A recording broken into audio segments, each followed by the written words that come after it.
Emohan traversed into a fantastical realm, unexpectedly inheriting the legacy of a great emperor, thus commencing a remarkable journey of cultivation. Power and beauty were at his disposal.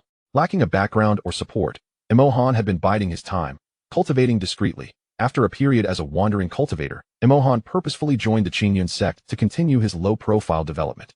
He initially intended to remain inconspicuous within the sect until he achieved invincibility, at which point he would reveal his true strength. However, fate had other plans. During his period of discretion, he inadvertently encountered the female supervisor's harassment, the senior sister's inquiries, and the vengeance of an enemy's sister. Faced with these unwarranted troubles, Emohan reluctantly decided to subtly reveal a fraction of his power, allowing these individuals to experience his prowess.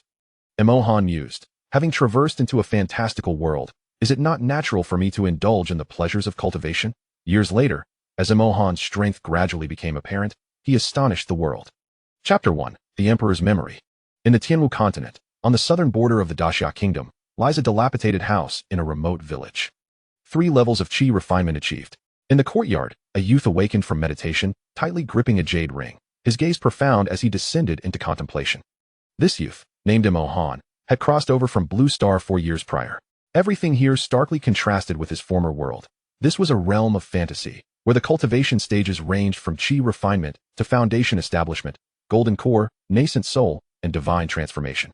Qi refinement itself was divided into 10 levels, with foundation establishment, golden core, and nascent soul each further categorized into early, middle, late stages, and great. Perfection, divine transformation was divided into 9 ranks. Upon his arrival in this world, Emohan coincidentally encountered a multitude of sects recruiting new disciples. He harbored dreams of becoming an unparalleled powerhouse.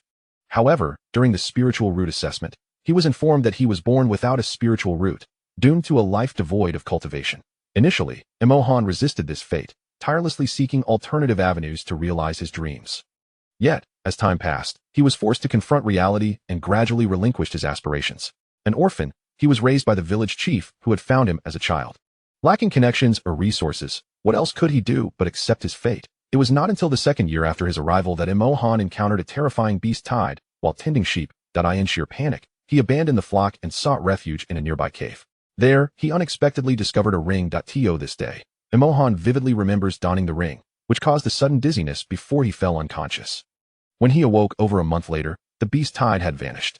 Surprisingly, he found a new memory embedded within his mind, the memory of a great emperor.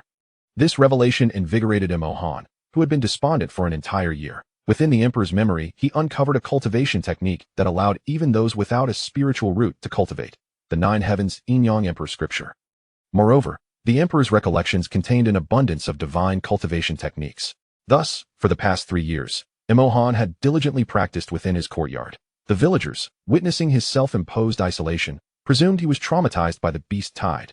The village chief, observing this, said nothing, merely leaving meals at his door and knocking to remind him to eat. Now, 3 years later, Emohan had transformed from a mere mortal into a cultivator. He also learned from the emperor's memory that the ring was named the Qian Jade Ring, a remarkably precious spatial treasure. The wearer could, with a mere thought, enter the ring's interior in physical or spiritual form. Inside the ring lay an independent world, akin to a storage bag, capable of containing various items. However, the Qian Jade Ring possessed a unique function. It could store living beings. Within it resided a celestial fire and heavenly lightning. Upon Emohan's first entry into the ring's realm, these entities had instinctively entered his body. To this day, he remained oblivious as to why this occurred, yet he was acutely aware of their formidable nature, as recorded within the emperor's memories. Suddenly, the chirping of birds interrupted his reverie. Emohan stood, brushing off the dust from his garments. At that moment, a resolute determination glimmered in his eyes. Despite possessing supreme cultivation techniques that placed him far ahead of other nascent cultivators, the spiritual energy in the remote village was exceedingly sparse, and his lack of a spiritual root impeded his ability to absorb it swiftly. 3 years had passed, and he had only attained the 3rd level of qi refinement. If he lingered here, it was uncertain when he would become an unparalleled powerhouse. He realized that only by venturing forth into the world, seeking various opportunities, could he expedite his growth. Although the outside world was fraught with peril, he had no other choice. Furthermore, according to the emperor's legacy, he discovered that he was innately aligned with the Yin Vein, thriving on the absorption of Yin energy from the universe. Thus, remaining in the village was not an option. Departing the courtyard, Emohan made his way to the village chief's home that he intended to bid a proper farewell, but upon finding the chief absent, he left a letter explaining his departure to explore the larger cities. After leaving the village, Emohan walked while contemplating his next moves. Although he had reached the third level of chi refinement and could join a sect for training, his lack of a spiritual root posed a risk. If others discovered that someone without a spiritual root had achieved this level, it would undoubtedly raise suspicions at that moment. A sudden pang of hunger gripped him. Emohan shook his head in resignation, realizing he had been too eager in his quest for opportunities, neglecting his breakfast and carrying no provisions. I must first find food in the town before making further plans, he mused as he passed through a forest. He sensed a fluctuation of spiritual energy. Looking up, he saw a grim-faced man awkwardly descending from the sky on a sword. A Foundation establishment cultivator, Emohan thought to himself. His unique cultivation technique allowed him to sense the realm of anyone not exceeding 3 major levels above him. Third level of chi refinement. Upon landing, the sinister man gauged Emohan's cultivation and his lips curled into a greedy smile. The man was a demonic cultivator, capable of enhancing his power by devouring the blood essence of others. He was gravely injured, and by consuming Emohan's blood essence, he could significantly recover. Possessing the memories of the great emperor, Emohan's knowledge was vast. Recognizing the man's intent to drain him, he felt no trepidation. Though he was only at the third level of chi refinement, the man was merely a Foundation establishment practitioner. With the emperor's memories and the many divine techniques he had cultivated over the past 3 years, he possessed methods to temporarily elevate his power, albeit at a certain cost. However, at a critical moment, he managed to preserve his life. Most importantly, he harbored the celestial fire and heavenly thunder within him. This illustrates that his true power far exceeds the mere third level of chi refinement. Just as Emohan prepared to take the initiative and confront the sinister-looking man, a sudden roar echoed from behind him. "Black Hawk, you cannot escape." Upon hearing the furious shout from behind, a sinister expression emerged on Black Hawk's face. "Damn it! Why must they pursue me at this moment?" Without any hesitation, Black Hawk shot a fierce glance at Emohan before turning to flee in another direction. Currently, he was severely injured and unfit for sword flight, opting instead to leap from treetop to treetop. Emohan intended to act first and intercept Black Hawk. However, at that moment, an overwhelming pressure descended from the sky, prompting Emohan to remain cautious and refrain from recklessly making a move. Before long, a graceful figure descended from the heavens. The woman wore a flowing white palace gown, her beauty breathtaking, with skin as fair as snow, a slender figure, and eyes like autumn waters, resembling a fairy amidst the snow. Emohan couldn't help but swallow hard. The woman before him was astonishingly beautiful. Even in his previous life, he had never encountered such exquisite beauty. Chapter 2. Poisoned, Soft Spirit Powder. The woman lightly touched down, her beautiful eyes slightly closed as she sensed the lingering aura of the sinister man around her, her delicate brows furrowing slightly. "Damn it, he got away again," she murmured softly, her tone tinged with frustration. She had not anticipated that Black Hawk, despite his injuries, had fallen from the Golden Core stage to the Foundation establishment stage, yet still managed to escape so effectively. Subsequently, the woman turned her gaze to Emohan. "I greet you, esteemed senior," Emohan said.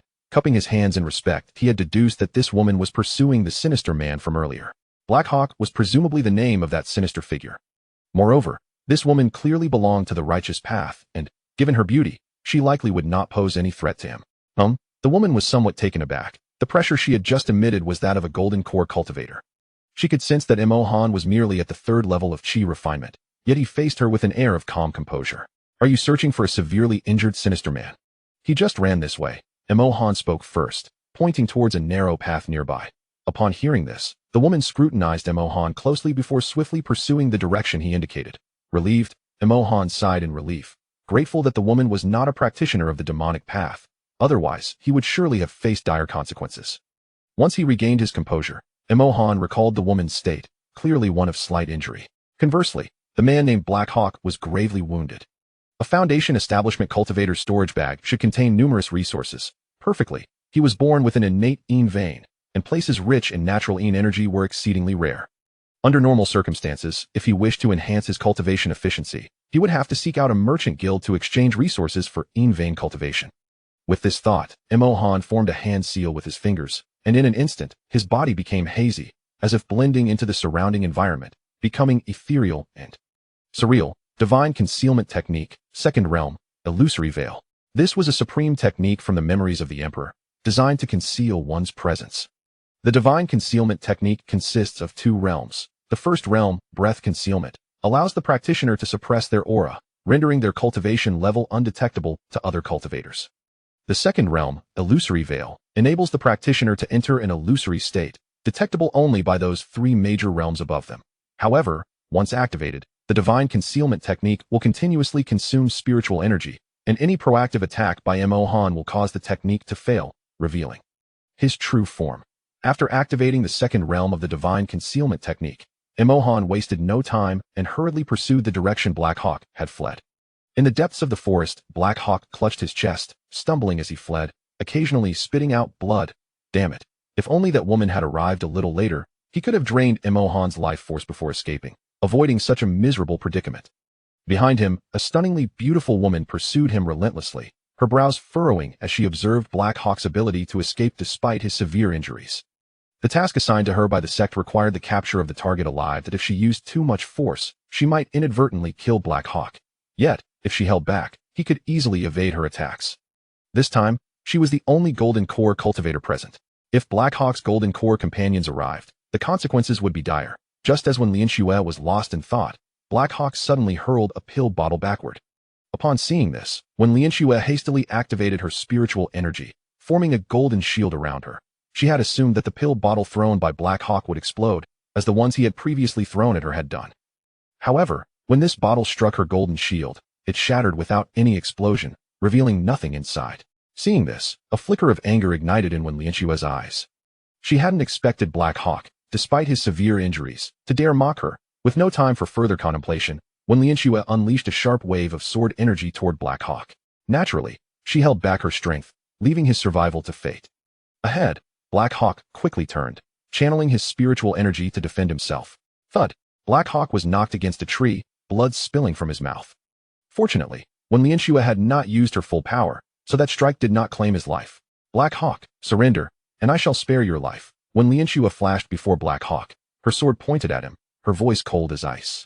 Yet, even in the face of such intimidation, Black Hawk displayed no signs of panic.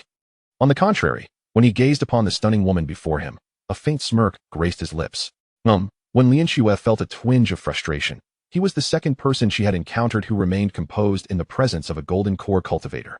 Both of these individuals were clearly beneath her in cultivation. Was her status as a Golden Core cultivator truly so devoid of intimidation? Contemplating this, she considered employing some means to teach him a lesson. However, at that moment, she suddenly felt a wave of weakness wash over her, her sword clattering to the ground. Witnessing this, Black Hawk abruptly stood, letting out a sinister laugh. Ha ha ha ha. Wen Lianxue, did you not anticipate this? I secretly administered soft spirit powder while I was fleeing. Our demonic sect's soft spirit powder is specially treated, unlike the ordinary version. Not even a nascent soul expert might detect it upon smelling. Soft spirit powder. When Lianxue's pupils constricted, no wonder she felt so weak, unable to use her spiritual energy. But when had Black Hawk poisoned her? At that moment, she recalled shattering the empty bottle he had thrown earlier. Damn it. She had completely forgotten that the soft spirit powder of the demonic sect was colorless and odorless. Despicable. Wen Lianxue scolded vehemently. Rather than feeling repulsed by her anger, Black Hawk's laughter grew even more sinister. After all, Wen Lianxue was one of the most beautiful women in the southern region of Daxia. Not only did she possess exceptional cultivation talent, but she was also endowed with stunning beauty and an alluring figure. What man could resist the charm of such a woman? Ah, my dear sister Lianxue, why not surrender willingly? Perhaps I might show you mercy. The Black Hawk mimicked the tone of Wen Lianxue, a wicked grin spreading across his face. Each encounter with Wen Lianxue had ignited a myriad of fantasies within him, and now he could finally bring them to fruition. Wen Lianxue, still a formidable cultivator at the Golden Core stage, could absorb the essence of her foe's blood after the encounter. This would not only heal her injuries, but might even propel her to new heights. The thought of it intensified the wicked fire within the Black Hawk. Please, don't come any closer, Wen Lianxue stammered, retreating several steps in trepidation. She was acutely aware of the Black Hawk's notorious reputation, having witnessed numerous young and beautiful female cultivators fall victim to his malevolence over the years. The implications of falling into his clutches were dire. Observing her panic-stricken demeanor, akin to a lamb awaiting slaughter, only heightened the Black Hawk's exhilaration. Ehehe, do not be afraid, dear sister. I shall be most gentle, he taunted, as he drew nearer, in desperation. When Lianxue attempted to channel her spiritual energy to mount a counterattack. However, The potent toxin of the soft spirit powder had thoroughly infiltrated her system. Any attempt to harness her spiritual power was futile. It only exacerbated her condition, causing her to faint and collapse. Has she fainted? The Black Hawk quickly registered the sight of Wen Lianxue unconscious on the ground. It was absurd to think one could resist with spiritual power after succumbing to the soft spirit powder. Unless Wen Lianxue had detected the toxin's encroachment from the outset, she had no chance of purging it from her body. Once the soft spirit powder permeated her entirely, even a nascent soul master would find themselves powerless against it. The Black Hawk scrutinized the unconscious form of Wen Lianxue, feeling an insatiable desire stir within him. Although he yearned to engage with her intimately, his own injuries were severe, leaving him on the brink of collapse. At that moment, he was merely sustaining himself through sheer willpower. After a moment's contemplation, the Black Hawk retrieved a bundle of ropes from his storage pouch. This was the soul-devouring rope of the demon sect. Once bound to a cultivator, it would incessantly siphon their spiritual energy, rendering them powerless. Once the soul-devouring rope was secured around Wen Lianxue, even if the effects of the soft spirit powder dissipated and she regained consciousness, she would have no choice but to submit to his will. Chapter 3. A hidden threat. Just as the Black Hawk excitedly advanced, intending to bind Wen Lianxue with the spirit-binding rope, he suddenly felt a chilling sensation creeping down his spine, accompanied by an ominous premonition that surged within him. As a practitioner of demonic arts, he had engaged in countless battles with various cultivators, and he trusted that his instincts would not betray him without cause. However, before he could react, a sword pierced his heart from behind with swift precision. With a gasp, the Black Hawk expelled a mouthful of blood, his pupils wide with shock and despair. How could this be possible? Aside from him and Wen Lianxue, there was a third person present. Yet, how had he failed to perceive the presence of the assailant until this moment? With his last ounce of strength, he struggled to turn his head.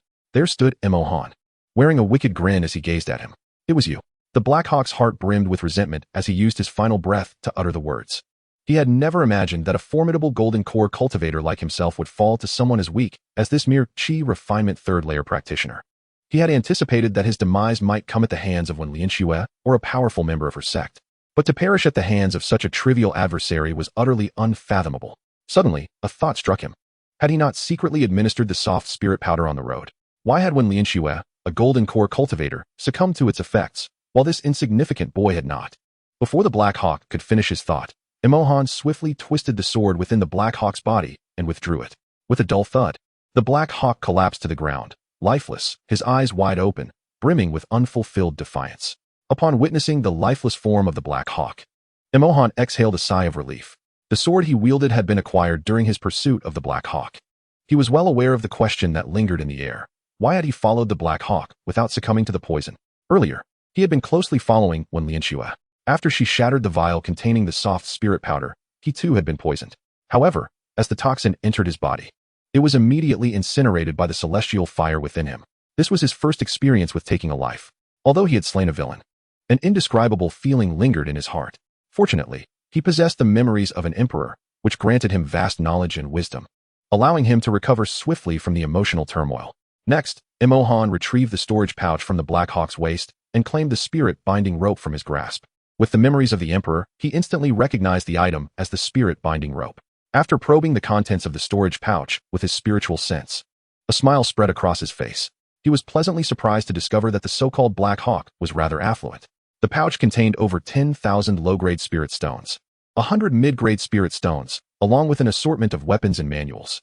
Having organized the spoils of victory, Mo Han turned his attention to the woman who lay unconscious on the ground. From the conversation between the two, it was evident that her name was indeed Wen Lianxue.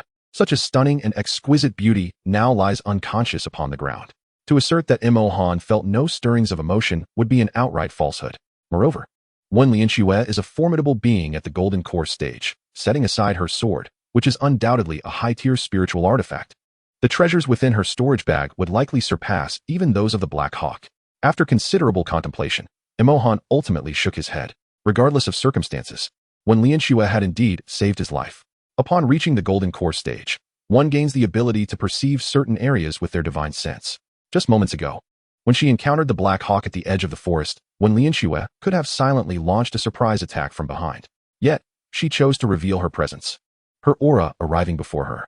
It seems she must have sensed the potential danger of his solitary encounter with the Black Hawk, fearing for his life, and thus decided to intimidate the Black Hawk in advance. After some reflection, Imo lifted when Lian Xue and settled her within a cave. Qingyuan town, the nearest settlement to the barbarian village, came into view. Through diligent inquiries, Imo had gained a clear understanding of the town's layout. This is a mortal town. Naturally, some prominent mortal families, anxious about unforeseen calamities, would expend resources to invite passing immortals for their protection. Those referred to as immortals are, in truth, nascent chi cultivators who have recently embarked on their journey in the realm of cultivation. The common folk, knowing little of the path of cultivation, collectively label these chi practitioners as immortals. Imo entered a tavern, having nearly starved after a morning of exertion. Upon sitting down, a friendly waiter approached. "Greetings, esteemed guest. May I take your order?" The waiter inquired with genuine warmth. Although Imo's attire was tattered, once one enters the tavern, they are regarded as a guest deserving of service, a rule established by the proprietor. "Bring me your finest wine and the best meat you have," Imo commanded. The waiter hesitated momentarily. Although their employer forbade any form of discrimination towards guests, Imo's appearance was exceedingly humble, with several holes in his clothing, indicative of someone from the village. Their tavern was the finest in Qingyuan town, and naturally, the prices for food and drink were not modest. Imo discerned the waiter's reservations. However, he chose not to elaborate. Instead, he retrieved a low-grade spirit stone from his storage bag and placed it on the table, stating nonchalantly, "Is this sufficient?" Prior to his arrival, he had learned that a low-grade spirit stone equated to 10,000 silver coins in the mortal realm. Upon witnessing Imo produce the spirit stone, the waiter's composure shattered. This was a spirit stone. To them, it was an invaluable treasure. Moreover, Imo had not extracted this stone from a pocket. It had seemingly materialized from thin air. This indicated that he must surely be an immortal. At this realization, a chill ran down the waiter's spine. He had just harbored a disdainful thought towards the immortal. Should Imo pursue the matter further, he had better prepare the wine and meat I requested promptly. Imo noticed the expression of the young waiter and waved his hand, urging him on. "Very well. Please wait a moment, esteemed guest," the waiter replied obsequiously, then hurried to the kitchen to prepare the meal for Imo. The arrival of an immortal at the inn was a significant event that he needed to relay to the owner without delay. Soon enough, the dishes Imo ordered were served in their entirety. At that moment, a middle-aged man approached Imo. "Esteemed immortal, greetings. Your presence graces our humble establishment, bringing it honor. Please, allow us to return this spirit stone to you. Whenever you wish, you may dine here free of charge." The middle-aged man was indeed the owner of the tavern. Charge an immortal for a meal? Surely you jest. It would be far more prudent to exchange this meal for a favor from the immortal, he mused. Imo discerned the owner's intentions and spoke. "No need. If it's too much to return, simply keep it. Next time I visit, I'll deduct the meal cost from it." With that, he waved his hand, signaling the man to withdraw. The innkeeper nodded eagerly, his expression slightly awkward, clearly aware that Imo had seen through his thoughts. However, it was fortunate that Imo bore no ill will and even expressed his intention to return to the tavern in the future. This outcome was more than satisfactory for the owner. Watching the innkeeper depart with a smile, Imo felt a sense of contentment. It is indeed splendid to possess strength, for it earns one respect wherever they go. Were he not a cultivator, a person dressed in such tattered garments would likely be looked down upon or even expelled from such an establishment. He must strive to grow stronger, otherwise, in a true cultivation town, would a mere third-layer chi refiner command such respect? Shaking his head, he dismissed the thought and began to devour the meat. Everything else is but an illusion. First, one must satiate their hunger. In a corner of the tavern, a veiled woman was fixated on Imo. From the moment he entered, her gaze had been drawn to him. Although Imo's attire was ragged, he bore an air of cleanliness, his face remarkably pure. Chapter 4. A devotion offered unbeknownst to the veiled woman. Imo had already sensed her gaze upon him. However, he felt no malice from her, so he allowed her to observe. Let her look. After all, it would not cost him a morsel. Suddenly, a young man rushed into the tavern, flustered. He scanned the room before hastening towards the veiled woman. "Shoo!" The woman raised her hand to signal the man to remain silent, then gradually stood up and made her way outside. Observing this, the young man wiped the sweat from his forehead and promptly followed her out. This brief interlude quickly faded away. Inside the tavern, while savoring his meal, someone arrived seeking attention, an occurrence quite commonplace. As a result, the other patrons paid it little mind. After a short while, Imo had finally feasted to his heart's content and let out a satisfied belch. At the moment he stood up, the tavern owner hurried over with an eager demeanor. "Greetings, esteemed guest. Here is our finest peach blossom wine. I humbly request you to accept it." The owner presented several wine gourds with utmost respect. Imo, contemplating, nodded slightly and replied, "Please deduct the cost from that spirit stone." With a grand gesture, he stored the gourds into his storage pouch. Without waiting for any response from the tavern owner, He strode directly outside. Upon exiting the tavern, Imohan pondered his next destination. At that moment, a woman clad in a cloak approached him and respectfully bowed.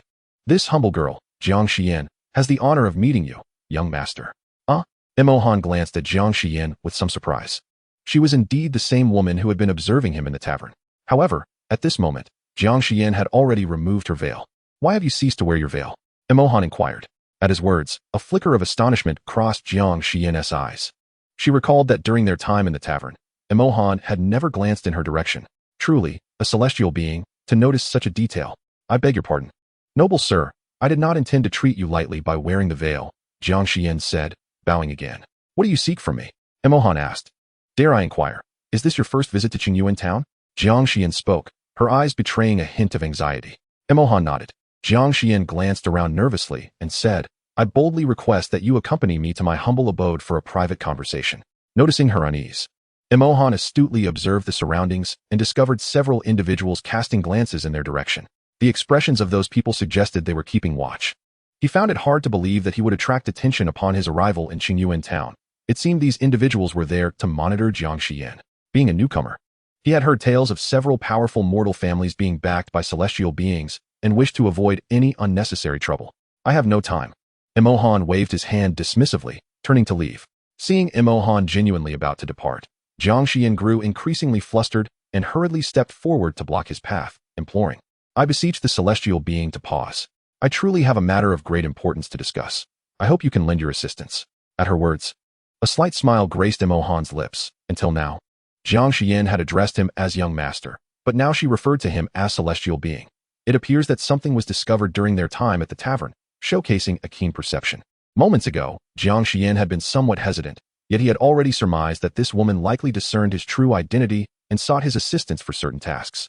However, now possessing the storage bag of the Black Hawk, what could a mere mortal family offer him? "I am not in want of wealth. What advantage is there for me in aiding you?" Imohan stated with an air of indifference. As soon as his words fell, Jiang Xian's body trembled slightly. In Qingyuan town, nearly every mortal family sought to employ celestial beings with substantial riches. Yet, since Imohan claimed he lacked such needs, what was she to do? Observing Jiang Xian's bewilderment, Imohan felt no pangs of compassion. In this world, the law of the jungle prevailed, and he was no benevolent saint. Just as Imohan prepared to shake off Jiang Xian's grasp and depart, she gently tugged at the corner of his garment, her entire being quivering as she uttered, "If you would kindly assist me, I would be willing to offer myself in return." With that, Jiang Xian delicately placed her slender fingers on the ties of her cloak, slowly unfastening it. With a rustle, the cloak fell away, revealing her exquisite and enchanting figure that had been tightly wrapped within. At that moment, not only the passers-by, but even Imohan found himself momentarily entranced. He had not anticipated that beneath Jiang Xian's cloak lay such a flawless form. Her beauty was already striking, and now her figure rendered her an unrivaled enchantress. Faced with the ravenous gazes of onlookers, Jiang Xian felt an overwhelming surge of anxiety. She dared not retrieve the cloak to cover herself again, fearing that Imohan might lose interest in her. Imohan, too, noticed the lecherous stares surrounding them. He hastily picked up the cloak and draped it over Jiang Xian once more, then took her hand, swiftly departing amidst the envious glances of the crowd. In the distance, those tasked with surveilling Jiang Xian exchanged glances upon witnessing her being led away by Imohan, before vanishing without a trace. After their departure, an elderly man with yellowed teeth and a lecherous demeanor emerged from the shadows. He gazed in the direction where Imohan and Jiang Xian had disappeared, stroking his beard with a serious expression, seemingly lost in thought. In Qingyuan town, at the Jiang family estate, Imohan held Jiang Xian's hand as they arrived. Naturally, it was because Imohan had consented to assist Jiang Xian that he had accompanied her here.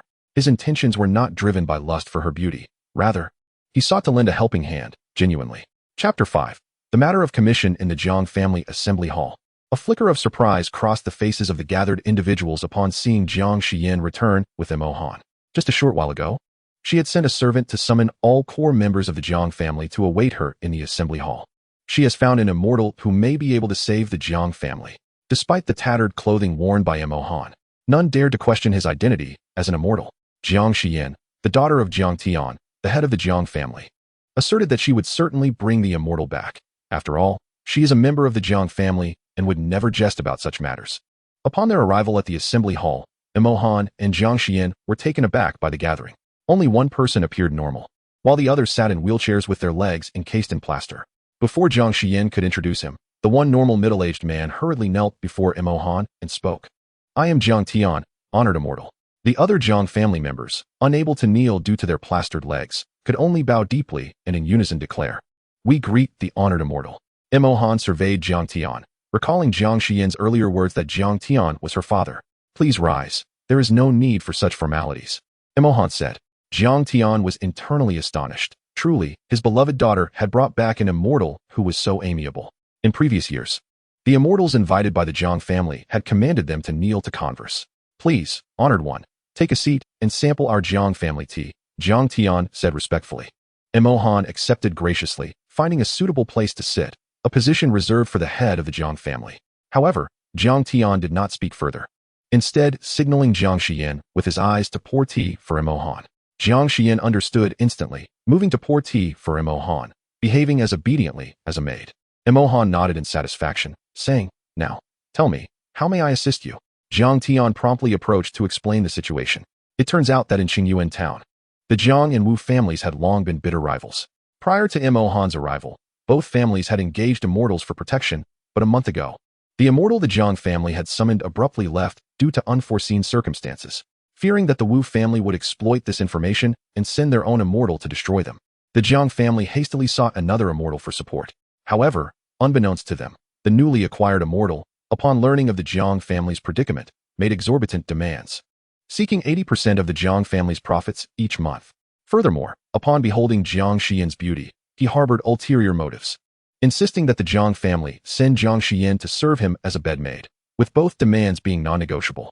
He granted the Jiang family a mere month to consider, threatening that if they failed to comply, not only would he withdraw his support, but he would also inform the Wu family of the Jiang family's vulnerable state and assist them in their endeavors against the Jiang family. Upon hearing these demands, the Jiang family was plunged into a state of panic, as if the apocalypse were imminent. What difference did it make to them whether they lost their profits or their lives? The Jiang family, in a state of desperation, had intended to discreetly seek out a celestial being to safeguard them once again. However, unbeknownst to them, their every movement was being closely monitored by a malevolent immortal. Whenever the members of the Jiang family attempted to venture out to find a new protector, they were met with brutal interruption, their legs broken and returned to the family estate. It could be said that, apart from Jiang Tian and Jiang Xian, nearly all other members of the Jiang family had suffered this fate while covertly seeking celestial protection. The reason the malevolent immortal spared Jiang Tian and Jiang Xian was quite simple. Firstly, Jiang Tian was the head of the Jiang family, overseeing the majority of their business affairs. Should his legs be broken, the family's enterprises would falter, subsequently diminishing the malevolent immortal's monthly income. Secondly, Jiang Xian was the chosen bed warmer of the wicked immortal. Breaking her legs would complicate his arrangements for comfort. As a result, the entire Jiang family found themselves in a precarious situation, with Jiang Tian preoccupied with business affairs and no one else available to seek protection. Thus, only Jiang Xian was left to venture out in search of a celestial being to safeguard the family. The immortal was indifferent to her plight. Qingyuan town was vast, and relying solely on Jiang Xian's efforts to find a protector would be an arduous task indeed. Jiang Xian dared not enlist others to assist her in locating a celestial being in Qingyuan town. The potential consequences of the news of the Jiang family's lack of protection reaching the Wu family were too dire to contemplate. With only one day remaining in their month-long deadline, fortune smiled upon Jiang Xian when she encountered Imohan. Her request of him was straightforward. She hoped he would remain and provide protection for the Jiang family for a time. Upon hearing her plea, Imohan did not immediately acquiesce, and both Jiang Xian and the other members of the Jiang family understood his hesitation. Should Imohan agree to stay, it was likely he would incur the wrath of the malevolent immortal, who might then ally with the Wu family and their own celestial being to confront Imohan. Facing two opponents could prove perilous for Imohan if he lacked sufficient strength. However, he was acutely aware of this predicament. He reasoned that in a remote place like Qingyuan town, those willing to protect mortal families would likely be wandering cultivators, mostly at the qi refinement stage. With the memories of a great emperor and the formidable techniques he had mastered over the past 3 years in the barbarian village, he believed he could easily overpower any opponent below the 6th level of qi refinement without resorting to secret methods to elevate his own cultivation. Yet, Imohan was not one to willingly accept the disadvantageous deal. Given the current state of affairs for the Jiang family, should he provide substantial support, he would likely face 2 qi refinement cultivators simultaneously. Yet Jiang Xian had only promised him a single favor. This arrangement seemed rather inequitable. prompting Imo Han to consider whether he should negotiate for a higher price. Jiang Xian also noticed the peculiar expression on Imo Han's face, and the young girl could somewhat infer his thoughts. Thus, she hesitantly tugged at her dress and said, "If you are willing to support the Jiang family, I can fulfill any request you may have." Upon hearing this, Jiang Tian, oblivious to his daughter's unusual demeanor, eagerly responded, "Indeed, if you are willing to protect the Jiang family, we are prepared to offer any amount." Jiang Tian was resolute. As long as Imo Han agreed to safeguard the Jiang family and help them evade this calamity, he would accept any terms, even if they were exorbitant. Imo Han glanced at Jiang Xian, pondered for a moment, and then replied, "Very well, I accept this commission. As for the financial matters, we shall discuss them later. Additionally, prepare a separate residence for me.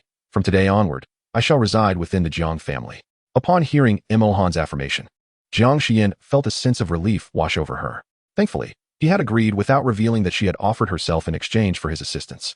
Had her father learned of such a thing, even in the face of annihilation, he would never consider using his daughter as a bargaining chip. Chapter 6. Rapid cultivation through absorbing the yin energy of heaven and earth after addressing the matters at hand. Imo Han requested Jiang Tian to escort him to his living quarters. Upon arriving at a luxurious villa within the Jiang estate, Jiang Tian, recalling Imo Han's preference for tranquility, instructed all the servants to withdraw. Subsequently, Jiang Tian respectfully bowed to Imo Han before leaving. In the room, Imo Han sat cross-legged on the bed and retrieved 50 inferior spirit stones from his storage bag. With his eyes slightly closed, he began to cultivate, refining the spirit stones. In a secluded cave deep within a forest, when Lianxue slowly opened her eyes, the effects of the soft spirit powder she had ingested had finally dissipated, and her spiritual power was once again accessible. Suddenly, she gasped upon seeing the head of a black eagle in front of her. She recalled that she had been struck by the black eagle's soft spirit powder and had fainted while attempting to channel her spiritual energy. How could the black eagle be here now? Suddenly, a realization dawned upon Wen Lianxue, and she hurriedly checked her chastity token, finding it intact. She placed her hand over her heart, feeling a wave of relief. Thankfully, her greatest fear had not materialized. Who had rescued her? She also noticed that her treasured sword lay nearby, and her storage bag at her waist remained, containing all its original contents. That night, Imo Han opened his eyes with a sigh of resignation. As expected, it was just as recorded in the memories of the great emperor. Those born without spiritual roots are ill-suited for conventional cultivation methods. Initially, he had held some disbelief and tried his luck. However, after an entire afternoon, he had only managed to refine 2 inferior spirit stones, which was far from sufficient for breaking through to the 4th layer of chi refinement. It appeared he would have to seek alternative paths to gain strength. Imo Han mused inwardly. Given his current circumstances, embracing the path of demonic cultivation, whereby he forcibly enhances his prowess through the absorption of others' life essence, appears to be a viable option. However, a demonic cultivator is prone to exposure during combat. Once one's identity is revealed, they become the target of persecution by all righteous cultivators. For instance, this morning, the Black Hawk was relentlessly pursued and vanquished by the formidable beauty Wen Lianxue. It follows, therefore, that he must adhere to the 2nd chapter of the 9 Heavens Yin Emperor scripture for his cultivation. Fortuitously, this particular method is exceptionally suited for one born with the Yin Vein. The prerequisite, however, is that he must locate a place infused with the Earth's Yin energy. Alternatively, a Yin Vein could suffice. Presently, he is unaware of where such energies reside, yet he knows that in the realm of cultivation, vast merchant guilds often flourish. He might be able to leverage resources to connect with these guilds in exchange for the means to cultivate his Yin Vein.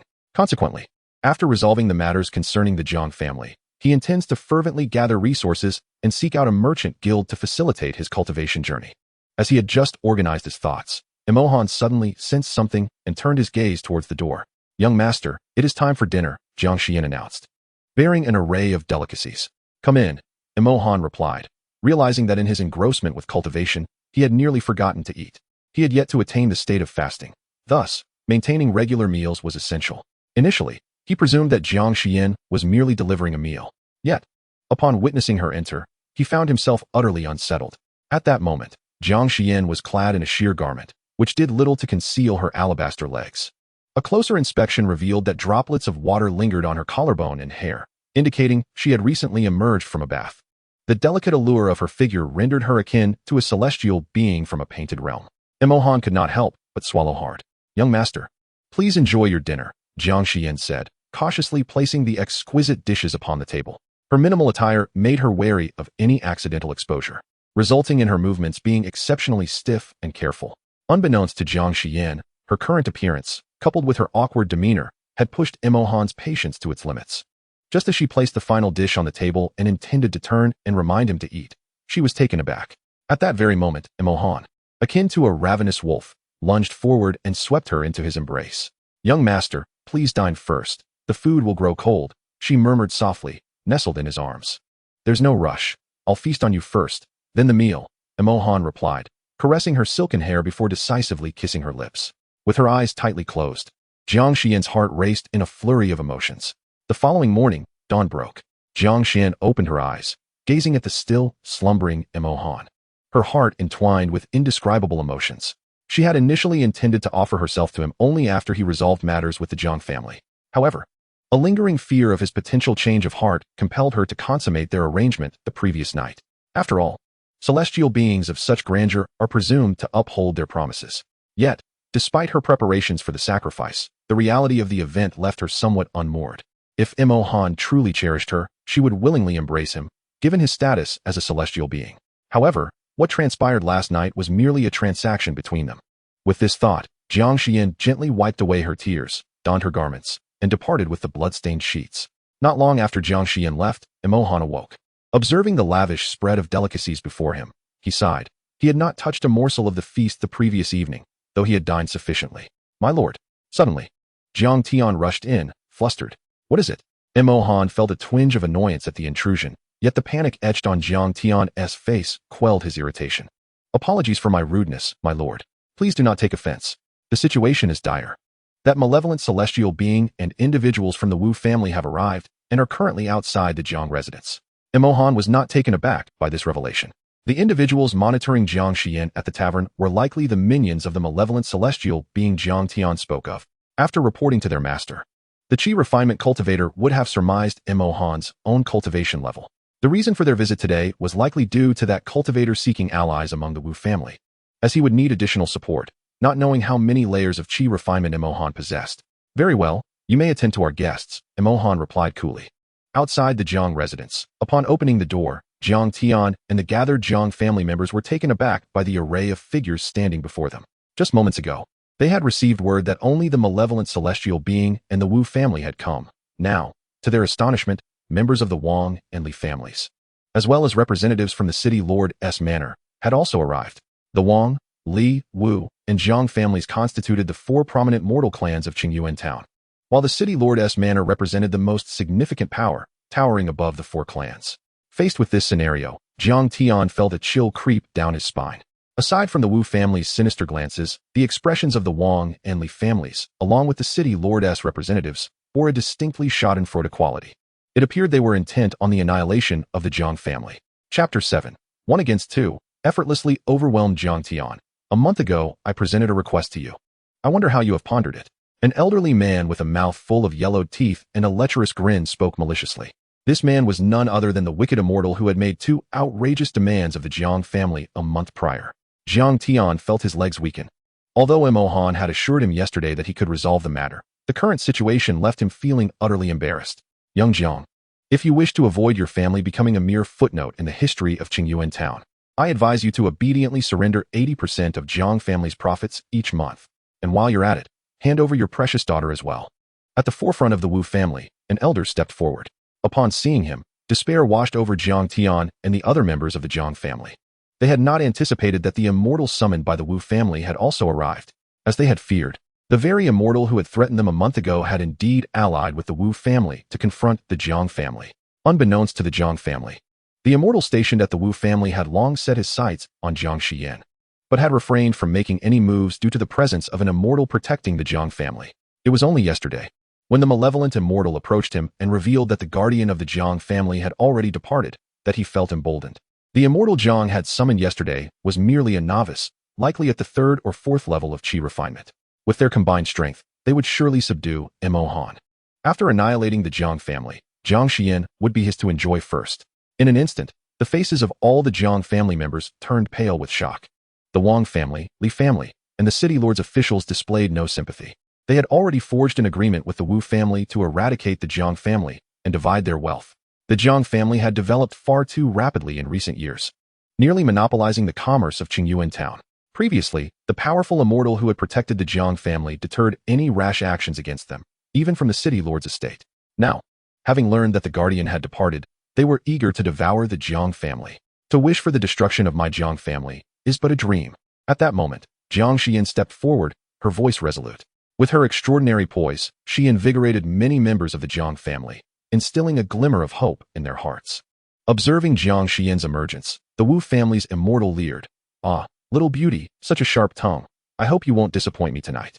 After speaking, the immortal surveyed the Jiang family members, having received Imo Han's likeness the previous day. Not spotting Imo Han among them, he couldn't help but sneer. Surely, Imo Han must have fled in fear upon learning of their approach. With Imo Han absent, the mortals of the Jiang family could not hope to impede him. The Wu family's immortal then leapt with great agility, landing beside Jiang Xian. Startled, she marveled at his swift movements. Is this what it means to be an immortal? Ignoring the astonished expressions of those around him, the Wu family's immortal greedily inhaled the fragrant aroma of Jiang Xian's perfume. Ah, how delightful! He then instinctively reached out, intending to capture Jiang Xian. At that moment, a resounding voice emerged from the rear of the Jiang family crowd. Two mere cultivators at the fourth level of Qi refinement dare to proclaim themselves as immortals. As the words echoed, before anyone could discern the source of the voice, Imo Han appeared beside the seated immortal of the Wu family like a wraith. His hand, sharp as a blade, seized the other's throat with unyielding ferocity. The Wu family's immortal struggled desperately, attempting to free himself from Imo Han's iron grip, yet he found himself utterly immobilized. Then, amidst the gasps of the onlookers, Imo Han exerted his strength, and with a crisp snap, the neck of the cultivator was instantaneously broken, leaving him lifeless. Thus, the immortal, whom all the mortals of Qingyuan town feared, met his end. But the spectacle was not yet over. Imo Han cast a glance at the wicked immortal mentioned by Jiang Tian. Without granting the other a moment to speak, Imo Han vanished once more, reappearing like a ghost at his side, and similarly dispatched him with a constricting grasp. A chilling silence enveloped the assembly, as many felt a cold dread seep into their hearts, some even dampening their garments in fear. In the span of mere breaths, their two most revered immortals had been extinguished. Impressive, Jiang Xian gazed at Imo Han in admiration. In that fleeting moment when the Wu family cultivator had come too close, she had braced herself for the worst, never anticipating that Imo Han would rise to the occasion. Terrifying. The members of the Wu, Wang, Li families, and the city lord's estate looked upon Imo Han in abject horror. They understood the might of immortals, yet they had not fathomed the extent of Imo Han's power. Regret washed over them. Why had they come to besiege the Jiang family today? From this day forth, the other three major families of Qingyuan town, including the city lord's estate, shall remit 80% of their business profits to the Jiang family annually. Do any of you dissent? Imo Han's cold voice sliced through the air. At his pronouncement, Jiang Xian and the Jiang family felt a surge of joy. They had not anticipated such benevolence from Imo Han. In no objections, the head of the Wu family stepped forward as the first to comply. They were the instigators of today's calamity, and having thought that Imo Han might annihilate the Wu family for their actions, they now saw an opportunity to preserve their lives through monetary compensation. Observing the Wu family's swift capitulation, the Wang, Li families, and the city lord's estate members cursed inwardly at the cunning of the old fox, how quickly he had changed his tune. The very ones who had called for the attack on the Jiang family were the first to yield. Nevertheless, they refrained from voicing their grievances and soon followed suit, acquiescing to Imo Han's demands. After all, no one wished for death. Then you may all depart, Imo Han declared.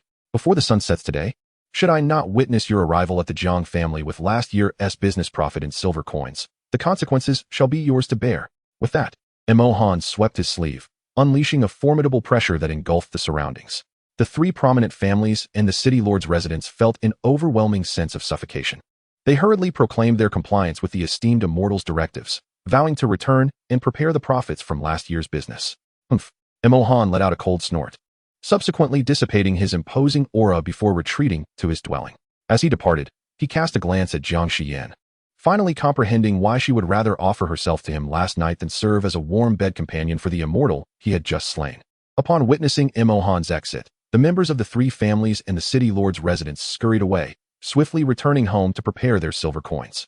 Once they had left, the Jiang family erupted in joyous cheers. Particularly, Jiang Tian, grasping Jiang Xian's hand, exclaimed with excitement, "Excellent! Excellent! Excellent! Truly, you are my father's cherished daughter." Today, the Jiang family's crisis was resolved entirely thanks to Jiang Xian's invitation to Imo Han. Jiang Xian, taken aback by the praise, suddenly recalled the events from the previous night in Imo Han's chamber. Not only had the Jiang family's predicament been alleviated, but they could also leverage Imo Han's reputation to establish the Jiang family as the unrivaled power in Qingyuan town. In this light, it seemed that her transaction from last night was not in vain. Yenner, what troubles you? Your face is quite flushed, Jiang Tian inquired with concern, noticing her rosy complexion. Ah, no. Father, I am perfectly fine, Jiang Xian stammered, lowering her head before hastily exiting. Upon returning to his room, Imo Han sat cross-legged on his bed. He had just utilized the instantaneous movement technique of the Wu family S immortal, a divine skill from the memories of the great emperor. A thought could span 1,000 miles. Once mastered, this technique would allow for instantaneous travel over vast distances. However, as he had only reached the 3rd level of Qi refinement, Imo Han was incapable of such feats. Even a teleportation of 100 miles was beyond his current abilities. Presently, he could only manage a distance of 5 miles. Furthermore, each use of this technique consumed an enormous amount of spiritual energy. After employing it consecutively twice, he had already depleted a significant portion of his energy. Without a moment's hesitation, Imo Han retrieved 10 mid-grade spirit stones from his storage pouch. Although his rate of refining spirit stones was slow, it was, under the current circumstances, the only viable method to rapidly replenish his spiritual energy. Chapter 8. The Black Market in the Evening. Imo Han opened his eyes, a smile gracing his face as he observed the changes in his body. He had finally broken through to the 4th level of Qi refinement. Lacking spiritual roots, his refining speed was indeed sluggish. Yet the pure spiritual energy contained within the stones remained beneficial to him. In the Jiang family assembly hall, the heads of the Wu family, Li family, Wang family, and the city lord had all gathered. Behind each of them were 10 overflowing chests of silver coins. This represented a staggering 80% of their respective families' income from the previous year. Now, with the Jiang family having siphoned it all away, it was disingenuous to claim they were untroubled. Naturally, the most jubilant among them was Jiang Tian, gazing upon the 40 chests brimming with silver coins. The mere thought that they would soon become the property of the Jiang family made his mouth water. However, noticing the pained expressions of the 4 individuals before him, Jiang Tian feigned nonchalance and remarked, "What is it? It appears that you 4 are somewhat reluctant to part with these silver coins. If you are unwilling, feel free to express your concerns to the esteemed immortal. I am not one to impose upon others." Upon hearing Jiang Tian's words, the 4 were nearly brought to tears. How could they dare approach Imo Han? What if he was displeased and decided to eliminate them? Their lives mattered far more to them than these coins. Naturally, they had contemplated resistance. Aside from the immortals summoned by the Wu family, who had already met his demise at the hands of Imo Han, the immortals engaged by the Li family, the Wang family, and the city lord's mansion were still alive. Yet when they recounted to their respective family S immortals how Imo Han had effortlessly dispatched 2 of their kind, those 3 immortals wasted no time in fleeing. The notion of confronting Imo Han was utterly ludicrous. In their understanding, a being capable of vanquishing 2 4th-layer Qi refinement cultivators in an instant must possess at least foundation establishment level power. They, being mere Qi refinement cultivators, dared not challenge such a formidable force. With their family S immortals gone, the 4 had no choice but to comply and surrender the funds. After dispatching the 4, Jiang Tian instructed his servants to transport the 40 chests of silver to Imo Han's residence. Upon arriving, Jiang Tian first bowed respectfully. "What brings you here?" Imo Han inquired.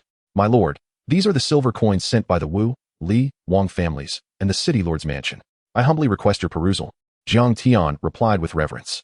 In response, Imo Han waved his hand and said, "These coins are a gift to you, Jiang family. I have already received my due." Hearing this, Jiang Tian felt a surge of joy within and promptly expressed his gratitude repeatedly. He did not ponder the nature of the benefits Imo Han referenced. He merely assumed that the benefits had been generously provided by Jiang Xian before Imo Han's arrival at the Jiang family. After all, a month ago, in order to facilitate Jiang Xian's search for an immortal, he had entrusted her with the family accounts. When he reviewed the accounts last night, he discovered that nearly 80% of the Jiang family's wealth had already been taken by Jiang Xian. He thought nothing of it, believing that Jiang Xian must have given that portion to Imo Han. Of course, Jiang Tian was unaware that this entire charade was merely a performance orchestrated by Jiang Xian to deceive him, aimed at convincing him that she had indeed promised Imo Han a substantial sum of silver in exchange for his assistance. After all, Jiang Tian was vehemently opposed to Jiang Xian developing feelings for an immortal. The reason was simple: a mortal's lifespan barely exceeds a century, and the rate of aging is swift. In contrast, immortals can endure for eons, and inevitably, Jiang Xian would be deemed undesirable by the immortal once she aged. Thus, Jiang Xian dared not be forthright with Jiang Tian, had promised Jiang Xian that he would not disclose her vow of devotion to anyone, including Jiang Tian. By the way, may I ask you something? Suddenly inquired. Please, my lord. I shall divulge all that I know, Jiang Tian replied respectfully. In past years, have any other celestial beings passed through Qingyuan town? Questioned. Yes, my lord, there have been, Jiang Tian responded. Upon hearing this, S expression shifted slightly. Fortunately, he had only sought financial contributions from the Wu, Li, Wang families, and the city lord's mansion. Had he annihilated them, news would have spread throughout Qingyuan town, potentially jeopardizing his own safety and even endangering the Jiang family. After all, exterminating an entire clan is a deed of demonic cultivators. My lord, is something amiss? Although quickly regained his composure, Jiang Tian had already noticed. It's nothing. Do you know why the celestial being previously summoned by your Jiang family suddenly departed? Deliberately changed the subject. Jiang Tian, understanding the cue, refrained from probing further and answered question. My lord, that celestial being mentioned, he had matters to attend to at a place called the Black Market. The Black Market? What manner of place is that? Asked with curiosity. I'm afraid I know little about it, my lord. However, before he left, that celestial being told me that he might not return. The Black Market is filled with celestial beings, and given his current strength, he could encounter peril there. Jiang Tian explained, nodded thoughtfully. According to Jiang Tian, the Black Market here must resemble the one from the Emperor's memories, a congregation of cultivators primarily engaged in transactions. Yet, he pondered, what realm of power did the master behind this Black Market possess? Do you know the location of this Black Market? Inquired. Jiang Tian shook his head, stating, I regret to inform you, my lord, that I do not know. Nodded slightly, then waved his hand, signaling Jiang Tian to take his leave. Before departing, Jiang Tian bowed too, then left with his attendants. Once Jiang Tian had exited, fell into deep contemplation. Given his current circumstances, it would be difficult to advance his cultivation while remaining in Qingyuan town. Chapter 9. Continue with devotion? Perhaps it would be wiser to venture to the Black Market and seek fortune to uncover any opportunities. With this thought, suddenly recalled something. He then probed into his storage bag with his divine sense and, after a thorough search, discovered a map within the Black Hawk storage bag. Promptly unfurled the map. Upon realizing it depicted the entirety of the southern region, a smile graced face. The Black Hawk truly lived up to the title of a demonic cultivator. Possessing such a comprehensive map, the map displayed various locations, each marked with distinct symbols, which Mo Han could surmise were likely secret realms or ancient ruins.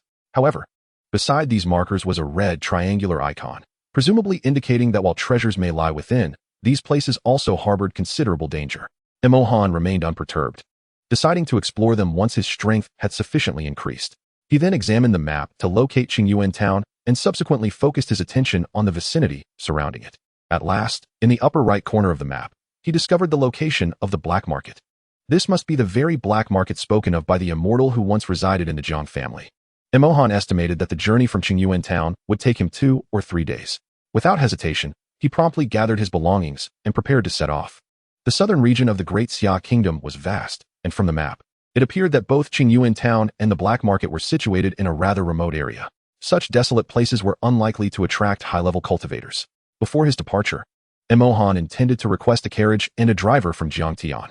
However, upon discovering that Jiang Tian was out, he had no choice but to seek out the second most influential figure in the Jiang family, Jiang Xian. Upon seeing Mo Han, Jiang Xian's gaze faltered slightly. She was unsure how to confront him and had deliberately been avoiding him throughout the day. Now that he stood before her, her heart raced inexplicably. Yet, she could not turn away, for he was the savior of their Jiang family. Greetings, young master, Jiang Xian said, attempting to mask her unease. I have a journey to undertake, far from Qingyuan town. Might I trouble you to prepare a carriage and a driver? Mo Han stated calmly. As for the events of the previous night, Mo Han felt no particular weight upon his conscience. May I inquire when you intend to depart? Jiang Xian inquired softly. Mo Han glanced at the sky and replied, tomorrow morning. Upon learning of Mo Han's imminent departure, a flicker of disappointment crossed Jiang Xian's features. She understood well that the transaction from the previous night would not allow her to keep Mo Han forever, yet she had not anticipated his swift departure. Nevertheless, she refrained from voicing her thoughts. She understood the unspoken rules of reciprocity, having offered her assistance once before. Understood, young master, Jiang Xian replied with a bow. Mo Han nodded, and then turned to leave. That night, as Mo Han sat in meditation, suddenly, a melodious voice called from outside, young master, would you care for dinner? Upon hearing this, Mo Han opened his eyes. The voice unmistakably belonged to Jiang Xian. The sensation of being attended to was quite pleasant, particularly the gentle reminder to eat.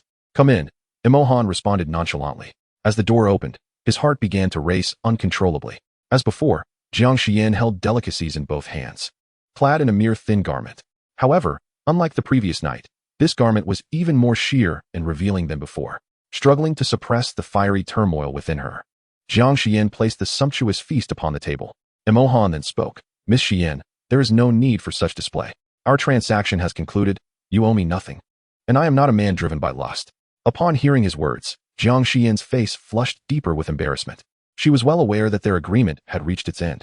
Yet, Emohan had mentioned he would depart the following day for a place far removed from Qingyuan town. Hence, she wished to see if she could retain his presence for the night.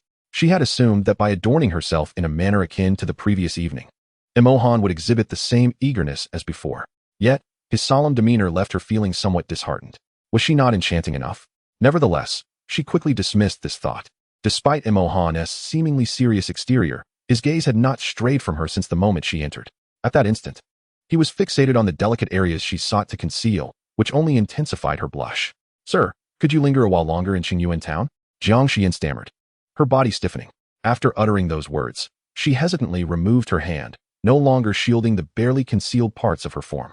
The fabric she wore was already thin and transparent, rendering it nearly akin to being unclad. Seeing this, Emohan could no longer contain himself.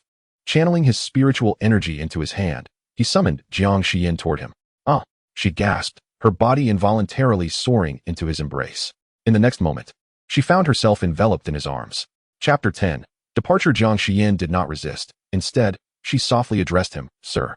With that single utterance, Emohan comprehended her intent. I shall depart by dawn, yet I will leave you a communication talisman. He swiftly retrieved a talisman from his storage pouch and placed it in her hand, continuing. Should any troubles arise in the Jiang family after my departure, simply crush this talisman, and no matter where I am, I will return post-haste. The following morning, at the entrance of the Jiang residence, a luxurious carriage stood waiting, with a respectful driver at the side. Upon noticing Emohan's approach, the driver promptly stepped forward. Bowing courteously, My lord, I am Jiang Shi, your accompanying driver. Emohan nodded in acknowledgement, observing the opulent vehicle, the remarkable steed, and the robust driver, who appeared to be a martial artist of the common folk. It was evident that Jiang Xian had meticulously prepared this for him. Emohan turned, searching for that enchanting figure. Regrettably, there was naught but emptiness behind him.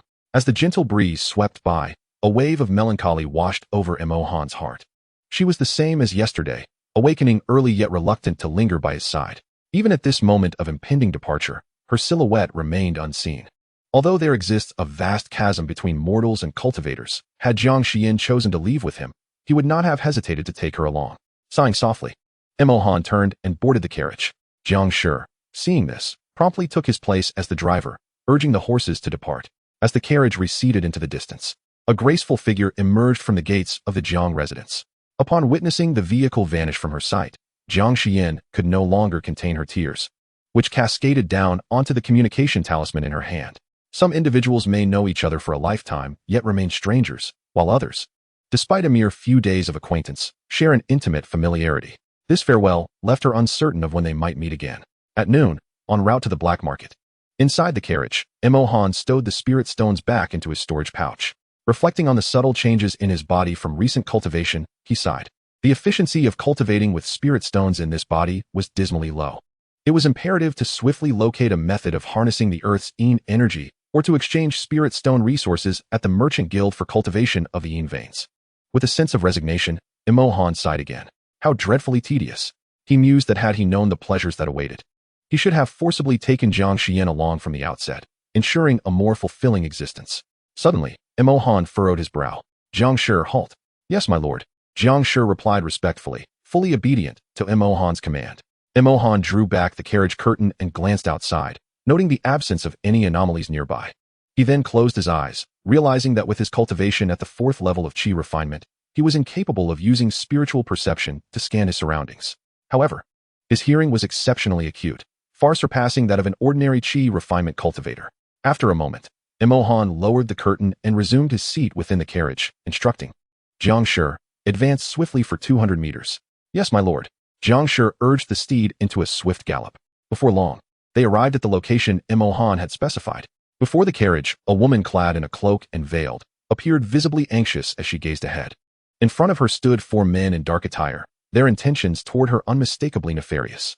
By their appearance, they were undoubtedly bandits. Just as they prepared to make their move, a carriage suddenly materialized before them. Imohan pulled back the curtain, surveying the 5 figures ahead. Upon noticing the woman, he lingered on her for a few extra moments.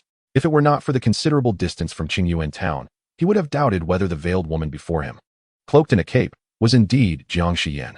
After all, during their first encounter, Jiang Xiyan had similarly concealed her figure with a cloak and her face with a veil. Although he could not behold her complete visage or form, merely catching a glimpse of her countenance, partially revealed by the veil, assured Imohan that she, like Jiang Xiyan, was undoubtedly a striking beauty. "Who are you, young master?" A bandit suddenly interrupted Imohan's musings. Imohan cast a glance at the 4 bandits and calmly replied, "Jiang Shi, eliminate these 4. "Yes, my lord." Jiang Shi responded respectfully. Before them, one of the bandits scoffed, "You think you can kill us? Just the 2 of you?" It was no wonder he looked down upon Imohan and Jiang Shi. To his eyes, Imohan appeared to be a delicate young master from a noble family, while Jiang Shi was merely a mere cart driver. "Be careful, third brother," a bandit shouted from behind. "Huh." The bandit, referred to as third brother, quickly regained his composure. Thud. "Ah." He looked down in horror at his chest, realizing too late that a spear had pierced through him. He never understood how Jiang Shi could be so swift. With an impassive expression, Jiang Shi withdrew the spear and charged towards the remaining 3 bandits. Though he was an ordinary man like them, he had undergone rigorous training as a death warrior, funded generously by the Jiang family since childhood. This was also why Jiang Xiyan had assigned him to Imohan as a driver, with Jiang Shi present. There was no need for Imohan to dirty his hands with trivial matters. In a short span of time, Jiang Shi dispatched the other 3 bandits as well. He then turned, spear in hand, to face the veiled woman, awaiting Imohan's command. Chapter 11. The transaction. The woman was somewhat astonished. She could see that Jiang Shi was merely a mortal. She had not anticipated that an ordinary person could possess such skill.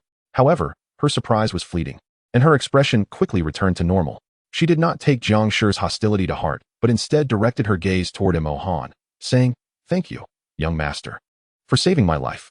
With that, the woman discreetly retrieved 3 talismans from her cloak. Compared to the 4 bandits, the sense of pressure emanating from Imohan and Jiang Shi was significantly greater. Imohan squinted slightly. One was a communication talisman. Another was a low-grade defensive talisman of the celestial tier, and the last was a low-grade thunder talisman of the celestial tier. Besides the communication talisman, the other talismans had varying strengths, categorized as follows: yellow tier, mysterious tier, earth tier, celestial tier, and so forth, each divided into upper, middle, and lower grades. To think this woman would produce both a low-grade thunder talisman and a low-grade defensive talisman of the celestial tier all at once. It is imperative to understand that the complexity of crafting celestial runes is exceedingly high, and their cost is equally exorbitant. Most notably, the power of the inferior celestial lightning rune is tremendous. Even a formidable cultivator at the gold core stage would not withstand a single strike from such a rune. Of course, this knowledge has been gleaned from the memories of the great emperor, as revealed to Imohan. "There is no need for formalities," Imohan remarked. He then turned to Jiang Shi and instructed, "Jiang Shi, let us continue our journey."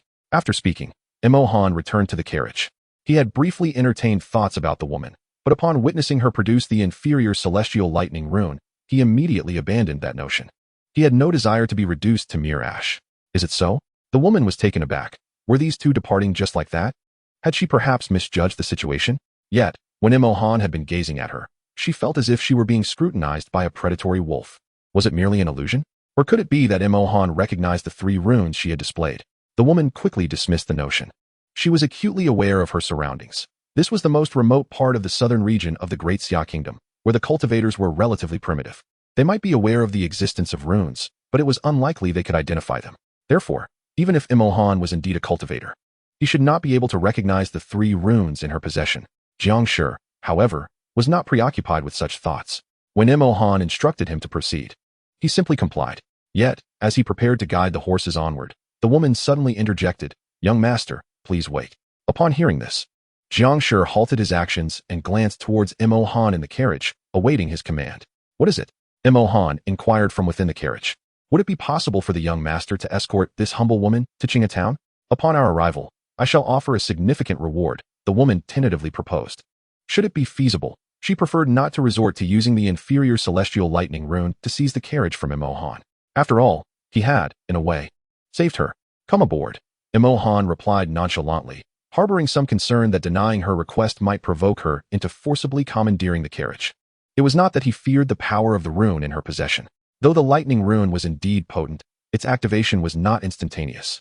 It required a period of preparation. Therefore, even if she were to employ the rune against him, he could utilize that time to activate the reverse spirit technique, temporarily enhancing his cultivation and swiftly departing with a thought. As long as he evaded her line of sight, the rune would lose its target and become ineffective. However, Emohan was reluctant to resort to the reverse spirit technique unless absolutely necessary. Although this secret method could provide a fleeting enhancement to his cultivation, it came at the cost of a certain lifespan. Moreover, the greater the boost in cultivation, the more life force it consumed. As a mere fourth layer of chi refinement, he possessed a lifespan of only 200 years. He valued his life far too dearly to squander it recklessly. Seeing Emohan's unhesitating agreement to give her a ride, even without inquiring about the benefits she might offer, the woman felt her guard slightly lower. Perhaps she had misjudged him earlier. Cloaked in a mantle that concealed her figure and a veil that shrouded her face, how could Emohan perceive her femininity and harbor ulterior motives? Perhaps Emohan truly was a man of integrity. Inside the carriage, due to the slow cultivation speed with inferior spirit stones, Emohan was reluctant to expend the mid-grade stones. Moreover, the woman remained taciturn, prompting him to feign meditation while, in truth, his consciousness traversed into the Chinkoan jade ring, where he diligently familiarized himself with various techniques. Before long, an hour had elapsed. The woman suddenly inquired, "Are you a cultivator, my lord?" At her words, Emohan maintained his composure, and with a slight mental shift, his spiritual essence returned from the Chinkoan jade ring to his corporeal form. After a moment, he opened his eyes, opting for silence as he regarded her intently. The woman continued, "Though your attire resembles that of a young scion from a mortal family, your attendant addresses you as my lord rather than young master or gentleman. Furthermore, in nearly all mortal realms, cultivators are uniformly referred to as immortal lords. Hence, I dare to conclude that you are indeed a cultivator. I am merely curious about your realm of cultivation." Understanding dawned upon Emohan, impressed by her astuteness. Prior to their departure, he had donned the new garments prepared by Jiang Xian. His current appearance closely mirrored that of a mortal noble's offspring. Yet she discerned his true identity from the subtle detail of Jiang Shi's address. "Indeed, I am a cultivator," Emohan replied. Truly a cultivator, the woman mused inwardly. Although she could not perceive the depth of Emohan's cultivation, his youthful visage suggested he was likely still in the chi refining stage. While this rank was not particularly elevated, having him accompany her could potentially save her a considerable number of low-tier thunder talismans should they encounter bandits before reaching Qinghe Town. "May I inquire what benefits you shall provide me once I have delivered you to Qinghe Town?" Emohan suddenly asked. Rather than specifying the benefits she intended to offer, the woman cautiously probed, "What does my lord seek in return?" While she had indeed promised benefits, she feared that naming them outright might lead him to deem them insufficient or to develop an insatiable greed. It seemed prudent to let Emohan articulate his desires, allowing her to gauge the situation and determine an appropriate response. This line of thought seemed optimal, yet she soon regretted her inquiry. Emohan smiled and stated, "I desire you. Will you oblige?" Chapter 12. Su Qing. Upon hearing Emohan's request, a flicker of anger flashed in the woman's eyes, though it quickly reverted to her composed demeanor. Regrettably, how astute is Emohan? This detail was certainly perceived by him. Such a composed demeanor is not something an ordinary individual could possess. "You jest, sir.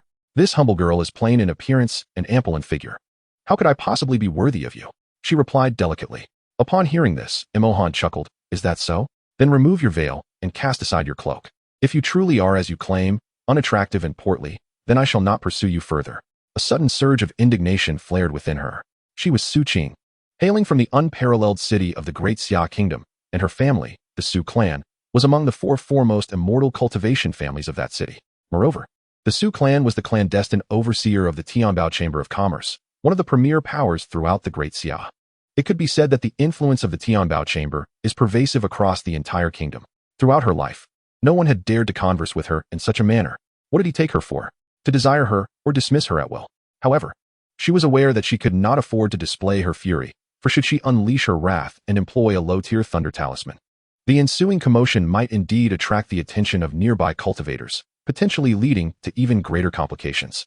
Fortunately, Emohan's teasing had entirely dispelled her suspicions about him. It was evident that he was unaware of the 3 talismans she had displayed prior to their encounter. Otherwise, how could someone at the chi refinement stage dare to jest with a person who possessed a low-tier thunder talisman? "I have not deceived you, sir. I kindly ask you to show me some respect," Su Qing articulated gently. Observing her continued rejections, Emohan's conviction deepened. This woman was no ordinary mortal. Setting aside her calm demeanor in the face of danger, how could he, a figure deemed handsome and strikingly charming in the eyes of all mortals, be rejected? Alas, he had hoped to elevate his cultivation to the 5th level of qi refinement before reaching the black market. Su Qing was oblivious to Mo Han's inner thoughts. She dared not let him make further demands and instead retrieved a vial of medicinal pills from her cloak, stating, "This vial contains 12 spirit essence pills, which can swiftly replenish one's spiritual energy within moments of consumption. In gratitude for your life-saving assistance, I have decided to offer these 12 spirit essence pills to you. Furthermore, should you escort me to Qinghe Town, I would be willing to bestow upon you another 12 spirit essence pills. What do you think of this arrangement?" Mo Han glanced at the vial containing the spirit essence pills in her hand, then at her bosom, which was obscured by the cloak. He was fairly certain that she had just retrieved the pills from that very location. Curse this cloak. Who knows how many treasures it conceals? Very well. After speaking, Mo Han closed his eyes and returned to his cultivation within the Qianquan jade ring. Observing this, Su Qing felt a sense of relief wash over her. She had been worried that Mo Han would continue to press her, considering her delicate condition. Nevertheless, Su Qing was the daughter of the esteemed Su family from the unparalleled city of Daxia, and her insights were not to be underestimated. Once calm, she realized that although Mo Han was a practitioner of the qi refinement realm, he never positioned himself with an air of superiority in her presence. This revealed the extraordinary nature of his state of mind. Regrettably, she did not know him well enough to extend her overtures without caution. After about an hour, they arrived at Qinghe Town. Once Su Qing disembarked, Mo Han instructed Jiang Shi to continue onward, holding 2 bottles of spirit essence pills in his hand. Mo Han smiled contentedly. This transaction had proven to be quite beneficial. With the spirit essence pills, he no longer needed to worry about depleting his spiritual energy during confrontations. Subsequently, Mo Han stored the pills away and retrieved 50 medium-grade spirit stones from his storage pouch. While the spirit essence pills could swiftly replenish spiritual energy, they were not suitable for cultivation. In contrast, medium-grade spirit stones contained the purest essence of spiritual energy from the universe, serving both to restore energy and to aid in cultivation. Although his rate of cultivation using spirit stones would be significantly slower than that of an average person, there was little choice. There were still 2 or 3 days until he reached the black market. Any progress made was progress nonetheless. Once the vehicle had disappeared from sight, Su Qing regained her focus, glancing down at her hands, only to find that she could not muster even a trace of spiritual energy. With a resigned sigh, she turned and walked into Qinghe Town. She was indeed not an ordinary person. She was also a cultivator, with her true level of cultivation being at the 9th layer of qi refinement. However, she had suffered from a peculiar ailment since childhood. This illness was so unique that even the royal court's renowned physicians were at a loss. It flared up at least once a month, during which an inexplicable chill would invade her body, freezing all her meridians and hidden veins, leaving her feeling intensely cold. While it did not threaten her life, it would cause her cultivation to vanish completely, rendering her as an ordinary individual. Today marked the first day of her ailment's onset. Without consuming fire-attributed heavenly materials, her cultivation would remain unrecoverable. Her presence here was due to a message received a month prior from the Su family's branch of the Tianbao Commerce Association in the southern region. It reported the discovery of a relic in a remote area of the Southern Territory. The specifics of the relic remained unknown, as entry required at least a nascent soul level of cultivation. Naturally, the Su family's representatives within the southern branch of the Tianbao Commerce Association included nascent soul experts. However, should these experts leave the association, any incident occurring in their absence could result in substantial losses for the Su family. Thus, they could only send someone from the Su family to investigate. Upon receiving the news, the Su family resolved to dispatch several formidable individuals to the southern region to explore the ancient ruins. Fortuitously, the second daughter of the Su family in Wushuang City, who happens to be Su Qing's younger sister, was training in a sect located in the southern region. Su Qing felt a deep yearning for her sister, having not seen her for several years. With the Su family's establishment in Wushuang City, Su Qing decided to accompany the expedition to the southern region, intending to visit her sister after the exploration of the ruins. However, events did not unfold as smoothly as she had envisioned. The moment they crossed into the southern region's borders, she and the numerous strong members of her family sensed an ominous presence watching them.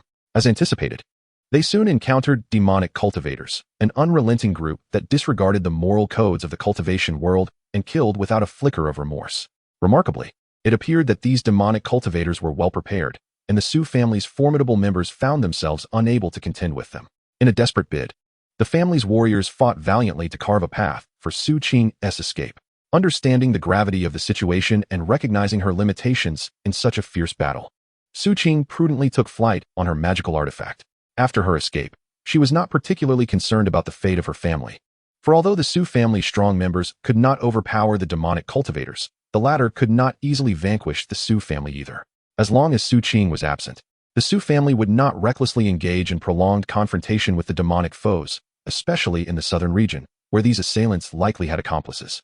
Even if they called for reinforcements, those allies would be far from Wushuang City and thus would not arrive as swiftly as the demonic cultivators' allies. Therefore, after Su Qing's departure, they would undoubtedly seek a way to extricate themselves and subsequently contact Su Qing. Yet, an unexpected turn of events unfolded. After Su Qing departed on her magical artifact, she sought a town with a heavenly treasure merchant association to take refuge.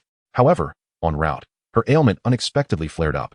Fortunately, Su Qing had sensed this in advance, swiftly retracting her flying artifact while retrieving some lesser-grade heavenly runes for both offense and defense from her storage pouch, as well as other items usable without cultivation. In the final moments, she managed to land safely. Shortly thereafter, she encountered 4 bandits passing by. Then, Imohan appeared. Chapter 13. The mysterious illness at present. Su Qing's foremost desire was to find a way to swiftly restore her cultivation before parting ways with her family. They had agreed that once the Su family members had secured their safety, they would shatter the communication talisman to inform Su Qing. After confirming her family's safety, Su Qing would also break her talisman to convey her whereabouts, leading to their eventual reunion. The advantage of the communication talisman lay in the fact that it could be activated without the need for spiritual energy. However, the disadvantage was that even if the Su family shattered the talisman to notify Su Qing if she lacked cultivation, she would be unable to perceive the message they wished to convey. Only when her cultivation was restored would she be able to sense their intentions. At this moment, Su Qing felt an urgent desire to swiftly regain her cultivation.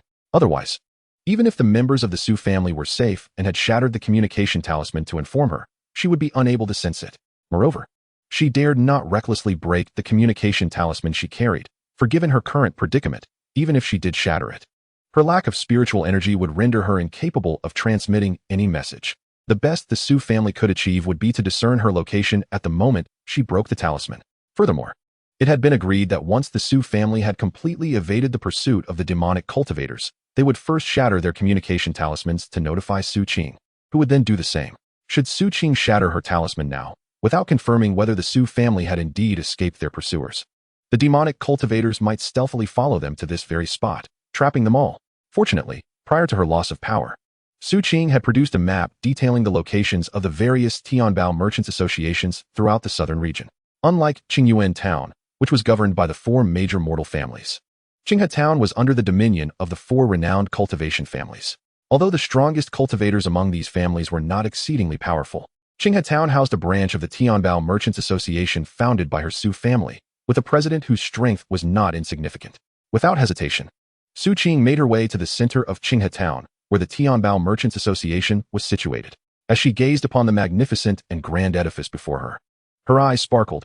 According to the internal layout of the association, the president should be on the 4th floor. However, by the association's rules, mortals were only permitted to operate on the 1st floor. Upon entering the Tianbao Merchants Association, Su Qing waved her hand to decline the assistance of a staff member who approached to accompany her.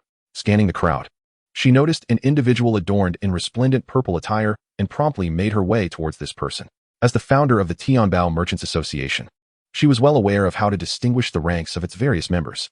The individual she sought, dressed in opulent purple, was a steward on the 1st floor of the association. As a mere mortal, she could not ascend to the 2nd floor without assistance, and having this steward guide her would be immensely beneficial. The steward, noticing Su Qing approach, intended to inquire about her purpose as she drew near. However, Su Qing preemptively spoke, "Take me to see your president." The steward, taken aback by a mortal's direct request to meet the president of the Tianbao Merchants Association, was poised to politely decline. Yet, it seemed Su Qing could anticipate his reaction. No sooner had she finished speaking than she produced a golden card from her cloak. At the sight of the golden card, the steward felt an overwhelming urge to kneel. The bearer of the golden card, regardless of their identity, was deemed an esteemed guest whom the Tianbao Merchants Association yearned to befriend. Should any staff member of the Tianbao Chamber of Commerce branch, including the president, dare to offend a VIP holder of the golden card, they shall face the condemnation of the Su family from Wushuang City. It is quite surprising that such a remote location could host a distinguished guest bearing a golden card. The steward intended to utter some sycophantic pleasantries, but Su Qing promptly interrupted with a gesture, signaling quietly. Recognizing the cue, the steward immediately comprehended the situation. Su Qing had approached him discreetly to avoid drawing attention. Thus, he escorted her directly to the 4th floor. Upon reaching the 4th floor, Su Qing learned through her conversation with the steward that the president of this branch, named Chu Gang, was indeed a formidable figure at the Golden Core stage. Upon entering a room, they encountered an elderly man savoring his tea. And Su Qing knew without a doubt that this was Chu Gang. Who else would dare to indulge during work hours? Su Qing exchanged a glance with the steward, who, noticing her silent cue, bowed respectfully to both Su Qing and Chu Gang before discreetly withdrawing. Chu Gang also perceived the steward's unusual behavior. The steward had first bowed to Su Qing and then to him. As a Golden Core expert, he could easily discern the steward's intent. This seemingly unremarkable woman, devoid of cultivation, was certainly no ordinary person, at the very least, not someone he could afford to offend. Old Chu Gang is the president of this Tianbao Chamber of Commerce branch. May I inquire the name of the esteemed young lady? Chu Gang rose and saluted respectfully. Instead of responding verbally, Su Qing produced a medallion inscribed with the character for Su from her cloak. Although she possessed a golden card, it merely conferred a semblance of respect from the branch president. It could not compel him to act on her behalf. However, the medallion she held was of a different caliber altogether. It was the personal insignia of the head of the Su family from Wushuang City. Whether they were from the Su family or the Tianbao Chamber, anyone who beheld this medallion would treat its bearer as if they were the head of the Su family in person. Indeed, upon seeing Su Qing reveal the medallion, Chu Gang immediately knelt without a moment's hesitation. Old Chu Gang pays his respects to the young master. He finally understood why the steward had made such a gesture before departing. Su Qing was certainly not someone to be trifled with. All branches of the Tianbao Chamber of Commerce in the Great Xia were merely extensions of the Su family's influence in Wushuang City. The medallion in Su Qing's possession represented the authority of the Su family head, should Chu Gang offend her. Any member of the Su family could easily bring about his ruin. Please rise, Su Qing stated coolly. Thank you, young master, Chu Gang replied as he gradually stood, wiping the cold sweat from his brow, realizing he had been caught idling in front of Su Qing during work hours. Had she been displeased, it would have been quite troublesome. Fortunately, Su Qing seemed unconcerned with that matter and directly addressed him. Do you have any fire elemental treasures here? My ailment has recently flared up, and the chill within me has entirely frozen my meridians and hidden veins. To swiftly restore her cultivation, one must consume rare treasures of the fire element to dispel the cold energy within her. Regrettably, treasures of this nature are exceedingly scarce, and the Su family has not maintained a stock over the years. At this moment, she has merely come to test her fortune. Chapter 14. The Lava Secret Realm. Upon Su Qing revealing her purpose, Chu Gang once again knelt and implored, I beseech you, young master, forgive my shortcomings. Treasures of the fire element are indeed too rare.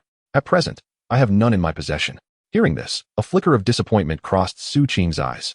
Although she had anticipated such a response, she had nonetheless held a glimmer of hope. However, Chu Gang hesitated before speaking, for although Su Qing had divulged nothing about herself, he had begun to glean her identity. Every so often, the heads of all branches of the Heavenly Treasure Merchant Association convene at the headquarters in the city of Wushuang in the Great Xia Empire. During a meeting he attended last year, he had heard tales of a prodigious young woman from Wushuang City, famed not only for her unparalleled beauty but also for having achieved the 9th level of qi refinement at such a tender age.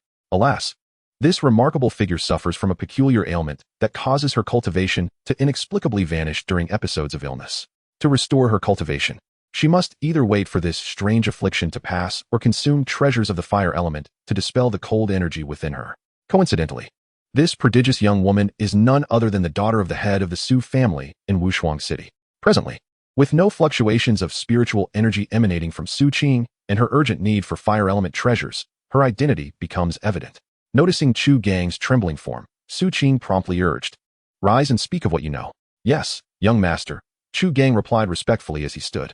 Recently, my subordinates have stumbled upon a lava secret realm.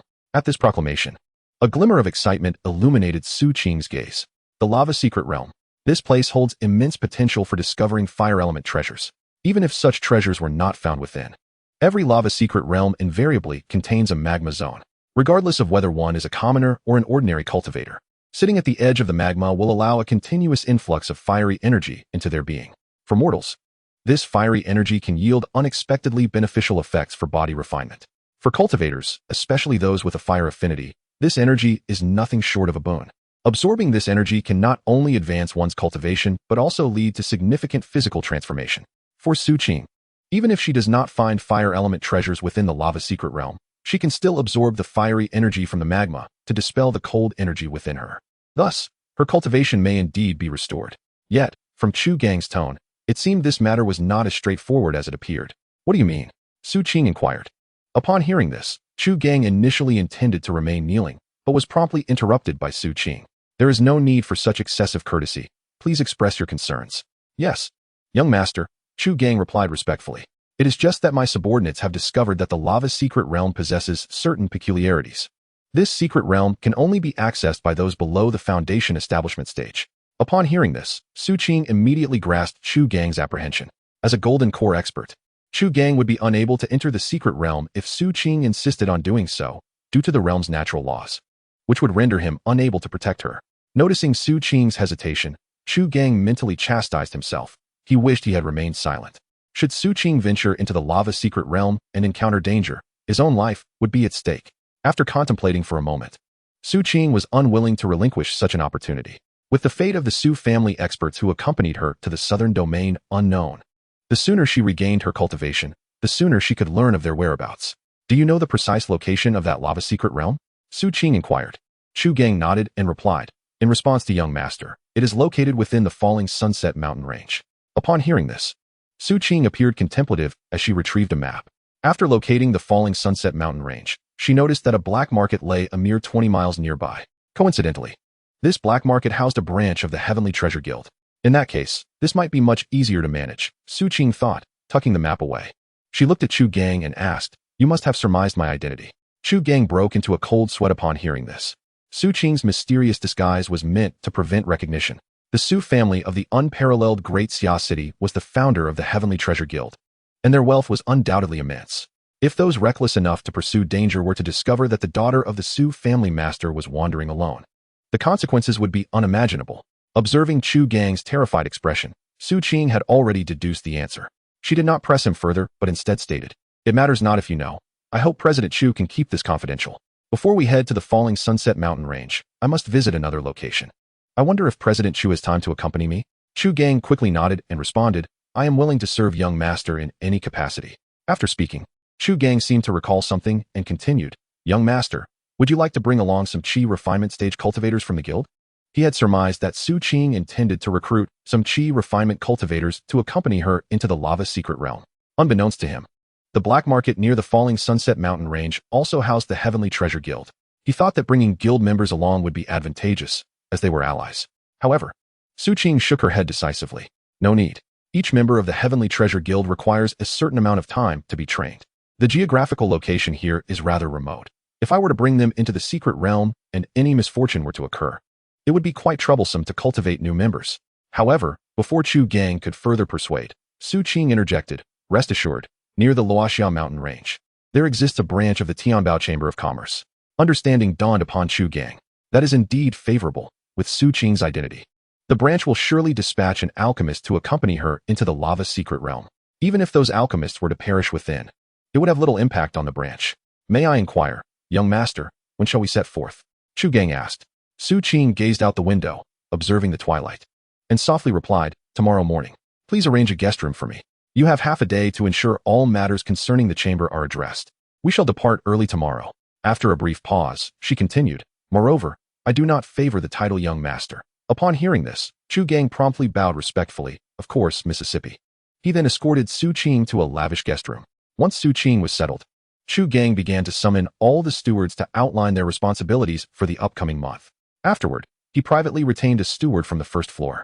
Although Su Qing arrived with a golden card and had not revealed her identity, Chu Gang still advised the steward to remain discreet, asserting that silence was paramount. Chapter 15. Arrival at the black market the following morning, a flying carpet transformed into a radiant arc, soaring from the rooftop of the Tianbao Chamber of Commerce in Qinghe Town. Upon the carpet stood two figures, Su Qing and Chu Gang. It was not that Chu Gang could not carry Su Qing while flying. Rather, doing so would necessitate her proximity to him. Given that Su Qing had lost her cultivation and was merely an ordinary person at that moment, Chu Gang had to stabilize her body with his spiritual power while maneuvering the carpet to prevent her from losing her balance and falling. However, this dual focus significantly reduced their speed, much to Su Qing's chagrin. Her storage bag possessed a unique restriction that only she could unlock.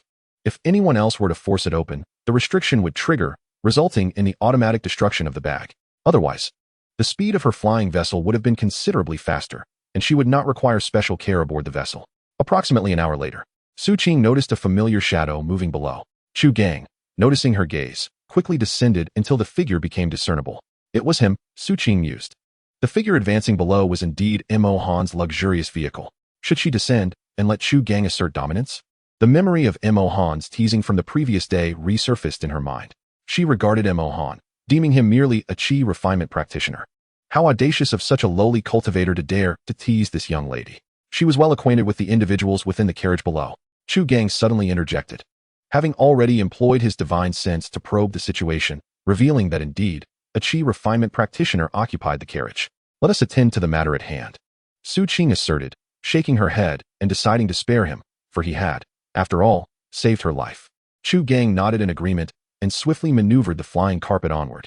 Meanwhile, within the carriage, Mo Han sensed something amiss, as if he were under surveillance. He pulled aside the curtain to gaze outside, only to find the sky empty. Concluding it was merely an illusion, he dismissed the thought and resumed his cultivation with the spirit stones. 2 days later, Mo Han disembarked from the carriage, a mere 500 meters from the black market. Before parting ways with Jiang Shi, he bestowed upon him 2 items, a low-grade spirit stone as compensation for his efforts, and a medicinal pill intended for Jiang Shiyan. This was no ordinary pill. It was a product of Mo Han's recent endeavors, formed from the celestial fire within him. Once Jiang Shiyan consumed it, a faint trace of celestial fire would awaken within her. The sole purpose of this fire was to activate automatically should she find herself in peril, possibly safeguarding her life in critical moments. It was not that Mo Han was unwilling to provide more of such pills. His current cultivation level made it impossible for him to fully harness the celestial fire. He had exerted considerable effort over the past few days, utilizing celestial fire while simultaneously drawing upon mid-grade spirit stones to replenish his spiritual energy, resulting in the arduous creation of just 1 pill. After Jiang Shi's vehicle vanished from sight, Mo Han donned a black cloak and obscured his face with a mask. The black market served as a hub for most cultivators to trade various illicit items, thus anonymity was paramount for its visitors. After a brief pause, Mo Han felt his disguise was still insufficiently secure. He performed a hand gesture, invoking the first stage of the concealment technique to mask his cultivation level, and smiled with satisfaction at his enhanced appearance as a formidable expert. He then strode confidently forward, only to halt unexpectedly upon discovering 2 guards at the entrance of the black market, who demanded 5 low-grade spirit stones for entry. How extortionate! May I inquire who you are? One of the guards asked, unable to ascertain Mo Han's cultivation level, and greeted him with a respectful bow. I merely wish to take a look around. Mo Han replied in a hushed, gravelly tone. Is this your first visit to the black market? The other guard inquired, echoing the formality, though he would have preferred a more casual demeanor, as they were merely at the 6th level of chi refinement themselves. The aura that Mo Han exuded was undeniably peculiar. Clad in a black cloak, his voice raspy, his cultivation level indiscernible, yet it was evident he was at least at the foundation establishment stage. But what of it? Mo Han's eyes morphed into a dark crimson hue, casting a fleeting glance at the guard, a gaze that seemed capable of penetrating his very soul. In that mere instant of their eyes locking, the guard felt an overwhelming darkness envelop him. When he opened his eyes again, he found himself in a realm akin to a chilling hell. Suddenly, a plethora of vengeful spirits materialized around him, their wails piercing the air as they lunged towards him. A scream of agony erupted from the guard's lips. He yearned to flee, yet he felt his body ensnared by countless iron chains, rendering him immobile. Observing his companion trembling uncontrollably, releasing continuous cries of despair, another guard's spine turned cold with dread. He was oblivious to the cause of this terror, but it was undoubtedly linked to Mo Han. However, this was the black market, the domain of their master.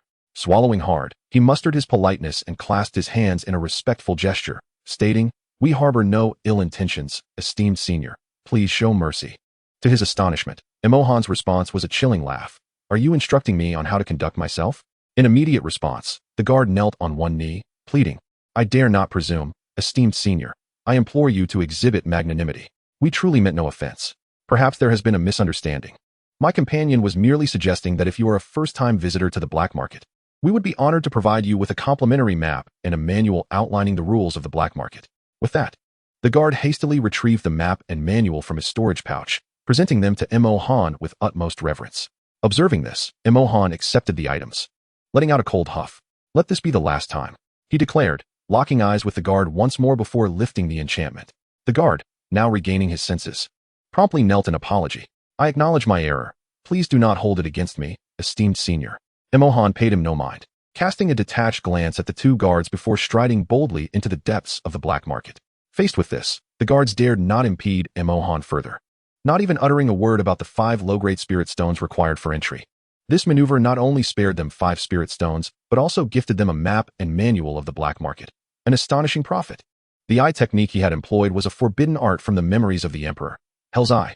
Those ensnared would find their bodies seized by an overwhelming force, their consciousness fading as they were transported to a terrifying and unfamiliar realm. In this world, they would confront the darkest fears of their existence. Although this technique was potent and devastating, its cost was exceedingly high. The cost is even greater than that of using the thought of 1,000 miles. The moment Emohan employed this ocular technique, he felt as though half of his spiritual power had been drained away. However, there was no alternative. To masquerade as a formidable expert and avoid being bullied by others, one must inevitably pay a price. Seizing the opportunity while unnoticed, Emohan stealthily slipped the spirit essence pill into his mouth. Unbeknownst to him, from the moment he entered the black market, the two guards at the entrance had been observing him intently. As Emohan's figure gradually faded from view, one guard suddenly urged his companion, "Quickly inform the master." Without hesitation, the other guard retrieved a communication talisman from his storage bag and shattered it. "Master, a mysterious guest has just arrived." He merely cast a casual glance at me, and I. Chapter 16. The master of the black market in a grocery store within the black market. A woman stood respectfully at the counter, conversing with an elderly man. The woman possessed an unparalleled beauty, adorned in luxurious attire that accentuated her noble elegance, her eyes radiating a steadfast determination. The elderly man sat behind the counter, leisurely savoring tea from a cup in his hand. Despite the hint of a smile upon his face, an air of mystery and authority enveloped him. The grocery store was expansive, stocked with an array of items necessary for cultivators, including weapons, runes, and various elixirs. "Elder, are you truly unwilling to reconsider the suggestions of your junior? If you were to join us, we would wholeheartedly strive to find a solution for you." The woman gazed earnestly at the elder, a flicker of desperation glimmering in her eyes. Although she sensed that the elder's cultivation was inferior to hers, merely at the peak of foundation establishment, she held no arrogance before him, for she understood that he could easily ascend to golden core or even nascent soul if he so desired. This was the very reason she visited him daily. If she could persuade the elder to align with them, their collective strength would be significantly enhanced. Regrettably, after 3 consecutive years of such pleas, she had received nothing but disappointing responses. This time was no exception. The elder sipped his tea and replied leisurely, "My dear girl, you flatter me. I am but a useless old man, unworthy of such regard." Upon hearing his response, a glimmer of disappointment flashed in the woman's eyes. Indeed, this was the same answer she had heard for 3 years running. She had intended to speak further, to continue her persuasion, when suddenly her body stiffened. She turned to the elder, offered a slight bow, left behind a storage bag, and departed from the premises. After the woman left, the 2 guards at the entrance also made their exit, though one of them cast a fierce glare at the elder before they departed. "Damn old fool, so ungrateful. Allowing our master to come to this wretched place for 3 consecutive years. Had it not been for his master, namely the woman who had just warned him, he and his companions would have been tempted to provoke the elderly man in the grocery store. Otherwise, he would have charged in to test the old man's mettle." After the 2 guards departed, the old man cast a sidelong glance at one of the guards who had glared at him moments before, a faint smile playing on his lips. He had sensed the man's murderous intent, and, to be honest, he secretly hoped that the guard would rush in to engage him in combat, as he had not exercised his muscles for many years. Glancing at a storage bag on the table, the old man smiled with satisfaction. Although he was unaware of the woman's true identity, he could surmise her significance from the strength of the 2 guards. In a place like the black market, it was rare to see 2 fully established foundation establishment guards accompanying someone, indicating the presence of a prominent figure in the market. For the past 3 years, the woman had visited him daily, and he had never turned her away. Each time, concerned about being overheard, she would clear the premises and leave a storage bag as compensation upon her departure. Once the guards had left, customers gradually began to arrive at his grocery store. Meanwhile, the woman, named Meng Yao, pondered deeply. What was happening in the black market today? Just moments ago, an elder at the core formation stage and a woman devoid of any spiritual energy had appeared, followed by a mysterious expert clad in a black cloak and mask. A mere glance from this individual had left her subordinate in utter despair. This was the reason for her hasty exit from the grocery store. After a moment's reflection, Meng Yao found herself perplexed. Even as a formidable core formation practitioner, she could not fathom how one could inflict such torment upon another with just a glance. The prior duo had been relatively easy to investigate. By locating the unassuming woman, she could inevitably find the core formation elder as well. After all, in the black market, Su Qing was merely a mortal, and the elder would surely be by her side at all times. However, she had little interest in the two, given their age disparity. It seemed likely that the elder was merely accompanying the ordinary woman for some business before departing. Yet, the enigmatic expert who had arrived later posed a different challenge. How could she track him down? In the black market, countless individuals bore a striking resemblance to Mo Han. Which of them was the mysterious expert? Nevertheless, despite the challenges, she was determined not to give up. If she could win over the mysterious expert and the old man from the grocery store, the overall strength of her black market would ascend to new heights, and even the annexation of neighboring markets would become feasible. Simultaneously, at the center of the black market, outside the Tianbao Chamber of Commerce, an elder and a veiled young woman exchanged knowing glances. Upon receiving the girl's nod, the elder understood her cue. While she waited at the entrance, he entered the first floor of the Tianbao Chamber of Commerce. The two figures were none other than Su Qing and Chu Gang. The two of them arrived at the black market a day earlier than Mo Han. For safety's sake, Su Qing and Chu Gang found accommodation near the Tianbao Chamber of Commerce, situated in the heart of the black market. They subsequently began to inquire about the affairs of the Tianbao Chamber, for in such a chaotic environment, Su Qing was uncertain whether the chamber would adhere to the Su family's original intentions and develop steadily. If the president of the chamber and certain dubious individuals were secretly engaging in unscrupulous dealings, she would hesitate to recruit Qi refinement cultivators to enter the lava secret realm alongside her. Fortunately, after a day of investigation, it appeared that, at least on the surface, the Tianbao chamber had not succumbed to darkness. Thus, early this morning, they made their way over. Once inside the first floor, Chu Gang, concerned for Su Qing's safety, did not venture far. As soon as he entered, sensing that the highest cultivation level among the patrons was merely at the foundation establishment stage, he unleashed his golden core cultivation. An overwhelming aura of power instantly enveloped the establishment. Everyone felt the presence of the elderly man, and fear washed over them, causing them to involuntarily retreat. Chu Gang surveyed every individual within the shop. At the moment their eyes met his, they were struck by an invisible pressure. Realizing their own insignificance, the steward of the chamber also sensed the oppressive aura and, mistaking Chu Gang's intentions, was about to shatter a communication talisman to notify their president. Just then, Chu Gang suddenly retracted his aura, and the suffocating pressure dissipated in an instant. Observing this, many patrons clasped their fists in respect towards Chu Gang before hurriedly exiting the premises. Once all the guests had departed, Su Qing stepped forward and approached Chu Gang. Noticing her silent cue, Chu Gang nodded and addressed the steward of the first floor, stating, "We seek an audience with your president." With that, he retrieved a golden card from his storage pouch. Chapter 17. Borrowing a person. Chu Gang did not possess the golden card initially. However, to conceal their identities in the black market, Su Qing had provided it to him in advance to manage all affairs. Upon seeing the golden card, the steward showed no hesitation and promptly led Chu Gang and Su Qing to the fourth floor to meet their president. During their ascent, through conversation with the steward, Su Qing learned that the president of this branch of the Tianbao chamber was named Peng Yuan, a formidable golden core cultivator. Upon reaching a refined room on the fourth floor, Su Qing observed a middle-aged man with his back to them, gazing at the scenery outside while leisurely sipping tea. At this sight, Su Qing couldn't help but raise her eyebrows. This middle-aged man was likely the president of the Tianbao chamber branch. Like Chu Gang, Peng Yuan seemed to enjoy slacking off during working hours. Ahem. Chu Gang pretended to clear his throat. Peng Yuan, being at the golden elixir realm, undoubtedly sensed their presence. He chose not to address them immediately, understanding that as the president of the local Tianbao Chamber of Commerce branch, it was only natural for them to carry a certain air of authority. However, unbeknownst to him, his employer, who disburses his monthly salary, was also present. This thought prompted Chu Gang to clear his throat twice, subtly reminding Peng Yuan of their guests. To his dismay, Peng Yuan exhibited no reaction, continuing to sip his tea leisurely. The atmosphere was one of unusual tranquility, a first for the attendant who observed the exchange. Nonetheless, he refrained from further commentary, leaning in to inform Peng Yuan that Chu Gang not only possessed golden elixir cultivation, but also held a prestigious gold card from the Tianbao Chamber of Commerce. Coughing slightly, Peng Yuan nearly choked on his tea upon hearing this revelation. Although he had his back turned to Su Qing and the others, he had indeed sensed their presence. He could scarcely believe that this elder was also a golden elixir cultivator, and that he wielded a gold card, a mark of distinction among the most esteemed guests of the Tianbao Chamber of Commerce. Realizing his earlier lapse in decorum, Peng Yuan swiftly turned to face them, offering an apologetic smile. "I sincerely apologize, esteemed guests. I did not mean to be rude. Please, if you have any requests, do not hesitate to voice them."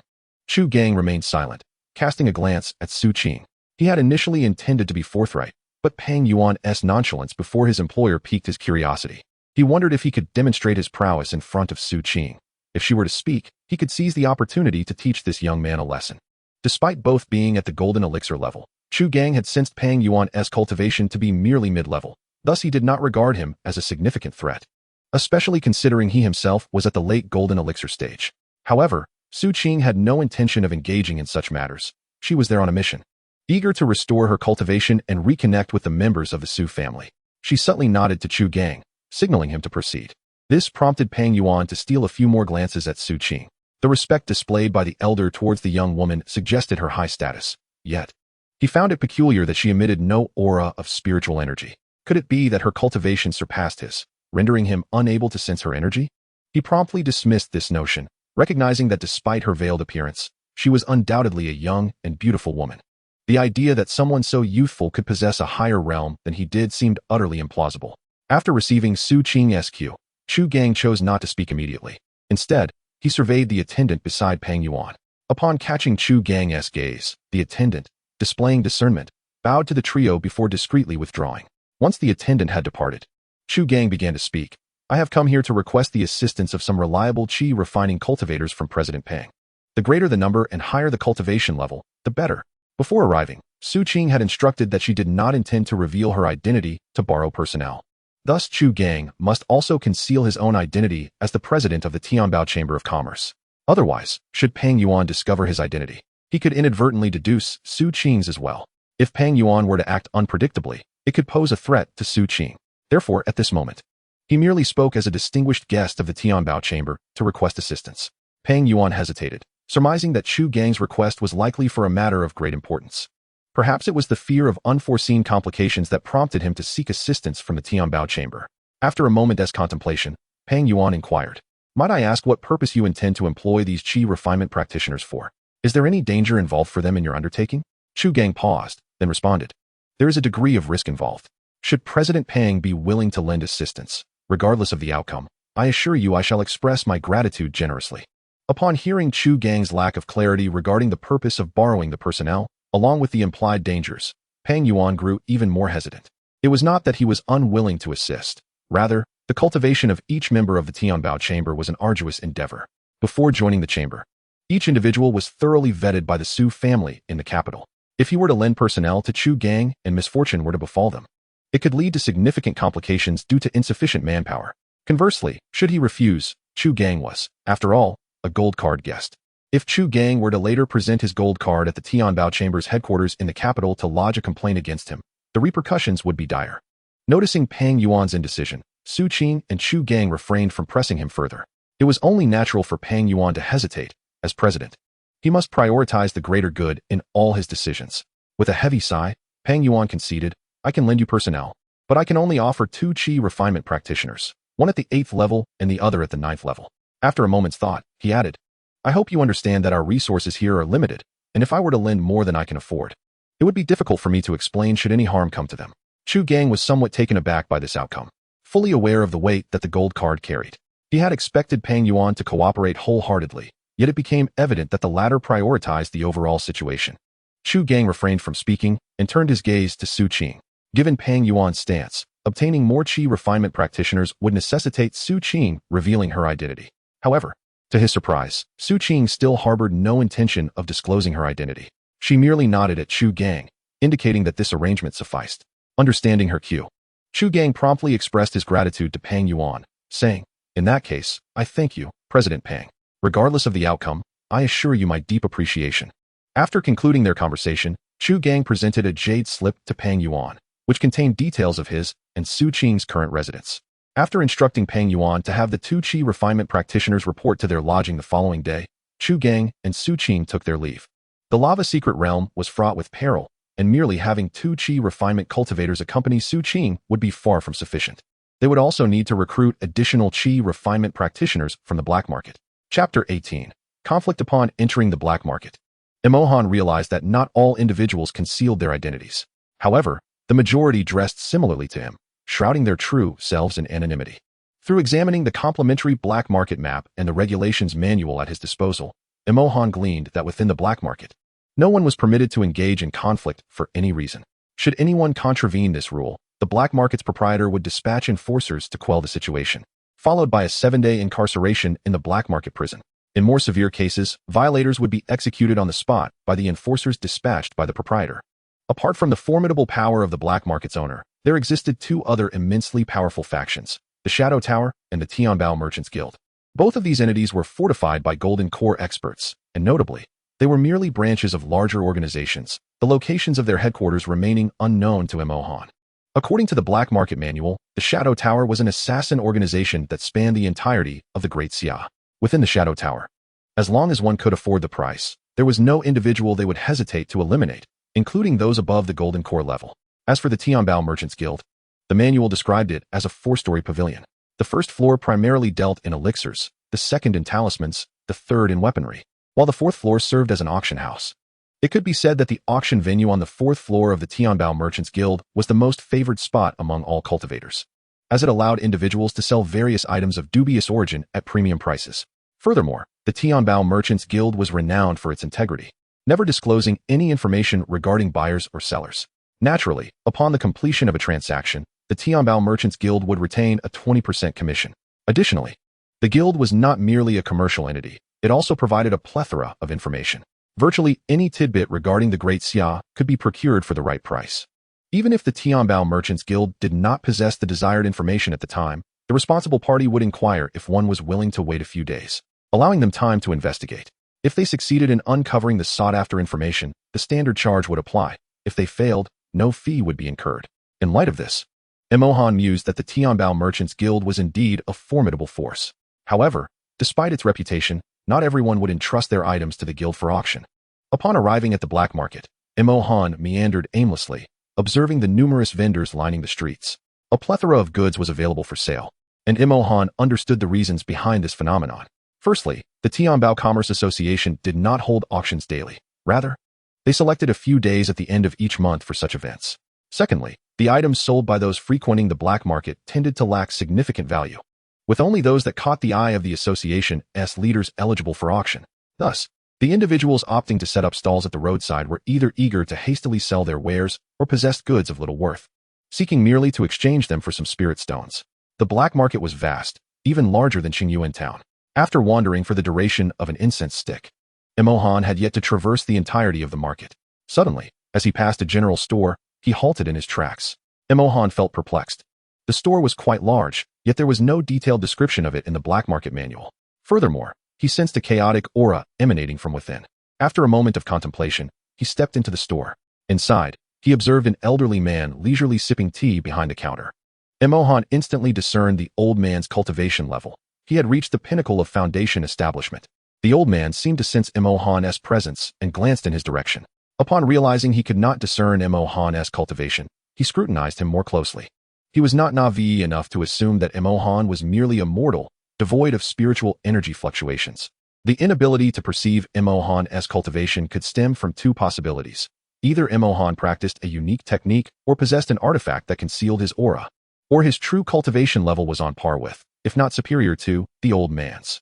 Due to the tight concealment of Emohan's black cloak and mask, the old man could only ascertain that Emohan was male based on the prominence of his Adam's apple, but his age remained a mystery. Currently, the old man leaned towards the latter explanation. Nevertheless, he did not dwell on this revelation and returned to enjoying his tea. Emohan, too, had noticed the old man's scrutiny and was equally evaluating the elder. He had now confirmed that the chaotic aura he sensed earlier originated from the old man. The reason behind this turmoil would require a closer examination, but Emohan did not rush into it. Everything displayed in the general store was clearly priced. Emohan observed the other patrons as they selected their desired items and approached the counter to place their spirit stones before departing. The old man was conveniently positioned behind the counter, allowing for a closer inspection. Emohan first wandered through the area selling elixirs, but upon discovering that none of the potions met his needs, he proceeded to the weaponry section. The grocery store offered a plethora of weapons, among which Emohan's gaze fell upon a solitary sword. He then turned to the accompanying label, which read, Sword name, Azure Serpent, grade, low Xian tier. Price, 5,000 low-grade spirit stones. Without a moment's hesitation, Emohan grasped the sword. At that very instant, a man suddenly emerged, addressing Emohan with urgency. Esteemed sir, I have taken a liking to this sword. Emohan scrutinized the individual before him, noting that his attire did little to conceal his identity, suggesting he possessed some degree of influence. However, upon sensing the man's cultivation level at the 9th layer of Qi refinement, Imo-Han dismissed him as a threat. What if I refuse? Imo-Han replied in a low, gravelly voice. The man, taken aback, seemed unprepared for such a rejection. Indeed, he was a person of some standing. Emboldened to confront Imo-Han for the sword, he was from the Shadow Pavilion, and its members, along with those from the Tianbao Commerce, did not bother to disguise their appearances in the black market. Most patrons would instinctively avoid provoking them. Not only the onlookers, but even the elderly proprietor turned his gaze towards Imo-Han, recognizing the man who coveted the sword as a member of the Shadow Pavilion. However, he did not side with him. This branch of the Shadow Pavilion was merely a subsidiary, unworthy of his deference. His interest lay in Imo-Han's cultivation level. Perhaps this moment presented an opportunity to gauge Imo-Han's true capabilities. The bystanders did not immediately rally to the side of the man from the Shadow Pavilion. Under normal circumstances, they would have rushed to curry favor with him, advising Imo-Han not to overstep. Yet, they sensed Imo-Han's power was beyond their comprehension.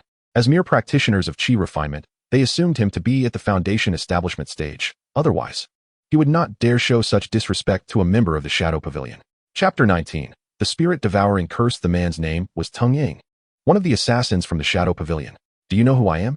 Teng Ying inquired, testing the waters. He intended to leverage his identity to persuade Imo-Han to relinquish the sword. I do not know, nor do I wish to, Imo-Han replied nonchalantly. Upon hearing Imo-Han's tone, Teng Ying raised an eyebrow. No wonder Imo-Han spoke so boldly. He was oblivious to Teng Ying's affiliation with the Shadow Pavilion. Just as Teng Ying contemplated revealing his background to intimidate Imo-Han, he realized he could not discern Imo-Han's cultivation level. No wonder he dared to speak so dismissively. Teng Ying had not concealed his own cultivation at the 9th layer of Qi refinement. Clearly, Imo-Han was aware of his level, and his calm demeanor indicated he was unperturbed by Teng Ying's presence. This individual must be at least at the Foundation establishment stage. Teng Ying mused. Of course, there remained the possibility that Imo-Han was weaker but had cultivated a unique technique or possessed an artifact capable of concealing his aura, rendering Teng Ying unable to perceive his true strength. However, as an assassin, the foremost trait one must possess is a heart of caution. Thus, in the absence of certainty at this moment, Teng Ying dared not further provoke Imo-Han. After all, if Imo-Han were truly at the Foundation stage and took the initiative to strike first, Teng Ying would undoubtedly be left grievously injured, with the Shadow Tower offering no protection. Moreover, in this black market, should he instigate trouble, the proprietor would not spare him merely due to his affiliation with the Shadow Tower. After some contemplation, Teng Ying resolved to let it go. He clasped his fists and addressed Imo-Han. I apologize for my rudeness. A gentleman does not take what is cherished by others. Since you have an affinity for this sword, it is yours. With that, Teng Ying displayed a magnanimous demeanor and turned to leave. Coward. Observing Teng Ying's retreating figure, the elder's eyes flickered with disdain. You are mistaken. I was the one who grasped this sword first, not you who relinquished it to me. Imo-Han remarked with a cold smile. Upon hearing this, Teng Ying nearly stumbled as he exited, eliciting a chorus of laughter from those around. Embarrassed, he cast a venomous glare at Imo-Han before hastily departing. Fool. Imo-Han felt a sense of contempt within. During his conversation with Teng Ying, the onlookers had already begun to murmur, revealing Teng Ying's identity, which he happened to overhear. The reason he had not shown any inclination to retreat was that he was in need of a suitable weapon. Furthermore, he wished to ascertain whether the rules of the black market would restrain individuals from the Shadow Tower if Teng Ying were to attack him. What a pity. Imo-Han lamented inwardly, for Teng Ying ultimately refrained from making a move. Ignoring the gazes of those around him, Imo-Han retrieved the Qingshi sword and subsequently picked up a mid-grade yellow-tier wolf fawn club before approaching the counter. He first tossed a storage bag onto the table. The elder accepted the bag, and upon probing its contents with his divine sense, discovered that the spirit stones within were merely sufficient to purchase the mid-grade yellow-tier wolf fawn club. The elder raised an eyebrow, questioning the implication of this. Suddenly, Imo-Han spoke. Might you consider lowering the price for this sword? It was not that he lacked funds. He merely sought to prolong the interaction, allowing him further opportunity to scrutinize the elder. For 1,005, the elder stated. Is it possible to purchase on credit? Imo-Han inquired with a smile. At this, the elder regarded Imo-Han with a calm demeanor, his profound gaze revealing no emotion. He replied coolly, not possible. The elder was already prepared for Imo-Han's potential attempt at evasion, readying himself for a confrontation. Unexpectedly, in the next moment, Imo-Han chuckled. I was merely jesting. With a smile, he placed another storage bag on the counter and turned to leave. After departing the general store, Imo-Han headed straight for a nearby inn and took up residence. In his room, He sat cross-legged, his eyes gently closing. In his previous life on Blue Star, he possessed an extraordinary eidetic memory. As he assessed the elderly man, he had already committed every observable detail to memory. He distinctly recalled that at the moment their gazes met, a fleeting shadow of darkness flickered within the old man's eyes.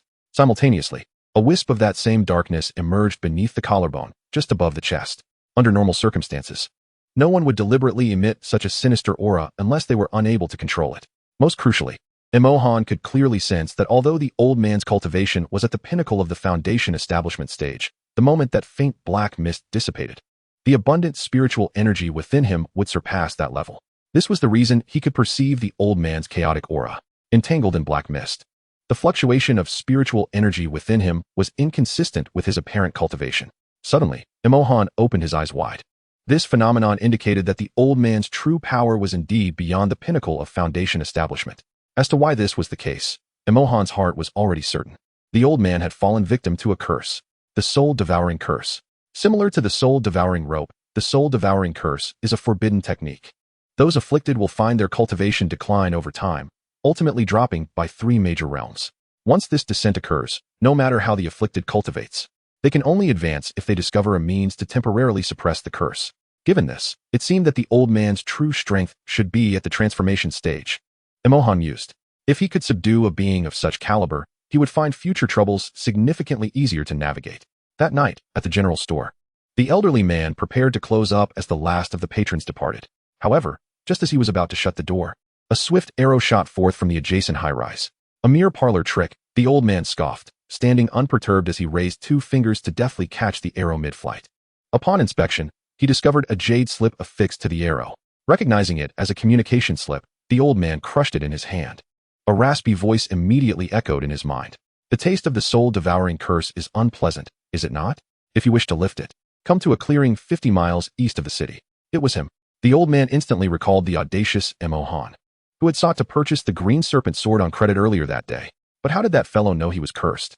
In a clearing 50 miles from the black market, the old man descended from his flying sword, the night sky enveloping him, surveying the desolate and abandoned surroundings. The old man felt no trace of life. A sense of being deceived washed over him, causing his brow to furrow in concern. Who dared to play such tricks on him? Yet, what purpose could such antics serve?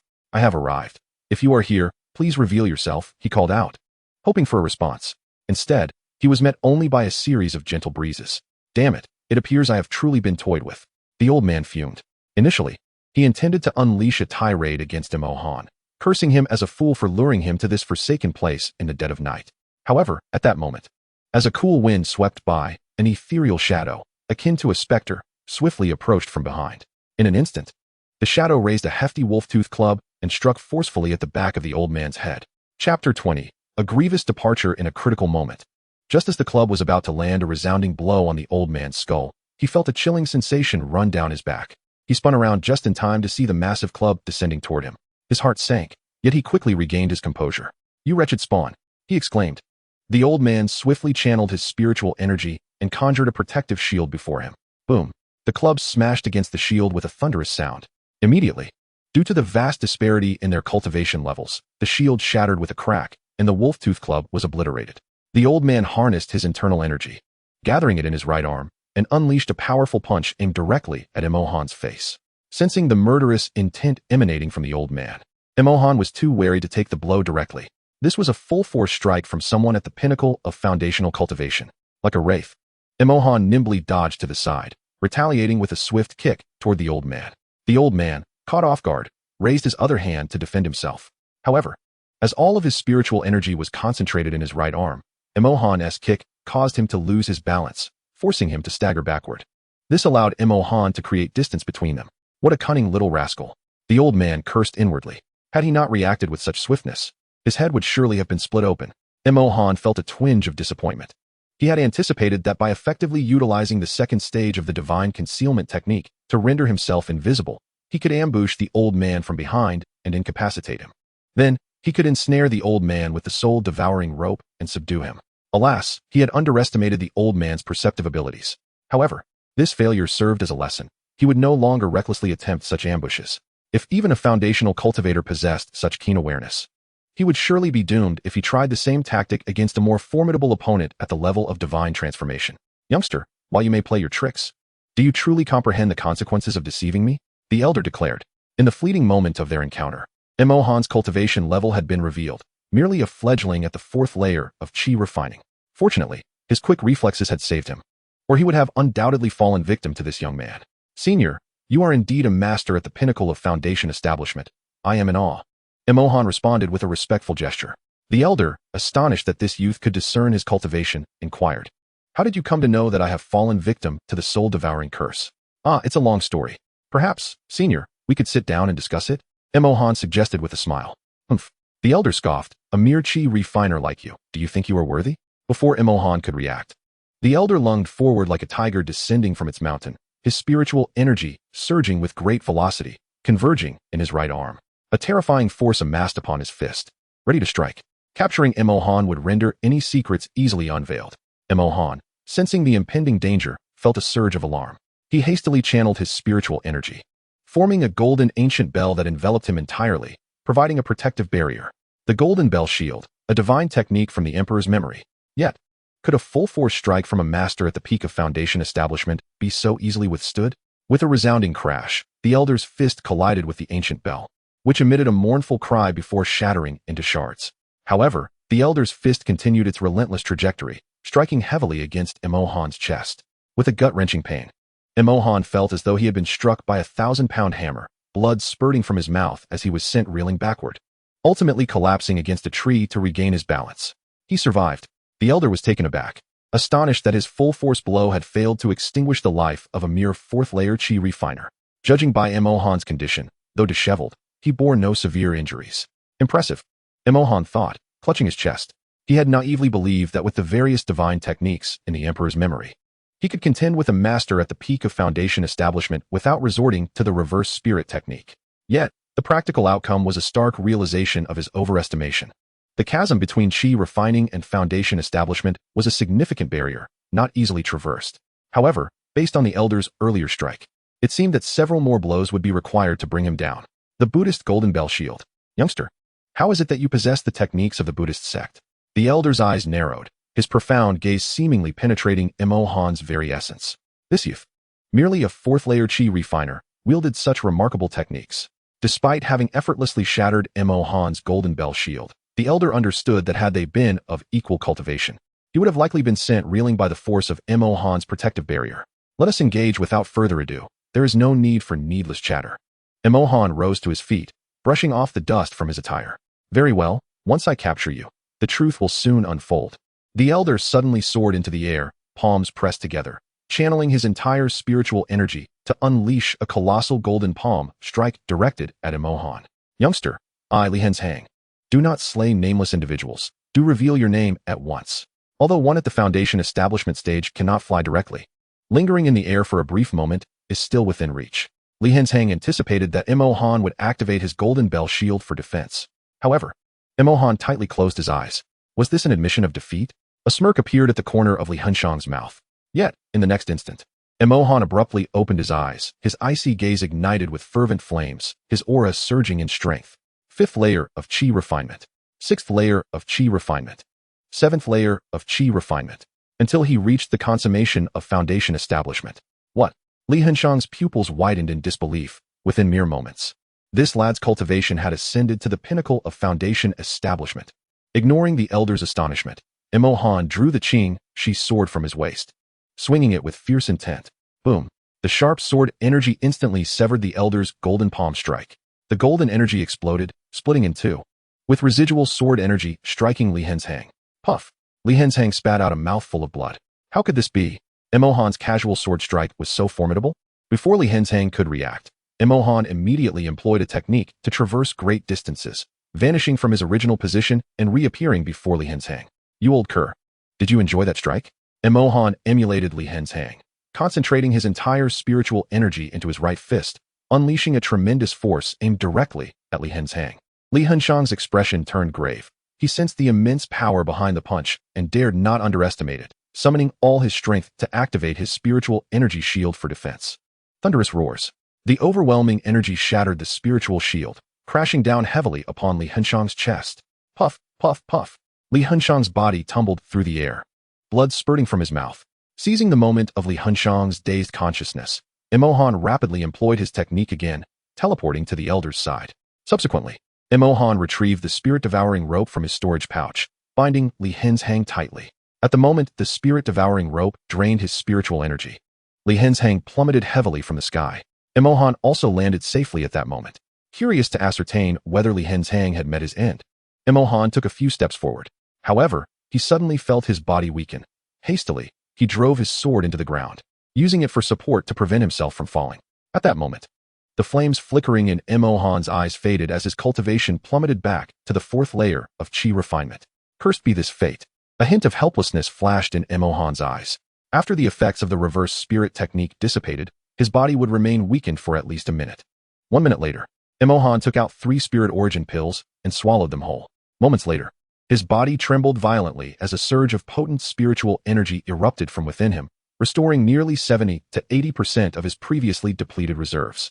This did not particularly astonish Imohan, for he had previously consumed a spirit origin pill upon entering the black market. At that time, he had discovered that the pill provided to him by Su Qing required no refining. He merely needed to wait a few seconds for his spiritual energy to be replenished instantaneously. Once his spiritual energy was sufficiently restored, Imohan began to meditate and circulate his cultivation technique to heal his injuries. After all, the spirit origin pill could only restore spiritual energy, not mend wounds. After a while, having regained his peak condition, Imohan exhaled a breath of relief. He turned his gaze toward Li Henzhang, who lay on the ground, having lost consciousness shortly after falling due to his severe injuries. Reflecting on the earlier events, Imohan sighed deeply. If he could not subdue Li Henzhang, he would suffer significant losses this time. Given his current realm, using the reverse spirit technique to enhance his cultivation would only last a maximum of 60 seconds. Of course, as his cultivation level increased, the duration of the enhancement would extend. However, what troubled Imohan was that after the reverse spirit technique was dispelled, not only would his body be weakened for at least 60 seconds, but he also felt a sudden loss of 100 years of his lifespan. A full century of life, just like that, vanished. It was worth noting that a chi refinement realm cultivator typically had a lifespan of merely 200 years. Losing half of his lifespan in less than 60 seconds was truly disheartening. The following morning, Imohan opened his eyes after meditating. Having experienced some insights following the battle the previous night, he had cultivated in place for the entire night. Now, he had broken through to the 5th layer of chi refinement. Imohan slowly rose and approached Li Henzhang. Noticing that Li Henzhang remained in a state of severe unconsciousness, Imohan helped him sit up, positioning himself behind Li Henzhang, placing his hands on the latter's shoulders, and began to channel spiritual energy to assist in his healing. After a while, Li Henzhang groggily opened his eyes. Upon seeing Imohan tending to his injuries, he was taken aback. Why was this individual, who had severely wounded him, now healing him? Fellow cultivator, why? Li Henzhang inquired curiously, now no longer referring to Imohan as kid. Given the state he was in, he felt no shame in dropping the pretense of being a senior. Imohan did not respond to Li Henzhang immediately. Upon noticing that Li Henzhang had awakened, he ceased channeling his spiritual energy. He had no intention of treating all of Li Hunshang's injuries, merely ensuring that he regained consciousness sufficed. Imohan slowly stood up and discreetly took the storage bag from Li Hunshang's waist. Seeing this, Li Henzhang did not react. After all, in the world of cultivators, the victor claimed the spoils. What could he say? Most importantly, he could sense that once his spiritual power began to recover, even if it were merely a fraction, it would be instantly siphoned away by the binding ropes that ensnared him. Undoubtedly, this was the soul-devouring rope. Yet, he recalled that this artifact belonged to the demon sect. How could it possibly be in Imohan's possession? Why do you not kill me? Li Henzhang inquired as Imohan approached him. Do you wish to break the soul-devouring curse? Imohan deftly shifted the conversation. At these words, Li Henzhang's heart jolted. The soul-devouring curse. A torment that had plagued him for years. How could he not desire to lift this curse? Over the years, he had traversed various realms and sought the aid of numerous renowned experts, yet none could assist him in dispelling this affliction. Had Imohan posed this question to him before, he would have surely thought it a jest. However, after witnessing Imohan's display the previous night, he no longer dared to underestimate him. The ability to conceal his own presence and launch a surprise attack from behind, coupled with the astonishing surge in power that allowed him to vanquish Li Henzhang in an instant. Such feats were beyond those of an ordinary chi refinement cultivator. Thus, if Imohan dared to make such a proposal, he must possess a degree of confidence. What do you wish of me, my friend? Li Henzhang hesitated before responding. He was no fool and understood the adage that there is no free lunch in this world. Remain by my side for 10 years and obey my commands. During this decade, you must heed my every word. and after 10 years, I shall return your freedom. Emohan stated his intentions without delay. As expected, Li Hengshang sighed resignedly. He had anticipated Emohan's demands. After all, if Emohan could discern that he was afflicted by the soul-devouring curse, how could he fail to perceive that Li Hengshang's true strength exceeded merely that of a peak foundation establishment cultivator? If I refuse, will you take my life? After pondering for a moment, Li Hengshang asked. Indeed. Emohan replied without hesitation. Very well, Li Hengshang said, taking a deep breath and closing his eyes. Emohan was unhurried. He understood that such matters required contemplation. After a while, seeing Li Hengshang remain unresponsive, Emohan sighed inwardly. Preparing to draw the Qing sword to end Li Hengshang's life. Just then, Li Hengshang suddenly opened his eyes. 5 years. After you lift the soul-devouring curse, I shall obey you for no more than 5 years. After 5 years, I will depart, Li Hengshang declared through gritted teeth. Had Emohan found him sooner, he would have willingly followed him for a century. However, time was of the essence, and he feared that if he agreed to follow Emohan for 10 years, he might not be present in this world a decade hence. If that were the case, what meaning would life hold for him? Agreed. Emohan did not refuse. He had not intended for Li Hengshang to follow him for a decade in the first place. It had merely been a spur-of-the-moment remark. 5 years have elapsed. And with the protection of a formidable being at least of the divine transformation level, it is ample time for him to flourish. Li Hengshang found himself momentarily taken aback, not expecting Emohan to be so agreeable. However, upon further reflection, perhaps Emohan simply possessed a naturally accommodating disposition. With a grand gesture, Emohan retracted the soul-binding rope that had ensnared Li Hengshang's body. Subsequently, he tossed out a vial of elixirs, which Li Hengshang hastily caught. Inside were 10 spirit essence pills. Consume them all, Emohan instructed. Li Hengshang hesitated for a moment. As he had only just freed himself from the soul-binding rope, and his spiritual power had only begun to recover. Swallowing all 10 spirit essence pills at once might lead to an inability to refine them, risking waste. Yet, upon seeing the resolute look in Emohan's eyes, he ultimately swallowed them whole. As the pills entered his body, Li Hengshang's pupils instantly constricted. Then, his body trembled violently as a surge of potent spiritual energy erupted from within him, restoring his spiritual power to its peak state. He gazed at Emohan in astonishment. These spirit essence pills required no refinement. Moreover, the efficacy of the pills Emohan provided surpassed that of those sold by the Tianbao Merchant Association. My friend, Li Hengshang stammered, unable to contain the tremor in his body. Such exquisite elixirs must be worth at least several thousand low-grade spirit stones. Yet, Emohan had unhesitatingly offered them to him to facilitate a swift return to peak condition. Emohan, having said little, observed as Li Hengshang regained his full spiritual power, then employed a technique to appear behind him. Channel your cultivation method and cooperate with me to heal your wounds. Once you recover, I shall assist you in dispelling the soul-binding curse, Emohan declared, placing his hands upon Li Hengshang's shoulders. He preferred not to engage directly, yet allowing Li Hengshang to heal himself would be far too slow. Since Li Hengshang had already agreed to be his protector, aiding in his recovery felt entirely justified. Very well, Li Hengshang replied, promptly initiating his cultivation method in tandem with Emohan. Once Li Hengshang was prepared, Emohan closed his eyes and activated the Qingdi technique. Chapter 22. Dispelling the soul-binding curse. The Qingdi technique, a divine healing method from the memories of the great emperor. It is said that all things possess vitality. The Qingdi technique allows one to harness the life force of the world to mend injuries by absorbing the life energy contained within nature and channeling it into the body to restore its wounds. After the battle concluded yesterday, Emohan had utilized the Qingdi technique to heal himself. Of course, this method has limitations on its usage within the same vicinity. For instance, while Emohan employs the Qingdi technique to heal Li Hengshang, all non-sentient flora and fauna in his vicinity will have their life energy siphoned by Emohan and directed into Li Hengshang's body, thereby aiding in his recovery. In this process, should Emohan excessively draw upon the vital essence of these flora and fauna, there exists a considerable likelihood that they would wither and perish. Furthermore, if Emohan were to initially siphon only half of their vitality, and before it could fully replenish, attempted a second forceful extraction, they too would succumb to decay and death. Fortunately, the requirements of Li Hengshang's injuries in terms of vitality are not overly dire. Thus, after Emohan absorbed the life force from the surrounding nature to aid in Li Hengshang's recovery, they did not wither and die upon his complete healing. As for Emohan's previous suggestion for Li Hengshang to cultivate while he treated his wounds, it was merely a ruse to entice him. Even if Li Hengshang were to remain idle, Emohan could still facilitate a swift restoration of his injuries. Consequently, throughout the entire ordeal, Li Hengshang remained oblivious to any irregularities, only finding the situation utterly astonishing.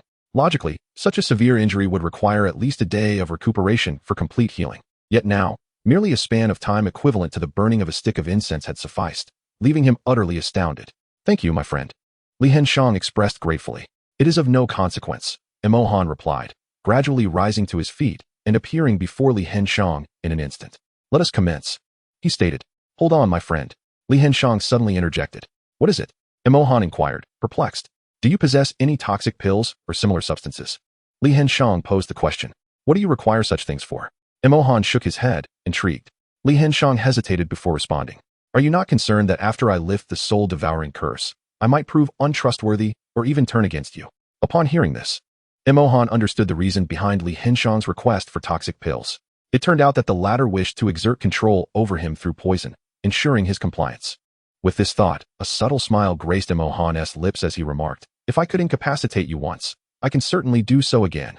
However, whether you will still possess the strength to withstand it next time is beyond my knowledge." After speaking, Emohan retrieved a jade slip from his storage bag and tossed it to Li Henshan, continuing, "In a moment, I shall conjure a strand of celestial fire to enter your body. Remember not to resist. Once the celestial fire permeates your being, follow the method recorded in this jade slip to cultivate, allowing the fire to circulate throughout your body, and the soul-devouring curse shall be lifted. Of course, the process may initially be quite painful." Observing Emohan's solemn demeanor, Li Henshan recognized that he was not merely attempting to instill fear. But what of the pain?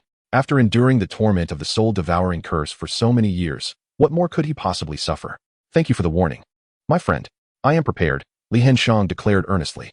Upon hearing this, Emohan's gaze sharpened, and with a flick of his hand, a blazing inferno coalesced from his palm. It was indeed the celestial fire within Emohan. Truly, celestial fire. With the emergence of the celestial fire, a terrifying and scorching aura assailed the senses, leaving Li Henshan utterly astonished. The surrounding air instantly transformed into a sweltering heat, as if the very space around was enveloped by the celestial flames held in Emohan's grasp. Little did he expect that during their battle the previous night, Emohan had yet to reveal his ultimate technique. Li Henshan mused that had Emohan unleashed the celestial fire then, he would have long been defeated. Upon observing that the celestial fire had nearly coalesced, Emohan did not hesitate. With a swift motion of his hand, he propelled the flames directly into Li Henshan's body. In the next moment, Emohan felt his own spiritual energy being instantly siphoned away, leaving him with a sensation of utter fatigue. Without a moment's delay, he consumed 3 spiritual essence pills in quick succession. This was precisely why he had been reluctant to invoke the celestial fire and heavenly thunder, as the consumption was simply too immense. At his current cultivation level, should he forcibly employ either the celestial fire or the heavenly thunder, his body would be unable to bear the strain. Furthermore, after using such powers, his spiritual energy would be drained and his body would remain weakened for several moments. Although he could quickly replenish his energy with the spiritual essence pills, in the midst of battle, his adversaries would not afford him a moment's respite. As the celestial fire entered his body, Li Henshan felt as though he were ensconced in a hell of searing flames, relentlessly tormented by the inferno. His face contorted in agony, yet he exhibited no signs of faltering to guide the celestial fire through his being. He gritted his teeth against the pain and began to cultivate according to the methods inscribed on the jade slip provided by Emohan. As time passed, the torment on Li Henshan's visage began to dissipate. Observing this, Emohan realized that Li Henshan had successfully guided the celestial fire throughout his body, incinerating the cursed power of the soul-devouring spell. The celestial fire was indeed the nemesis of all malevolent forces. As the flames coursed through him, Li Henshan sensed the cursed energy gradually being consumed, his own aura growing increasingly potent. At that moment, Emohan suddenly felt the surrounding spiritual energy erupting violently. A powerful wave of spiritual force surging forth from within Li Henshan, the ferocious energy expanding rapidly, enveloping everything in its vicinity and saturating the space with an overwhelming pressure. The shift in the atmosphere caused a flicker of surprise within Emohan, but he quickly realized this was a sign that Li Henshan was on the verge of breaking the soul-devouring spell. "Release!" Li Henshan roared. Moments later, as the last remnants of the cursed energy were incinerated by the celestial fire, the chains of fate were shattered. Suddenly, Li Henshan opened his eyes wide, a brilliant light shimmering within them, emanating a formidable aura. He swiftly rose to his feet, soaring into the air to unleash his exhilaration. "Ah!" The resounding wave of his voice reverberated through the void.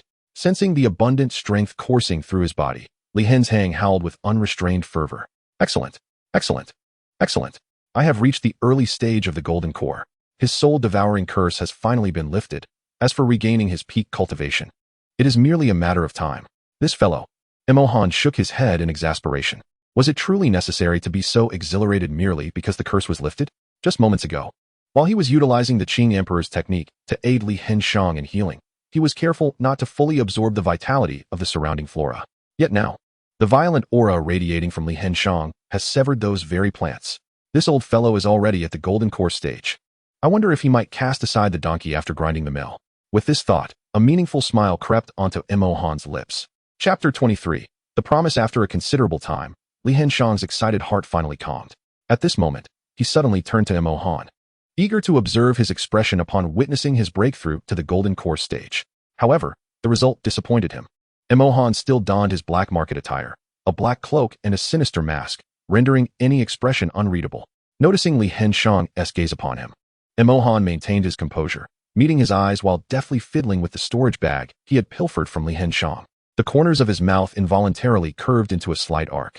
The technique recorded in the jade slip he had given to Li Hengshang served a purpose far beyond merely guiding the celestial fire within him to incinerate the curse of the soul-devouring curse. Unbeknownst to Li Hengshang, the moment he began to cultivate using the method inscribed on the jade slip, a strand of celestial fire swiftly entwined itself around his heart, taking on the hue of blood. This strand of celestial fire was a mere spark from Emohan's own inner flames, and even if Li Hengshang sensed it, he would be unable to extinguish it. With but a thought, Emohan could incinerate Li Hengshang's heart in an instant. Li Hengshang remained unaware of the peculiarities embedded within the technique inscribed in the jade slip. At this moment, he was deeply conflicted. It was impossible for him to claim that he felt no trepidation. Furthermore, the promise he made to Emohan was merely verbal. He had not sworn an oath before the heavens. Moreover, although Emohan had experienced a sudden surge in cultivation last night, his peak level at that time had only been at the foundation establishment's completion. Now he was a bona fide golden core. Though the gap between foundation establishment completion and golden core was narrow, the disparity in power was immense. How does your body feel, esteemed elder? Emohan broke the silence. I can sense that the soul-devouring curse has been completely lifted. I am grateful for your assistance, my friend. Li Hengshang clasped his fists in gratitude. After much contemplation, he refrained from taking action against Emohan, setting aside whether he could defeat Emohan at this moment. The main reason was that he had always been a man of his word. Seeing this, Emohan smiled with satisfaction. After a brief pause, he spoke. That is good to hear. I hope the esteemed elder remembers the promise made to me. Otherwise, even if the old man were to flee to the ends of the earth, the young one would undoubtedly fulfill his previous promise. Li Hengshang, upon hearing this, naturally understood the commitment referred to by Emohan, which was the assurance Emohan had given while assisting him in dispelling the soul-devouring curse. He had stated that if Li Hengshang were to renege on his word, Emohan could incapacitate him once, and he could certainly do so a second time. Li Hengshang glanced at the storage pouch that Emohan had surreptitiously taken from him and said, Rest assured, my friend, for the next 5 years, regardless of what you ask of me, I shall devote myself wholeheartedly. Only what? Emohan replied nonchalantly. Only regarding my storage pouch. Might you consider confiscating it? Before Li Hengshang could finish, Emohan decisively interjected. What nonsense. I expended a century of my lifespan to subdue this old fellow, and if I do not secure some benefit now, it would be a tremendous loss. Indeed. Since my friend desires it, I shall generously bestow it upon you. Li Hengshang acquiesced. Emohan nodded slightly, appreciating the other's perceptiveness. Subsequently, Li Hengshang continued, By the way, within my storage pouch, there are 2 remarkably similar stones. Could you spare me one? Upon hearing this, Emohan did not decline, yet he did not immediately acquiesce either. He extended his consciousness into Li Hengshang's storage pouch and swiftly located the 2 similar stones he had mentioned. Upon seeing them, Emohan's eyes brightened, and he extracted them. Mother and child soul-calling jade. I did not expect you to possess such a treasure, Emohan remarked as he examined the 2 stones in his hand. He then kept the larger one for himself and tossed the smaller one to Li Hengshang. To think you are familiar with the mother and child soul-calling jade. Li Hengshang was internally astonished. The mother and child soul-calling jade is a type of communication treasure, akin to a messaging talisman. However, while a messaging talisman vanishes after a single use, the mother and child soul-calling jade allows both parties to continually exchange messages as long as they infuse it with spiritual energy. His request for Emohan to give him a piece was to facilitate contact whenever Emohan needed to reach him. After all, judging by Emohan's demeanor, it was clear he did not intend to keep him at his side at all times. Of course, Li Hengshang could also discern Emohan's intentions in giving him the smaller piece. The smaller stone, known as the child jade, and the larger stone, known as the Mother Jade, have a unique connection. The Mother Jade can sense the location of the Child Jade, whereas the Child Jade cannot perceive the Mother Jade's position. By giving him the Child Jade, Imohan likely wished to keep track of his whereabouts at all times. Thank you, my friend. Since you are familiar with the Mother and Child Soul Calling Jade, you must also understand its purpose. Should you have any instructions for me in the future, feel free to summon me through the Jade. I shall take my leave now, Li Henzhang said, clasping his fists in gratitude. Seeing Imohan nod, Li Henzhang transformed into a streak of light and swiftly departed. He had initially intended to squander the remainder of his life in the black market. But now that the soul-devouring curse had been lifted, such thoughts would no longer cross his mind. At present, his sole objective is to swiftly regain his peak condition. Imohan did not depart immediately. Instead, he chose to consolidate his cultivation at the 5th level of Qi refining. He intended to return to the black market only after solidifying his skills. In the air, observing that Imohan had not followed, Li Henzhang cautiously retrieved a storage bag from his bosom, a faint smile gracing his face. Fortunately, he possessed 2 storage bags. The one typically hanging at his waist contained not only the notable Mother and Child Soul-Chasing Jade, but also a substantial amount of spirit stones. The storage bag he currently held contained not only an abundance of spirit stones, but also an array of treasures. In the black market, Meng Yao arrived at the grocery store as usual, early in the morning. However, this time, the store was unusually closed even as noon approached. She had already dispatched her subordinates to investigate, yet there was still no sign of Li Henzhang. Meng Yao chose not to venture elsewhere, opting to wait at the entrance of the grocery store. Where could they have gone? A sense of perplexity enveloped her. At that moment, a guard approached her respectfully, stating, "My lord, there is news. I just inquired at the Shadow Tower, and a member reported that they saw Senior Li exiting the black market last night while patrolling the rooftop." Upon hearing this, Meng Yao's brow furrowed in intrigue. Asked the guard stationed at the entrance last night which direction Senior Li departed, she commanded. The guard, slightly flustered, replied, "My lord. The brothers on duty at the entrance accidentally dozed off, so they did not witness Senior Li's exit." Fearing repercussions, the guard immediately knelt. These fools. Meng Yao clenched her small hammer, expressing her dissatisfaction. If it weren't for the current shortage of personnel, she would have annihilated these careless individuals. Never mind. Station someone here to keep watch, and inform me at once when Senior Li returns, Meng Yao instructed. Understood, my lord. The guard replied with a respectful fist salute. An hour later, Li Henzhang returned to the black market. The city gate guards, upon seeing him, greeted him with smiles. "We have seen Senior Li. He is a favored individual of our master." Li Henzhang responded with a smile and a nod, quickly returning to his residence. Once he vanished from their sight, the guard's expression shifted, and he immediately crushed a communication talisman. "My lord, Senior Li has just returned. Additionally, I sense that his aura is even more formidable than before." Chapter 24. Encountering Su Qing again in a lavish courtyard within the black market, Meng Yao, engrossed in her cultivation, suddenly received news from her subordinates. A flicker of doubt flashing in her clear eyes. Senior Li has returned, and his aura is stronger than before. This can only mean one thing. Senior Li has broken through to the Golden Core stage. It is also possible that he has returned to the Golden Core stage. Meng Yao pondered. Though she was not well versed in the intricacies of Li Henzhang, she could discern at a glance that Li Henzhang's cultivation was stymied at the pinnacle of the foundation establishment stage for some reason. She speculated that it was due to severe internal injuries that had compromised her foundational strength. Thus, she had vowed to Li Henzhang that should she agree to join her faction, she would spare no effort to aid in her restoration of power. Yet, how had Li Henzhang, having vanished for but a single night, ascended to the Golden Core stage? Over the years, during her surveillance in the black market, she had never witnessed Li Henzhang mingling with anyone. Furthermore, the geographical isolation of this black market was pronounced, within 100 miles, apart from the establishment she controlled. There existed no other cultivation forces. Therefore, if Li Henzhang had indeed regained her Golden Core status independently, she found it implausible. This left only one possibility. Li Henzhang had been aided by another in her return to the Golden Core realm, and that individual was likely someone from the black market. At this thought, Meng Yao suddenly recalled a certain individual. Just yesterday, one of her subordinates had mentioned a mysterious man whose cultivation could not be discerned, who, with merely a glance at the guards stationed at the entrance of the black market, had nearly shattered the resolve of one of them. "Bring him here," Meng Yao commanded suddenly. "How may I serve you, my lord?" A guard responded respectfully from outside the courtyard. Meng Yao instructed, "Investigate discreetly whether any patrons departed the inns last night and have either returned today or have yet to come back. Additionally, reach out to the upper echelons of the Shadow Building and the Tianbao Merchant Association to inquire if any of their members ventured out last night in the black market. Apart from the Shadow Building and the Tianbao Merchant Association, which had designated resting areas, Anyone wishing to spend the night would have to seek accommodation in an inn. Understood. The guard replied with reverence before hastily departing. 1 hour after Li Hengshang entered the black market, Emohan had also solidified his cultivation and retraced his steps back to the black market.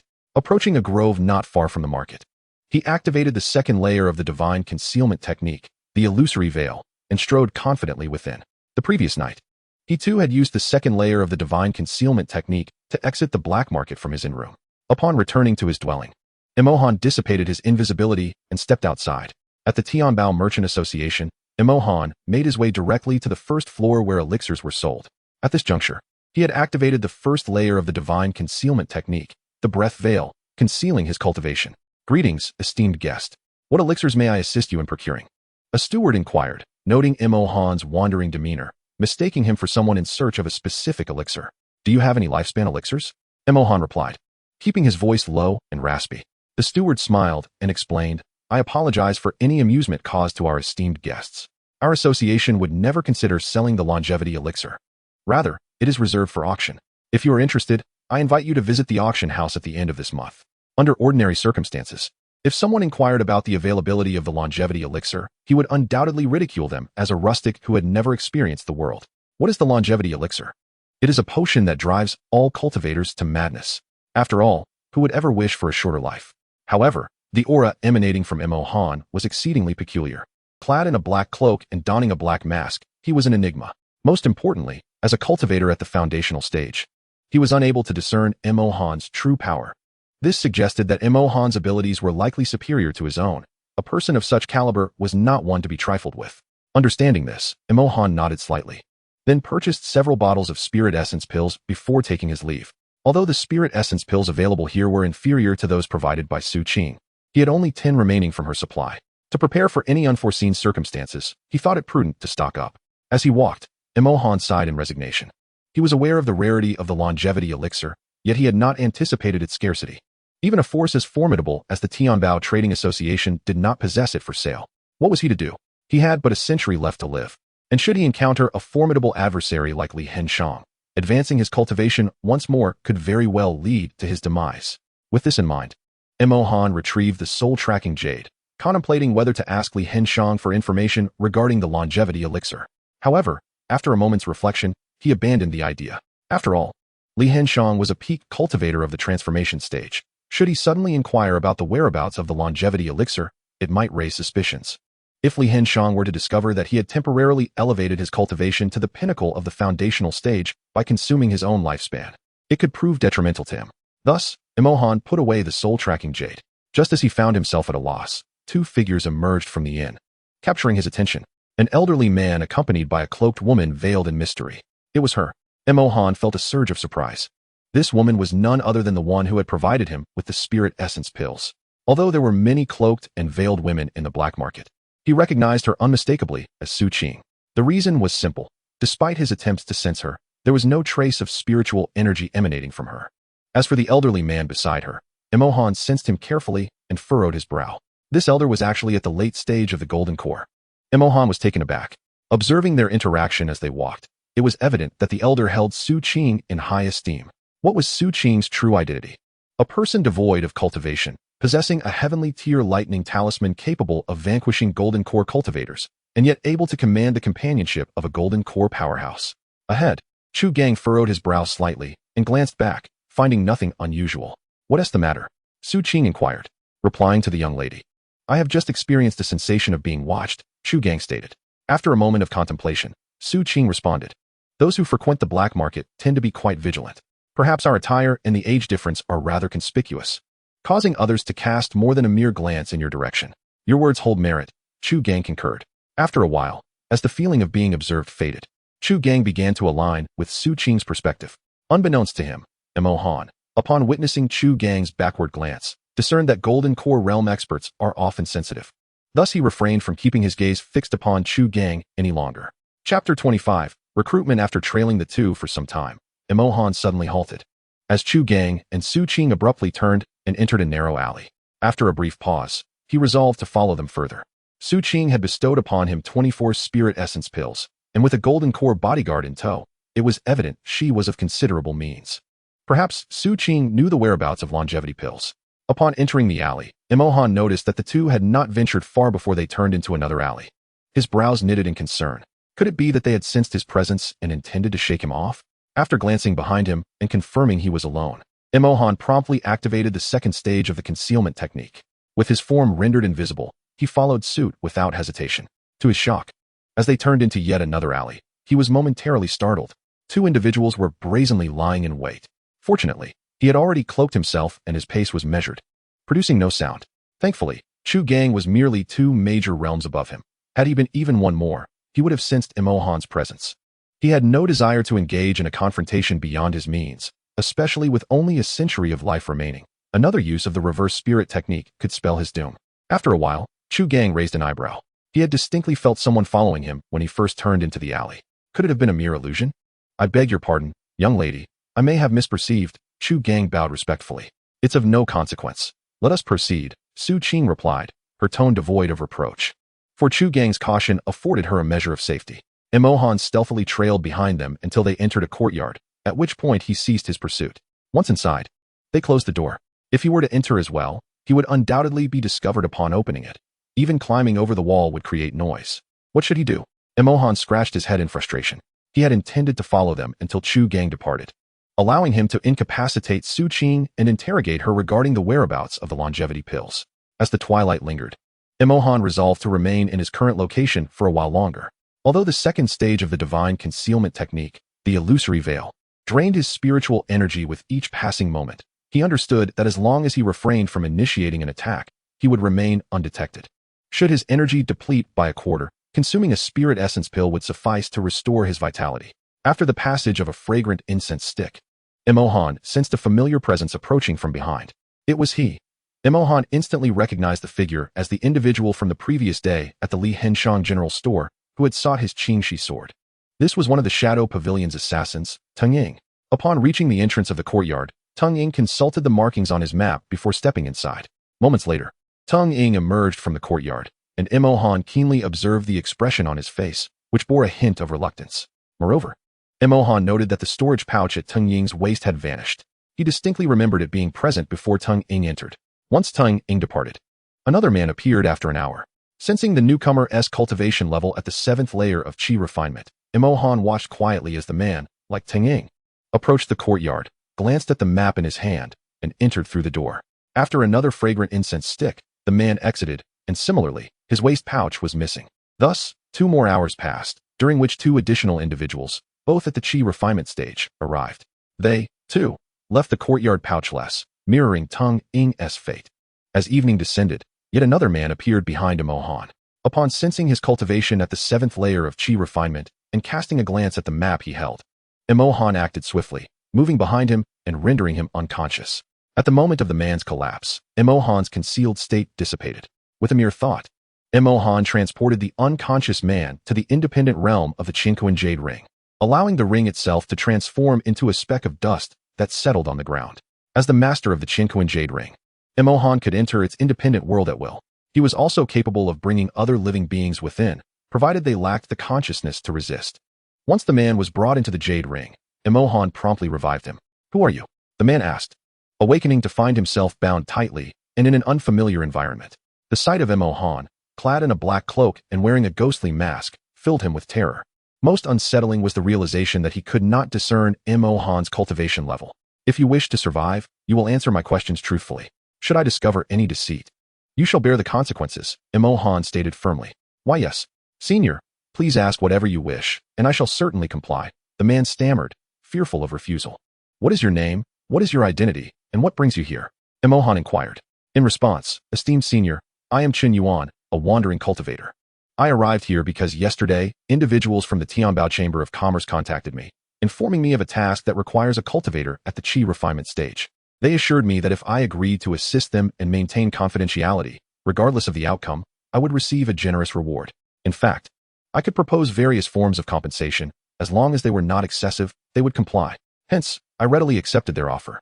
They then provided me with a map, instructing me to arrive at the designated location at this hour, where I would be received, and I needed only to follow their instructions. As for what transpired thereafter, I was brought here by you, esteemed senior," Chen Yuan elucidated. Did the Tianbao Chamber of Commerce inform you how many Qi refinement cultivators are required for this task? Emohan probed. In reply, esteemed senior, they did not specify, only cautioning me that the task might entail certain risks.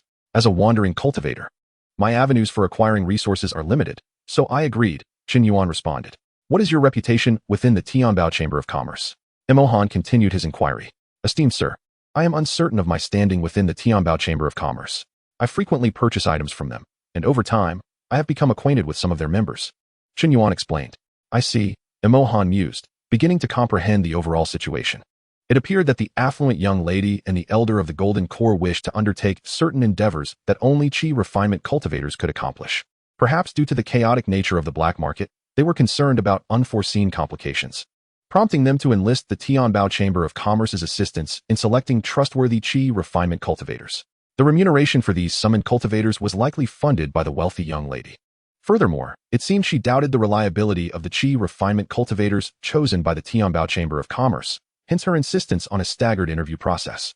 Does the Tianbao Chamber of Commerce possess any information about you? Emohan inquired. Without hesitation, Qin Yuan divulged all pertinent details regarding his association with the Tianbao Chamber of Commerce. Once Qin Yuan concluded his account, Emohan nodded slightly and spoke. Remain here and await my return. Once I have completed my affairs, I shall release you.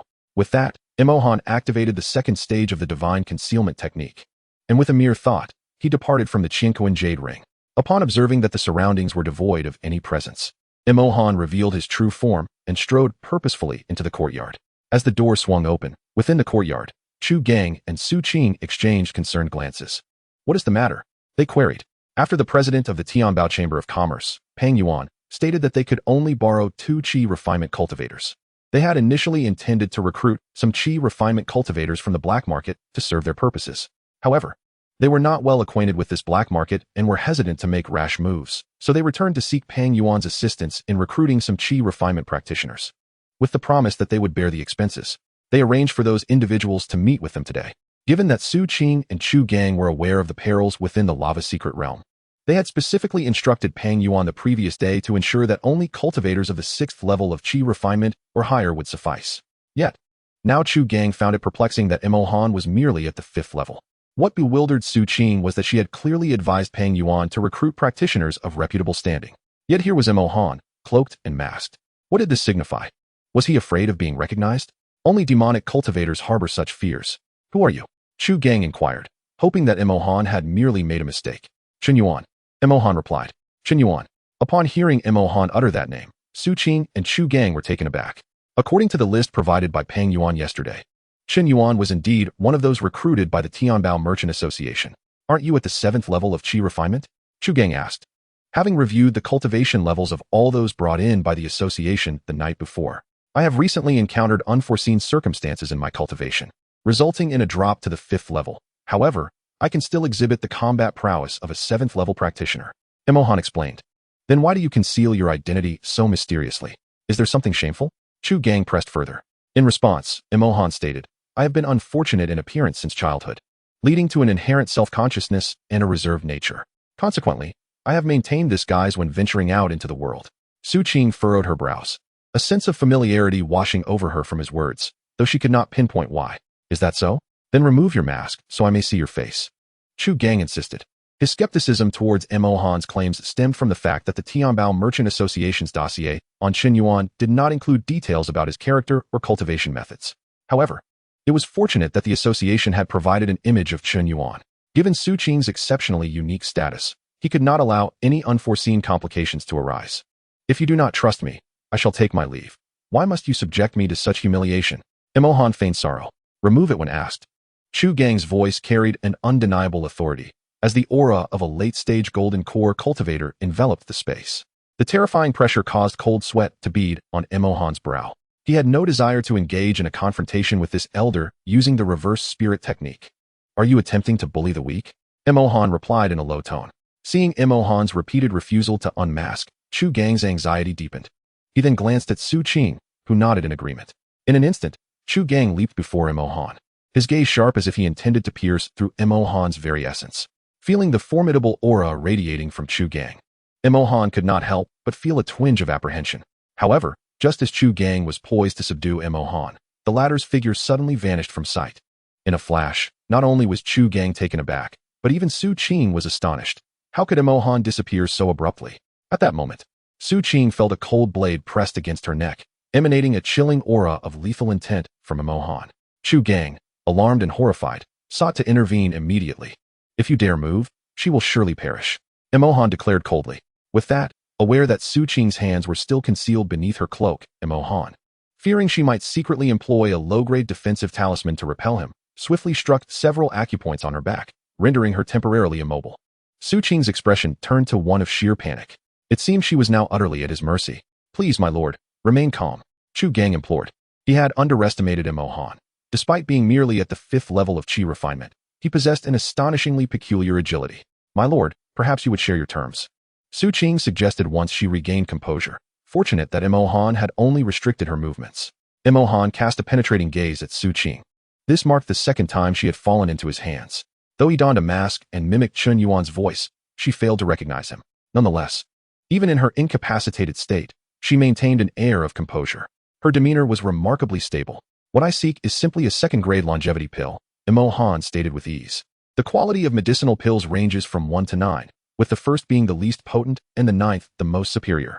Chu Gang felt a wave of frustration wash over him. A second-grade longevity pill could extend one's life by a century. Such a pill could drive all cultivators to madness. Was that truly a modest request? Yet, he dared not express his dissatisfaction and could only muster the courage to respond. My lord, the longevity pill you seek is beyond my capabilities. As you know, such a precious item is exceedingly rare, and I do not possess one. Hearing this, Emohan's lips curled into a slight smile. He was well aware that Chu Gang had none. However, he was not addressing Chu Gang with this statement. At that moment, Su Qing spoke softly. My lord, if I can provide you with a longevity pill, would you release me? Emohan's smile widened. He had indeed guessed correctly. This woman was quite affluent, possessing even such an extraordinarily rare item as a longevity pill. It is only natural that the members of the Tianbao Chamber of Commerce sought me out yesterday, requesting my presence today to assist you both with a matter. As for the remuneration, the representatives from the chamber assured me that I could state my terms freely. My purpose in coming here was solely for financial gain. However, this senior wished to exert his superiority over me, leaving me no choice but to act in self-defense. Emohan eloquently proclaimed, shifting the blame entirely onto Chu Gang. He had intended to follow the proper procedure, assisting Su Qing and her companion before requesting a longevity pill in return. Unfortunately, the old man had launched an attack before he could utter more than a few words. Thus, the situation had unfolded as it had, and he could not be held accountable. Chu Gang internally lamented his predicament, being outmaneuvered by someone at the 5th level of qi refinement. Nevertheless, given the current scenario, he dared not voice his grievances. Su Qing observed the situation with considerable surprise. It appeared that Emohan possessed not only strength but also intelligence. She then spoke. I can have my esteemed elder swear a heavenly oath, ensuring that he shall not continue to act against you. In return, would you consider releasing me? She continued, initially. I shall provide you with a first-grade longevity pill, which can extend your life by 50 years. Once you assist us in completing our task, I shall present you with another first-grade longevity pill. What do you think of this arrangement? Chapter 27.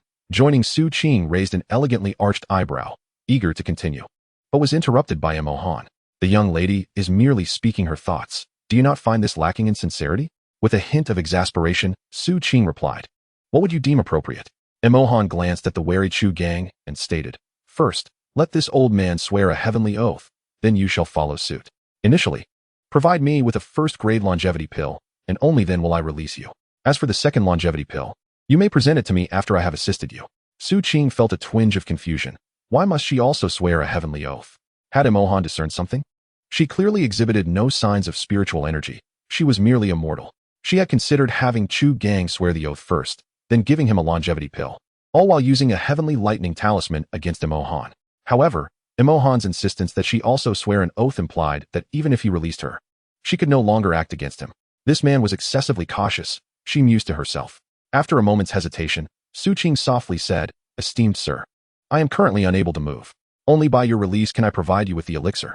She wished to give Emohan her storage bag, allowing him to retrieve the longevity pill himself. However, her storage bag was bound by special restrictions, only accessible upon her restoration of cultivation. Moreover, the only longevity pill she possessed was clutched tightly in her bosom. Very well, simply inform me of the location of the longevity pill, and I shall procure it myself. Emohan persisted, showing no inclination to relent. Chu Gang seethed with uncontainable rage. This young man was truly intolerable. Were it not for Su Qing being in his grasp, he would have surely flayed the skin from this insolent brat. Despite his outward demeanor, he refrained from speaking, fearing that any provocation might incite Mo Han into a reckless confrontation. As the standoff among the three continued, Su Qing, feeling a sense of urgency, finally spoke up. Senior Chu, I kindly ask you to make a heavenly oath. Time was of the essence. She remained unaware of the fate of the Su family members who had accompanied her, uncertain if they had managed to escape the siege of the demonic cultivators. She was reluctant to waste any more time in this stalemate. Upon hearing her request, Chu Gang sighed internally but did not refuse. He promptly established the heavenly oath in Mo Han's presence, vowing not to take action against him. Following suit, Su Qing also made her heavenly oath. Seeing this, Mo Han nodded in satisfaction. The heavenly oath is also referred to as the oath of the Tao heart. Once a cultivator establishes a heavenly oath, adherence is mandatory. Any violation would not only incur the wrath of the heavenly Tao, but also hinder any further advancement in cultivation for the remainder of their life. Where is the longevity pill? Mo Han inquired. It is located on my right side, just below my abdomen. I kindly ask you to be swift, Su Qing replied, closing her eyes as a wave of anxiety washed over her. Throughout her life, she had never allowed a man to touch her, yet now, Mo Han was about to delve into her embrace. Without hesitation, Mo Han reached into Su Qing's bosom. However, the thickness and snugness of her cloak made it difficult for him to discern the precise location of the pill. He could only rely on instinct to navigate. Please, be quicker, Su Qing urged, a flush suddenly gracing her cheeks. Mo Han, abruptly brought back to the moment, murmured an apology and swiftly adjusted his hand downward, finally locating the pill she had mentioned and extracting it. Next, Mo Han quickly applied a few pressure points on Su Qing's back, and she was instantly able to move again. With a sigh of relief, Su Qing felt reassured as Mo Han successfully retrieved the pill and honored his promise to release her. She had been concerned that he might take advantage of the situation further. Nonetheless, the thought of her intimate area having been touched by Mo Han was something she found hard to accept. Unfortunately, both she and Chu Gang had sworn the heavenly oath, leaving them powerless to act against Mo Han, regardless of their inner turmoil. It appeared that her only option was to bide her time, waiting until she could use Mo Han's assistance to enter the lava secret realm, restore her cultivation, and then inform the Su family to deal with Mo Han accordingly. Unbeknownst to Mo Han, Su Qing's thoughts were racing. Without hesitation, he swallowed the longevity pill before both of them. After feeling his lifespan extend by 50 years, he smiled with satisfaction. Is he not concerned that the pill might be a fake? Is this man truly Chen Yuan? Su Qing pondered. Though the longevity pill is rare, not everyone has seen what it looks like. Mo Han's unhesitating consumption indicated his confidence in identifying it correctly. Yet, according to the information provided by the Heavenly Treasure Merchant Association, Chen Yuan was merely a rogue cultivator. How could he recognize the longevity pill? May I ask what you two require of me? Mo Han suddenly interrupted Su Qing's thoughts. Tomorrow morning, I request you to meet us 10 miles east of the black market, at a dilapidated temple where you can await our arrival, Chu Gang stated. Reflecting on the fact that Mo Han had just consumed a longevity pill, Chu Gang continued, to be prudent, I kindly ask you to entrust your storage bag to me for safekeeping. I shall return it to you at dawn. Furthermore, aside from yourself, there are several other qi refining practitioners. Should you arrive before them, I implore you to refrain from any conflict with others. Upon hearing this, Mo Han understood why the individuals who had entered earlier left without their storage bags. They, like him, had likely received half their reward up front, with the intention of providing the remainder after the matter was resolved. However, they were likely concerned that the recipients might abscond with the benefits, thus preemptively collecting their storage bags. After all, a normal individual would not wish to relinquish the important items contained within their storage bags. Without hesitation, Mo Han removed his storage bag and tossed it to Chu Gang, as it contained only spirit stones and some low-tier weaponry. Chu Gang accepted the storage bag, probing it with his spiritual sense, then nodded slightly at Su Qing before addressing Mo Han. Please do not take offense. I must ascertain whether you possess any other valuable items. The earlier visitors had been forcibly relieved of their storage bags, and he had scanned them for additional treasures. As a respectable gold core cultivator, he did not desire to be overly courteous to Mo Han, a mere 5th-level qi refining practitioner. However, he was bound by a heavenly oath. Mo Han nodded, knowing that his valuable possessions were secured within his Qinquan jade ring. Moreover, as the owner of the ring, he could merge it with his body, summoning it whenever needed. Chapter 28. A lesson to be learned seeing Mo Han's compliance. Both Chu Gang and Su Qing were somewhat astonished. This fellow was surprisingly accommodating. Had their earlier actions truly been excessive, forcing Mo Han to act in self-defense? Chu Gang, having scanned Imo Han's body with his spiritual sense, confirmed that he bore no other significant treasures and nodded at Su Qing. Chu Gang then turned his attention to Imo Han, stating, "You may depart now, but please ensure you arrive at the location I mentioned tomorrow morning. Additionally, I kindly request that you do not bring anyone else with you and refrain from carrying any communication talismans. I shall conduct another examination at dawn." Imo Han nodded in understanding, recognizing that this wealthy young woman held a position of significance. By not bringing communication talismans, their destination would remain unknown, thus ensuring her safety. Imo Han clasped his fists in respect before taking his leave, after a stick of incense had burned following Imo Han's departure. Su Qing and Chu Gang returned to the Tianbao Chamber of Commerce to inquire about Chun Yuan's cultivation methods and character. Unfortunately, the members of the Tianbao Chamber were also unaware of the specific techniques Chun Yuan practiced. However, they confirmed that Chun Yuan indeed possessed a rather introverted disposition, engaging in conversation with great caution, as if fearful of inadvertently offending others. His voice matched Chu Gang's description precisely. With this information, the doubts harbored by Su Qing and Chu Gang were significantly alleviated. The following morning, Imo Han arrived at the location indicated by Chu Gang. At that moment, he realized that everyone else had already gathered, save for him. There were two unfamiliar faces he had not encountered the previous day. These two individuals were members of the Tianbao Chamber of Commerce. Since the Tianbao Chamber was Su Qing's family business, it was only natural that they were not required to undergo an interview the day before. When his gaze fell upon Teng Ying, their eyes locked in mutual recognition. "It was you." Teng Ying furrowed his brow, recalling that Imo Han was the one who had humiliated him at the grocery store that day. Though many individuals in the black market donned a similar appearance to Imo Han, his unique aura allowed Teng Ying to identify him instantly. However, he never expected Imo Han to be merely at the 5th level of Qi refinement. It seemed that the artifact Imo Han possessed, which concealed his aura, had prevented him from discerning Imo Han's true cultivation level. Teng Ying certainly did not believe that a mere 5th-level Qi refinement cultivator could possess a technique capable of masking their presence. As all their storage bags and valuable possessions had been taken by Chu Gang for safekeeping the previous afternoon, Imo Han's cultivation level was now laid bare. With this realization, a surge of anger welled up within Teng Ying. How infuriating! He had been startled by someone at the 5th level of Qi refinement. "Do you have any advice?" Imo Han inquired nonchalantly.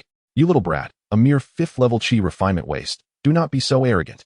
Teng Ying's eyes widened in fury as the overwhelming aura of his 9th-level Qi refinement cultivation erupted, channeling immense energy into his fist, akin to a roaring tiger.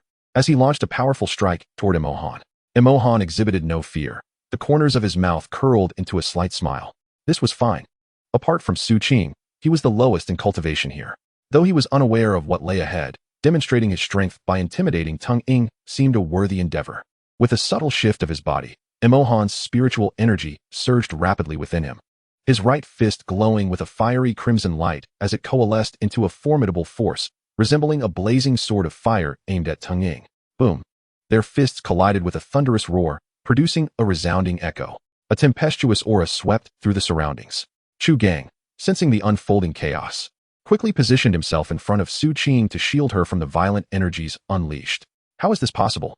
Teng Ying exclaimed in shock, feeling as though his fist had struck an indomitable wall, on the verge of shattering at any moment. Almost immediately, he sensed a powerful rebounding force emanating from Imo Han's punch, forcing him to stagger back several dozen steps before he could barely regain his footing. Yet, Imo Han remained steadfast in his position, seemingly unperturbed by the recent blow. At this moment, a faint spark lingered on his fist, a remnant of the celestial fire he had conjured through his spiritual energy during the strike. With a sudden rush, Teng Ying felt a warmth surge in his throat, and blood threatened to erupt from his lips.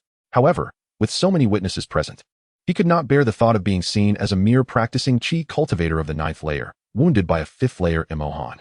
Resolving to maintain his dignity, Teng Ying swallowed the bitter taste of blood back down. How foolish it is to prioritize pride over one's own suffering, Imo Han mused contemptuously. Just as Imo Han prepared to strike again, Chu Gang interjected, "Gentlemen, we have come here to seek fortune, not to engage in conflict." Imo Han felt a twinge of annoyance at Chu Gang's imitation of his own tone, surprised that the old man harbored such a grudge. Unbeknownst to him, after his confrontation with Teng Ying, not only the other Qi practitioners, but even Chu Gang were left astounded. They had not anticipated that a 5th-layer cultivator like Imo Han could possess such formidable strength, capable of repelling a full-force attack from Teng Ying with a single punch. Chu Gang's concern stemmed from the fear that Imo Han might continue his assault and eliminate Teng Ying, who, despite his faults, was a ninth-layer cultivator and would have some utility in the lava secret realm. Fortunately, Imohan chose to show restraint and did not strike again. Otherwise, Chu Gang would have been powerless to intervene, especially after having sworn an oath before Imohan just the previous day. Subsequently, Chu Gang directed everyone to form a line and proceeded to scan them with his spiritual consciousness, inspecting each individual for communication talismans. Once he had finished examining all present, he let out a cold huff and focused his gaze on a man standing in the center. With a swift motion of his hand, he seized the communication talisman from the man's possession.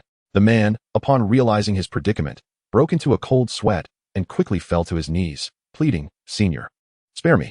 Please, spare me." Chu Gang remained indifferent, his expression unyielding as he raised his palm and gently clapped.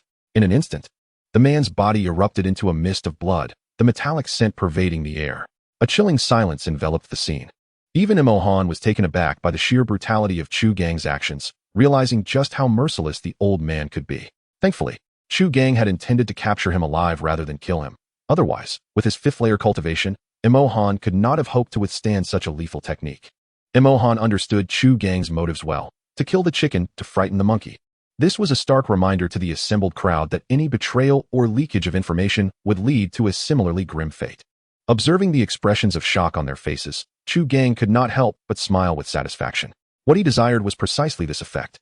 As long as these individuals obediently followed his instructions, their lives would not only be secure, but they would also be rewarded handsomely. He was curious to observe the expression of Imohan. Unfortunately, Imohan was masked. Frankly, among this group of Qi refinement practitioners, he harbored the greatest concern for Imohan. Not to mention that today Imohan effortlessly injured Tang Ying, a practitioner at the 9th level of Qi refinement, with a single punch. Even yesterday, this fellow had managed to cause trouble for him, a late-stage golden core cultivator. If this young man were to rebel upon entering the lava secret realm, the group of Qi refinement practitioners would be utterly helpless against him. Chapter 29. The Falling Sunset Mountain Range. Regarding Chu Gang's actions, there was not a hint of disturbance in Su Qing's gaze, for this was a matter they had previously discussed. At this moment, everyone understood why Chu Gang had summoned them here. It was because this location was outside the black market, which had strict rules prohibiting troublemaking or even murder within its confines. Noticing that the crowd remained ensnared in fear, Chu Gang spoke soothingly. "Rest assured, as long as you comply with my requests, I shall not cause you any trouble. Regardless of the outcome, you shall all receive a generous reward." Upon hearing Chu Gang's words, the group gradually calmed down. "May I inquire what you require of us, esteemed elder?" asked a practitioner at the 7th level of Qi refinement. As he spoke, the others directed their full attention towards Chu Gang, for they were still unaware of their task.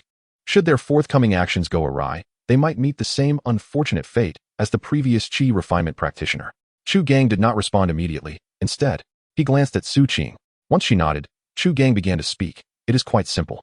I have discovered a secret realm that possesses unique restrictions, permitting only Qi refinement practitioners to enter. What I require from you is straightforward. You must accompany my young lady into the secret realm and follow her instructions while inside. I shall await you at the entrance, and once you and my young lady emerge safely, I shall bestow upon you a substantial reward." Upon hearing this, the group understood. Their role was to serve as bodyguards for Su Qing within the secret realm. Chu Gang had also stated he would be waiting for them at the entrance, meaning that if they emerged safely but Su Qing did not, it would raise concerns.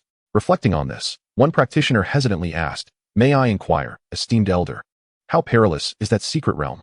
The others turned their gaze towards Chu Gang as well. They were merely Qi refinement practitioners with limited abilities. If the secret realm were fraught with danger, it would be a challenge for them to protect themselves, let alone safeguard Su Qing. Chu Gang smiled slightly and calmly replied, "Fear not.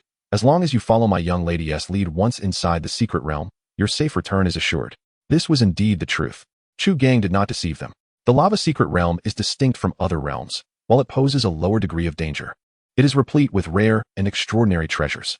The likelihood of discovering these wonders, however, hinges upon one's fortune. Furthermore, upon entry, one is granted only 3 days, after which the inherent laws of the realm will expel all who dwell within. Observing Chu Gang's calm demeanor, the anxieties of the gathered crowd began to ease. "Very well. If there are no further inquiries, let us introduce ourselves and become acquainted," Chu Gang remarked nonchalantly. 2 members of the Heavenly Treasure Merchant Association stepped forward, and the cultivator at the 9th level of Qi refinement introduced himself, saying, "Greetings, I am Duan One, and this is my brother, Duan Ming. We hail from the Heavenly Treasure Merchant Association." A murmur of surprise rippled through the crowd. The Heavenly Treasure Merchant Association was a premier force in the black market. It was unexpected that Chu Gang could enlist their assistance, and the prowess of these two was commendable.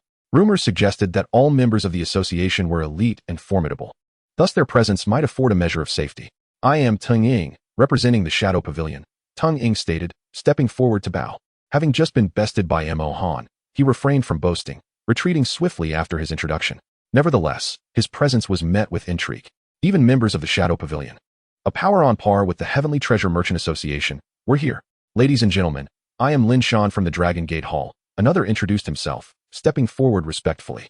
Following him, another quickly added, I am Hien, also from Dragon Gate Hall. The crowd nodded in acknowledgement. The Dragon Gate Hall was recognized as a second-tier force in the black market, respectable in its own right. Curiosity then turned towards Mo Han.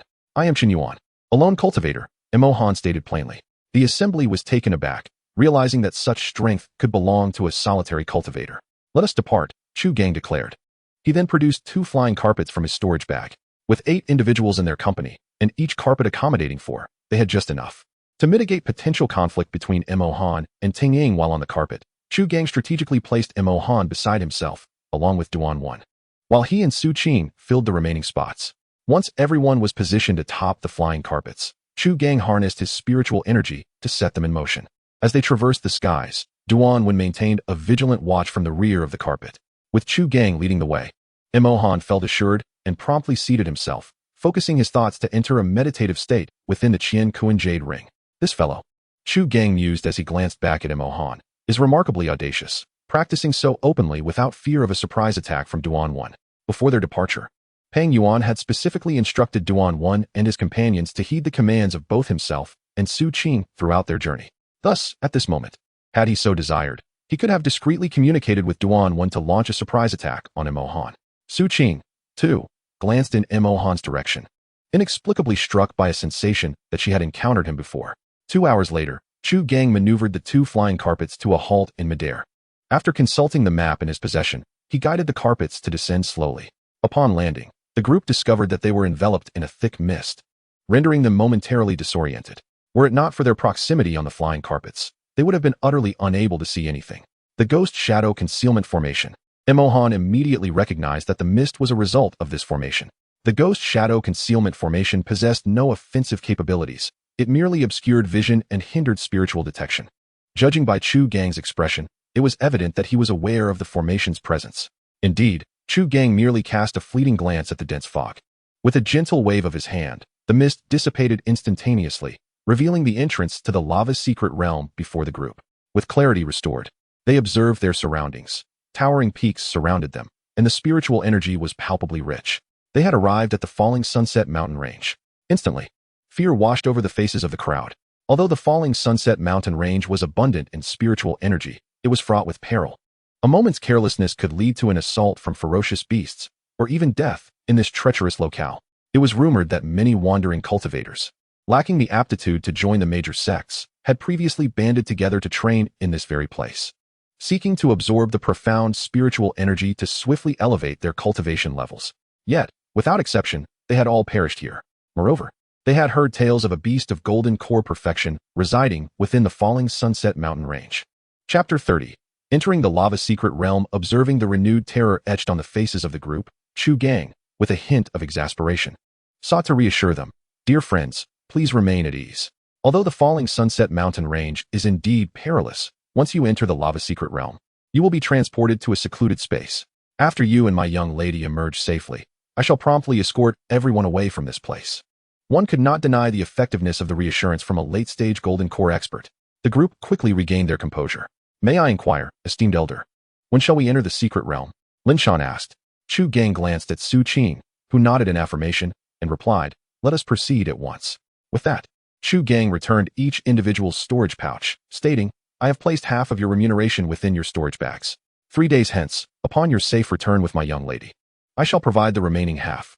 The group received their storage pouches and examined the contents within, their eyes glimmering with delight. Not only had their original belongings remained intact, but they had also received a generous addition to the previously agreed-upon remuneration. Even when Mo Han examined the storage bag, he was astonished to discover an additional 200,000 low-grade spirit stones within. Puzzled, he glanced at Chu Gang. My friend, this is a request from my young mistress. Chu Gang conveyed telepathically to Mo Han, his demeanor exuding sincerity without a hint of arrogance. Emohan was momentarily taken aback. It seemed that this wealthy young lady held significant sway in the old man's esteem. Once the group entered the lava secret realm, the entrance promptly vanished. Sighing, Chu Gang expressed his helplessness, wishing fervently that Su Qing would be able to restore her cultivation during this expedition into the secret realm. In a refined chamber within the black market, Meng Yao inquired, "What is the matter?" A flustered guard responded respectfully, reporting to the master, "I have completed the investigation." That night, it was indeed only Senior Li who exited the black market. Furthermore, Senior Li has just left the black market again. At the instant they stepped into the lava secret realm, the group felt a jolt in their bodies, their heads spinning, overwhelmed by a powerful wave of dizziness. When they opened their eyes again, they found themselves in a secluded space. This was the lava secret realm. The spiritual energy here was even more abundant than that of the falling Sunset Mountain range, imbued with a faint, burning warmth. Yin exclaimed in astonishment. The warmth you perceive is, in fact, the fiery energy emanating from the molten core. For cultivators with a fire spiritual root, absorbing this energy is immensely beneficial. Su Qing elucidated. Now I understand. Thank you for the information, Miss Su, Yin replied respectfully, feeling somewhat flattered by Su Qing's unexpected willingness to engage in conversation. May I ask, Miss Su, what is our next course of action? Lin Shan inquired. Being a cultivator of the fire spiritual root, he had felt the fire energy flow through his body like a crimson river coursing through his meridians, bringing him great comfort. He was confident that, given enough time, he could absorb and refine this fiery energy to swiftly enhance his cultivation. Unfortunately, he had a mission to fulfill. Su Qing's eyes glimmered as she surveyed the group before speaking. All you need to do is assist me in locating a fire spirit fruit. However, the fire spirit fruit grows on the fire spirit tree, and I am unaware of its location. Upon hearing this, the group felt a pang of disappointment. If even Su Qing did not know where the fire spirit tree was, how could they possibly find it? They merely hoped to complete the task quickly and then see if they could discover any opportunities within the secret realm. Realizing this, Su Qing felt helpless. After all, she had only heard her elders speak of the lava secret realm, and she had no knowledge of the precise locations of the various treasures it contained. Were it not for the urgency of time, she would not have ventured into this secret realm so recklessly. Just as the group was lost in thought, suddenly, a piercing cry reverberated through the air, causing everyone to turn their heads in alarm. They beheld a colossal avian creature diving towards them from the rear. In that moment, a profound sense of life and death peril engulfed their hearts. "Quick, defend yourselves," Duanwen shouted, immediately channeling his spiritual energy, his body radiating a brilliant glow. He then raised both hands, swiftly conjuring a formidable barrier that enveloped them all. Observing this, the others followed suit, infusing their own spiritual energy into the barrier, reinforcing its strength. With a thunderous crash, the giant bird's talons struck the barrier with immense force, unleashing a wave of spiritual energy that surged forth like a deluge. The powerful impact forced the creature to retreat into the sky. The group exhaled in relief, finally discerning the true nature of their assailant. It was a flamingo, Duanwen exclaimed. The crowd gasped. They were aware that flamingos were fiercely aggressive avian beasts endowed with potent fire abilities. Most alarmingly, the aura emanating from this flamingo indicated a cultivation level of the 10th layer of chi refinement. Moreover, it was rumored that when a flamingo set its sights on a target, there were only two possible outcomes. Either the target perished, or it did. At that moment, the flamingo's eyes sparkled with a vicious glint, fixating on them. Indeed, before they could formulate a strategy, the flamingo emitted a shrill cry, its scorching aura spreading from its wings. The temperature around them surged dramatically. With a powerful flap, the flamingo unleashed a torrent of terrifying flames that cascaded down upon them like a waterfall. Continue to defend, Duanwen urged. The group, left with no choice, once again channeled their spiritual energy to erect a robust barrier. Boom! The wave of flames crashed against the barrier with ferocious intensity, as if intent on devouring everything in its path. Despite the shield's protection, they could still feel the searing heat of the flames. The surrounding air seemed to ignite, chilling them to the bone. The ferocious flames intensified, and the barrier they had formed began to show signs of cracking. "Chen Yuan, are you not going all out?" Tung Ying suddenly bellowed. At his exclamation, everyone turned their gaze toward Emohan. Indeed, Emohan had repelled Tung Ying, who was at the 9th layer of chi refinement, with his own 5th layer cultivation, indicating extraordinary prowess. Most importantly, it was evident that Emohan was not exerting his full strength at that moment. "Brother Chun, I implore you to unleash your full power. I can barely hold on." Lin Shan gritted his teeth and cried out. "Yes, Brother Chun. I am merely at the 7th layer of chi refinement, and I have exhausted my strength. I can hardly endure any longer. If the barrier shatters, We shall face certain doom. Yin urged fervently. The others joined in, pleading in unison, Brother Chun. Emohan cast a fleeting glance at the crowd before feigning distress and exclaiming, "You all misunderstand. I am but a mere 5th-level Qi refinement practitioner. My spiritual power pales in comparison to yours. I have exerted all my strength, and I am indeed filled with trepidation. It is merely that I wear a mask, concealing my expressions from your view." Chapter 31. The human heart. The crowd fell silent, for they could see Emohan's labored breathing and heavy perspiration cascading down his neck, clearly on the brink of exhausting his spiritual energy. As the cracks in the barrier widened, an overwhelming sense of despair enveloped them. They quietly shut their eyes, awaiting the arrival of death. Yet, at the very moment the barrier shattered, a brilliant golden light erupted from the center of Su Qing, swiftly radiating outward. The golden glow shimmered like a powerful wave of energy rippling through the air. As the golden light spread, the tumultuous flames were extinguished in its wake. The onlookers gazed in astonishment at Su Qing, who exhibited no signs of spiritual power, clearly an ordinary mortal. Yet how could a mere mortal possess such formidable strength? Only Emohan remained unfazed, having witnessed Su Qing wield a heavenly-grade defensive talisman previously. In this volcanic secret realm, numerous restrictions applied. Cultivators above the Qi refinement stage were barred from entry, and powerful artifacts or talismans, such as the heavenly-grade thunder talisman that surpassed the pinnacle of artifact refinement, could not be utilized without incurring the wrath of the realm's celestial laws. However, defensive talismans capable of withstanding a full-force strike from a perfected golden core practitioner could be employed, provided they lacked offensive capabilities. I am using a profound-grade defensive talisman, and I have only been granted one by my elders. Fellow cultivators, it would be wise to devise a plan, as the duration of this talisman is limited. Su Qing elucidated. In truth, she possessed another heavenly-grade defensive talisman. She simply chose not to disclose this to the others, fearing they might become overly reliant on her. Upon hearing Su Qing's words, the crowd regained their composure. They surveyed their surroundings, now enveloped in layers of golden light, resembling a golden dome. Meanwhile, the flaming phoenix above continued to unleash fiery blades, sharp as a razor, yet no matter how fiercely it attacked, it could not penetrate the protection of the golden light. The group understood that this situation could not last indefinitely. The golden light would eventually dissipate. If they failed to devise an escape plan by that time, they would face certain doom. Just then, Teng Ying spoke up. "Everyone, I have a strategy." At his words, the crowd turned their attention to Teng Ying. He scanned the faces around him, feeling their collective gaze upon him. Taking a deep breath, he suddenly addressed Emohan with a respectful bow. "Brother Chun, I must apologize for my earlier misconduct. I should not have resorted to violence over a mere disagreement. Fortunately, your extraordinary combat prowess has taught me a valuable lesson." After a moment of contemplation, Teng Ying earnestly continued, "I kindly request Brother Chun to take action and divert the Phoenix's attention." Upon hearing Teng Ying's words, the others immediately reacted. Indeed, how could they have forgotten? Teng Ying and Duan when possessed the highest cultivation levels among them. And Emohan could even defeat Teng Ying with a single blow. Even if he could not overpower the 10th layer Fire Phoenix, he could certainly hold it off for a while. If Emohan could divert the Fire Phoenix's attention, his strength would undoubtedly grant them more time. They could then scatter and flee, ensuring that all of them would escape danger.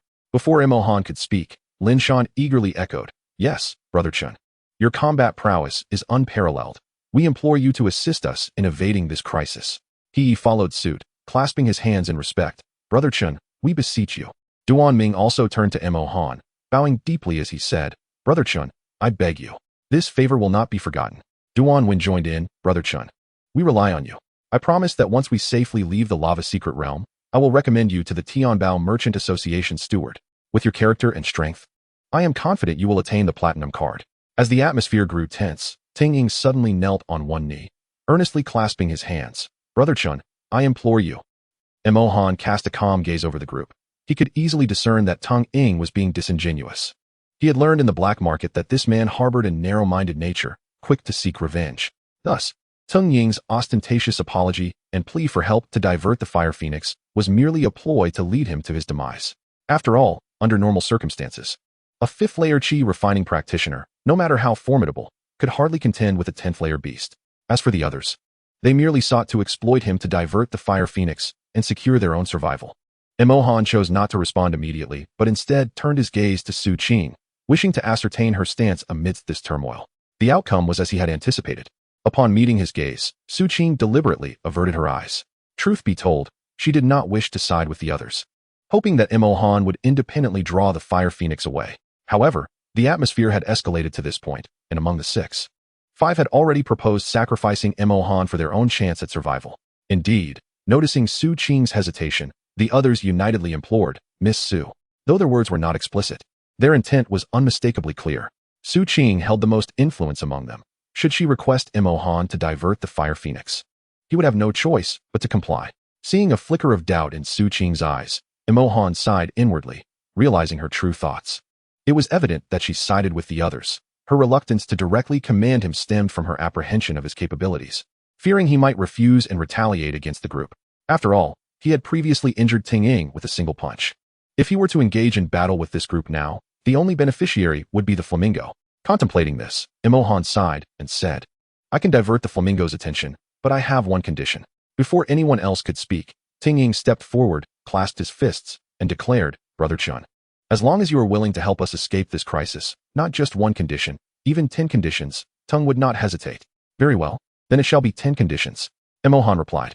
For a moment, Tung Ying was taken aback. Could Mo Han not see that he was jesting? Lin Shan, noticing the awkwardness, hurriedly stepped in to alleviate the situation, bowing and asking, "Brother Chun, what are your conditions?" Mo Han glanced at the crowd and replied indifferently, "I require your storage bags."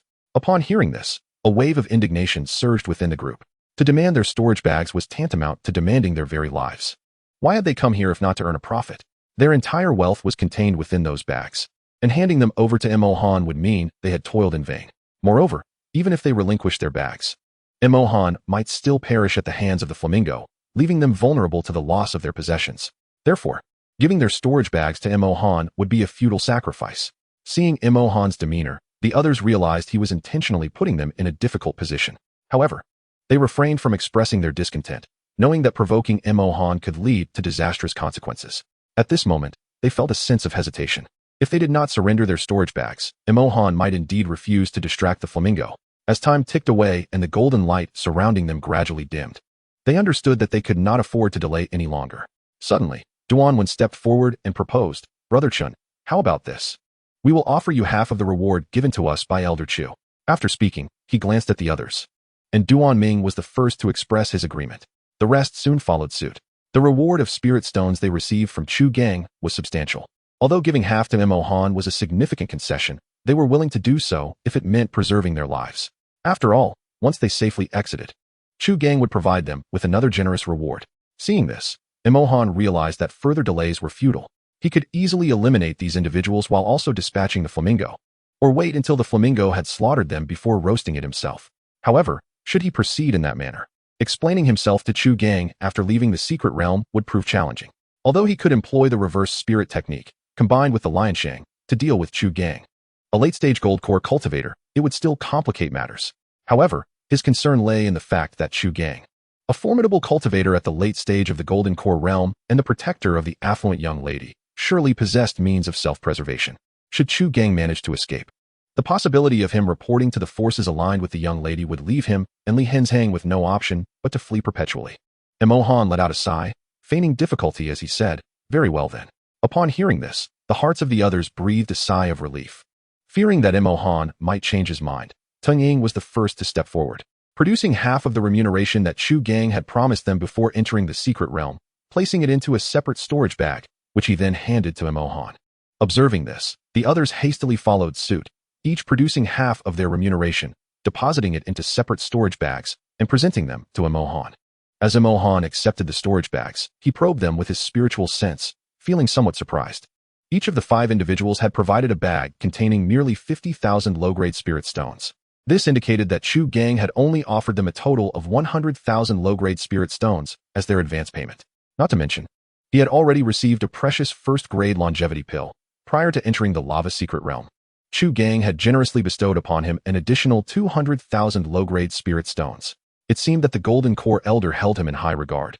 Mo Han mused quietly, "Brother Chun, I entrust this to you," Tung Ying remarked, glancing at the increasingly dim golden light surrounding them. Mo Han cast a sidelong glance at him, then stepped outside the protective golden aura. Channeling his spiritual energy, Mo Han drew upon a stone from the ground. Subsequently, he hurled the stone, which flew swiftly like a bullet, striking the flamingo on its head.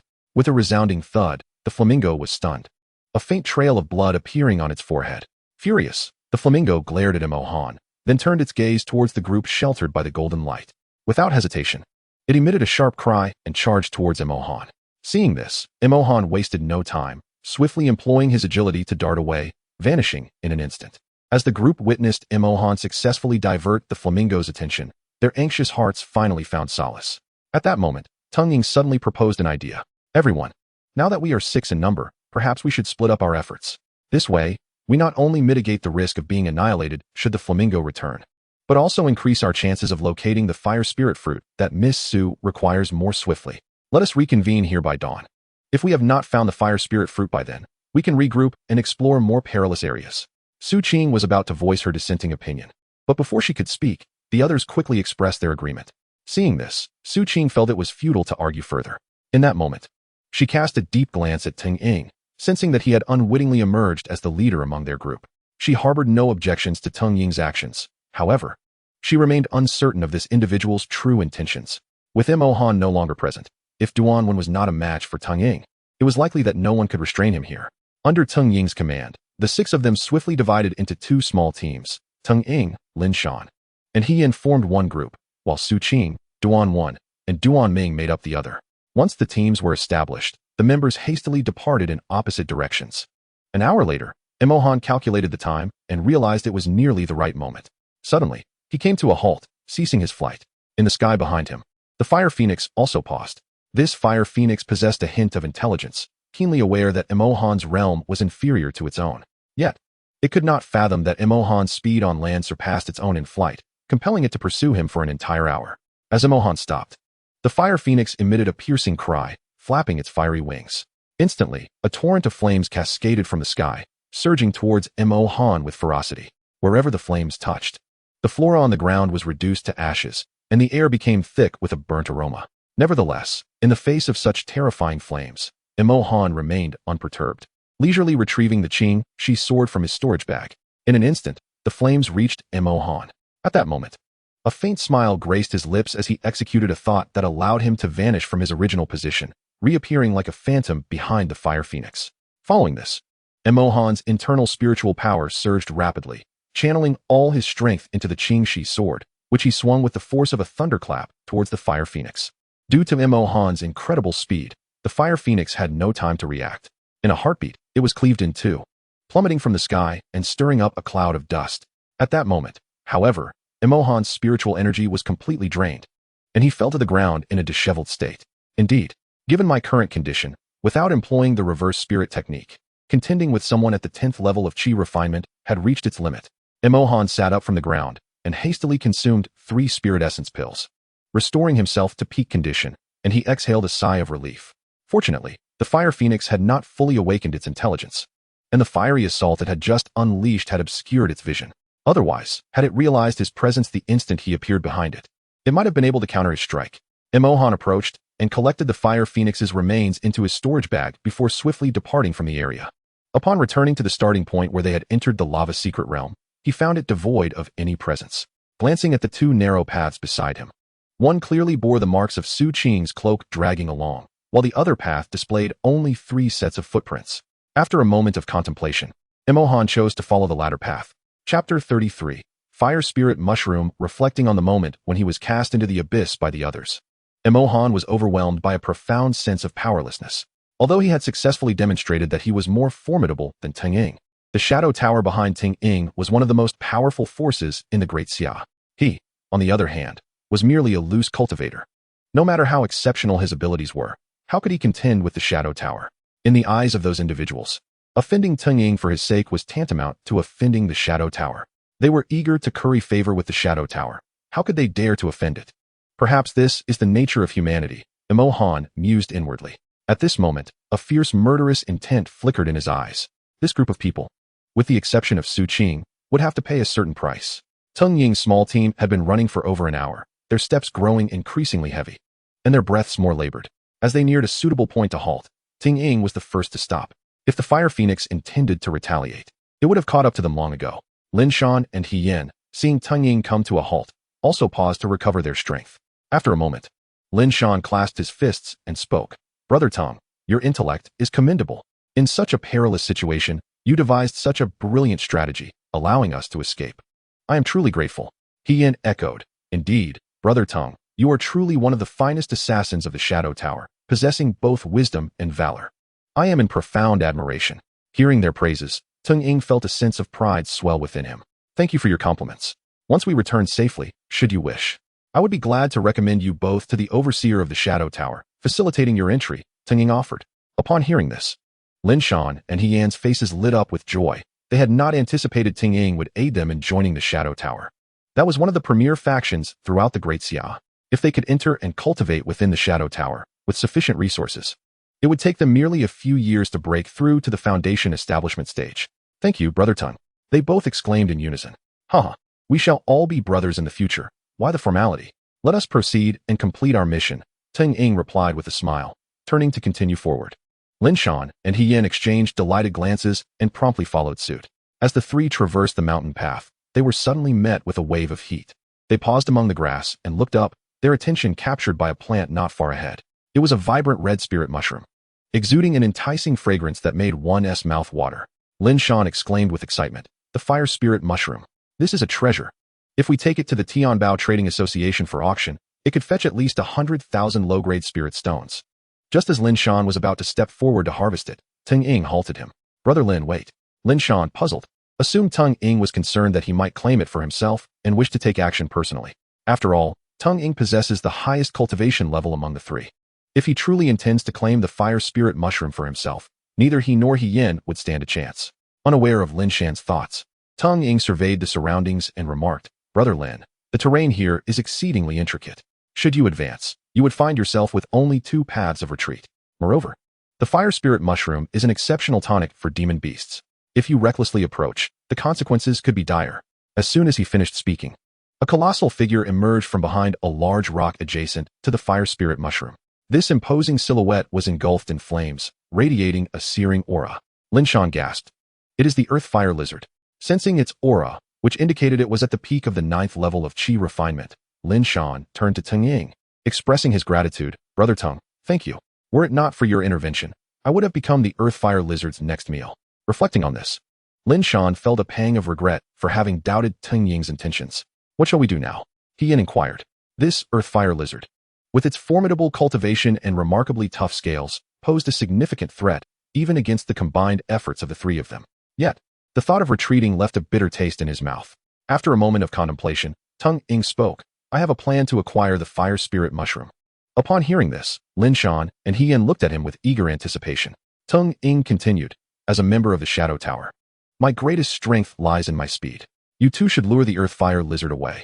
Once it has moved a sufficient distance from the fire spirit mushroom, I will swiftly retrieve it and then divert the creature's attention.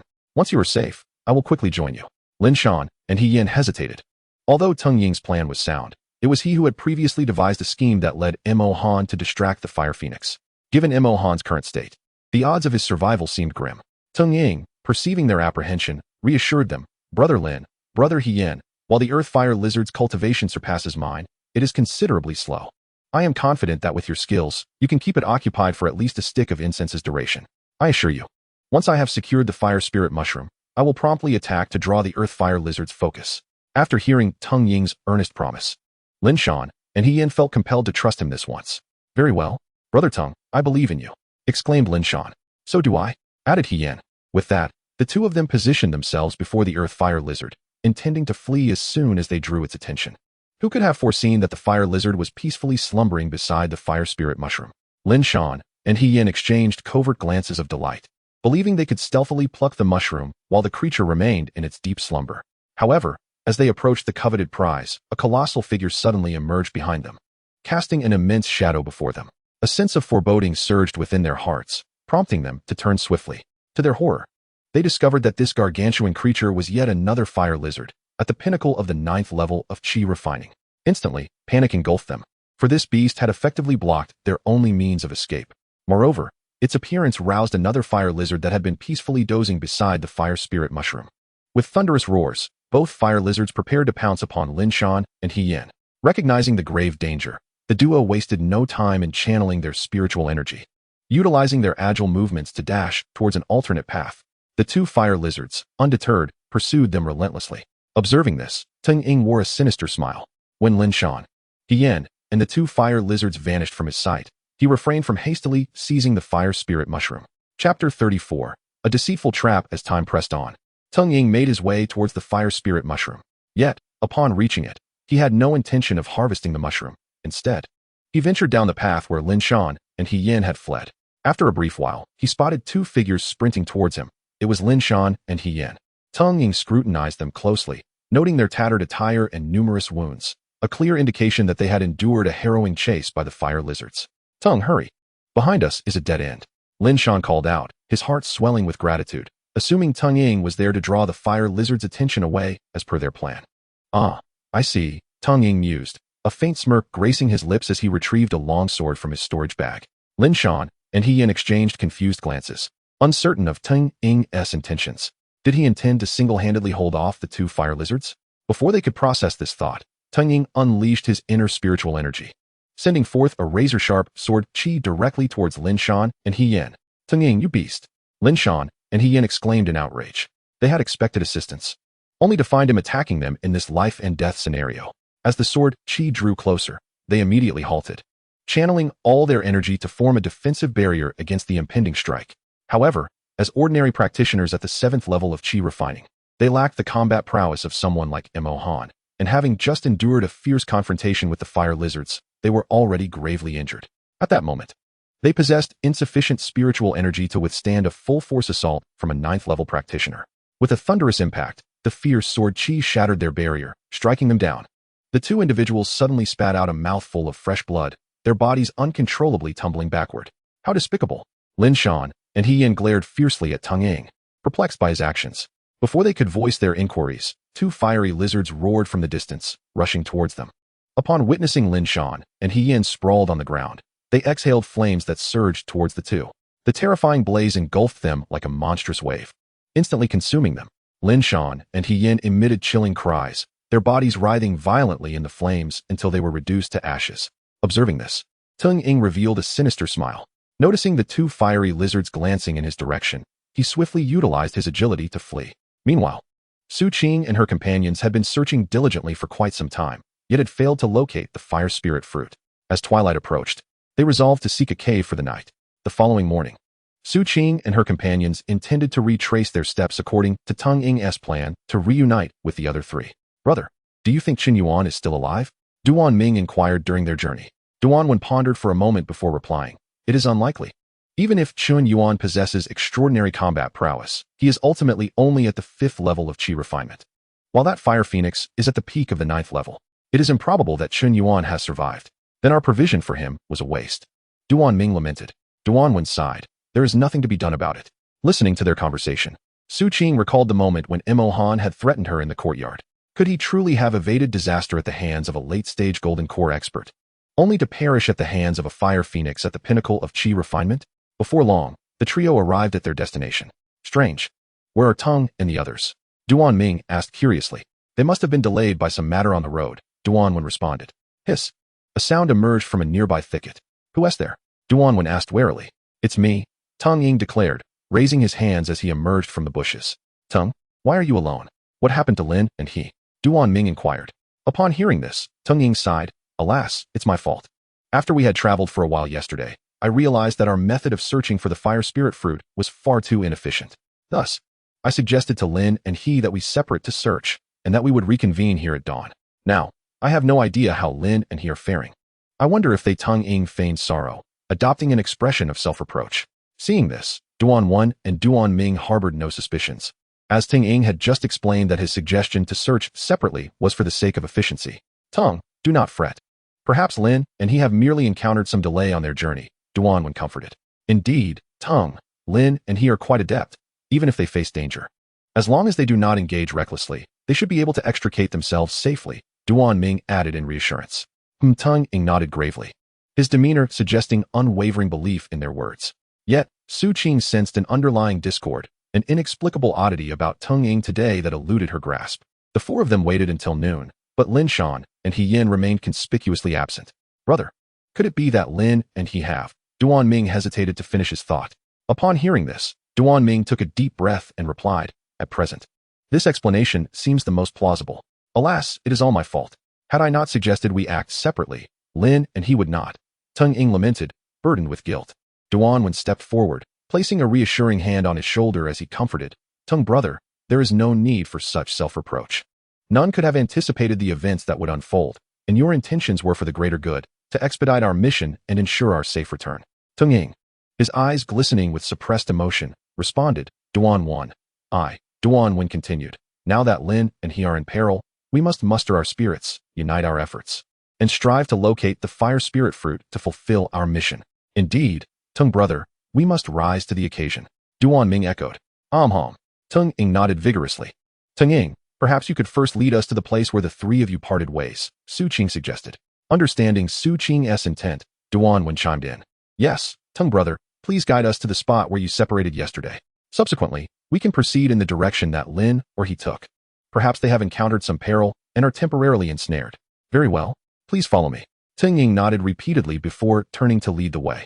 As he turned, a peculiar smile crept onto Tung Ying's lips, for he had been pondering how to guide them towards the fire lizard, and now they were unwittingly moving in that direction.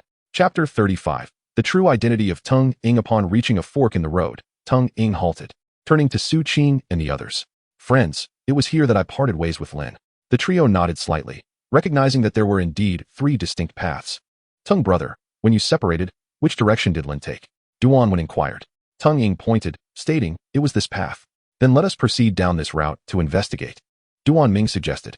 Tung Ying and Duan offered no objections, and Su Qing, observing their consensus, merely nodded in agreement. However, as they walked, Su Qing clutched a heavenly defense talisman tightly within her cloak. Before long, Tung Ying expertly led the trio to a thicket. Duan look. Tung Ying pointed towards a short distance ahead where the fire spirit mushroom grew. It is the fire spirit mushroom, Duan exclaimed. Su Qing also gazed forward, a flicker of delight illuminating her eyes. The efficacy of the fire spirit mushroom and the fire spirit fruit is quite similar. Upon consumption, they can dispel the cold energy within her, allowing her cultivation to be restored. To me, the effects of the fire spirit mushroom and the fire spirit fruit are indistinguishable. If we can procure this fire spirit mushroom, your mission will be accomplished. Su Qing spoke with great restraint, suppressing her inner excitement. Hearing this, Duan Ming candidly exclaimed, then what are we waiting for? With that, he took a step forward, intending to traverse the thicket. However, just as he emerged from the underbrush, Duan swiftly pulled him back. Brother, what are you doing? Once we obtain the fire spirit mushroom, we can leave this wretched place, Duan Ming questioned, puzzled. Look over there. Duan pointed towards the direction of the fire spirit mushroom. Duan Ming raised his gaze, and a look of terror instantly spread across his face. It's a ground fire lizard. Tung Ying sighed inwardly, regretting the situation. Had Duan been even a moment later in pulling Duan Ming back, he might have charged forward, inevitably meeting a gruesome fate at the claws of the ground fire lizard. As for the ground fire lizard itself, why venture out from behind the large rock? Now, Duan Ming would certainly no longer foolishly contemplate rushing in. A ground fire lizard at the peak of the 9th level of Qi refinement was no trivial matter. Duan stroked his chin, deep in thought. Not to mention that this ground fire lizard's cultivation surpassed that of all of them. Its scales alone were so resilient they could withstand any attack from a Qi refinement practitioner. At that moment, Su Qing interjected. I have heard from elders in my family that while the ground fire lizard possesses astonishing defensive capabilities, its speed is exceedingly slow, provided one has not reached the golden core stage. How about this? Tung Ying, you first lure the ground fire lizard away, and then Duan can approach to collect the fire spirit mushroom. After that, the three of you can join forces to confront the ground fire lizard.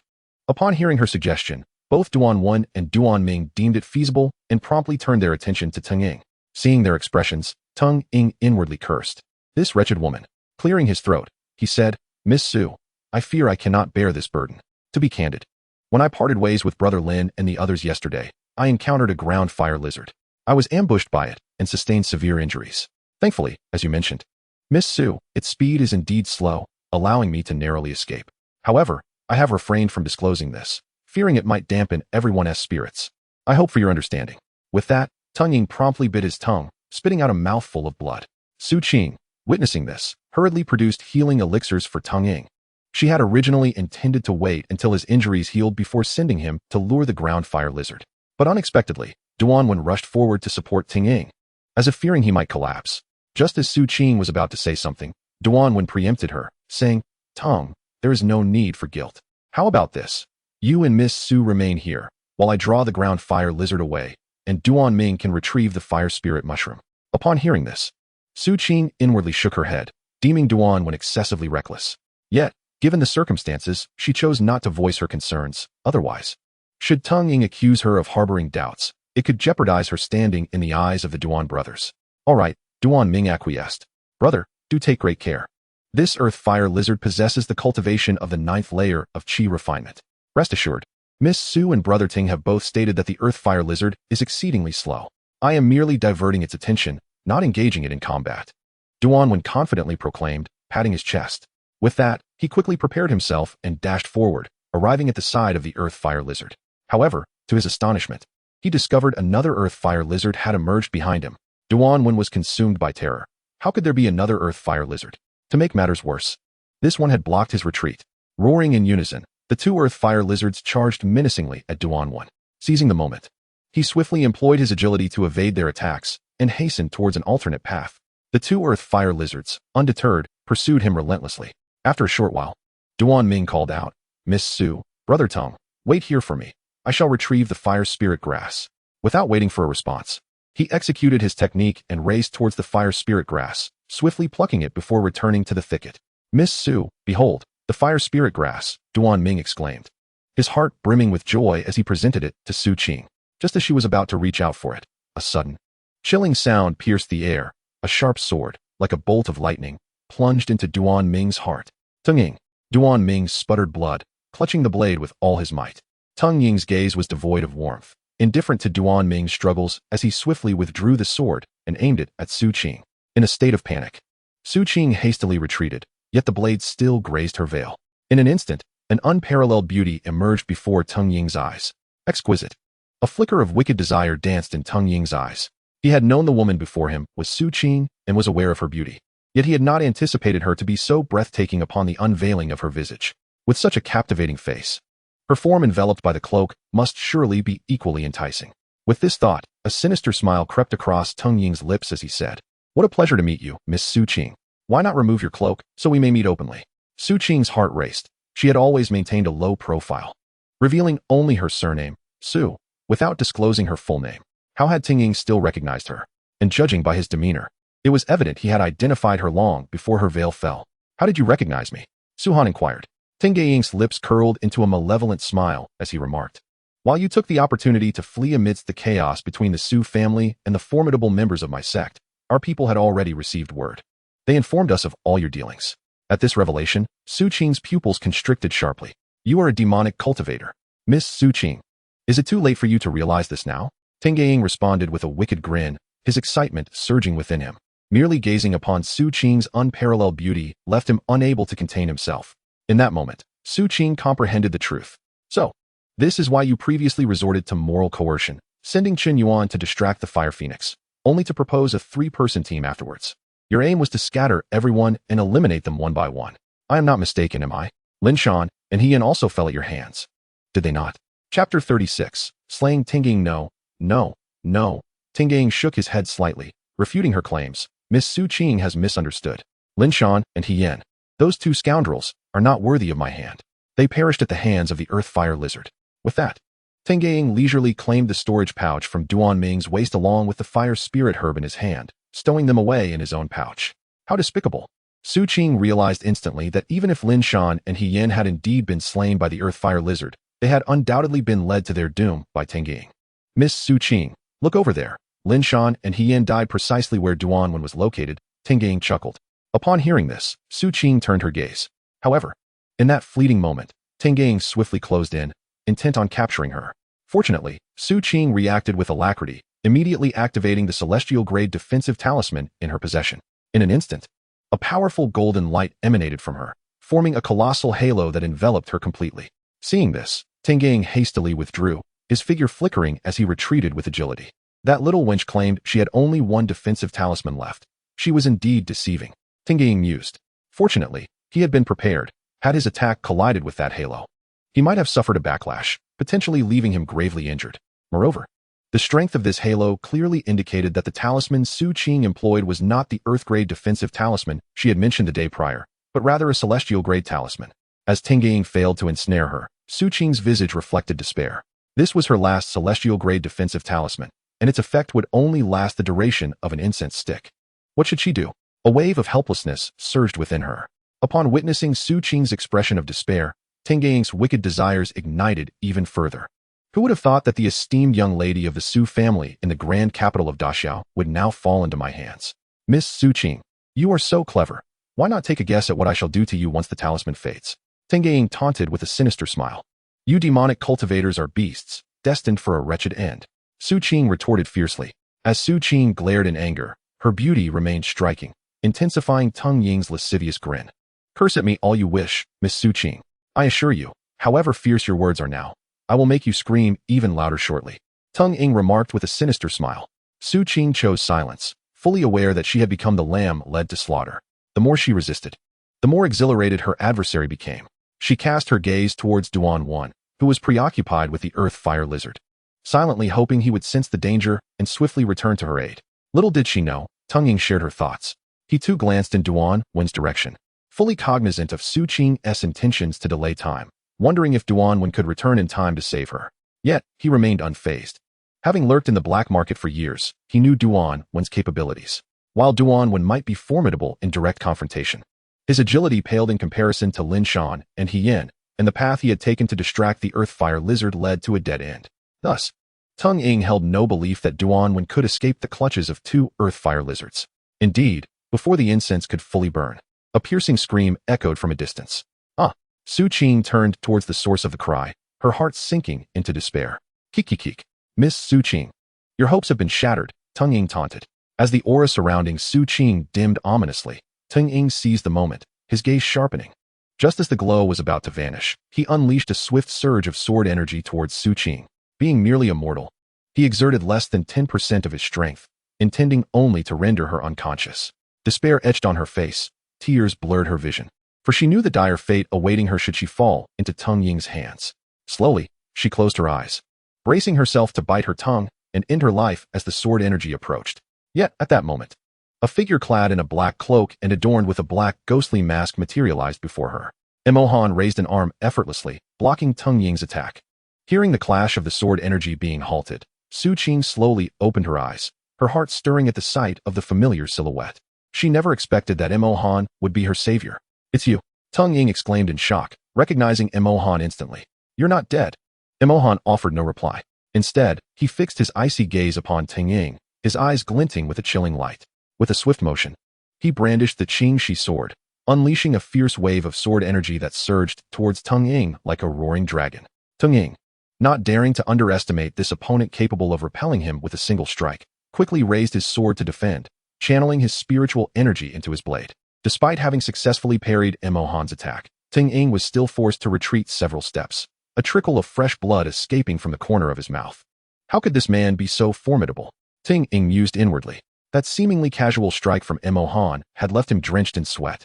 Before he could react, Mo Han's figure vanished from sight in an instant. Teng Ying, filled with dread, glanced around in panic. How could this person have disappeared so suddenly? Just then, he felt a chilling presence creeping up from behind. Turning to look, he was met with a powerful surge of sword energy rushing towards him. Impossible. Teng Ying's heart raced in shock, staring at Mo Han as if he had seen a ghost. How could a mere 5th-level Qi refining practitioner possess such advanced agility? As the sword energy was about to strike him, Teng Ying instinctively raised his sword to defend himself. Yet, how could he hope to withstand a near full-force strike from Mo Han? In an instant, the sword in Teng Ying's hand shattered, and the razor-sharp blade pierced directly into his heart. Gasp! Teng Ying spat out blood, his eyes wide with disbelief as he looked at Mo Han. So powerful. Mo Han coldly withdrew his sword, and in that moment, Teng Ying collapsed to the ground. Devoid of life. Sir, Su Qing tugged at her clothing, her expression a mix of confusion and disarray. A flicker of panic crossed her eyes. She had never expected that the one to rescue her would be Mo Han. She found herself at a loss on how to face him. Had she not remained silent at the time, Mo Han would not have been morally coerced into diverting the fire phoenix. At that moment, 2 furious roars echoed. Roar! Roar! Mo Han turned to see 2 earth-fire lizards, having torn apart Duan Wan, had returned unbeknownst to him. Upon discovering that the fire spirit grass had been plucked by another, the 2 earth-fire lizards followed the scent of the grass and approached the thicket. Roar! Roar! The 2 earth-fire lizards unleashed deafening roars, opening their gaping maws to unleash a torrent of flames towards Su Qing and Mo Han. The terrifying inferno instantly reduced the flowers and grasses in its path to ashes. Emohan's heart tightened. He had no surplus spiritual energy to withstand such a dreadful blaze. Fortunately, he was quick-witted, swiftly seizing the storage bag from Tung Ying's waist. Just as the flames were about to engulf Su Qing, he employed the technique of instantaneous thought to appear beside her in a flash. He then scooped her up and vanished from the spot.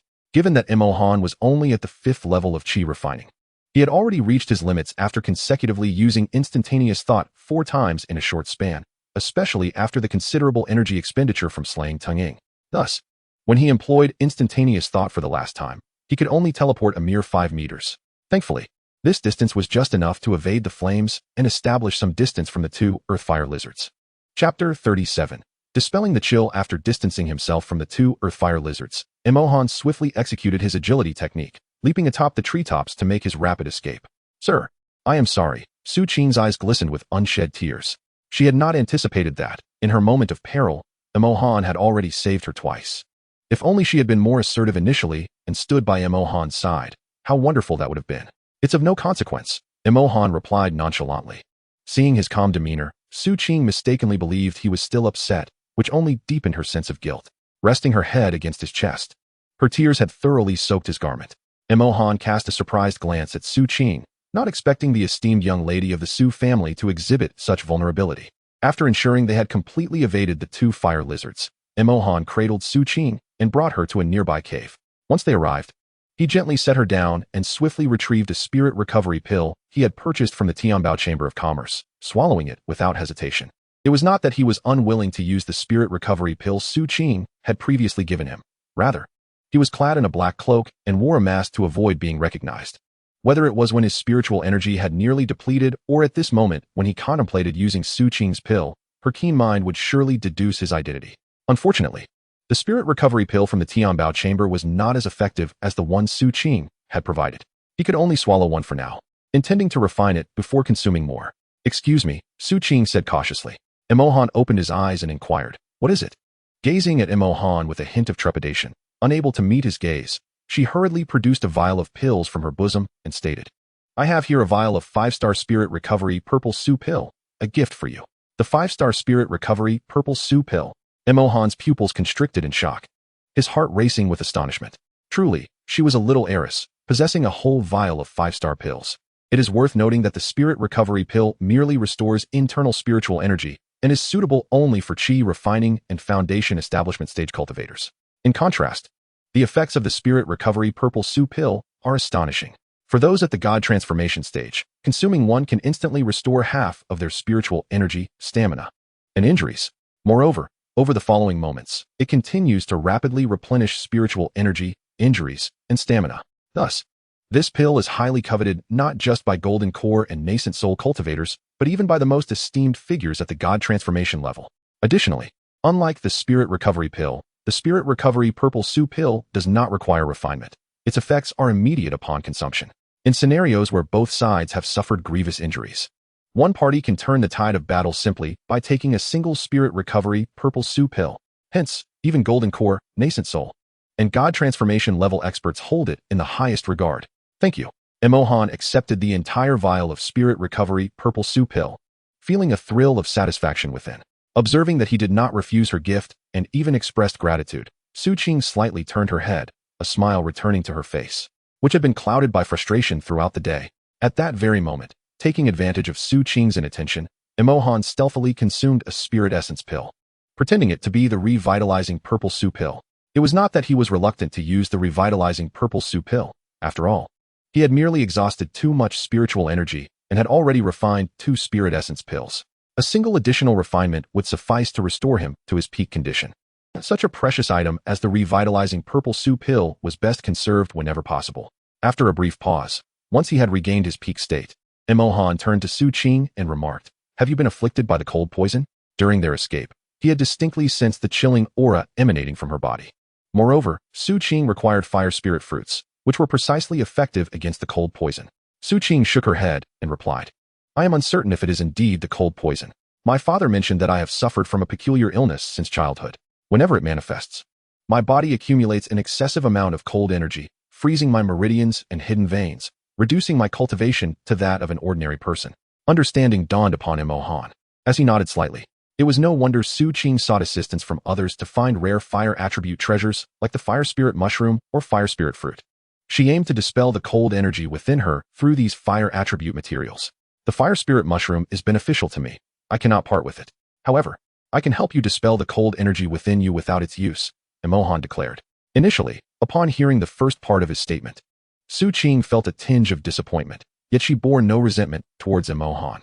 But upon hearing the latter part, surprise illuminated her expression. Really, her faith in Imohan's abilities was unwavering. Please sit in front of me, facing away, and remove your cloak, Imohan instructed. Eagerly, Su Qing complied, shedding her cloak as she turned her back to him. In an instant, a wave of cold energy surged outward from her, radiating in all directions. What a terrifying chill, Imohan thought to himself. He cast a glance at the cloak on the ground, realizing it was likely specially crafted by the Su family for Su Qing.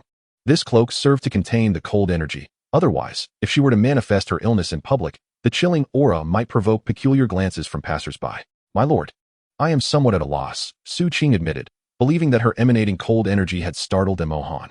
Do not worry. Simply adjust your mindset, Imohan reassured her. Understood. Su Qing nodded earnestly. Subsequently, Imohan gently placed his hands on her shoulders, centering himself as he infused her with strands of blazing celestial fire. Su Qing was different from Li Henshan. Previously, Li Henshan was at the pinnacle of foundational cultivation. So Imohan merely needed to channel a strand of celestial fire into him, allowing Li Henshan to operate his techniques and control the fire within his body. However, Su Qing was merely a mortal with no cultivation whatsoever. Imohan could only slowly infuse the celestial fire into her body, guiding it to circulate within her and dispel the cold energy residing in her. The entire process appeared deceptively simple, yet in reality, it was exceedingly challenging. Imohan had to meticulously regulate the temperature of the celestial fire. If it became too intense, while it could effectively eliminate Su Qing's internal chill, it would also incinerate her meridians, causing her immense suffering. Thus, he had to exercise utmost caution to ensure the fire's warmth was precisely calibrated, sufficient to banish the cold without inflicting any harm upon her. What a marvel! Su Qing felt astonished within. She could sense the cold energy within her dissipating, and remarkably, she experienced no discomfort. Previously, when she had consumed the fire spirit fruit to expel the chill, the overwhelming fiery energy had simultaneously scorched her meridians, subjecting her to excruciating pain. Yet now, with Imohan's assistance, she felt a gentle warmth flowing through her, as if an unseen force was embracing her body in a most comforting manner. Chapter 38. A glimpse as time passed, Imohan could distinctly sense the diminishing cold energy within Su Qing. Simultaneously, her aura began to emanate an increasingly potent presence. Qi Refinement Stage 1. Qi Refinement Stage 2. Qi Refinement Stage 3. Until at last, when the cold energy within her was entirely dispelled, whoosh. A formidable aura erupted from Su Qing. Qi Refinement Stage 9. Upon sensing Su Qing's cultivation level, Imohan was utterly astonished. He had not anticipated that this young heiress possessed such formidable prowess at her tender age, seemingly no more than 20. Although both Su Qing and her companions, Tung Ying and Duan Wan, were at the same Qi Refinement Stage 9. Imohan could clearly discern that Su Qing's presence was significantly more powerful, at least thrice as strong. However, what Imohan failed to notice was that at the moment of his astonishment, his focus diverted. The celestial fire he had infused into Su Qing surged uncontrollably from within. Erupting outward, the searing flames, like a wild beast unleashed, swiftly consumed her garments, leaving her alabaster form exposed to the air. Su Qing frantically covered her chest with her hands, a blush creeping across her face. In her panic, she completely forgot that Imohan was behind her, not in front. Covering herself in front was futile. With her piercing scream, Imohan snapped back to reality. Confronted by the sight of her fair back and graceful curves laid bare before him, he could not help but swallow hard. His gaze lingering on Su Qing for a moment, a surge of inexplicable impulse rising within him. My apologies, Miss Su, I saw nothing, Imohan hastily proclaimed as he sprang to his feet and dashed toward the cave's entrance, fearing that a mere lingering glance might ignite the fervor within her heart. Su Qing refrained from looking any longer. From behind, she possessed a figure that rivaled Jiang Xian's beauty. Upon catching sight of Imohan emerging from the cave, Su Qing hastily retrieved a garment from her storage bag and donned it. Fortunately, when she had previously removed her cloak, she had placed the storage bag upon it. Otherwise, had it been consumed by the flames Imohan had unleashed, she would find herself without attire at this moment. As Su Qing stepped out of the cave, fully dressed and with the cloak safely stored away, Imohan was finally able to behold her in her entirety. Truly, she was breathtaking, just as he had imagined. Su Qing was indeed a peerless beauty, her complexion as fair as snow, smooth and delicate as porcelain, her figure gracefully curvaceous. At that moment, in Imohan's eyes, she resembled a celestial being descended to the mortal realm, radiating an enchanting glow. Under Imohan's scrutinizing gaze, Su Qing's eyes flickered with visible nervousness. The memory of being seen by him in her vulnerable state caused her cheeks to flush with a deep crimson. Realizing his own lapse in composure, Imohan quickly regained his focus. "My lady," he addressed her.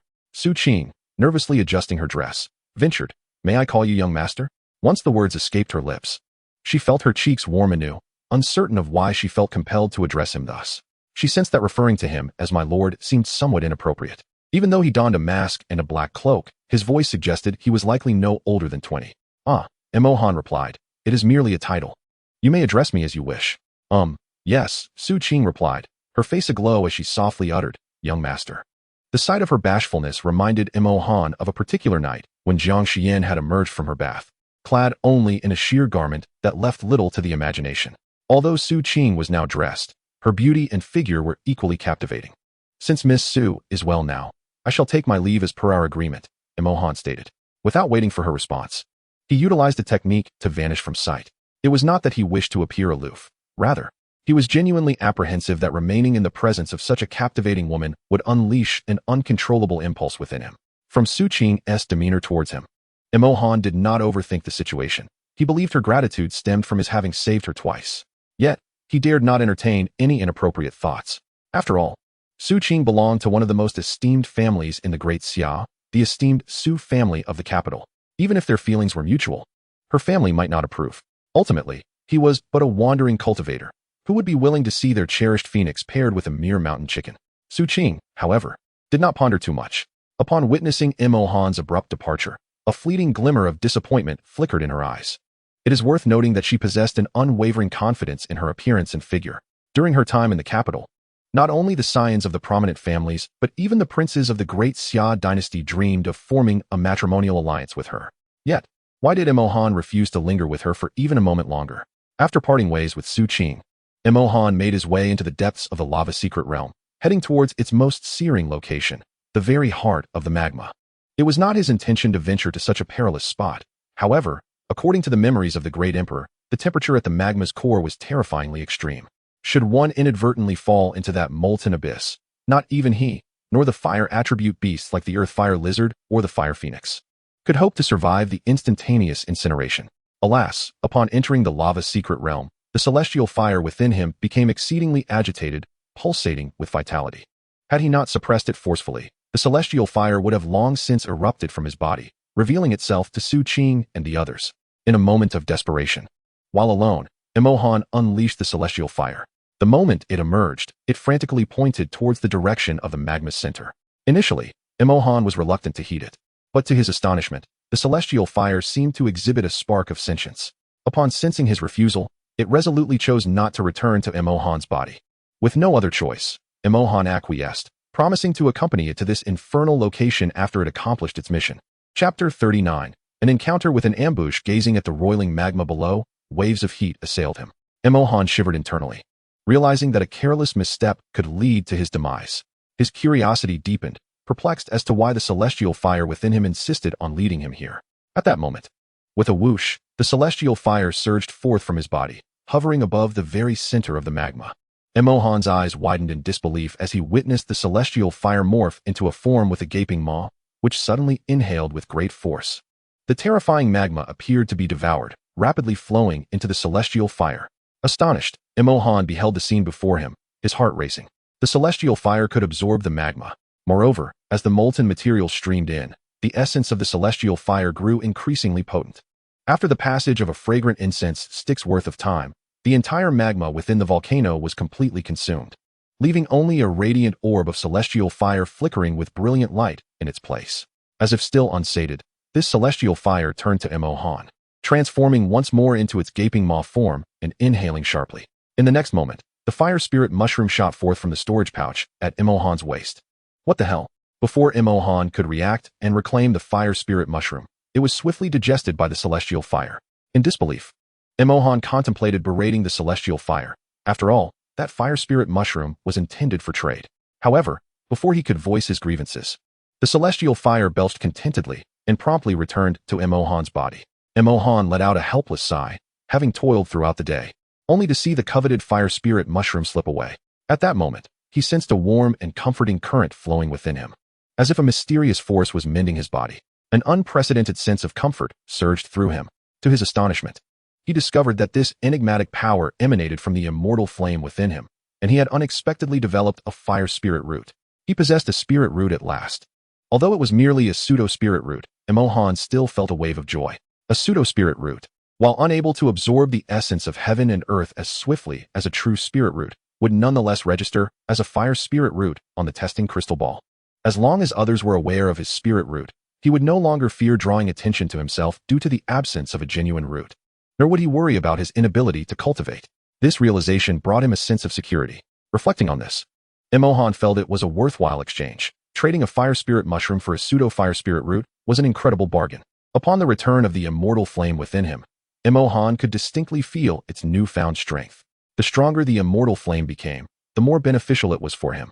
After all, once he achieved greater cultivation, he could wield the immortal flame in battle against his foes. Although he was uncertain why the immortal flame grew stronger after absorbing the magma, and could even forge a fire spirit root for him, this incident led Emohan to gradually grasp an important truth. Despite possessing the memories of an emperor and numerous divine techniques, and despite the vast knowledge contained within those memories, he was not privy to all matters. For instance, the recent occurrence had no record in the emperor's recollections. It seemed evident that should he encounter similar events in the future, he would have to rely on his own exploration. With this in mind, Emohan initially intended to further investigate other areas of the secret realm, hoping to discover more valuable treasures akin to the fire spirit mushroom. However, at that moment, the ground trembled violently. In an instant, the entire volcano began to shake, with cracks appearing in the surrounding earth, as if it were on the verge of collapse. Emohan realized with dismay that this earthquake was caused by the immortal flame depleting the magma. If he did not leave promptly, he risked being entombed here. Just as he prepared to execute the technique of 1,000 miles and thought to escape, he suddenly felt a wave of dizziness wash over him. When he regained consciousness, he found himself outside the magma secret realm, standing at the entrance he had previously entered.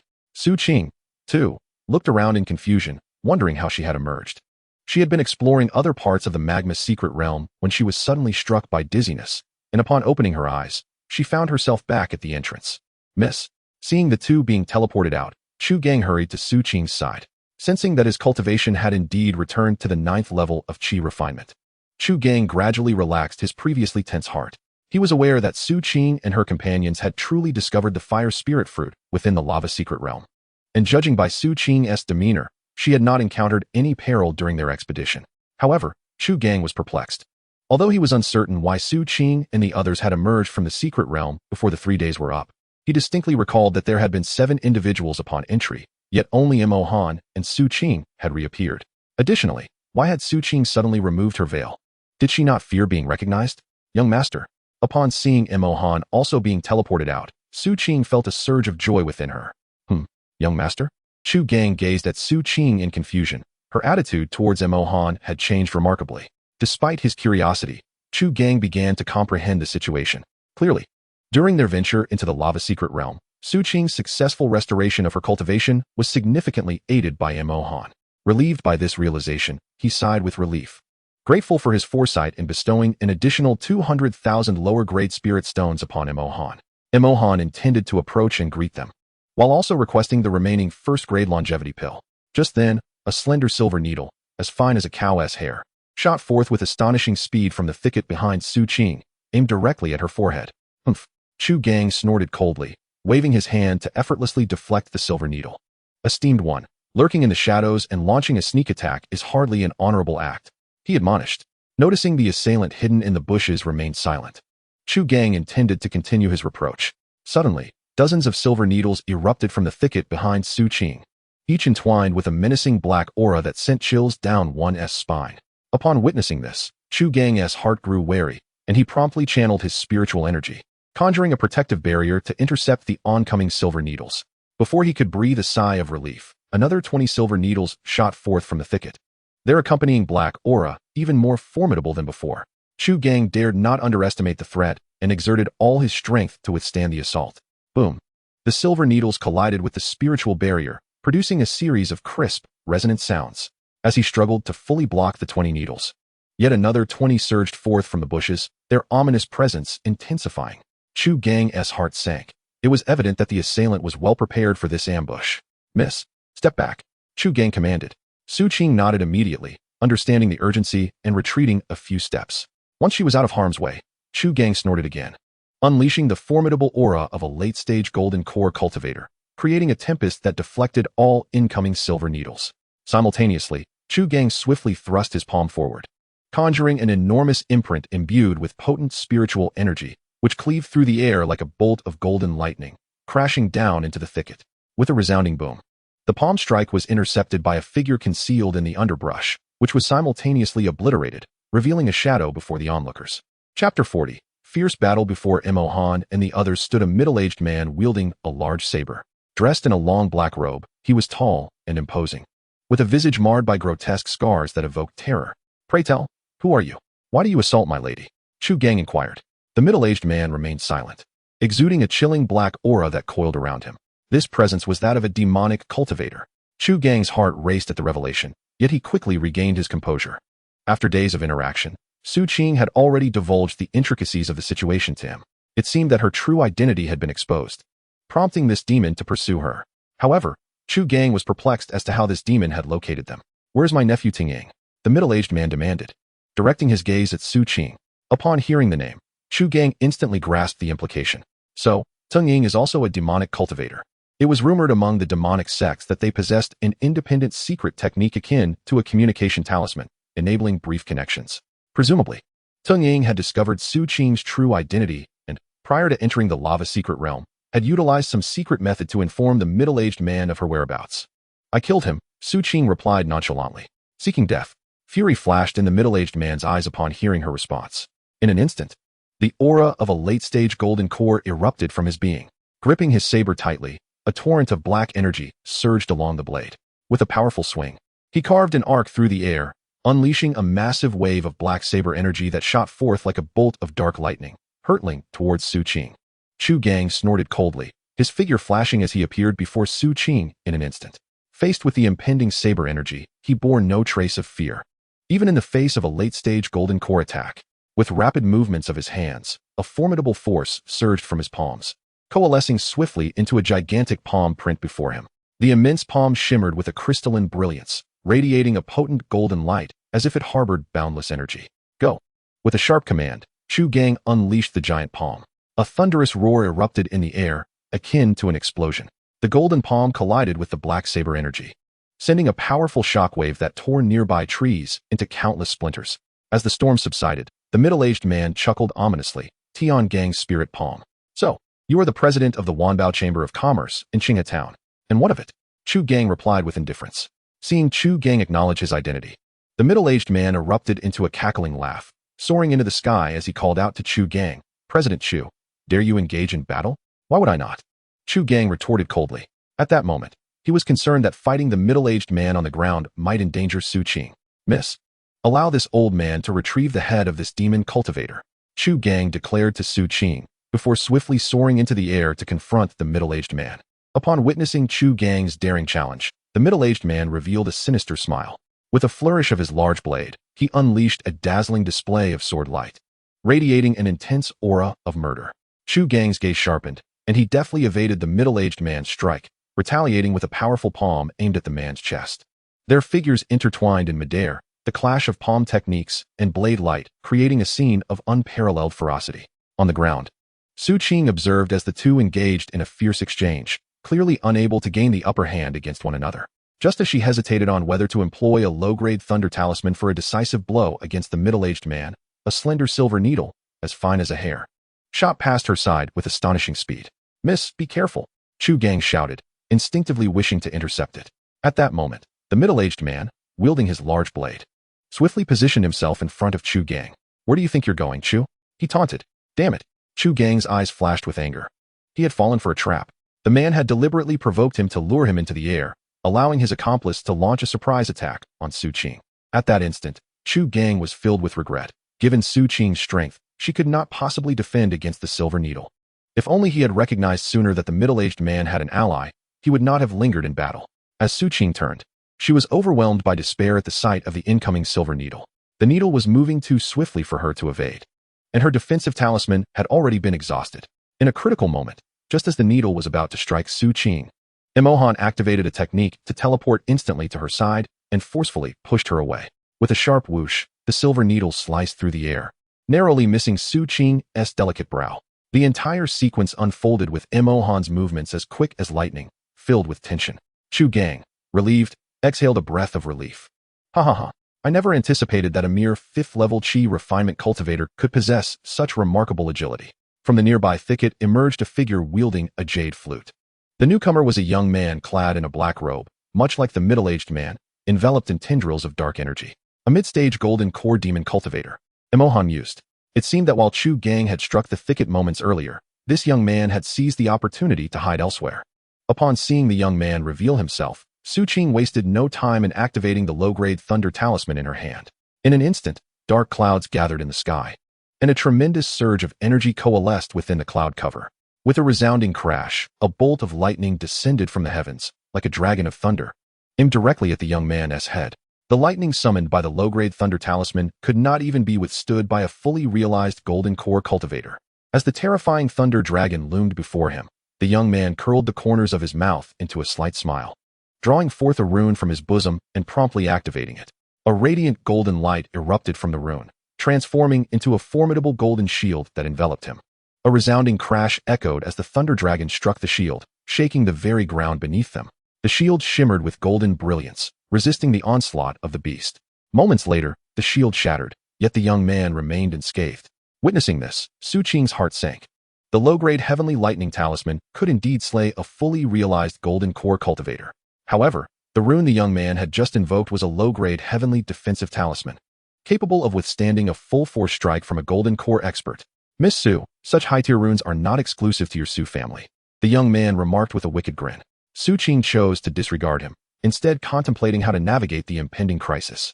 Chu Gang was being dragged away by a middle-aged man, leaving her without support. All she had left was a single low-grade heavenly lightning talisman.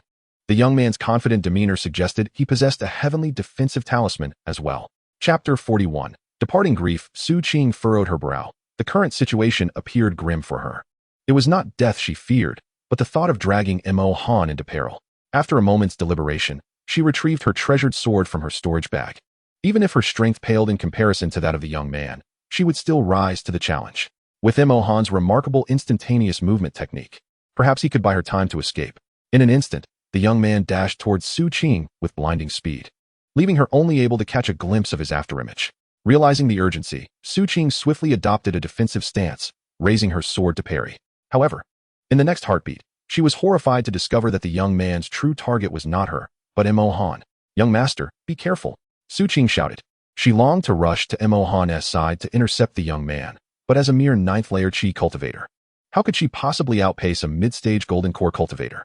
Emohan felt a tightness in his chest. He intended to use his instantaneous movement to evade.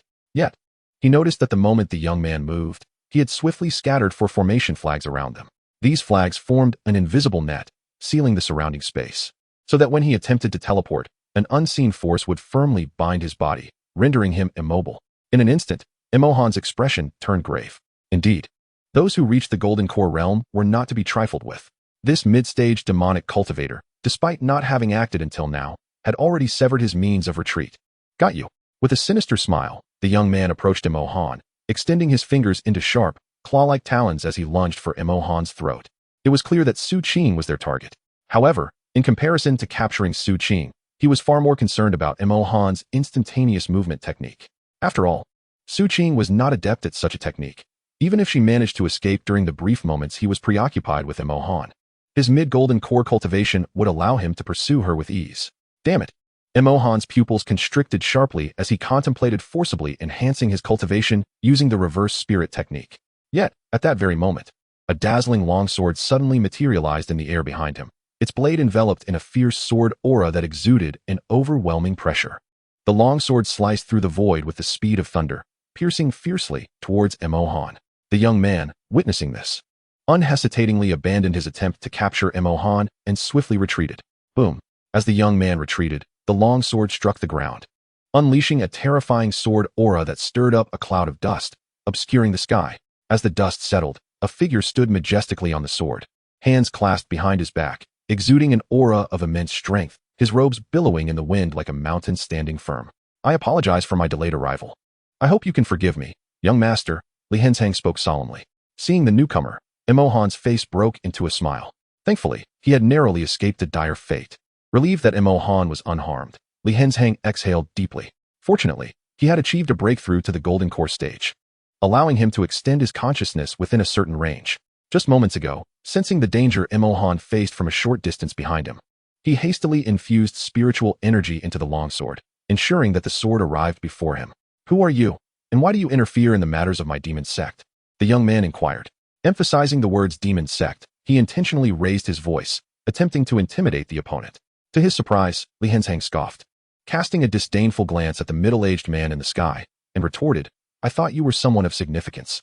But it turns out you are merely two insignificant pawns of the demon sect, daring to ambush my young master. The Ying Kuei duo of the demon sect. After all these years, one merely at mid-golden core, the other at late golden core. How utterly pathetic. Upon hearing Li Henzhang's words, the young man and the middle-aged man's pupils contracted in shock. This person could actually discern their identities. Tian Ying was the name of the middle-aged man, while Di Kuei was the name of the young man. Who are you exactly? Di Kuei asked in astonishment. Although he sensed that Li Henzhang was merely at the early golden core stage, the aura emanating from him was not at all inferior to his mid-golden core status. Most importantly, the other party was aware of their names. Li Henzhang let out a cold snort, disdainfully declaring, a mere rodent, how dare you inquire about my name? With that, Li Henzhang formed a hand seal with his fingers. Heavenly Origin Sword Array, rise.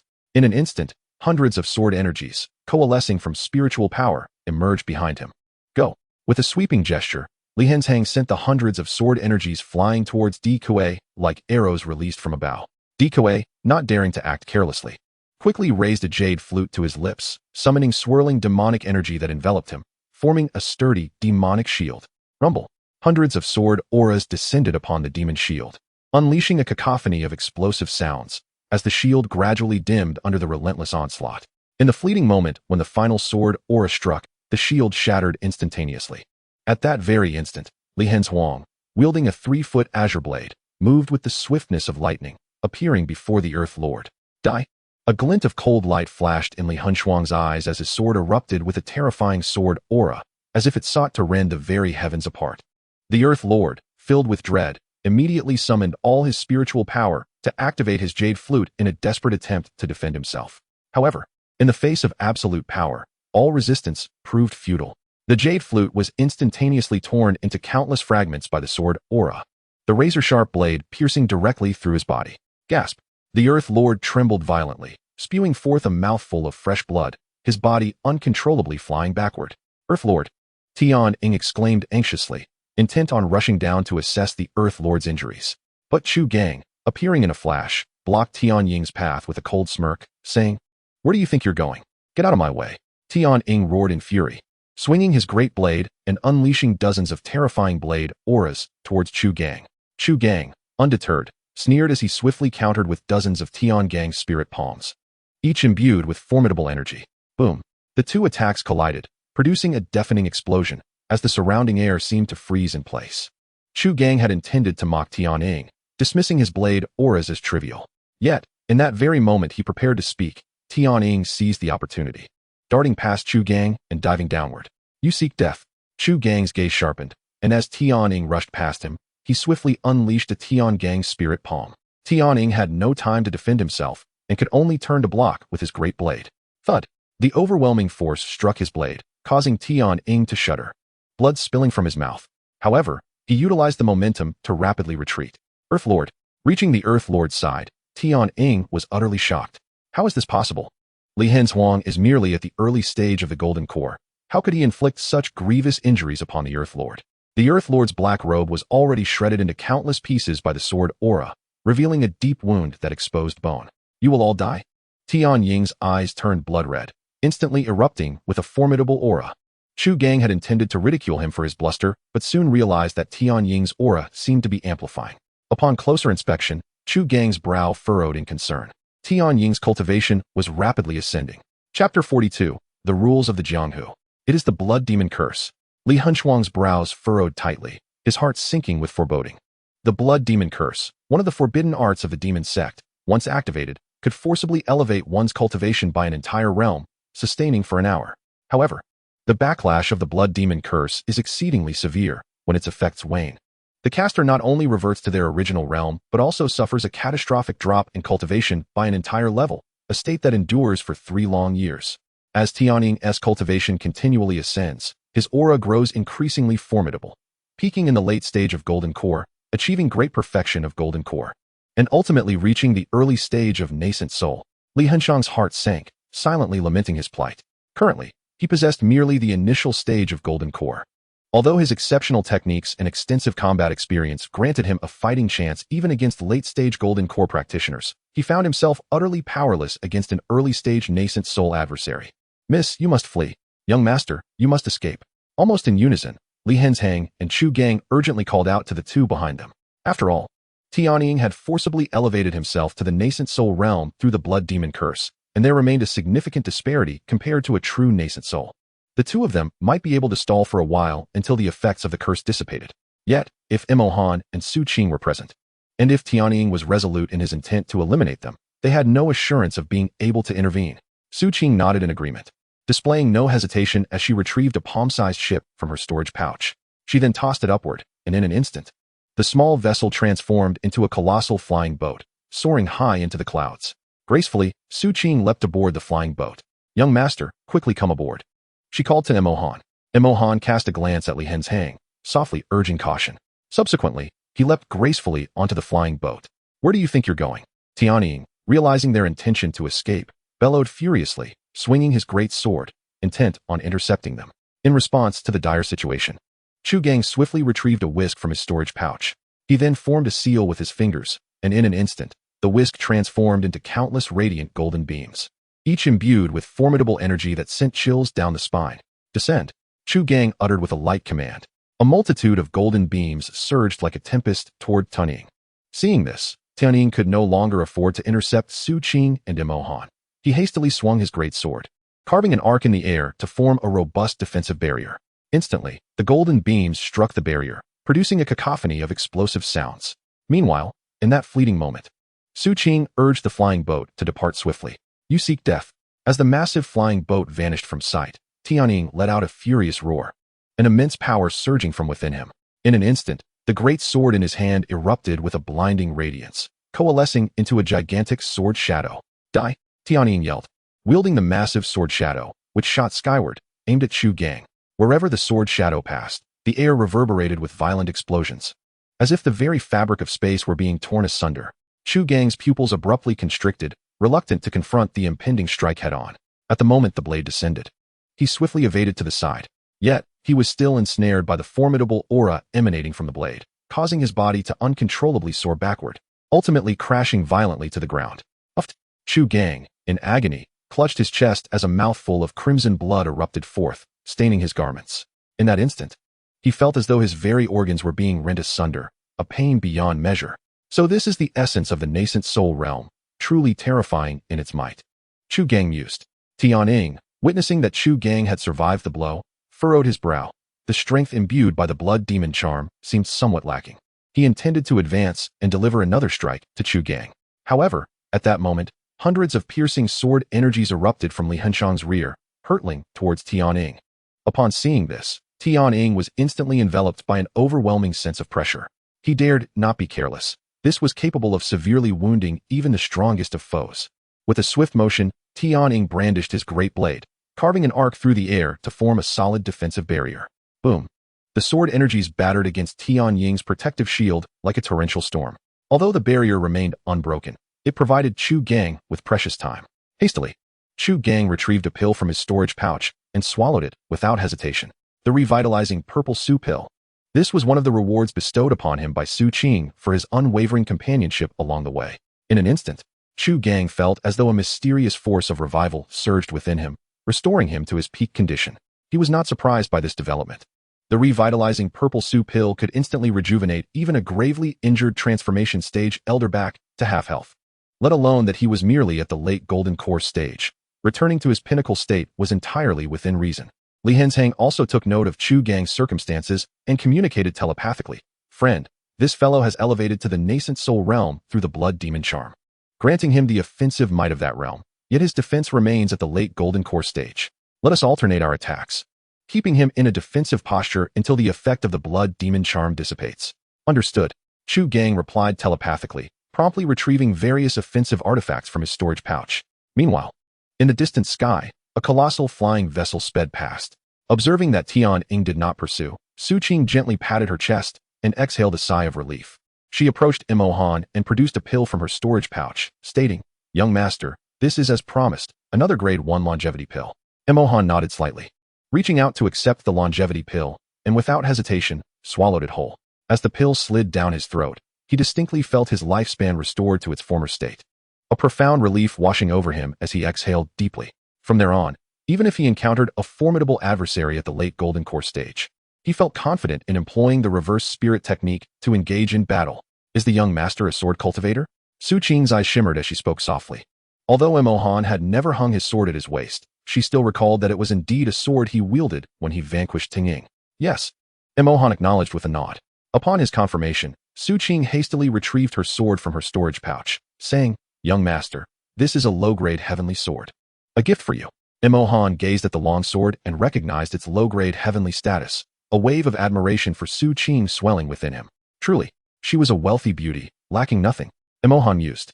However, he refrained from accepting the sword, not out of disdain or disinterest, but because it was evidently Su Qing's personal weapon. Should he accept it and wield it in battle, he might be recognized, thus inviting unnecessary trouble upon himself. "Thank you for your kind offer, Miss Su, but I must decline," Imo Han stated. Su Qing was momentarily taken aback by his response, but she quickly regained her composure. "I apologize, it was thoughtless of me," she replied gently. Then, she produced 2 tokens from her storage pouch, addressing Imo Han once more, "Young master, not only did you assist me in restoring my cultivation within the secret realm, but you also saved me twice. According to the customs of the martial world, I owe you 2 favors. These 2 tokens represent my gratitude. One is a gold card, symbolizing VIP status at the Tianbao Merchant Association. With it, your dealings there will be significantly facilitated. The other token is my father's personal insignia. Possessing it grants you 1 opportunity for assistance. Should you encounter challenges beyond your capabilities, you may present this token at the Tianbao Merchant Association, and they will undoubtedly aid you in resolving any troubles." Chapter 43. The Body of Ice. What a generous offer. Imo Han gazed at Su Qing in astonishment, not expecting this affluent young lady to be so lavish. He understood well the 2 instances she referred to regarding his assistance. The first was when the Earth Commander had stealthily attacked her with a silver needle, and he had swiftly utilized his technique to push her out of harm's way. The second was when Li Henshan's appearance had granted her the opportunity to escape. Since Li Henshan was under his command, it indeed counted as a favor owed to him as well. Noticing Imo Han's hesitation, Su Qing urged softly, "I hope you will not refuse, young master. You may inquire. My Su family has always believed in repaying kindness." For some reason, after uttering this, Su Qing felt an unexpected wave of guilt, unable to meet Imo Han's gaze directly. While it was true that he had saved her twice, there were myriad ways to express gratitude, not necessarily through the bestowal of such precious tokens. "Under the circumstances, I accept your generous offer, Miss Su," Imo Han replied, cheerfully accepting the 2 tokens. Given his current status as a wandering cultivator, these tokens were indeed of great significance to him. Seeing Imo Han accept the tokens, a smile graced Su Qing's face. "What are your plans next, young master?" she inquired. After a moment of contemplation, Imo Han said, "Let us fly for a day, and then you may drop me off at any town." "Very well," Su Qing nodded. Subsequently, Imo Han requested a room from Su Qing to enter seclusion. Su Qing continued to pilot the flying vessel onward. Upon reaching the designated room, Imo Han immediately cast a barrier around him, ensuring that he would sense anyone approaching. Holding 2 tokens in his hand, Imo Han fell into deep thought. Though Su Qing had bestowed these tokens upon him under the pretext of repaying a favor, he felt they were far too precious. After all, he had merely saved her twice. Did it truly warrant such a generous gift? After some reflection, Imo Han stored the tokens in his Qianquan jade ring and then summoned celestial fire into his palm. However, the moment the celestial flames emerged, they lasted only a few seconds before Imo Han felt as though his internal spiritual power had been utterly depleted. "Indeed, with my current strength, fully utilizing celestial fire remains beyond my grasp," he mused. Within moments, he was drenched in sweat.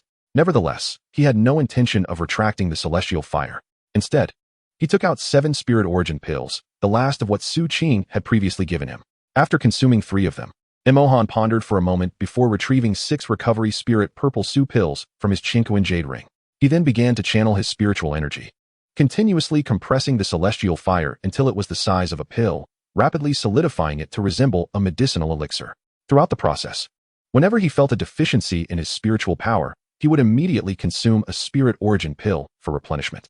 Should the spirit origin pills be exhausted, he would resort to the recovery spirit purple Su pills. Time flew by swiftly, and soon a day had passed. On this day, Su Qing docked the flying vessel near a town. As she contemplated whether to call for Emohan, she recalled his desire for seclusion expressed the previous day and, fearing it might disturb him, abandoned the thought. Fortunately, it wasn't long before Emohan emerged from his room. "Young master, we have arrived," Su Qing said as she approached. Emohan glanced at the outline of the town beneath the flying vessel and nodded slightly. He did not disembark immediately, but rather turned to Su Qing and calmly stated, "The cold poison you have suffered from since childhood is not an illness."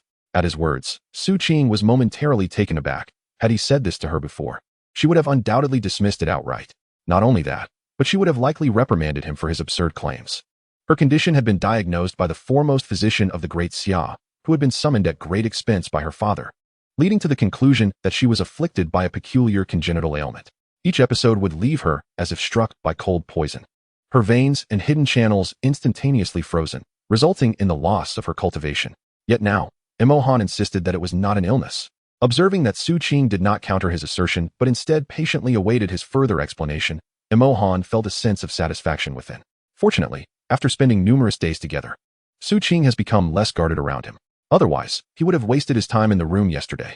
"Have you ever heard of a special constitution?" Emohan inquired. Upon hearing this, Su Qing was puzzled by Emohan's question, yet she responded, "I have heard my father mention that individuals with a special constitution harbor a mysterious power within them. Moreover, those who possess such a constitution will have certain advantages on the path of cultivation compared to other practitioners. For instance, their training speed may be several times that of ordinary cultivators. However, the prerequisite is that those with a special constitution must awaken their unique abilities." At this point, Su Qing paused slightly, as if a thought crossed her mind, and she looked at Emohan in disbelief. "Could it be? Indeed.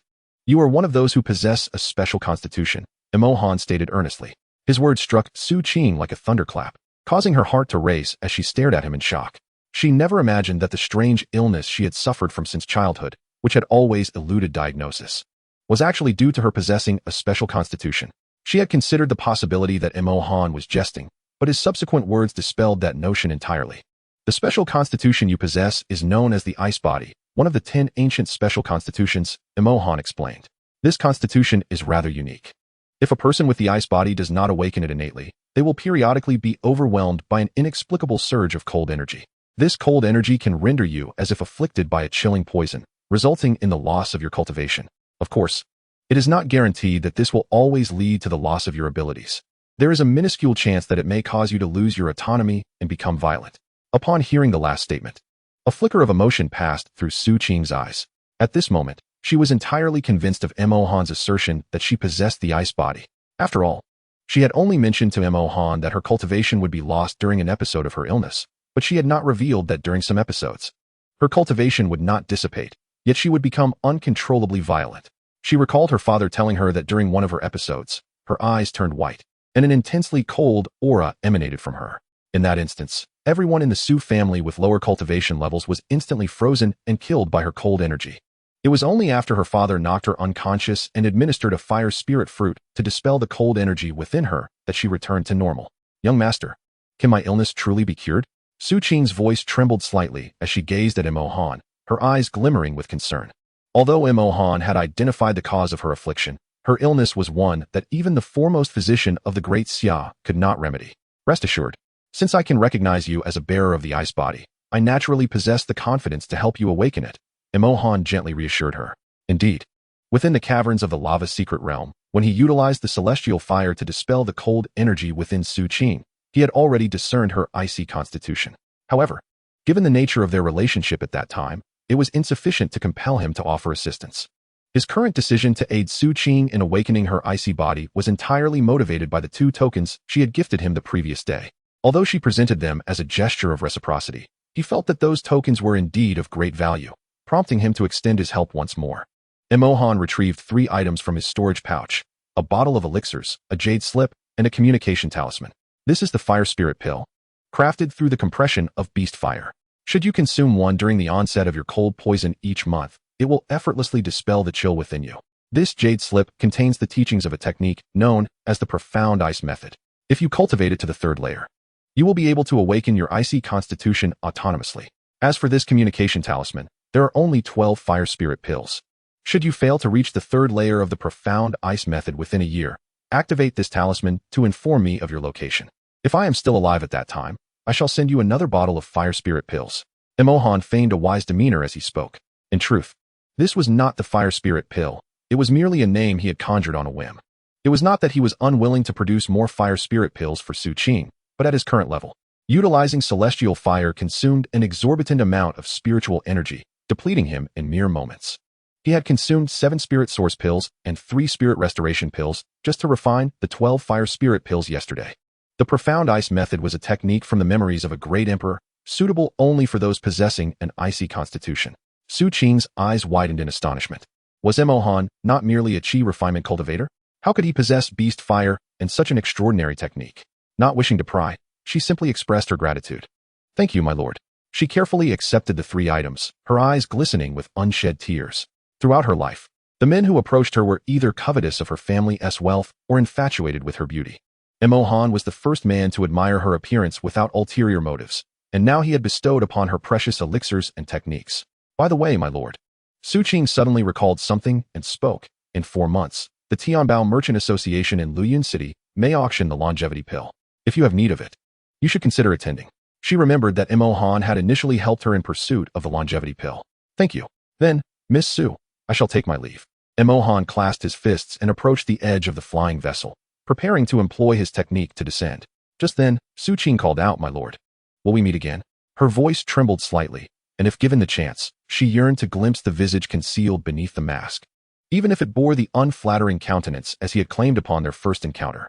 Turned to glance at Su Qing, a smile gracing his lips as he remarked, Fate shall bring us together in due time. With that, his figure flickered and vanished from the flying vessel. Watching the spot where he had disappeared, Su Qing's eyes dimmed with a hint of melancholy. Was truly a solitary cultivator? If so, how could he possibly be acquainted with a formidable practitioner like Li Henshan? Moreover, why did Li Henshan address him as young master? A sense of disappointment washed over Su Qing's face. Inexplicably, she felt a barrier between them, as if perpetually maintained a distance from her. Upon landing, first examined the mother-son soul pursuit jade. He had received news from Li Henshan the previous day, but he had been preoccupied with refining the fire spirit pill and had not taken the time to investigate further. Young master, Tianing has escaped. Did not express much surprise. Before being ensnared by the soul-devouring curse, Li Henshan was at least at the transformation realm. His profound cultivation was not something any nascent soul cultivator could rival. Moreover, Tianing had forcibly activated the blood demon curse to elevate his cultivation to the initial stage of the nascent soul realm. Even if Li Henshan could not defeat him, fleeing would surely not pose a challenge. Fortunately, Li Henshan did not disappoint him in the end. Alongside the late-stage golden core cultivator Chu Gang, they managed to repel the initial stage nascent soul Tianing. Observing the town in the distance, was indifferent to its location within the southern region of the Great Xia. After all, he and Su Qing had been in a relatively secluded area of the falling Sunset Mountain Range. Even after a day of travel by flying vessel, they had not ventured far, certainly not beyond the southern region. He instructed Su Qing to find a town to drop him off, as he was uncertain of his next destination. After stowing away his black cloak and mask into his storage pouch, retrieved the tattered clothes he had worn when he left Nyowa village. It was not his intention to appear so shabby. The location had become less remote. He was also unaware of what kind of town lay ahead, so it was prudent to remain inconspicuous. Upon entering the town, casually inquired with a passerby about its particulars. The town was named Haishi Town, much like Qingyuan Town, a settlement inhabited by mortals. This town boasted 4 prominent mortal families, each under the protection of an immortal. However, Haishi Town had progressed further than Qingyuan Town. In this town, there existed a brothel. Just as pondered whether to explore it, a sharp voice called out from behind him. Hey, you 2 filthy beggars, why are you blocking the road instead of begging on the street? Furrowed his brow. At that moment, he was clad in ragged attire, and the passerby who had informed him about Haishi Town also appeared quite humble. Were they referring to him and the passerby as filthy beggars? Turning around, noticed that a horse-drawn carriage had inexplicably come to a halt behind them. Glancing around, the 2 stood in the middle of the street. The onlookers, witnessing the scene, quickly gathered to observe the spectacle. "You filthy beggar, I'm speaking to you. Where else do you think you're looking?" the woman on horseback chastised. Pointing at Imohan, he lifted his gaze, appraising her. She lacked any sign of spiritual energy, yet her beauty was striking, complemented by a graceful stature. Alas, her words had an unpleasant sting. "This road is not owned by your family. My presence here is of no concern to you," Imohan replied nonchalantly. "You," the woman, incensed by Imohan's insolence, snapped her whip with a forceful motion. The sharp crack echoed, leaving a faint imprint on the ground. "You dare to retort, filthy beggar." Imohan glanced at her, discerning that she, like Jiang Shi, was merely a mundane martial artist. Yet, her unreasonable demeanor was quite excessive. "You dare to glare at me? Missy, it seems without a lesson, you remain oblivious to the vastness of the heavens and the earth," she rebuked, brandishing her whip, ready to strike Imohan to teach him a lesson. At that moment, a man from the crowd stepped forward. "Stop." Although displeased, the woman reluctantly retracted her whip at the sound of his voice, which she recognized. The crowd turned to see a man in white attire, holding a folding fan. Approaching Imohan, the gentleman first clasped his hands in greeting to the onlookers and then addressed the woman on horseback, saying, "My dear lady, may I inquire if this young man has spoken wrongly? This road indeed does not belong to your family. Must he seek your permission to stand here?" His tone was gentle, and his courteous demeanor left no room for criticism. "It's Chun Jejia, young Master Chun," someone in the crowd exclaimed, recognizing him. Imohan glanced at Chen Bufan, recalling that the individuals who had introduced him to the affairs of Haishi Town had also mentioned this name. Chen Bufan, the eldest son of the Chen family, one of the 4 prominent families in Haishi Town. It was said that he had a sister of extraordinary beauty. "Oh, it is young Master Chun. No wonder upon his arrival, I sensed an extraordinary aura. Indeed, I have long heard of young Master Chun's benevolence towards us ordinary folk in Haishi Town. Today, it is evident that the rumors hold true. Not only is young Master Chen handsome, but he also possesses a kind heart." Upon recognizing Chen Bufan, the woman on horseback furrowed her brows. Chen Bufan was indeed not someone she could afford to offend. Chen Bufan's lips curled upward slightly, sensing the atmosphere he desired had materialized. He then addressed the young woman on horseback, saying, "My dear lady, it is not my intention to single you out. With such a vast road before us, why must you insist on passing through the center?" Upon finishing his words, Chen Bufan cast a glance at the crowd. A young servant at the rear, perceiving Chen Bufan's cue, quickly interjected, "Indeed, this road is quite spacious. Why not circumvent it?" The crowd echoed his sentiment, exclaiming, "Precisely. In my view, this individual is simply unreasonable, taking pleasure in bullying us common folk. It is quite unfortunate, my lady, that someone so beautiful harbors such a wicked heart." Laughter ensued, as another added, "Ah, my friend, you see, some people, despite being graced with a lovely exterior, possess an exceedingly dark soul." As she witnessed the collective animosity directed towards her, Lu Chan's eyes glistened with unshed tears, leaving her momentarily at a loss. At that moment, a lady seated in the carriage lifted the front curtain and gracefully descended. Dressed in a pink gown, she possessed an enchanting beauty, her slender figure complemented by eyes as clear as autumn waters, exuding a gentle fragrance. She was ethereal, reminiscent of peach blossoms in full bloom during spring, captivating all who beheld her. How exquisite! At the sight of the lady stepping down from the carriage, not only the crowd but even Chun Bufan found himself swallowing hard. "It is Miss Lu Yunyan." A voice in the crowd recognized her. "My friend, Lu Yunyan is the courtesan of the brothel," a bystander informed Imohan. Imohan nodded slightly, acknowledging her undeniable beauty, rivaling even Jiang Shiyan. "Miss Yunyan," Chun Bufan said, bowing slightly.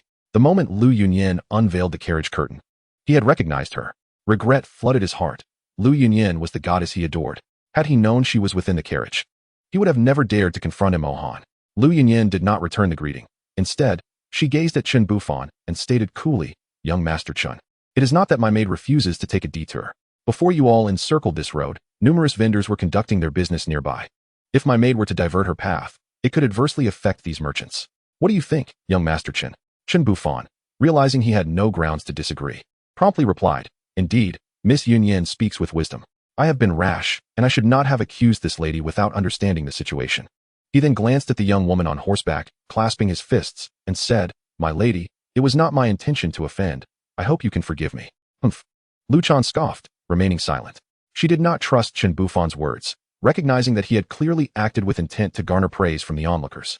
Thus, his reputation in Blackstone Town continued to flourish, making it increasingly easier for him to pursue Lu Yunyun.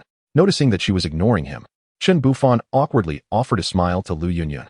"Cursed be his luck, Had he recognized Lu Chan earlier, he would never have dared to step forward. Although Lu Chan was also a woman of the brothel, she primarily served as Lu Yunyun's personal marshal maid, which meant that not even regular patrons like Chun Bufan would likely encounter her during their visits.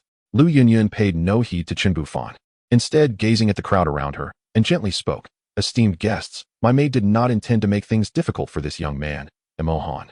As you can see, while my maid's demeanor may have been less than courteous when asking this young man to make way, did any of you witness her laying hands upon him?" The crowd shook their heads in unison, prompting Lu Yunyun to continue. "Dear friends, my maid's actions were, in fact, for the benefit of this young man, Mo Han. Consider this, if it were not my maid asking him to yield, but rather a celestial being instead. I believe you all understand the temperament of such divine figures. The outcome could only be dire. If this young man, Mo Han, were to obstruct a celestial's path, the only fate awaiting him would be death. Do you not agree with the logic of my words?" Before anyone could respond, Chun Bufan feigned deep contemplation, then suddenly clapped his hands with a look of realization, exclaiming, "Indeed, Miss Yunyun speaks most wisely." He then turned to Mo Han, declaring, "Young sir, therein lies your error. Miss Yunyun intended for her maid to teach you a lesson by requesting that you yield in such a manner, so you might remember not to block the thoroughfare carelessly. Otherwise, should you inadvertently obstruct a celestial's path one day, you may find that they are far less accommodating than Miss Yunyun's maid." Upon hearing Chun Bufan echo Lu Yunyun's sentiments, the crowd experienced a collective epiphany, murmuring, "Ah, so we mistakenly judged Miss Yunyun's maid." One by one, they offered their apologies. "Indeed, young lady, I apologize on behalf of my companions. Please, do forgive us and show mercy." Lu Chan, however, remained aloof, showing no signs of forgiveness. "Xiao Chan." Lu Yunyun gently addressed her. Reluctantly pouting, Lu Chan eventually conceded, "Fine, it's nothing. I forgive you." At her words, both the crowd and Chun Bufan breathed a sigh of relief. In truth, the matter of forgiveness was trivial. What mattered was the standing of Chun Bufan and Lu Yunyun, whose backgrounds were formidable. Most importantly, who could deny that Lu Yunyun held a prestigious position within the brothel? They feared that offending her would lead to dire consequences, such as being denied the company of courtesans on future visits, leaving them to languish in solitude. Chapter 46. Purchasing the brothel. Then Chun Bufan turned to Mo Han and spoke, "Esteemed brother, this matter originated with you, and as you have heard, Miss Yunyun's intention behind her maid's actions was solely for your benefit. Therefore, I kindly urge you to show some sensibility and apologize to the two young ladies, lest you squander Miss Yunyun's goodwill." Witnessing this unexpected turn of events, Lu Chan regarded Mo Han with a haughty demeanor, as if to say, "Let us see how you will navigate this situation." Mo Han let out a cold sneer, casting a scornful glance at Chun Bufan.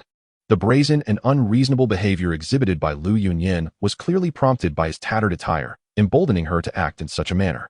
How absurd for this sycophant to assert that she was acting in his best interests. Long ago, when Chun Bufan stood up to speak on his behalf, Mo Han had sensed an ulterior motive.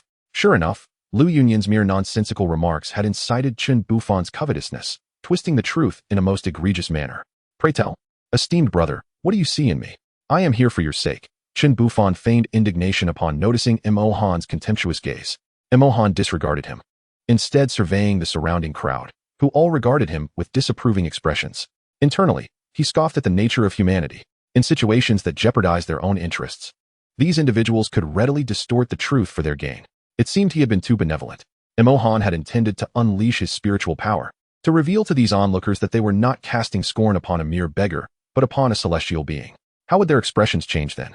However, at that moment, Lu Yunyun spoke in a low voice. "There is no need for an apology. Let it be known that this lady was merely overly sentimental. Noting your ragged attire, I surmise your life is quite challenging. Therefore, I bestow upon you these 20 silver coins." With that, Lu Yunyun produced 20 silver coins from her bosom and scattered them before Mo Han. The crowd cast envious glances. For a single silver coin equated to 100 copper coins, 20 silver coins amounted to 2,000 copper coins. With such wealth, one would have no worries for sustenance in Blackstone Town. Yet, to everyone's surprise, Mo Han had no intention of picking up the coins. He gazed at the silver coins strewn upon the ground, and then at Lu Yunyun, who looked down at him with an air of superiority. Mo Han retracted his earlier thought of unleashing his spiritual power, as a more fitting idea began to form in his mind, to punish these two young ladies. Seeing Mo Han stand motionless, Lu Yunyun assumed he was merely concerned about his pride, and that he would surely collect the coins after her departure. "Xiao Chan, let us depart and circumvent this place," she declared, turning back towards the carriage. "Yes, miss," Lu Chan responded. casting a scornful glance at Imohan before guiding the carriage to pass by. The onlookers, recognizing the unfolding scene, dutifully parted to clear a path. As the carriage carrying Lu Yunyan departed, Chen Bufan cast a disdainful glance at Imohan and remarked, "Humph, wretched beggar. Were it not for the favor of Miss Yunyan, I would surely have dealt with you." Having said this, Chen Bufan took his leave. Unperturbed by Chen Bufan's provocation, Imohan turned his attention to a passerby who had informed him about matters concerning Blackstone Town. "Thank you, my friend," Imohan said, placing a pouch of silver coins into the man's hand before departing. Upon feeling the weight of the pouch, the passerby was taken aback and hastily left the area. Observing their departure, others quickly rushed forward to seize the silver coins scattered on the ground. Once in a secluded alley, Imohan donned the splendid attire prepared for him by Jiang Xian and then made his way towards the brothel. Upon arrival, he declined the advances of the women who came to attend to him, instead requesting the head matron to prepare a luxurious room for him. "Please summon your proprietor and inform her that I have a lucrative proposition for her," Imohan instructed the matron. Noticing Imohan's opulent robes and extraordinary demeanor, she did not hesitate. "Please wait a moment, young master," she replied with a respectful nod before withdrawing. Before long, a woman entered the room, pushing open the door. Imohan appraised her. Though she appeared to be in her 40s, her figure remained voluptuous, exuding a unique charm. This woman was none other than the brothel's matron. "Might I inquire as to the nature of your business, young master?" she asked softly. Imohan smiled and placed 100 low-grade spirit stones on the table, causing a considerable amount of spirit stones to materialize effortlessly before the matron. Without a moment's thought, she knelt, as was customary in Blackstone Town when addressing an immortal, to show respect. However, at that moment, she felt a gentle force lifting her, preventing her from kneeling. "My lord," the matron said, gazing at Imohan with curiosity. This immortal seemed different from others she had encountered. "Your discernment is commendable. However, I have never been fond of such restrictive customs. You may kneel before other immortals, but it is not necessary in my presence," Imohan stated, sipping his tea nonchalantly. "Your wish is my command. Thank you, my lord," the matron replied, bowing deeply. Imohan nodded slightly and continued, "This is 100 low-grade spirit stones. Would that suffice to purchase your establishment?" The matron glanced at the table laden with spirit stones, swallowing hard. 100 low-grade spirit stones, converted into the currency of mere mortals, that amounted to 1 million silver coins. It was noteworthy that the cost of her brothel was less than 100,000. Despite this, the matron hesitated before responding. "What is it? Do you find the offer inadequate?" Imohan remarked, noticing her reluctance. "I do not dare to presume," she replied. "But what does it mean?" Imohan inquired. "I hope you will forgive me, sir, but this brothel, like the 4 great families of Haishi Town, has its own celestial being in residence. If you were to purchase this establishment, that celestial might not take kindly to it," the matron said cautiously. Imohan nodded slightly, comprehending her concerns. She feared that if he acquired the brothel, the celestial being overseeing it may become unemployed, potentially leading to conflict. After pondering for a moment, Imohan proposed, "How about this? Keep the 100 spirit stones. You shall remain the owner of this brothel, and all its earnings will still belong to you. However, from this day forth, I shall have the final say in matters here. What do you think?" The matron was taken aback by his words. Surely, she had not misheard. Could such a fortuitous opportunity truly befall her? "What? Are you unwilling?" Imohan feigned irritation. I am willing, she hurriedly replied. To reject such a tremendous blessing would imply a complete lack of sense on her part. "What is your standing in this brothel?" Imohan asked. Upon hearing this, the matron's confidence shone through as she responded, "Sir, you jest. I am the owner of this establishment, and thus my voice carries the most weight." Imohan nodded thoughtfully and continued, "If there were a woman of exceedingly high status within this brothel, would she dare to disregard your authority?" The matron was perplexed by Imohan's line of questioning, yet she answered with assurance, "Rest assured, sir, I hold the contracts of all the women here. Even the courtesan Lu Yunyan would obey my commands." Imohan smiled. "Does that include whatever tasks you might require of Lu Yunyan?" The matron, now realizing his intentions, understood that Imohan had taken an interest in Lu Yunyan. Under normal circumstances, if other patrons had requested Lu Yunyan's company, she would have refused without a second thought. After all, Lu Yunyan was the brothel's prized courtesan. Treating her as one would an ordinary woman would diminish her allure. If Lu Yunyan were to wither, the brothel would surely lose its clientele. Thus, the matron only permitted Lu Yunyan to perform music and dance daily, attracting a steady stream of visitors. Naturally, this behavior had sparked the interest of many young gentlemen who wished to redeem Lu Yunyan's contract, hoping to have her at their side day and night. However, upon discovering that her contract was valued at 500,000 silver coins, they all relinquished their desires, as they lacked the means to fulfill such an extravagant expense. Consequently, after all these years, Lu Yunyan remained untouched. In this moment, Mo Han not only embodies the essence of an immortal, but also radiates an air of grandeur. Bidding 100,000 silver coins to acquire this brothel. Even if it is to possess Lu Yunyan, how could the madam refuse? With a beaming smile, the madam assured, "Indeed, I guarantee that I shall fulfill my promise, ensuring Lu Yunyan will obediently heed your wishes." Mo Han remarked, "Yet I have heard that Lu Yunyan is accompanied by a certain Chan, a mere mortal warrior. Are you not concerned that compelling Lu Yunyan to undertake unwelcome tasks may incite that Chan to resist?" It appeared he harbored apprehensions regarding the warrior maidservant by Lu Yunyan's side, which piqued the madam's curiosity. After all, was Mo Han not an immortal? Why would he fear a mortal warrior? However, he remained silent, and she refrained from probing further. The madam continued with her enchanting smile. "The warrior maidservant you speak of, my lord, is named Lu Chan. She is also one of the women I have acquired. What you may not know is that I once rescued an immortal. In gratitude, he not only offered to oversee this establishment, but promised that he would not impose himself upon any of the women here unless I consented. Over the years, many women have attempted to defy my authority, but I have summoned the immortal to educate those unruly souls. Since then, no one has dared to oppose me." Mo Han nodded thoughtfully and inquired, "What does the immortal you saved look like?" After a moment's hesitation, the madam replied, "That immortal is an old man with a mouth full of yellowed teeth, exceedingly unattractive." Understanding dawned upon Mo Han. It was no wonder that those women who had tried to resist were soon quelled after their encounter with the immortal's teachings. A hint of amusement played at the corners of his mouth. "Very well, I shall grant you my trust this once. Bring Lu Yunyan to me. Should she serve me well, not only will the 100 low-grade spirit stones be yours, but all future earnings from this brothel will remain yours as well. Once Lu Yunyan enters my chamber, after an hour, summon Lu Chan to join us. Furthermore, do not disclose my identity as an immortal. It is imperative that I appear merely as a mortal before Lu Yunyan and Lu Chan. Let me make myself clear. If I find their service lacking, the consequences shall be yours to bear." With that, Mo Han intentionally unleashed a wave of spiritual energy, an overwhelming pressure that nearly left the madam breathless. Recognizing the gravity of his demeanor, she understood he was not jesting and promptly assured him, "Rest assured, my lord, I shall make the arrangements at once." Satisfied, Mo Han nodded and waved her off, indicating she may take her leave. The madam, seeing this, retrieved a sack and packed the 100 spirit stones from the table, bowing respectfully to Mo Han before departing. In a vast expanse of sky, aboard a flying vessel, after Su Qing restored her cultivation, she had already received news from the Su family.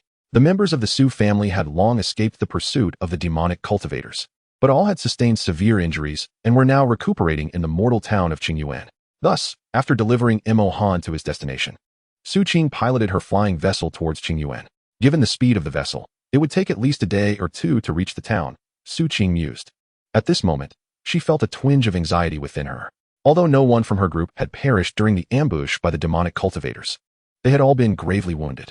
She silently prayed that during their recuperation in Qingyuan, they would not encounter another ambush. In Haishi town, within a brothel, half an hour later, a soft voice emanated from outside the door. "Young master, may I enter?" Upon hearing the familiar voice, a smile crept across Mo Han's face. "Come in." As the door swung open, Lu Yunyan was taken aback to see Mo Han comfortably sipping wine. "Why are you here?" she exclaimed in shock. Just moments ago, the madam had approached her, insisting she attend to the guest in this room. Lu Yunyan had assumed it was a wealthy young master from afar who had given the madam a handsome reward, prompting her to attend to him. To her astonishment, this was the very beggar whom Lu Chan had mocked on the street earlier that day. "Why couldn't it be me?" Mo Han replied with a chuckle. Lu Yunyan scrutinized Mo Han, noting that he was now clad in splendid robes, undoubtedly purchased with the 20 silver coins she had given him, with the remainder likely handed to the madam, leading her to mistakenly believe he was a distinguished guest deserving of her service. It must be so, she thought indignantly. "Humph." Lu Yunyan retorted, "You, a filthy beggar, think I would serve you?" Mo Han took a sip of his wine and replied with a grin. "You certainly have the option to refuse, but hasn't he the madam informed you of the consequences should you dare to decline?" He had no intention of forcing Lu Yunyan. Rather, his aim was to gradually unravel her haughty demeanor and undermine her pride. This endeavor, he believed, would inflict far greater suffering than simply eliminating her. Lu Yunyan's pupils contracted. She was well aware of the brothel's rules. Any woman who defied the madam would find herself at the mercy of a lecherous man with yellowed teeth for a month of education. The thought sent a shiver of dread through her. Yet she feigned composure and declared, "What of it? If it comes to that, I shall take my own life. You wouldn't want a cold corpse, would you?" Lu Yunyan expected that such a declaration would evoke a semblance of pity from Mo Han, compelling him to relent. However, To her shock, he replied with a wicked grin. By all means, you may choose to end your life. After your demise, I shall ensure the madam sends Lu Chan to the lecher. As for what happens next, well, that is a tale for another day. TSK, Lady Yun Yin, you surely do not wish for Lady Lu Chan to come to harm, do you? Chapter 48, Lu Chan arrives. You, shameless. Lady Yun Yin exclaimed in anger, taken aback by the depths of Mo Han's audacity. He dared to use Lu Chan as leverage against her. Lu Chan was not only her devoted maid, but also her dear childhood companion. Observing Lady Yun Yin's reaction, a faint smile played upon Mo Han's lips, confirming his suspicion that the bond between her and Lu Chan was indeed profound. Otherwise, she would not have so fiercely defended Liu Chan's honor in such an unreasonable manner on the bustling street today. My patience is limited. If Lady Yun Yin is unwilling to serve me, I suggest you take your own life, Mo Han stated coldly. You, Lady Yun Yin gritted her teeth, realizing this despicable man truly wished for her demise in order to torment Lu Chan. What do you want? With no other choice, Lady Yun Yin reluctantly capitulated. She could not allow Lu Chan to come to harm. Considering the brothel madam's repeated admonitions just half an hour ago, cautioning her not to offend Mo Han, it was clear that if he were to speak, the madam would indeed offer Lu Chan to that toothless old man. Close the door and then come before me, Mo Han commanded. After a considerable time, the once proud expression on Lady Yun Yin's face had vanished, replaced by a semblance of vulnerability. Young master, I realize my errors, she confessed. Mo Han took the opportunity to gently caress her exquisite face and inquired, what errors? A blush crept onto Lady Yun Yin's cheeks as she softly replied, I should not have judged you by appearances, nor used my background to intimidate you and distort the truth. Mo Han nodded in satisfaction and replied, rise. Calculating the time. Lu Chan should be arriving shortly. Upon hearing this, Lady Yun Yin's heart swelled with joy, believing that Mo Han had finally begun to feel compassion for her. Indeed, men are creatures of limited intellect, thinking that I have truly submitted to them. Yuval beggar, just wait. Once I extricate myself from this situation, I shall seek out Qin Bufan and have him summon the immortal stationed at the Qin family to deal with you. As she donned her garments, Lady Yun Yin plotted her revenge against Mo Han. Relying on her background to confront him was no longer feasible, as the madam had fully aligned herself with Mo Han. Thus, she would need to seek external assistance, and Qin Bufan was the most suitable choice. The most powerful immortal among the 4 mundane families in Haishi Town was from the Qin family. Coincidentally, Qin Bufan was one of her suitors. Unbeknownst to Mo Han, Lady Yun Yin's thoughts were far from his concern. While she dressed, he discreetly employed his spiritual power to erase the bloodstains from the sheets. Once she had finished dressing, Lady Yun Yin assumed Mo Han would release her. However, before she could indulge in her momentary triumph, the door creaked open, and a graceful figure stepped inside. Young master, I have heard that you seek Chaner. Upon seeing the newcomer, Lu Yun Yin widened her eyes in disbelief. How could Xiao Chan possibly be here? Likewise, upon witnessing Lu Yun Yin being held in Mo Han's embrace, Lu Chan was equally astonished. As a courtesan herself, she was accustomed to serving clients at the behest of the madam. However, she never anticipated that the person the madam would assign her to serve was the filthy beggar Mo Han, nor did she expect Lu Yun Yin to be present as well. Young master, you promised Yinner that you would spare Xiao Chan. Lu Yun Yin feigned a pitiful expression as she looked at Mo Han. Mo Han lifted Lu Yun Yin's chin and replied, when did I ever make such a promise? You. A flicker of anger ignited on Lu Yun Yin's face, her previous fragility vanishing. She had believed that if she served Mo Han well, he would release Lu Chan. Little did she know, Mo Han had no intention of freeing either of the sisters. Lu Yun Yin struggled incessantly, attempting to break free from Mo Han's grasp. Yet she was perplexed by his overwhelming strength. Do not fear, Chaner will come to your rescue. Lu Chan shouted defiantly, ready to confront Mo Han with force. However, at that moment, Mo Han tightened his grip around Lu Yun Yin's delicate neck and coldly warned, if you take another step forward, I shall crush her throat. Lu Chan halted in her tracks, fear gripping her heart, preventing her from advancing any further. No, please. Lu Yun Yin, sensing Mo Han's intentions, wanted to scream for Lu Chan to flee, to escape as far as possible. Yet, with Mo Han's grip on her neck, she could not utter a sound. Despicable and shameless beggar, release my young mistress at once. Lu Chan exclaimed with fury, her eyes devoid of any murderous intent as she glared at Mo Han. Despite her anger, she still dared not approach him. Mo Han smirked, Miss Lu, you jest. How could I bear to let go of such a beautiful and enchanting lady like Yinner? Stop this. Anger flared on Lu Chan's face. Mo Han entirely disregarded her growing animosity, chuckling, why should I heed your demands? Realizing that a forceful approach would be futile, Lu Chan clenched her teeth and pressed on. What must you do to release my young mistress, you filthy beggar? At her words, Mo Han's lips curled into a subtle smile. The bait had been taken. Although Lu Chan's beauty did not quite rival Lu Yunyin's, she was not lacking by any means.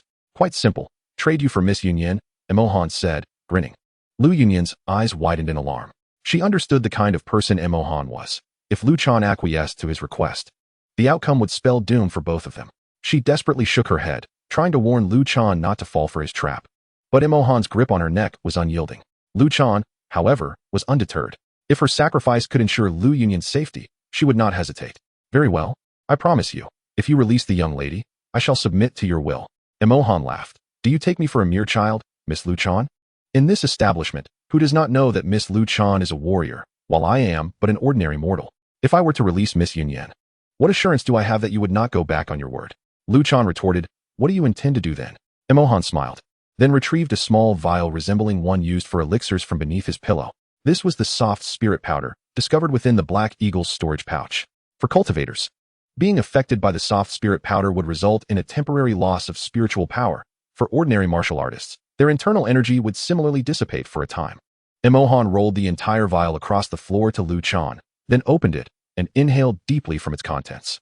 Lu Chan took the vial but hesitated, scrutinizing it closely. What is this? For some reason, she felt an instinctive aversion to this small vial.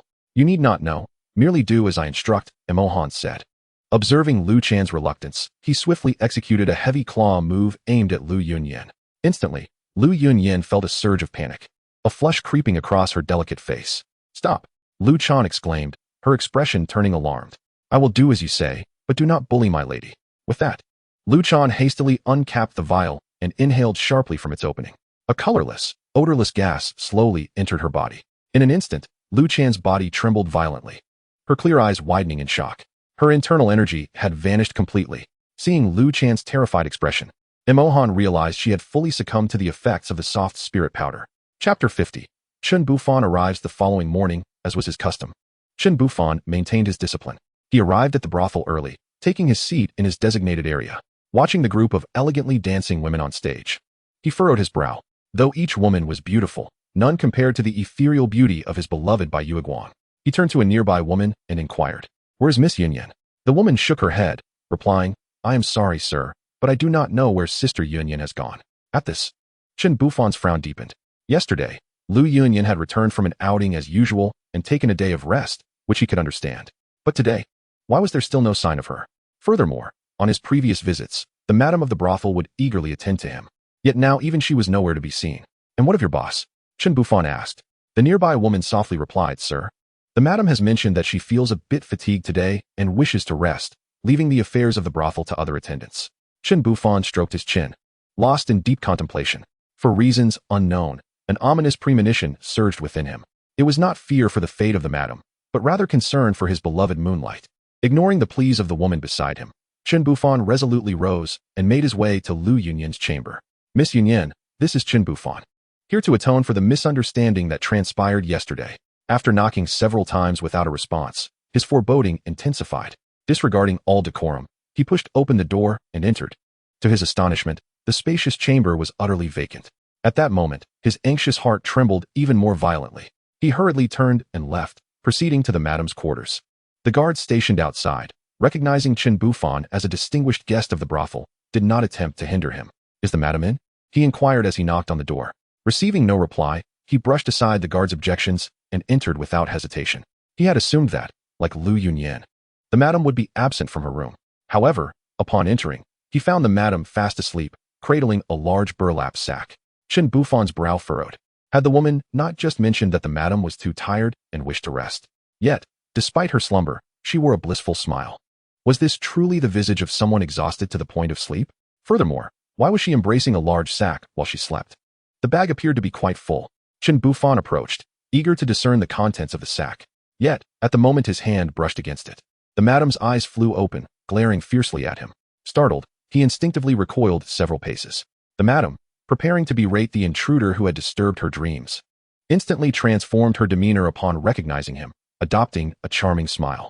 Ah, it is young Master Chun. What brings you to my humble abode? A glimmer of confusion flickered in Chun Bufan's eyes. The madam's sudden change in attitude left him perplexed. Nevertheless, he pressed on, inquiring, Madam, do you know where Miss Yunyin has gone? Upon hearing his question, the madam's eyes quivered slightly. Chapter 51.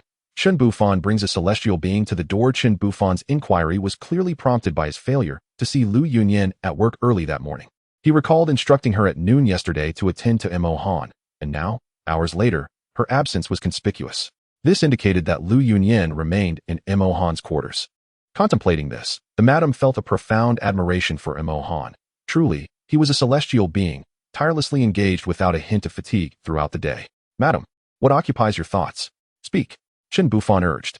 The matron immediately returned to her senses, her face alight with a smile as she replied, Yinner, upon her return yesterday, felt her escapade was insufficiently exhilarating and has ventured out once more. She certainly knows the whereabouts of Lu Yunyan, yet she dares not divulge them. While Mo Han may be an immortal, the Chen family also has its celestial protectors. Should Chen Bufan discover that Lu Yunyan has spent an entire day with Mo Han, he might succumb to madness and summon the Chen family's immortals to confront Mo Han. It would inevitably implicate me. Is that so?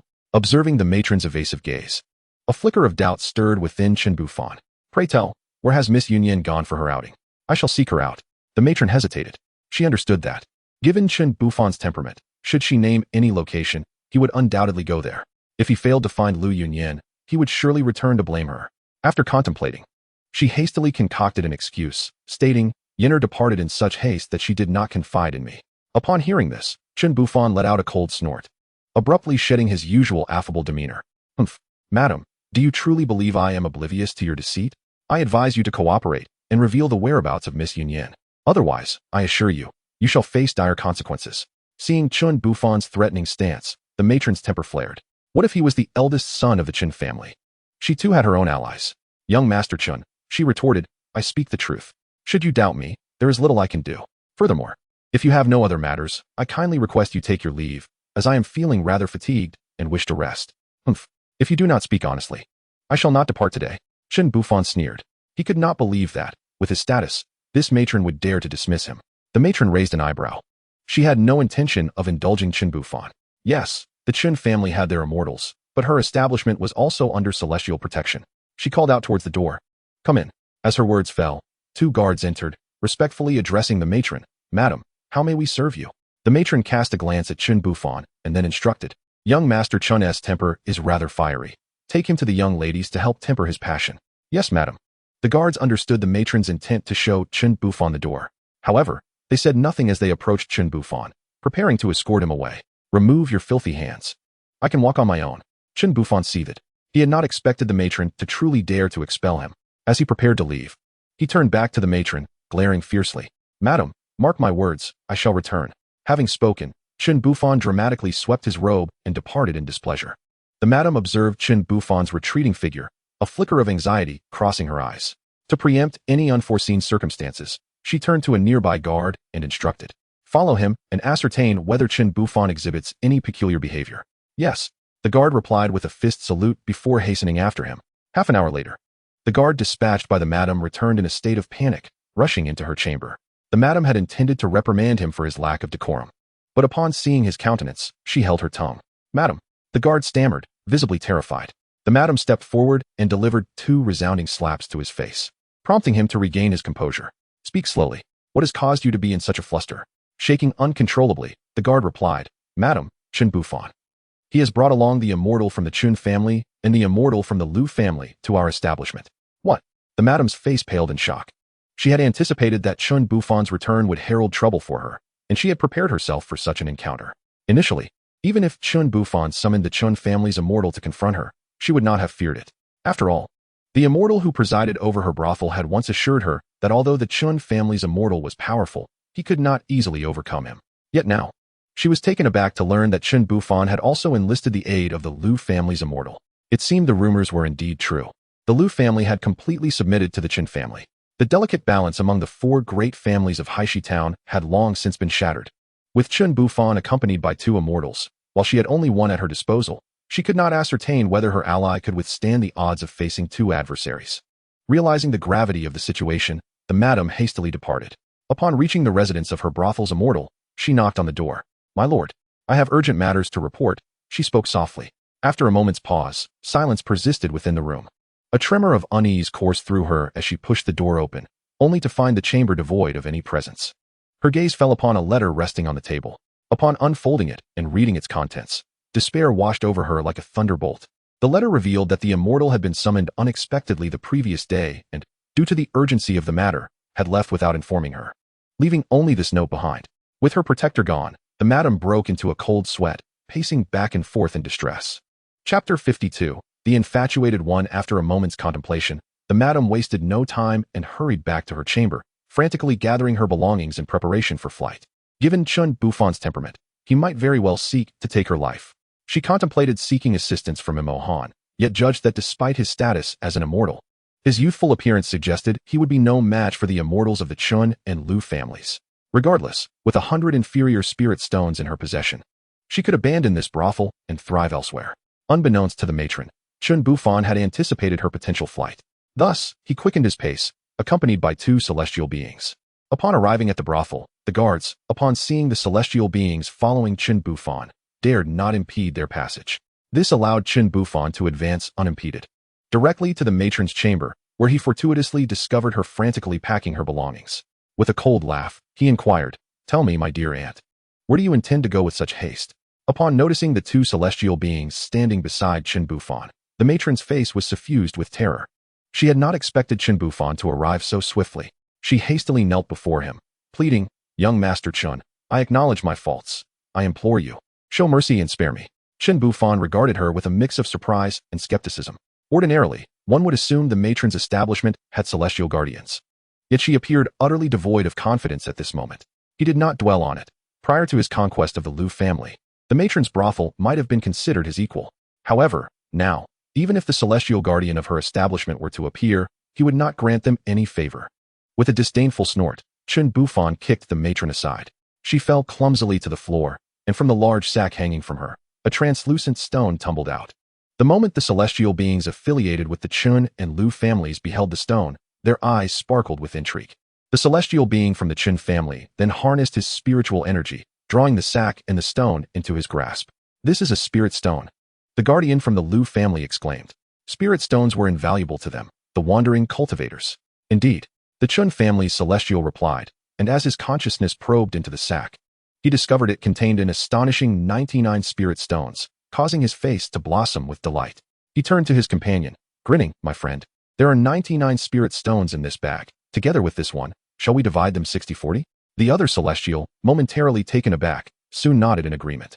The strength of the Chun family's guardian surpassed his own, and a 60-40 split was quite favorable for him. "Where did you acquire so many spirit stones?" the guardian from the Chun family demanded, fixing his gaze upon the matron. At this juncture, the matron dared not conceal the truth any longer, timidly confessing, "Yesterday, a young master provided them to me, stating he wished to purchase Lu Yunyan and her attendant with these 100 low-grade spirit stones." Her words struck Chun Bufan like a bolt of thunder. His eyes widened with fury as he advanced, seizing the matron by her collar, exclaiming, "You would sell Lady Yunyan for a mere 100 low-grade spirit stones?" In that instant, Chun Bufan comprehended why the matron had been reluctant to disclose Lu Yunyan's whereabouts that day. It turned out that someone had already taken her. After all, she was his goddess. To hear Chun Bufan's words, the 2 celestial beings behind him could not help but look down upon him in disdain. Was it merely 100 low-grade spirit stones? He spoke so casually. Yet even if you sold the Chun family, you could not gather that many low-grade spirit stones. However, they chose to remain silent on the surface, for the Chun family indeed compensated them handsomely each month. They were merely present to observe how Chun Bufan intended to handle the situation. Seeing that the madam dared not respond, Chun Bufan's fury intensified. With a sharp slap, he struck the madam several times and demanded, "Quickly tell me, where is Miss Yunyan?" The madam sobbed softly and, unable to hide the truth any longer, replied pitifully, "She is on the 5th floor. Take me there at once." Chun Bufan shouted.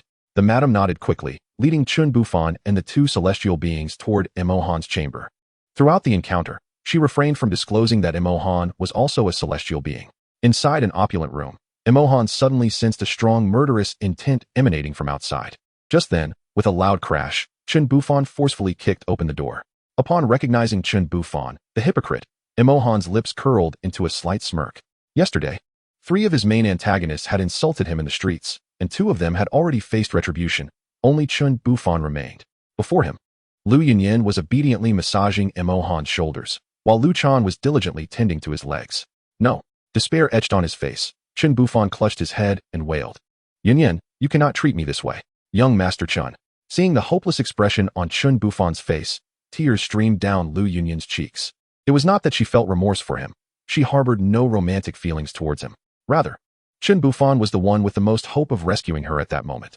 Yet, witnessing his sorrowful demeanor, she feared that even if she spoke, he would not come to her aid. Lu Chan, unfazed by the circumstances, immediately addressed Chun Bufan. Young Master Chun, please save my young mistress. Chaner is willing to serve you like a beast for a lifetime. Mo Han cast a surprised glance at Lu Chan, taken aback by her willingness to be subservient to Chun Bufan rather than serve him. It seemed he would need to provide her with more guidance in the future. Feeling Mo Han's gaze upon her, Lu Chan was filled with trepidation, daring not to meet his eyes. Upon hearing Lu Chan's words, Chun Bufan's heart sank further, as if it were being brutally twisted. He could clearly see that both Lu Yunyin and Lu Chan were not there of their own volition, but were being coerced. The thought of his beloved, his white moonlight, being forcibly taken from him sent a surge of blood erupting from his mouth, and he collapsed weakly to the ground. Chun Bufan clutched his chest, his expression one of profound sorrow as he gazed at Lu Yunyun and lamented, Yunyun, why? Why, after all these years? Have you consistently rebuffed my advances? Had you accepted my proposal back then and went into the Chun family, would you have had to endure such beastly treatment? In chapter 53, let his celestial sister come and apologize. Chun Gongzi interjected. Lu Yunyun bit her lip gently, her eyes directed at Chun Bufan, radiating both vulnerability and helplessness. Indeed, if what Chun Bufan claimed were true, had she acquiesced to his pursuit, they would not find themselves in this predicament today. With this thought, tears cascaded down her cheeks once more. Upon hearing Chun Bufan's accusations, Mo Han furrowed his brows. What did he mean by Lu Yunyun being forced? It was evident that she had taken the initiative. Mo Han had no intention of coddling this hypocrite, Chun Bufan. Thus, he turned to Chun Bufan and said, I say, Chun Bufan, you must be mistaken. I have not used force. It was clearly Yunyun who acted of her own volition. In response, Chun Bufan pointed at Mo Han, seething. Silence, you beast. Do you think I would ever believe your lies? Mo Han, exasperated, shrugged and replied, not convinced? Very well, let us ask Miss Yunyun. He turned to Lu Yunyun with a cheerful demeanor and inquired, Miss Yunyun, have I ever forced you? Lu Yunyun offered no reply, yet her fearful and helpless gaze spoke volumes. Observing this, Chun Bufan became even more convinced of his belief that Lu Yunyun had indeed been coerced by this fiend. Mo Han suddenly declared, all right, if you refuse to admit your initiative, I am not unreasonable. Since you are reluctant, you may now return to your side, Chun Gongzi. Chun Bufan, upon hearing this, looked towards Lu Yunyun, eager to see her response. To his surprise, Lu Yunyun did not hastily return to his embrace as he had anticipated. Yunyun, what troubles you? Did you not claim you were compelled? I am granting you your freedom now. Why do you not depart? Lu Yunyun appeared deeply aggrieved. Shaking her head vigorously, Mo Han had warned her that if she dared to resist, she would face the lecherous, toothy landlord who held the contracts of both her and Lu Chan. Yes, it was I who took the initiative. The gentleman did not force me. Lu Yunyun said cautiously. Upon hearing her words, Mo Han's lips curled into a slight smile as he looked at Chun Bufan, signaling see? This is what Lu Yunyun herself has stated. I did not use force. No. Chun Bufan wailed once more, utterly disbelieving. He could not accept it. He refused to believe that a goddess as aloof as Lu Yunyun would ever be interested in someone like Mo Han. What did he possess that was inferior to Mo Han? You beast. Chun Bufan fixed his gaze upon Mo Han with an intensity that suggested lethal intent. Had his eyes possessed the power to kill, Mo Han would have perished countless times over. With a weary sigh, Mo Han pondered why trust eluded him. After all, it was clearly Lu Yunyin who had acted of her own volition.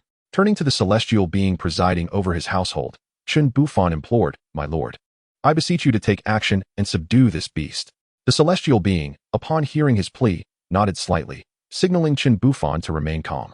He had long desired to apprehend Mo Han. The latter's extravagant display of wealth, spending 100 inferior spirit stones to acquire Lu Yunyin, indicated he must possess considerable riches. Yet, out of consideration for Chun Bufan's infatuation, he had refrained from intervening. Mo Han's cultivation was at the 6th level of Qi refinement. After sensing Mo Han's power, the celestial being smirked coldly. As a practitioner at the 8th level of Qi refinement, he knew that even without direct involvement, the celestial being stationed at the Lu family, being at the 7th level, could easily deal with Mo Han. Nevertheless, after some contemplation, he decided to take matters into his own hands. He extended his hand slightly, conjuring several fireballs within his palm. The moment the fireballs materialized, the temperature in the vicinity noticeably escalated. Observing this scene, the brothel keeper could not help but sweat for Mo Han. She felt that if even a single fireball were to strike her, she would be reduced to ashes instantaneously. Lu Yunyin and Lu Chan were taken aback. If the celestial being were to misthrow the fireballs and incinerate the quilt that covered them, the consequences would be dire. Fortunately, the next moment revealed their overestimation of the situation. Before the celestial being could release the fireballs, a chilling glint emanated from Emo Han's eyes. In an instant, he grasped the azure serpent sword, and his figure vanished from sight. What? Chen Bufan and the others gasped in astonishment. Before they could locate Emo Han, he appeared seemingly out of thin air before the two celestial beings. Caught off guard, they had no time to react. A flash of sword light traced a flawless arc through the air. In the next moment, two heads fell to the ground without warning, blood splattering in all directions. Instantaneous annihilation. At that moment, the fireballs dissipated and the temperature returned to its previous state. Emo Han turned to Chen Bufan and remarked nonchalantly, "Do you now believe that Miss Yunyan acted of her own accord?" His intent was clear. His ability to slay these two celestial beings demonstrated that he too was a celestial being. How could a mere mortal like Lu Yunyan, favored by a celestial, not take the initiative? You. Chen Bufan's eyes widened in shock. Fear etched across his face as he gazed at Emo Han. As if confronted by a specter, his body involuntarily recoiled until he stumbled and fell to the ground. What transpired? Wasn't Emo Han merely a filthy beggar? How could a beggar possess the strength to slay celestial beings? Emo Han had intended to take a step forward to frighten Chen Bufan, curious to see if he would soil himself in terror. However, to his surprise, the moment he took a step, Chen Bufan fainted outright. Boring, Emo Han remarked casually. The brothel keeper trembled, her eyes filled with dread. It was she who had brought these individuals to seek out Emo Han, and she feared his wrath. Yet, Emo Han had no intention of casting blame. The moment Chen Bufan kicked open the door, he had noticed the distinct handprint upon the brothel keeper's face, a clear indication that she had been coerced into bringing them here. Subsequently, Emo Han collected the storage bags from the two immortals, retrieving a burlap sack containing 100 low-grade spirit stones, which he tossed to the brothel keeper. "Do not worry, this is not your fault. I am a man of discernment when it comes to rewards and punishments. If those two wish to lay hands upon me, I shall show no mercy. As for you, your actions yesterday were commendable. These 100 low-grade spirit stones are a reward for you." Emo Han spoke with an indifferent tone. Afterward, he surveyed the two lifeless bodies and the pool of blood on the floor, continuing to instruct the brothel keeper, "Have someone clean this mess. Also, send word to the Chen family. Inform them that Chen Bufan has erred, and if they wish to save his life, they should send his stunningly beautiful sister to atone for his misdeeds." Upon hearing that Emo Han bore no intention of reproach, the brothel keeper felt a wave of relief wash over her. She did not hesitate to comply with his demands. After securing the burlap sack, she promptly summoned her subordinates to clear away the bodies and the bloodstains. Then, Emo Han instructed the brothel keeper to fetch a length of hemp rope, binding Chen Bufan before having him taken away and imprisoned. Once these tasks were completed, the brothel keeper hurried to notify the Chen family. When she departed, Emo Han closed the door and approached Lu Yunyin and Lu Chan. At that moment, neither of the women dared to display the earlier arrogance or dissatisfaction on their faces. Especially Lu Chan, whose gaze towards Emo Han had transformed from hostility to one of frailty and helplessness. As Emo Han reached the bedside, both women spoke in unison. Their voices soft. "Yunyin greets you, esteemed sir. Chan greets you, esteemed sir." Emo Han discerned that, due to the revelation of his identity as an immortal, both women had completely submitted to him, though, predominantly, it was fear that drove their deference. After all, the capabilities of an immortal were beyond the comprehension of mere mortals. Emo Han understood that, even without Lu Chan's coercion over Lu Yunyin, she would willingly submit if he desired. However, he lamented that he did not relish the idea of their eagerness stemming solely from his status as an immortal. Yet, the thought of releasing them left him somewhat reluctant. After contemplating, Emo Han decided to keep the two women by his side for the time being. Thus, he inquired, "Would you be willing to serve as my maids?" The two women were momentarily taken aback. They wished to refuse but dared not do so, eventually nodding in acquiescence. Observing their hesitation before acceptance, Emo Han felt a sense of satisfaction within. It appeared that their submission to him was not yet absolute. Thus, the days ahead may prove to be far more intriguing. The brothel is not far from the Chun family residence. The young servant swiftly conveyed Emo Han's words to the Chun household. However, at that moment, the head of the Chun family was absent, and the servant could only relay the message to Chun Bufan's sister, Chen Mingyan.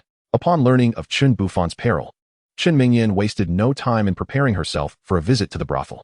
Emo Han, under the attentive service of Lu Yunyin and Lu Chan, savored a delightful breakfast. As time drew near, he promptly stored Lu Yunyin and Lu Chan within the vast confines of the Qiankuan Jade Ring. Chen Yuan remained in the realm of the Qiankuan Jade Ring, fortunately secured by the soul-binding rope, rendering him immobile. Emohan deliberately placed the two women in a location within the Qianquan Jade Ring that was a considerable distance from Chen Yuan. Having completed these arrangements, Emohan returned to reality, indulging in his drink while awaiting the arrival of the next guest. Recognizing the gravity of the situation, the matron of the brothel waited at the entrance.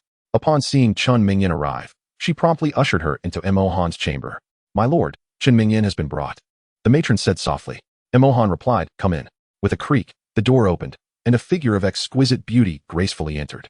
The newcomer possessed striking features, a tall and slender figure, and cascading, lustrous black hair that flowed like a waterfall over her shoulders. Adorned in a white dress, she exuded a unique charm that was utterly captivating. Emohan instinctively set down his wine cup, having heard tales of Chun Mingyan's beauty. Yet he was unprepared for such splendor. Feeling Emohan's gaze upon her, Chun Mingyan experienced a flicker of nervousness but managed to speak softly. "I am Chun Mingyan. It is an honor to meet you." Emohan remained silent, casting a glance at the matron standing outside. The matron, understanding his intent, closed the door and withdrew. Only then did Emohan speak. "Do you know why I summoned you?" Chun Mingyan slightly shook her head. The brothel's servant had merely informed her that Chen Bufan had offended a celestial being and required her to come and atone. Yet the specifics of the atonement were left unspoken. Emohan took a deep breath. Although Chun Mingyan was indeed beautiful, he felt a moment of hesitation within, questioning whether he truly wished to use Chun Bufan as leverage to compel Chun Mingyan to surrender herself. While he had instructed someone to inform the Chen family that Chun Bufan had erred and required Chun Mingyan's intervention, Chen Mingyan had not wronged him. Furthermore, the events that had transpired could already be deemed a punishment for Chen Bufan. Reflecting on this, Emohan mentally chastised himself. The path of cultivation is inherently brutal. Even if he refrained from taking action, who could guarantee that future practitioners arriving in Haishi Town would not covet Chen Mingyan's beauty? Wouldn't that merely squander her allure on others? Upon contemplating this, Emohan decisively spoke. "To serve this young master for a day, in exchange for Chen Bufan's life. Would you be willing?" Caught off guard by Emohan's unexpected demand, Chen Mingyan stood frozen in place. Emohan lifted a cup of wine. Discreetly observing the shifts in Chun Mingyan's demeanor, he noticed her delicate hands anxiously fidgeting at her waist, her eyes an expression devoid of the fury and ferocity that characterized Lu Chan. Instead, he discerned a profound hesitation and helplessness reflected in Chun Mingyan's elegant gaze. Emohan, unhurried, indulged in cup after cup of wine, awaiting her decision. After a while, Chen Mingyan still remained silent, yet her gestures spoke volumes about her answer. Chapter 55. Departure time flew by swiftly, and soon a day had passed. On that morning, in a lavish room within the brothel, Chun Mingyan gently inquired, "My lord, may this humble girl take her leave?" Emohan cast a surprised glance at her. It could be said that among all mortals, Chun Mingyan was the only one who, upon encountering a dashing and captivating celestial being like him, still refrained from willingly offering herself. It seemed her every action was solely to bargain for Chen Bufan's life. Now, in the early hours, she reminded Emohan of their previous conversation. However, Emohan was not one to go back on his word. "Thank you, my lord," Chun Mingyan replied softly, then rose to dress and departed the premises. After her departure, Emohan sought out the matron and instructed her to release Chen Bufan. In the blink of an eye, a month slipped by. On this particular morning, Emohan struggled to sit up, sensing the changes within himself, and sighed in resignation. If he did not soon locate a source rich in the Yin energy of the earth and the Yin veins, with the advancement of his cultivation, it would become increasingly difficult to break through to the next realm through the refining of spirit stones. A month had passed, and he remained at the 6th level of Qi refinement, far from reaching its peak. If this continued, he could not fathom how long it would be before he could establish his foundation. With this thought, Emohan retrieved the Soul Pursuit Jade and sent a message to Li Henshang. "Old Li, do you know of any places abundant in the Yin energy of the earth?" Before long, Li Henshang responded, "Young master, I am aware of a few locations rich in Earth's Yin energy. However, the abundance there is quite scarce." Emohan contemplated and replied, "That is of no concern. Please inform me of their whereabouts. A little is better than nothing, for even the tiniest mosquito is still flesh." Soon, Li Henshang disclosed the locations infused with Earth's Yin energy to Emohan. Just as he was preparing to pack and set out, he unexpectedly received another message from Li Henshang. "Young master, do you require a substantial amount of Earth's Yin energy?" "Indeed," Emohan replied. Li Henshang did not respond immediately, and Emohan did not press further. After a while, news from Li Henshang continued to arrive. "Young master, I know of a place that contains 2 inferior Yin veins." Upon hearing this, Emohan's heart ignited with an intense desire. In the realm, Yin veins. much like spiritual veins, are categorized into inferior, medium, superior, and exceptional grades. Although the inferior Yin vein is the lowest tier, it represents a significant boon for him at this current juncture. Emohan was confident that if he possessed even one inferior Yin vein, he could elevate his cultivation to the pinnacle of foundation establishment within 3 years. The reason is simple. The Yin energy provided by the Yin veins is remarkably dense, a coveted treasure for all practitioners of Yin attribute techniques. After all, for cultivators of Yin attributes, the efficiency of absorbing Yin energy for cultivation is far superior to that of absorbing spiritual energy, and he happened to be a practitioner of Yin techniques. Emohan did not rush to inquire about the location of the inferior Yin veins from Li Henshang. After a moment of hesitation, Li Henshang revealed that these inferior Yin veins were located within the Qingyun sect. He expressed that, given his current strength, he was unable to procure them for Emohan. Emohan understood Li Henshang's implication, being merely at the initial stage of golden core. Li Henshang's caution indicated the presence of nascent soul or even transformation stage experts within the Qingyun sect. Considering this, even if he activated the reverse spirit technique, it would be futile. After some contemplation, Emohan responded, "Do you know where the Qingyun sect is? How can one gain entry into it?" "Soon," Li Henshang replied. "Young master, the Qingyun sect is located in the eastern part of the southern region of the Great Xia. I recall that periodically, the Qingyun sect descends from the mountains to recruit disciples in various towns. In 3 months, they will be recruiting in Leitang City." Upon hearing this, Emohan promptly retrieved the map from the Black Eagle storage bag, which detailed the entirety of the southern region of the Great Xia. Indeed, he found the location of the Qingyun sect in the eastern part. As for Leitang City, he quickly scanned the map and noted its position in the central part of the southern region, in Yunzhou. He then replied to Li Henshang, "Understood. Please rest in the eastern part of the southern region for a while." "Of course, young master," Li Henshang responded, refraining from questioning Emohan's intentions for the eastern region. With a determined mindset, Emohan recognized that although he possessed a spiritual root, its quality was merely mundane. His talents were rather ordinary, and if he were to cultivate through the conventional means of absorbing spiritual energy, his progress would be exceedingly slow. Thus, it would be more prudent to join the Qingyun sect and observe for a time. If an opportunity arose to acquire those 2 inferior Yin veins for cultivation, it would be even better.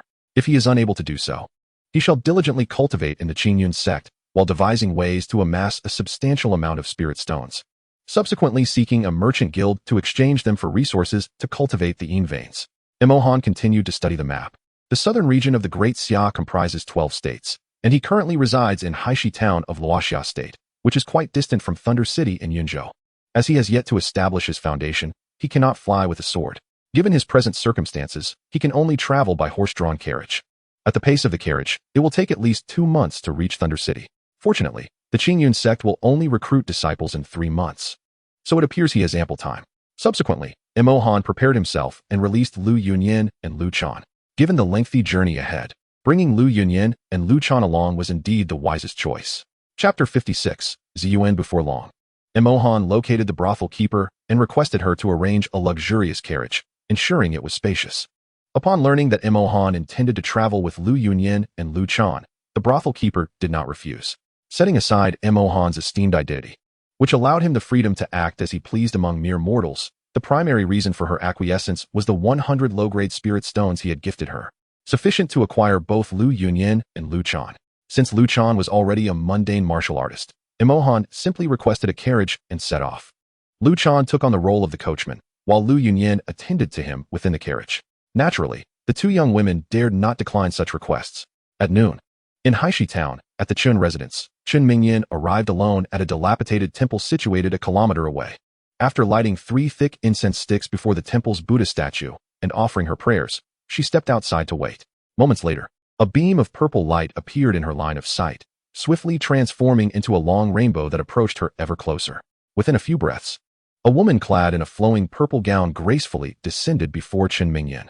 She was breathtakingly beautiful, with a face that could captivate nations, skin as white as snow, and a flawless figure that rendered Chun Mingyan somewhat overshadowed in her presence. Fearing to startle Chun Mingyan, the woman deliberately restrained her aura, appearing as an ordinary mortal. "Have you made your decision?" she asked Chun Mingyan. With her hands clasped at her abdomen, Chun Mingyan nodded obediently. "Mistress, I have made my decision. I, too, wish to cultivate in the ways of immortality." The woman continued. "Any disciple who wishes to enter my ZUS sect must first accomplish the initial step, severing ties with the mundane world. Are you truly certain of your choice?" The woman's name was Ziyuan, the sect master of the Ziyue sect in the southern region of the Great Xia. A year prior, she had encountered a bottleneck in her cultivation and sought to descend the mountain to seek enlightenment. Coincidentally, while passing by this dilapidated temple, she met Chen Mingyan. With her extraordinary abilities, Ziyuan discerned at a glance that Chen Mingyan possessed a heavenly-grade spirit root. At that moment, Ziyuan was immediately struck by the thought of taking on an apprentice.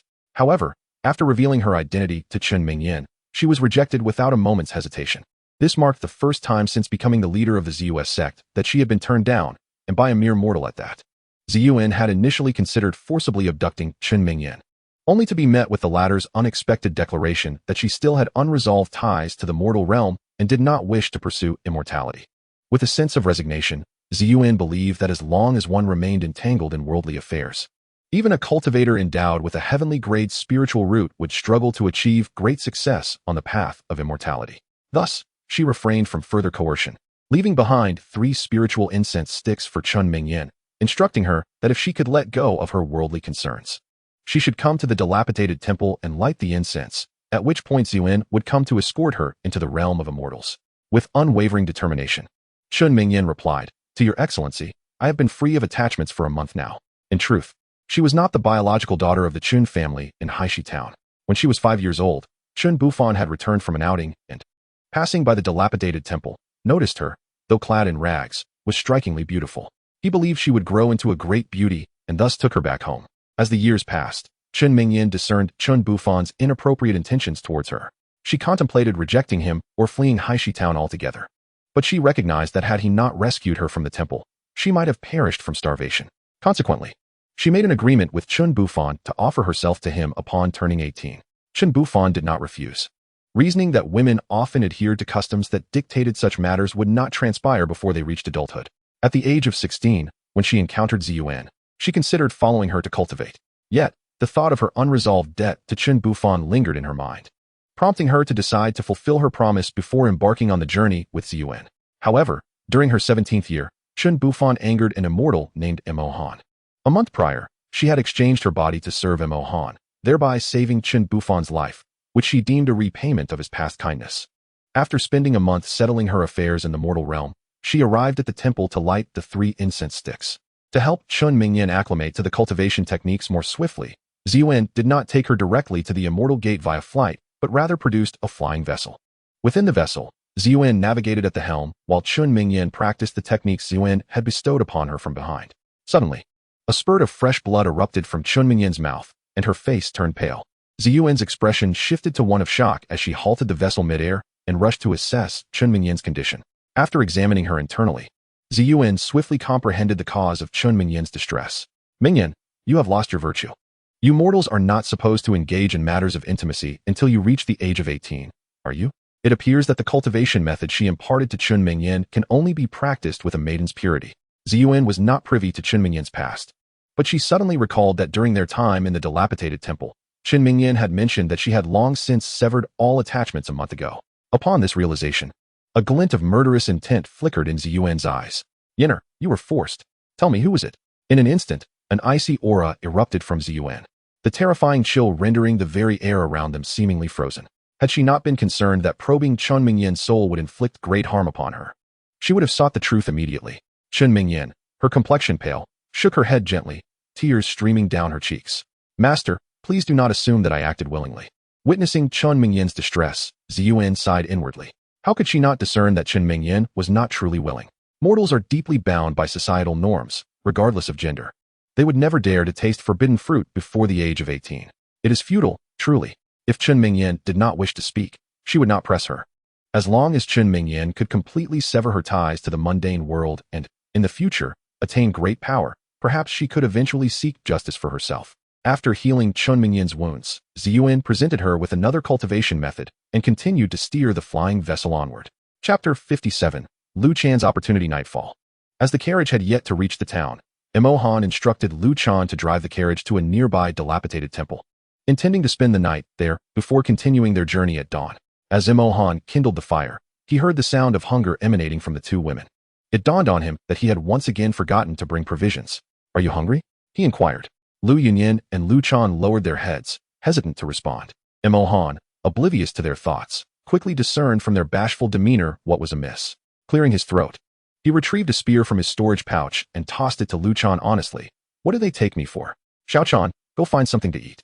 The spear was Lu Chan's weapon, but since it was cumbersome for her to carry, Mo Han had stored it away for her.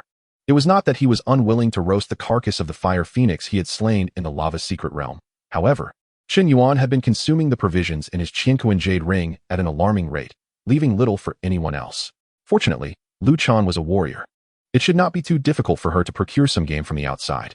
After receiving the spear, Lu Chan nodded eagerly and ventured outside. Shortly after her departure, a growl of hunger erupted from Lu Yunyan's stomach. As Mu Han gazed into the distance, he recalled that Lu Yunyan was merely a mortal, and thus her energy consumption would naturally be swifter. It was only natural for her to feel an acute hunger at this moment. With that thought, he decided to offer her the remaining provisions he had. At the forest's edge, Lu Chan was apprehensive about the journey ahead, fearing that they would run short on food and that Mu Han might insist they consume the remaining rations. Consequently, she resolved to hunt a few more wild creatures. However, as night had fallen, most animals were nestled in their dens. After half an hour of hunting at the forest's periphery, she managed to capture only a handful of wild rabbits. This meager catch would scarcely suffice for the three of them. If they went hungry, Mu Han might even compel them to consume the enormous provisions. With such thoughts weighing on her mind, Lu Chan ventured deeper into the forest. Hoping for a stroke of luck, the underbrush was thick, forcing her to wield her spear while clearing the way. Suddenly, she felt a chilling breeze behind her, sending a jolt of alarm through her. She instinctively turned around, only to be confronted by a colossal magic wolf barreling towards her. Lu Chan's face paled in shock as she raised her spear, aiming to pierce the beast. She believed her weapon would penetrate the magic wolf's formidable frame. However, to her astonishment, the wolf's ferocious gaze met her spear, and with a mere flick of its paw, it shattered her weapon effortlessly.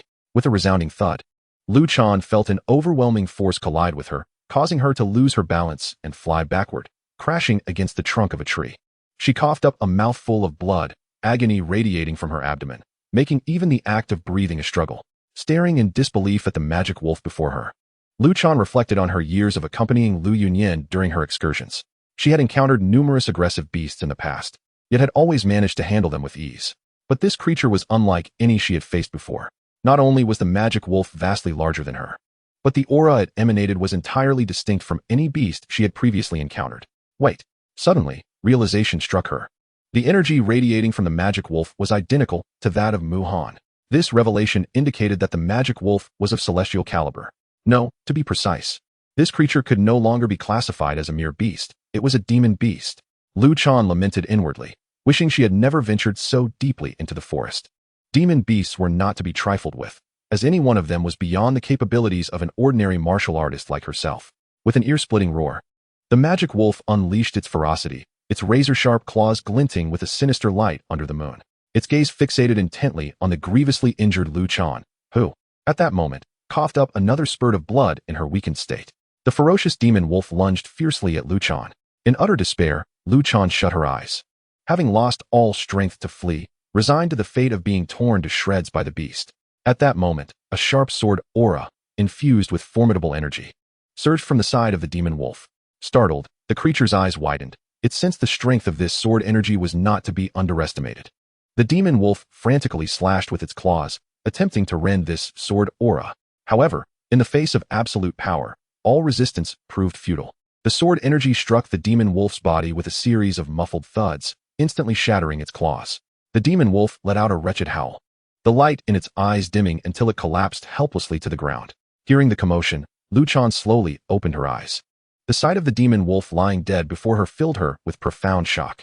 Just then, whoosh, whoosh, whoosh. Lu Chan heard a series of whistling sounds from the side and quickly turned to look. 3 women clad in azure robes descended gracefully before her. In that moment, despite her grievous injuries, any movement would bring her excruciating pain. Lu Chan instinctively felt compelled to kneel. Setting aside the fact that the demon wolf had clearly been slain by these 3, their very ability to soar through the air signified their status as celestial beings. In her home of Haishi Town, mere mortals must kneel to express their respect when encountering such divine entities. Observing Lu Chan's severe internal injuries and her inclination to kneel, the foremost woman, whose presence commanded attention, was momentarily touched. She swiftly released her spiritual energy, enveloping Lu Chan in a gentle force that gradually lifted her up. Feeling this soothing energy, Lu Chan's heart trembled, It not only dispelled her urge to kneel, but also began to mend her wounds. Never before had she encountered such benevolent celestial beings. "Thank you, esteemed lady," Lu Chan said respectfully, bowing even though she was not commanded to kneel. The demeanor of Lu Chan pleased the leading woman greatly. She regarded Lu Chan and spoke. "This is merely a demon wind wolf, comparable to a chi refinement stage cultivator. How dare you, a mere mortal warrior, venture into such perilous territory?" Lu Chan stammered, "I came to hunt." The woman noted the rabbit hanging at Lu Chan's waist, nodding slightly, assuming Lu Chan was a hunter from the vicinity, and chose not to inquire further. She then glanced at the ghastly wound on Lu Chan's abdomen, her eyes glimmering with compassion. Though Lu Chan was a warrior, her delicate features and graceful figure rendered her more akin to a fresh blossom. In a swift motion, the woman appeared before Lu Chan, extending her hand slightly. Lu Chan trembled, instinctively recoiling. Despite the previous impression of this woman as a kind celestial being, the instinctive response was difficult to suppress. Yet, she harbored a certain trepidation towards the celestial beings, particularly those akin to Mo Han. It is crucial to note that in Blackstone Town, she had witnessed a celestial being effortlessly sever a mortal's head with their bare hands. Observing Lu Chan's reaction, the woman recalled something and spoke soothingly. "Do not be afraid, I shall assist you in healing." Her voice was tender, reminiscent of Lu Chan's mistress, which allowed Lu Chan to relax slightly. The woman placed her hand upon the scratch on Lu Chan's abdomen. Lu Chan felt a jolt of pain, yet she endured it silently. Then, a flicker of vibrant light danced in the woman's eyes as she gradually channeled her spiritual energy. A gentle azure glow emanating from her hand, manifesting into a blue lotus. In an instant, the deep claw marks that had exposed bone on Lu Chan's abdomen vanished, leaving behind skin as pristine as snow. Lu Chan gazed in disbelief at this miraculous transformation. How extraordinary! Is this the power of a celestial being? At that moment, she felt no pain whatsoever. The woman raised an elegant brow, pondering the peculiarity of the situation. During her journey of cultivation, she had encountered numerous hunters who had been attacked by beasts, yet each time, it took at least several moments to mend their injuries. However, Lu Chan's wounds were the most severe she had ever witnessed, and yet, she had managed to heal them in mere moments. After a moment's reflection, the woman addressed Lu Chan. "Do not resist. Allow me to examine the internal condition of your body." Lu Chan quickly nodded in agreement. The woman pressed her hand to Lu Chan's forehead, releasing her spiritual consciousness to perceive the internal state of her body. Suddenly, the woman gasped, stumbling back a few steps in surprise. "Sister, what happened?" The two women nearby swiftly approached her side. "It's nothing." The leader of the trio waved her hand, signaling the others to remain calm. With a controlled excitement, she turned to her companions and declared, "Dear sisters, we have struck gold this time." Pointing at Lu Chan, she continued joyfully, "This young lady possesses a heavenly grade spiritual root. No wonder her healing was so remarkably swift. Those endowed with a heavenly grade spiritual root excel in cultivation speed and other aspects far beyond their peers." Heavenly grade spiritual root. The two women's faces instantly lit up with smiles. They were disciples of the Qinglian immortal sect, which had a rule: whoever brought in a person with a heavenly grade spiritual root would receive a breaking infant pill. This pill, when consumed, boasts a 70% chance of directly breaking through to the Yuaning realm. Since this young woman was discovered by the three of them, it meant that upon returning to the Qinglian immortal sect, each of them would receive a breaking infant pill. Lu Chan's heart was filled with confusion. Although she was unaware of what a heavenly root was, the astonished and elated expressions of the three women clearly indicated that it was something extraordinary. After a brief moment of excitement, the leading woman cleared her throat a few times, and the other two fell silent. Then, the foremost woman turned to Lu Chan and said earnestly, "Young lady, we hail from the Qinglian sect. Would you consider joining our esteemed sect?" Upon hearing these words, Lu Chan gazed at her in shock, never having anticipated such an invitation. Could it be because of her possessing a heavenly root? The Qinglian sect sounded formidable. If she were to join, would she not have the chance to become an immortal? At that moment, Lu Chan's thoughts drifted to the image of the person who had treated her like a beloved sister since childhood. "See, can I bring my lady along to join the sect?" Lu Chan stammered, her voice involuntarily lowering towards the end. "My lady?" The leading woman was taken aback. She had not expected that Lu Chan had someone of higher status, suggesting that Lu Chan was not merely a hunter. But why would Lu Chan venture into such a perilous place at this late hour? Was it at her lady's behest? Clearly not. If it had been her lady who sent her to such a dangerous location, Lu Chan would not have inquired about bringing her lady along. This indicated that Lu Chan's lady must treat her quite well, or else Lu Chan would not have thought to include her in such a fortunate opportunity.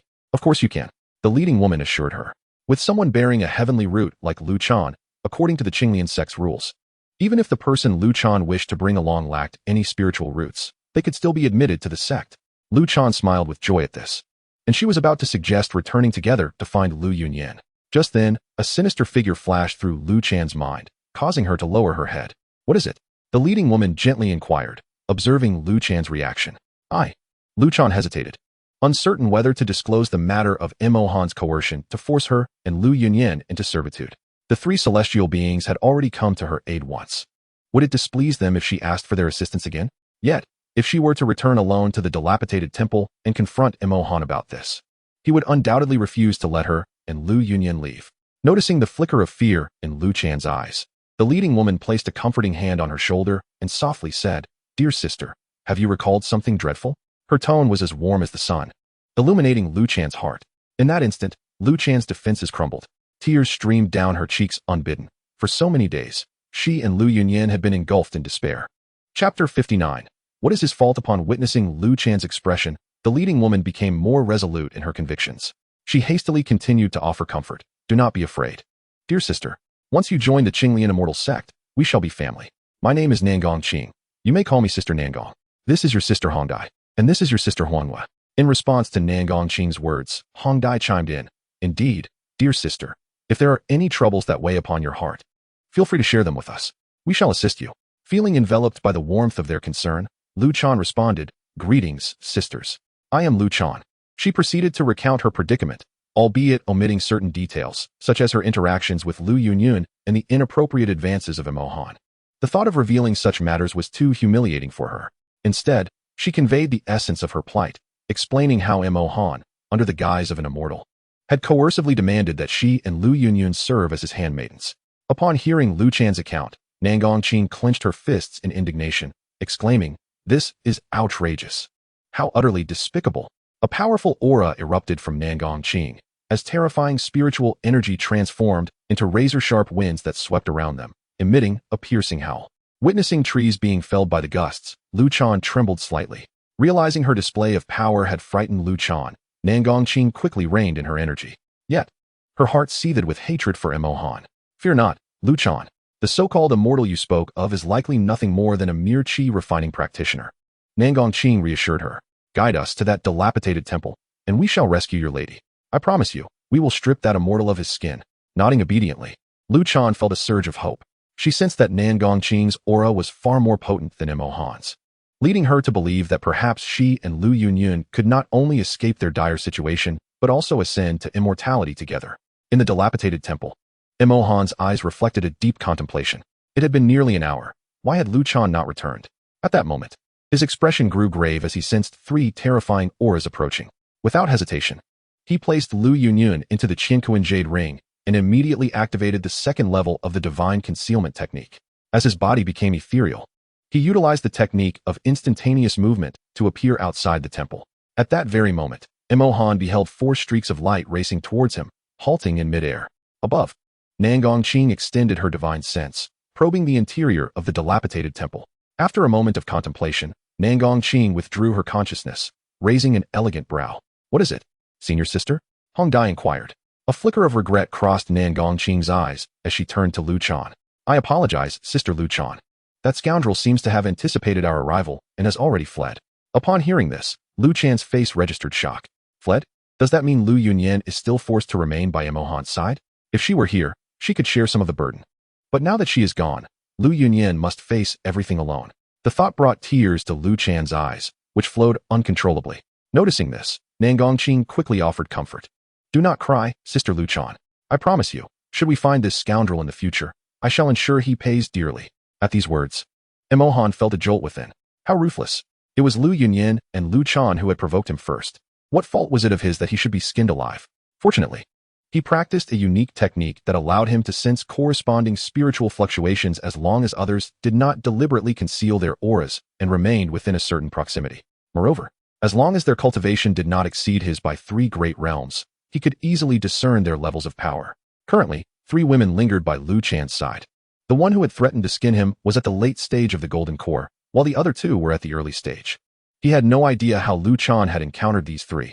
It seemed she must have confided in them and then brought them along to seek him out, perhaps to rescue Lu Yunyan. Alas, it was unfortunate. Thankfully, he had reacted quickly, activating the concealment technique to shroud his aura and body. Though he did not know who these three women were, they were undeniably as captivating in appearance and figure as Lu Chan. Most importantly, their cultivation was superior. It was likely they were disciples of a major sect. Regrettably, given his present condition, even if he forcibly elevated his cultivation to the late stage of the golden core using the counter-spirit technique, he could only maintain that state for 60 breaths. He had no confidence in subduing all three within that time frame. If 60 breaths passed, it would be his demise. Even if they chose not to kill him afterward, he would perish from the extensive life force consumed by the technique. The last time he employed the counter-spirit technique, elevating his cultivation to the peak of the foundation establishment, had already cost him a century of his lifespan. Should he attempt to reach the late stage of the golden core this time, it would likely consume at least 200 years from his already limited lifespan of only 200, as he was merely at the 6th level of chi refinement. After much deliberation, Emohan resolved to temporarily spare the three women. Nangong Qing raised an eyebrow, feeling an inexplicable sensation of being watched. With this thought, she released her consciousness, sweeping across a range of 1,000 meters. At the moment when Nangong Qing's divine sense swept over him, Emohan felt an internal sigh of relief. Fortunately, Nangong Qing was merely at the pinnacle of the late golden core stage. Had she advanced to the nascent soul stage, she would have undoubtedly detected him at that very instant. Chapter 60. Lu Chan has departed. Seeing the solemn expression on Nangong Qing's face, Hong Dai instinctively inquired, "What is it, senior sister?" Nangong Qing retracted her divine sense, shaking her head as she replied, "It is nothing. Just now, I had an unsettling feeling that someone was watching us from the shadows, though it may have merely been a figment of my imagination." Hong Dai nodded slightly, indicating her understanding. Nangong Qing took Lu Chan's small hand, offering reassurance. "Sister Lu Chan, do not worry. Once you join our sect, with your exceptional talent, you will surely become a saintess. At that time, with just a command from you, the entire sect will act on your behalf.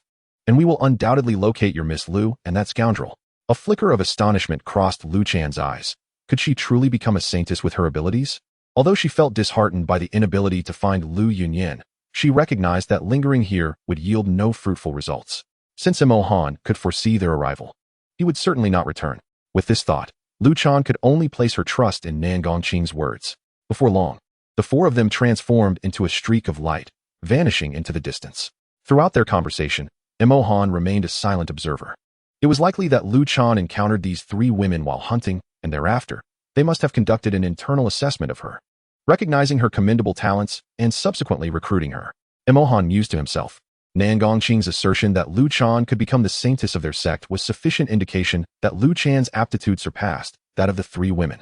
With this realization, Emohan felt a pang of regret. Being at the chi refinement stage, he would require at least the foundation establishment stage to assess the talents of others. Fearing the three women might return unexpectedly, Emohan refrained from revealing himself. It was only after an hour had passed without any sign of disturbance that he finally dispelled his concealment technique. After this incident, he could not risk allowing Lu Yunyan to venture out alone in search of food. After hunting several wild animals in the forest, he returned to the dilapidated temple. Once he released Lu Yunyan from the Qianquan jade ring, his voice came out hoarse as he said, "Lu Chan has been taken as a disciple." Upon hearing this, Lu Yunyan's heart jolted. Being taken as a disciple signified that Lu Chan was on the verge of becoming an immortal. Meanwhile, she remained just a mere mortal. Unsure whether to feel joy or sorrow for Lu Chan, she found herself in turmoil. If she did not express happiness, it was because Lu Chan had been rescued by her since childhood, and they had grown up together. In her heart, Lu Chan was akin to a beloved sister. Thus, Lu Chan's ascension to immortality was indeed a cause for joy. Yet, if she refrained from feeling sorrow, it was because Lu Chan's departure meant that her forthcoming journey would be undertaken alone. The following morning, at dawn, before setting off, Emohan released Lu Yunyan, Chen Yuan, and the carriage. "Do you seek to live?" Emohan inquired. Chen Yuan nodded fervently. Emohan continued, "Upon our arrival at Thunder City, I shall grant you your freedom." "Thank you, esteemed senior," Chen Yuan replied, eager to agree, fearful of Emohan's potential change of heart. Emohan then stepped into the carriage. Observing this, Lu Yunyan hesitated for a moment before also entering the carriage. She had assumed that with Lu Chan absent, Emohan would appoint her as the coachman. However, she was taken aback when Emohan suddenly performed a miraculous transformation. Once Chen Yuan began to move, Emohan waved his hand, casting a soundproof barrier. A month later, in Flowing Cloud City, like Thunder City, this was a premier city in the southern region of the Great Xia Kingdom. The reason for stopping here was due to Emohan's prior instruction to Chen Yuan, to halt in a town where cultivators vastly outnumbered ordinary folk. The rationale for pausing here was straightforward. Imohan hoped to procure a few high-tier spiritual artifacts before heading to Thunder City. Currently, he could not wield the celestial fire and heavenly thunder, yet in the Emperor's memories, he excelled in the sword path. To be on the safe side, Imohan stored Lu Yunyin, Chen Yuan, and the carriage within the independent realm of the Qian Kuan Jade Ring. He then ventured alone into Flowing Cloud City. Upon arriving at an inn, Imohan secured a room and ordered some food and drink, instructing the attendant to bring it to him. Shortly, he heard the attendant's voice from outside. "Honored guest, your meal is ready. Come in," Imohan replied calmly. The attendant opened the door, placing a spread of delicacies on the table, and then smiled at Imohan. After sensing the attendant's cultivation level, second layer of chi refinement, Imohan produced a storage bag and tossed it to him. As the attendant's consciousness entered the bag and he examined its contents, he gasped, "Oh, honored guest, you have given too much." Imohan chuckled, "No worries. I am new here and wish to stay in Flowing Cloud City for a few days. If you are willing to introduce me to this city, all these spirit stones shall be yours." Upon hearing this, the attendant's face lit up with joy. Such generosity was rare indeed. It was known that the storage bag contained 100 low-grade spirit stones, equivalent to his 2 months' wages. The attendant nodded vigorously, eagerly sharing all he knew about Flowing Cloud City. After a short while, the attendant departed, leaving Imohan in a contemplative state. Flowing Cloud City was home to 7 major factions, the 4 great cultivation families: the City Lord's Residence, the Tianbao Merchant Guild, and the Shadow Tower. The Tianbao Merchant Guild and the Shadow Tower did not interfere with the affairs of Flowing Cloud City. Therefore, the most influential figure in the city was the City Lord, a cultivator at the late Golden Core stage. The highest cultivation level among the 4 great cultivation families was at the mid-Golden Core stage. Imohan was unperturbed by the prospect of encountering those from various factions. Even should a confrontation arise, he could invoke the reverse spirit technique to engage in battle. However, his primary concern lay with what the innkeeper had just mentioned. In 3 days, the Tianbao Chamber of Commerce would host an auction. The piece or assistance of this auction was the second-grade longevity pill. 3 days later, Imohan donned a black cloak and a mask adorned with a ghostly visage as he departed from the inn. Had he presented himself in such a manner upon his initial arrival in Luyin City, he would have undoubtedly drawn significant attention. Only those with clandestine identities would venture forth in such disguise in Luyin City. Yet today was different. Nearly the entire populace was aware that the Tianbao Chamber of Commerce would hold a grand auction. Most attendees, eager to procure valuable items, would naturally wish to conceal their identities from prying eyes or potential vendettas. Thus, it was not solely Imohan who donned a disguise. On his way to the Tianbao Chamber, he encountered numerous individuals similarly cloaked, concealing their identities.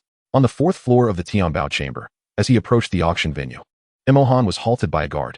With an apologetic tone, the guard addressed him, "My lord, I apologize. Only those who have received an invitation from the Tianbao Chamber may enter this auction." The absence of an invitation indicated that Imohan had not been formally invited. This guard, a Foundation establishment cultivator, could not discern Imohan's cultivation level and feared he might be confronting a formidable Golden Core expert. He continued, "Of course, if you are willing to reveal your identity and it is of special significance, entry may still be granted." Imohan nodded slightly and retrieved a golden card from his storage pouch. Upon seeing the card, the guard's expression shifted to one of shock. He nearly fell to his knees. The bearer of a golden card was someone the Tianbao Chamber sought to curry favor with. It became evident that the individual before him was indeed a Golden Core expert, explaining the guard's inability to gauge his true power. Observing the guard's reaction, Imohan coolly inquired, "May I enter now?" The guard, no longer daring to refuse, nodded vigorously and said, "Senior, please follow me. I will escort you to your seat." Imohan acquiesced with a slight nod and followed the guard. As they approached an opulent private box, an irate voice suddenly interrupted from behind. "Phantom, what are you doing? Did I not instruct you that such luxurious boxes are reserved for esteemed guests?" The two halted their steps and turned to face the speaker. Imohan's gaze sharpened as he scrutinized the newcomer, a middle-aged man clad in a purple robe, exuding the aura of a mid-foundation establishment cultivator. The guard, Phantom, was merely at the initial stage of foundation establishment.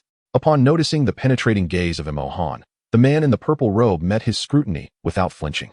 As their eyes intertwined, a peculiar light flickered in Imohan's gaze, his pupils abruptly transforming into a profound crimson, as if harboring boundless dread, the eye of hell.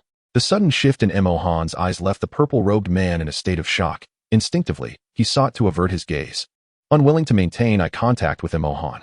Yet, he soon realized that, at this moment, he was rendered immobile, unable to shift even a muscle. In that instant, the purple-robed man experienced a chilling darkness enveloping him, as though the entire world had succumbed to an abyss of shadows. When he reopened his eyes, he found himself ensnared by iron chains entwined with thorns, binding his limbs. The agony coursing through him was unbearable, eliciting a harrowing scream from his lips. But the ordeal was far from over. He beheld the surrounding space contorting, an array of vengeful spirits materializing. These apparitions emitted mournful wails, lunging at the purple-robed man, relentlessly gnawing at his flesh. Aya! Countless cries of despair erupted from the purple-robed man's mouth. Fantong, having already weakened in the knees, could not fathom why the purple-robed man trembled violently, emitting such ghastly shrieks. Nevertheless, it was evident that all this was intricately tied to Mo Han. Perhaps the purple-robed man's anguished cries were so piercing that many turned their attention towards him. Mo Han, however, paid no heed. From the very moment he revealed the golden card, he sensed that a golden core cultivator had locked onto him with their divine sense. With the auction yet to commence, only the higher-ups of the Tianbao Merchant Association would dare to probe into others' affairs in such a manner. Thus, as the purple-robed man approached with a displeased expression, reproaching them, Mo Han recognized this was no mere coincidence, but a deliberate act. He did not indulge the man, for he understood the implications. Due to his cultivation of the first realm of the divine concealment technique, that golden core cultivator could not perceive his true strength. Should a conflict arise with the purple-robed man and his cultivation be exposed, how could a mere 6th-layer Qi refinement cultivator possess a golden card? He would undoubtedly be taken for questioning, possibly subjected to harsh interrogation. This was precisely why he employed the Eye of Hell, a forbidden technique. Unlike other forbidden arts, this was a form of ocular technique. Upon invoking this art, one's true cultivation would remain concealed, unless they actively engaged in an offensive action. It was akin to the ambush he launched against Li Henzhang under the cover of darkness. Moreover, given that the purple-robed man was a mid-stage foundation establishment cultivator while he was merely at the 6th layer of Qi refinement, utilizing this ocular technique against the purple-robed man had swiftly drained the spiritual energy from Mo Han's body. At this moment, even if he had not activated the first level of the concealed spirit technique, his internal spiritual energy was already depleted. The golden core cultivator secretly observing him was equally unable to sense any fluctuations of spiritual energy emanating from him. The opponent remained oblivious to his true cultivation level. As the wails of the man in the purple robe grew increasingly anguished, a crowd began to gather, drawn to the commotion. Mo Han could even perceive that several ancient golden core practitioners were releasing their divine senses, scrutinizing the unfolding events. Yet, Mo Han remained unhurried, standing with his hands clasped behind his back, silently observing the scene. He understood well that every individual from the Tianbao Merchant Association had undergone rigorous training. The fact that Fan Tong, a cultivator in the early stages of foundation establishment, dared to bring him directly to such an opulent private room spoke volumes. Furthermore, the audacity of the purple-robed man to accuse him without seeking clarification was clearly a result of someone else's instigation. He could not believe that after striking a dog, the master would not reveal themselves. Just then, a formidable pressure suddenly enveloped the surroundings. The terrifying aura sent chills down the spines of the onlookers, causing their legs to weaken in fright. It was the deliberate release of pressure by a golden core elder. In the next moment, the space around them began to warp, filled with a dazzling golden light that converged next to the purple-robed man. The crowd stood in stunned silence as this light coalesced into a human figure, manifesting before them. Before their eyes appeared an elderly man clad in an ornate golden robe, with flowing white hair. The moment the elder materialized, an overwhelming aura radiated from him. The crowd immediately recognized that the earlier oppressive presence was emanating from this very elder, with a gaze as sharp and cold as ice. The elder seemed capable of piercing through all, his powerful aura instilling fear into the hearts of the onlookers, who involuntarily took several steps back. Only Mo Han remained composed, standing with his hands clasped behind his back, quietly observing the elder. Chapter 62. The Blood Bodhi Fruit. Despite Mo Han's outward calmness, his heart was a tempest of anxiety. He could distinctly sense that the aura the elder had deliberately released was that of a pinnacle golden core cultivator. Just by sensing the elder's presence, Mo Han understood that this individual's strength far surpassed that of Li Henzhang and Chu Gang. Were the elder to casually test his abilities, Mo Han knew that under normal circumstances, he would certainly flatter the elder. However, in this moment, displaying weakness could lead to dire consequences. Faced with such a powerful aura, Mo Han managed to maintain an air of nonchalance. This was a grave miscalculation. The elder mused silently, fully aware that Mo Han was not merely putting on a facade. A single glance from him had been enough to instill such dread in the purple-robed man, something he could not achieve himself. The elder then regarded the crowd with a gentle demeanor and spoke. "Esteemed guests, if there is nothing further, I kindly ask that you return to your respective positions." Upon hearing this, the crowd, recognizing the speaker as the elder, refrained from uttering objections. They all clasped their fists in respect towards him and subsequently vacated the area. After the crowd had dispersed, the elder furrowed his brow slightly, as a few strands of consciousness lingered. With a wave of his hand, he cast a barrier enveloping himself. The man in the purple robe, Fan Tong, and Mo Han. Observing the elder's formation of the barrier, the hidden golden core elders withdrew their consciousness. For their cultivation was not on par with Zhang Chun, who had reached the pinnacle of the late golden core stage. His barrier was impenetrable to them. They dared not linger their consciousness beyond the barrier. Should Zhang Chun become aware and hold them accountable, they would surely face dire consequences. The elder then turned his gaze towards the man in the purple robe. Though he was unaware of the events that had transpired, his keen perception revealed that the man had fallen victim to a gaze technique. The elder produced 2 pills, and with a slight motion of his fingertip, the man's mouth involuntarily opened. Seizing the moment, the elder placed the 2 pills into his mouth. Mo Han did not intervene. Through the memories of the emperor, he recognized the pills in the elder's hand. One was a breaking curse pill, and the other a spirit awakening pill.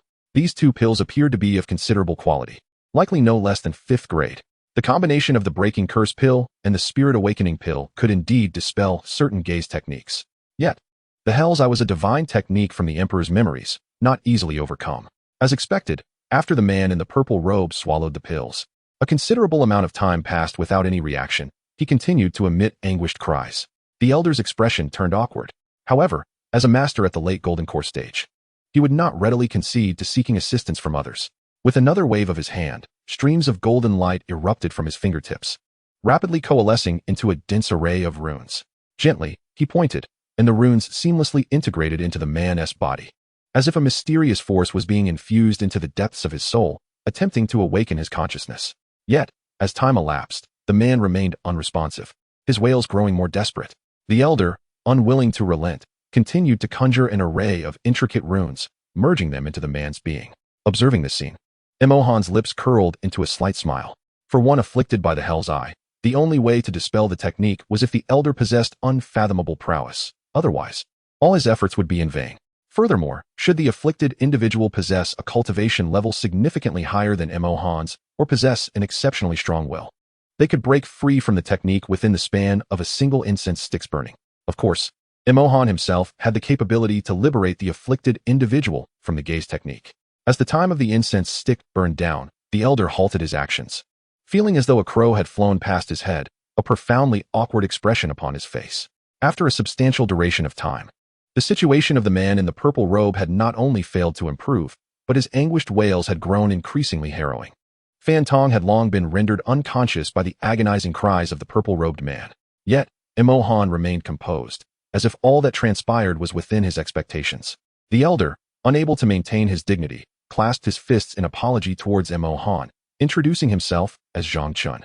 Though he could not discern the depths of Mo Han's cultivation, Zhang Chun was certain that Mo Han was at most at the pinnacle of the golden core stage. Otherwise, if Mo Han were truly an ancient nascent soul cultivator, he would have intervened long ago to teach him a lesson. Mo Han remained silent, his gaze steady upon Zhang Chun. This man, Zhang Chun, had been introduced to him 3 days prior at the inn by the innkeeper. Zhang Chun was the president of the Tianbao Chamber of Commerce branch in Luyan City. Perceiving the situation, Zhang Chun instinctively averted his gaze, fearing that he too might fall victim to Mo Han's eye technique. "Esteemed friend, this matter is indeed my fault. I hope you can forgive me and show mercy," Zhang Chun implored, clasping his fists once more. Mo Han replied coolly, "A mere apology is not sufficient to compel me to release him. It seems President Zhang holds himself in high regard." Upon hearing this, Zhang Chun felt a twinge of displeasure, yet he could only suffer in silence. It was evident that Mo Han recognized that the purple-robed man had acted under his instigation, which emboldened such behavior. Zhang Chun secretly regretted his earlier intentions. Had he not been so eager to test Mo Han's limits, the situation would not have escalated so dramatically. With Mo Han's audacity now apparent, Zhang Chun dared not maintain his airs, especially since he was indeed at fault. After some contemplation, Zhang Chun retrieved a fruit from his storage bag.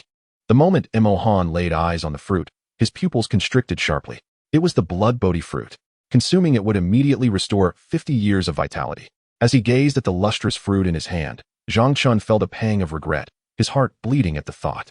He had initially intended to auction this blood-body fruit at today's event, hoping to reap substantial profits for the Tianbao Chamber of Commerce. However, He understood that if he did not handle this matter appropriately, he would be the one to suffer. He had even contemplated eliminating Mo Han to bury this incident. Yet, those who possessed a gold card from the Tianbao Chamber of Commerce were far from ordinary. Esteemed friend, this matter is indeed my fault. This is the blood Bodhi fruit, and I offer it as compensation, Zhang Chun said earnestly. What do you think? With that, Zhang Chun waved his hand, sending the blood Bodhi fruit flying toward Mo Han. However, Mo Han accepted the fruit into his possession and then approached the purple-robed man, meeting his gaze once more as he unleashed the Eye of Hell technique again. Once the Eye technique was dispelled, Mo Han felt a wave of relief wash over him, grateful that the technique did not require spiritual energy to execute.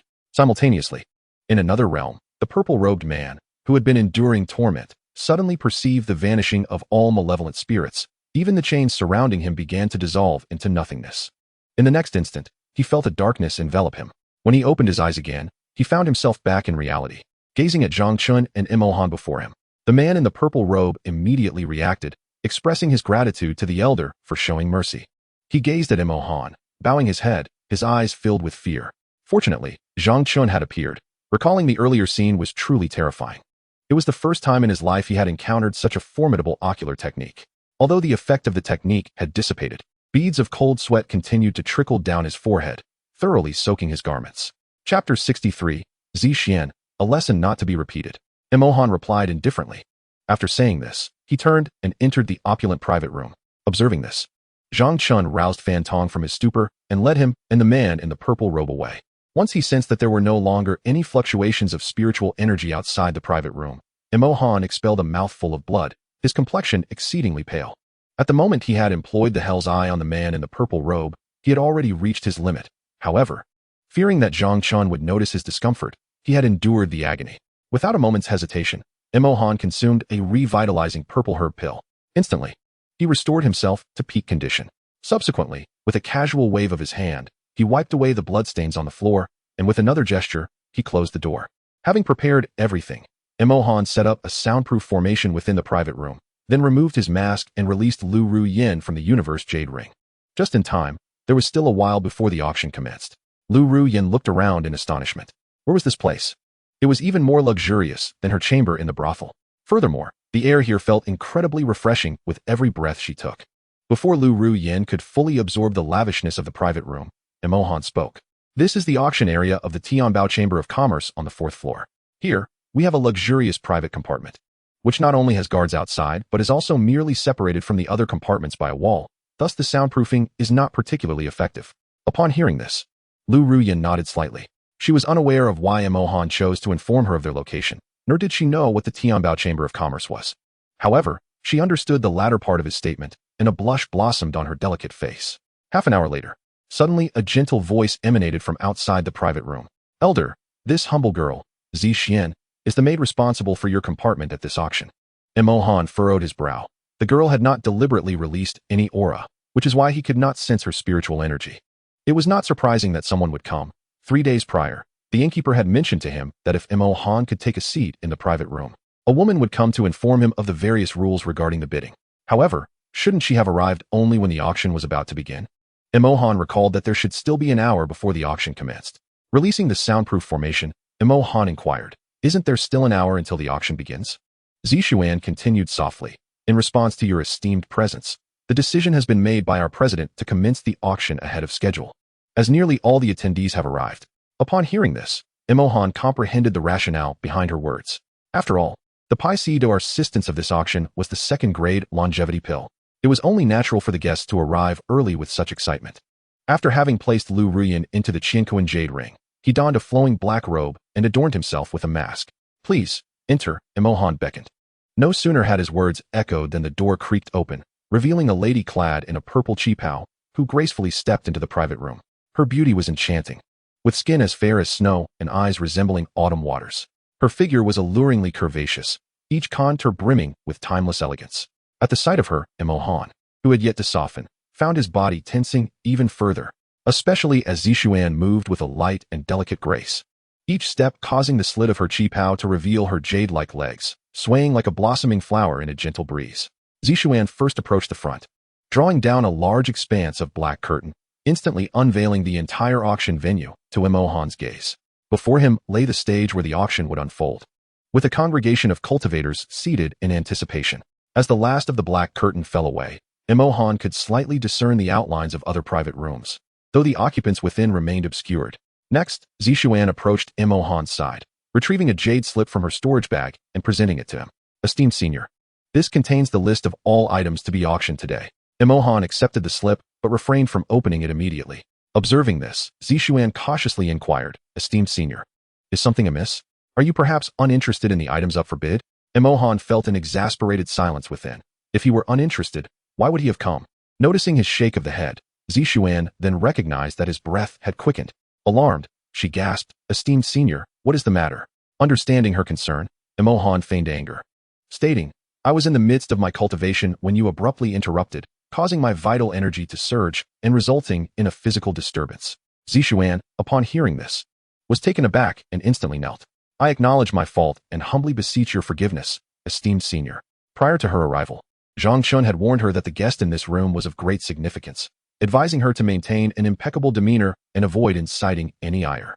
Otherwise, not only would she face consequences, but the entire Tianbao Chamber of Commerce could also encounter peril. Now, with Imohan adopting a reproachful tone, how could she not feel fear?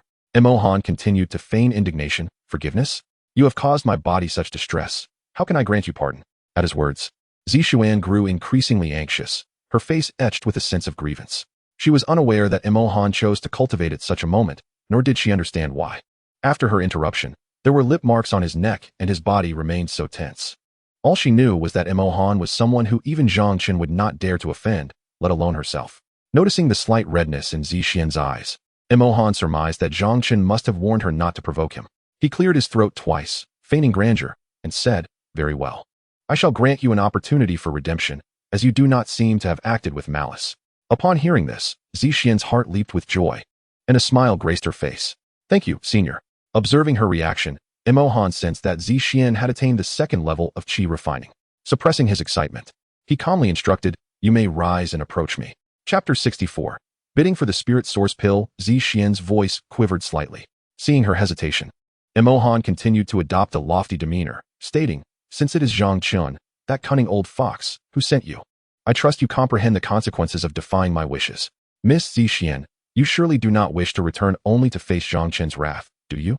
At his words, a fleeting look of terror crossed Zishuan's face. She was acutely aware of Zhang Chun's temperament. This private room had been specifically designated by him for her to host Imohan. If Imohan were to exaggerate her interruption of his cultivation and report it to Zhang Chun, she would find herself without a foothold in the Tianbao Chamber of Commerce, and even in Luyan City. Please, senior, I understand my mistake, Zishuan pleaded. After a brief pause, Imohan shifted his gaze towards the interior layout of the private room. It was undeniable that the Tianbao Chamber of Commerce had meticulously prepared this private space for distinguished guests.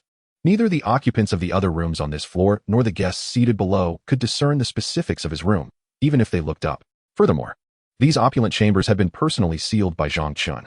Unless one possessed a cultivation level surpassing Zhang Chun's, they could not breach these barriers to inspect the room's contents. Half an hour later, a woman clad in a red qipao gracefully ascended to the center of the auction stage. She appeared to be around 20 years old. With an exquisite visage and a captivating figure, her snow-white legs were particularly striking. As expected, upon her entrance, the audience fell silent, all eyes fixated on her. It was at this moment that Imohan began to examine the jade slip in his hands, seeking to understand the items available at this auction. Esteemed guests, good morning. The young woman, Hong Mei, introduced herself as the host of the auction, her voice soft and melodious. As soon as her words fell, the previously quiet auction erupted into a cacophony. Witnessing this, Zhang Chun in a corner of the Tianbao Chamber of Commerce revealed a satisfied smile. The auction commenced with the second-grade Shuyuan Dan as the Paisi da assistants, presided over by the enchanting Hong Mei. It was clear that the Tianbao Chamber of Commerce was poised to reap substantial profits. As the atmosphere reached a fever pitch, Hong Mei continued, addressing the esteemed guests, Before we commence this auction, I must remind everyone that once the bidding begins, no one shall engage in bidding beyond their means or exert pressure due to their status to intimidate others from raising their bids. Should anyone contravene this rule, they shall bear the consequences. Upon her words, Zhang Chun exuded an overwhelming aura that enveloped the entire auction hall. The guests, feeling the weight of his presence, broke into a cold sweat.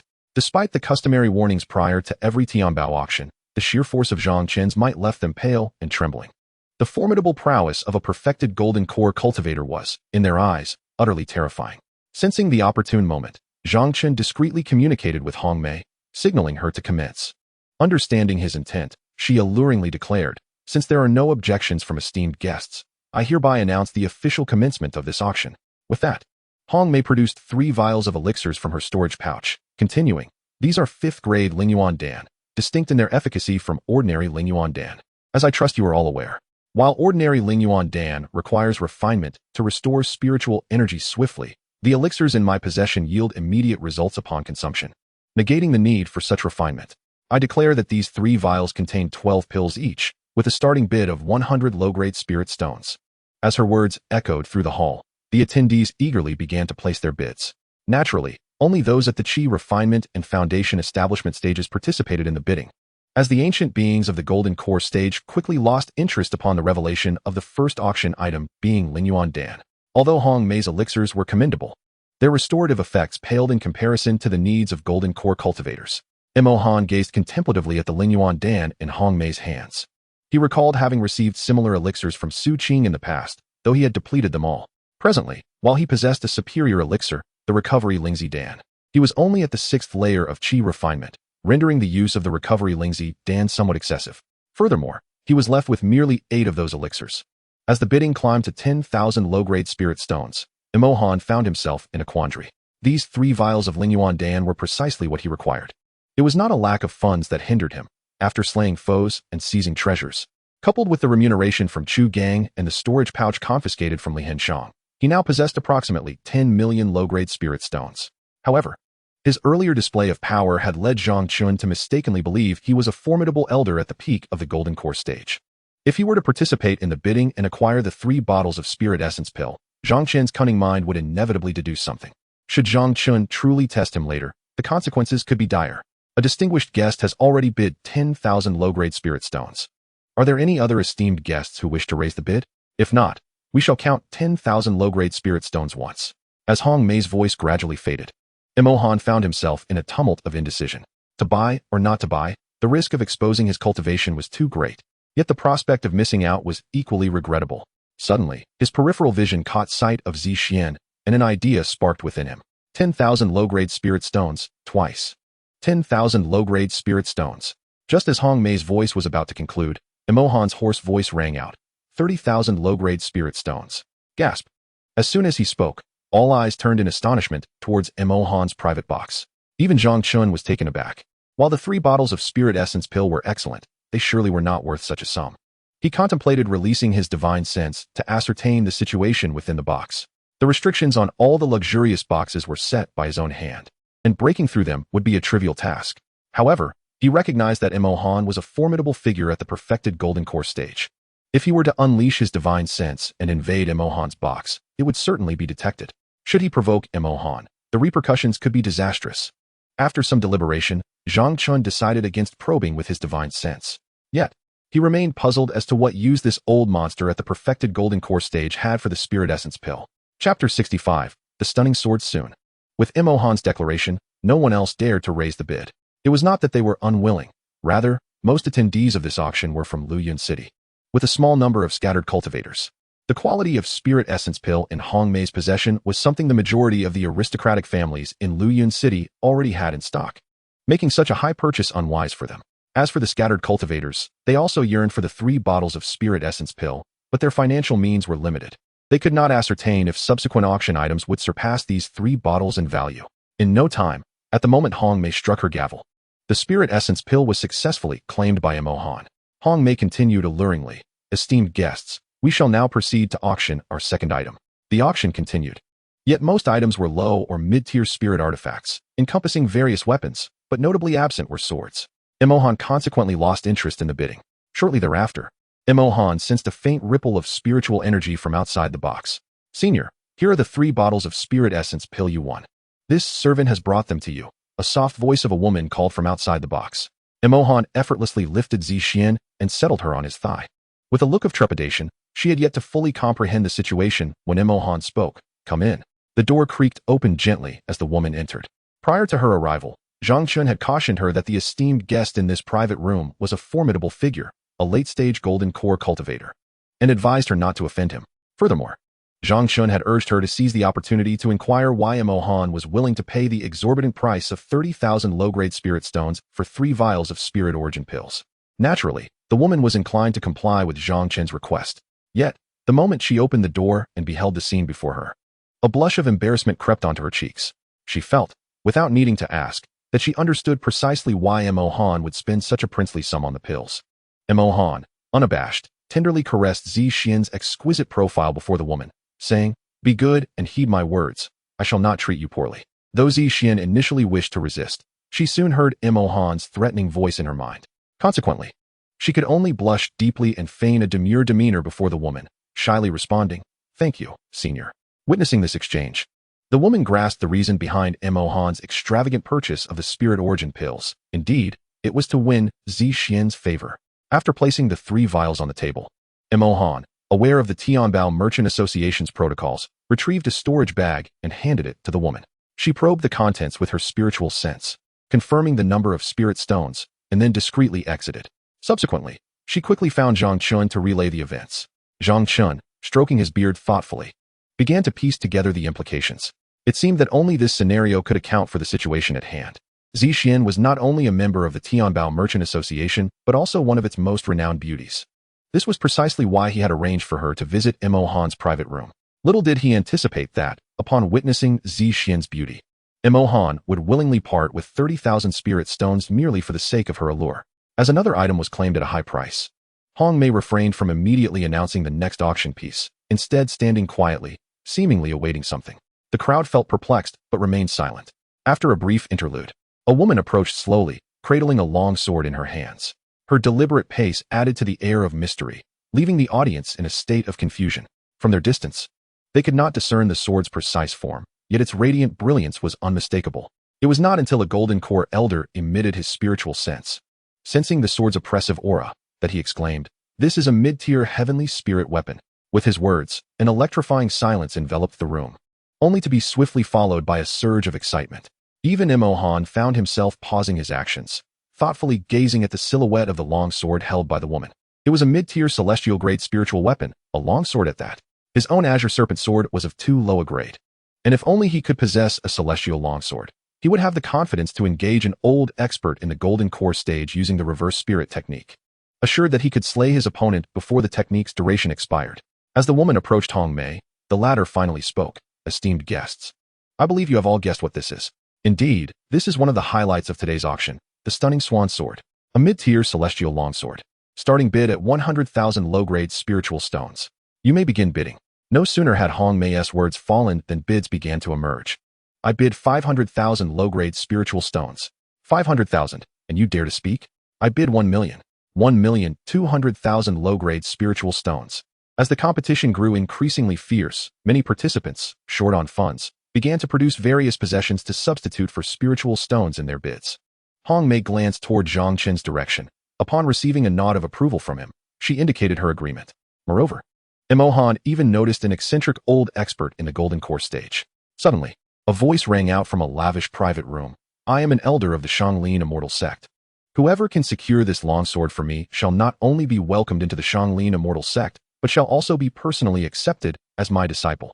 With this declaration, the reactions of the crowd varied widely. Some hissed in disapproval, others were taken aback, some gazed with longing, while others displayed disdain. Nonetheless, they refrained from voicing their thoughts. After all, the identity of this old expert commanded respect. Chapter 66. The attention of the wealthy as the bidding price soared to 2 million low-grade spiritual stones. Mo Han remained unfazed. His azure serpent sword, albeit merely a low-tier Xian-grade spiritual weapon, was valued at only 10,000 low-grade spiritual stones. Yet, he understood the vast disparity in value between celestial and Xian-grade weapons, primarily due to the formidable difficulty involved in crafting celestial-grade weapons.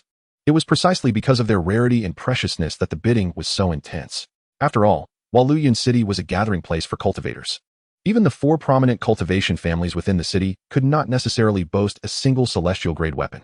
At this juncture, the bid of 2 million low-grade spiritual stones came from an individual in a luxurious private room. Noticing that no one had raised their bid for a while, Hong Mei called out, 2 million low-grade spiritual stones going once."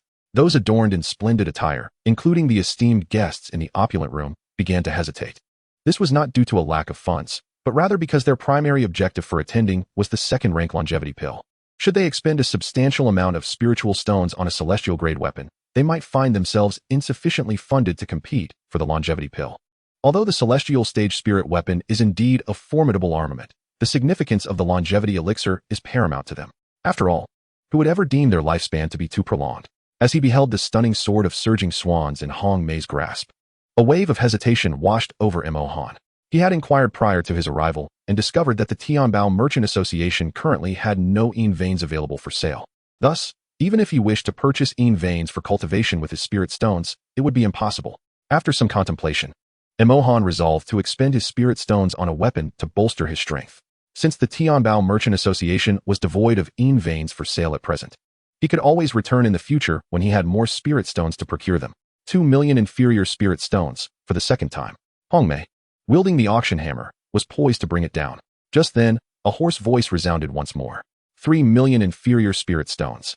A collective gasp echoed through the crowd, eyes darting towards the private chamber where Mo Han resided. Who was this individual that dared to raise the bid by a staggering million? Even Zhang Chun was taken aback. Although Mo Han possessed the esteemed golden card of the Tianbao Merchant Association, which indicated a certain level of capability, he had never anticipated that Mo Han would be so affluent. Zixian was equally astonished by Mo Han's remarkable financial prowess. Her gaze was filled with admiration as she blushed slightly. Sensing Zixian's gaze, Mo Han smiled and inquired, "Are you surprised?" Zixian remained silent, her cheeks flushed with bashfulness. As Mo Han's words faded, the venue fell into a profound silence. After a while, no one seemed inclined to raise their bid. Observing this, Zhang Chun felt a sense of clarity. The long sword had reached its price ceiling at 3 million spirit stones. He promptly conveyed a message to Hong Mei. 3 million inferior spirit stones, once. 3 million inferior spirit stones, twice. 3 million inferior spirit stones, thrice. As Hong Mei's voice rang out, Mo Han exhaled a sigh of relief. Fortunately, no unforeseen circumstances arose. He had been concerned that others might compete with their bids. With only 10 million spirit stones in hand, and having expended 3 million on the sword of surging swans, he still had 7 million remaining, which should suffice to secure the longevity elixir.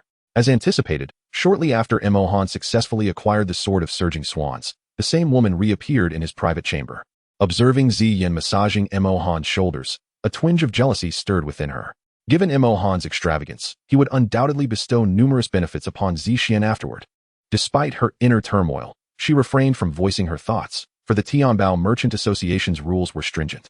Once Mo Han had stowed the long sword into his storage bag, he handed a storage bag to the woman. After a moment, noticing Mo Han's lack of inclination to retain her, a sense of disappointment welled up within her as she quietly withdrew. Once the woman departed, Mo Han felt a pang of helplessness. How could he not perceive her intentions? He too wished to keep her close. However, his ostentatious behavior has likely drawn the attention of Zhang Chun. The restrictions on this private room were set by Zhang Chun himself, making it exceedingly simple for others to probe within using their spiritual senses. If he were to indulge with Zixian and Zhang Chun were to recklessly unleash his spiritual sense to investigate, would he not be exposed? As a young man of stature, does he not value his reputation? Reflecting on this, Mo Han could not help but feel a sense of regret. After Mo Han successfully acquired the stunning sword, an elder from the Xianglin immortal sect began to release his spiritual sense, following the woman until she reached the entrance of Mo Han's private room.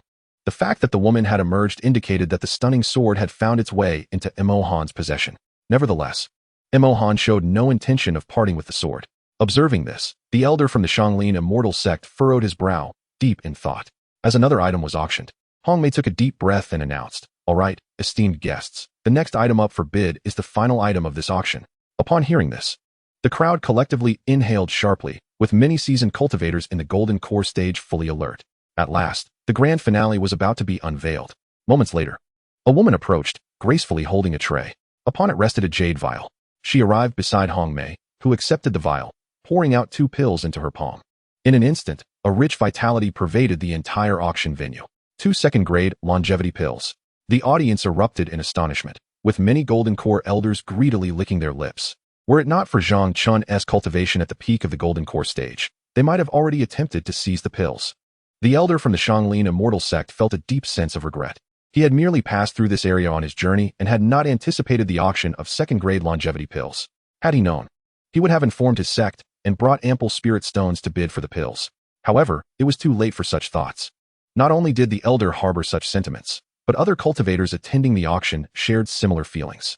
Unbeknownst to them, Zhang Qin's actions were deliberate.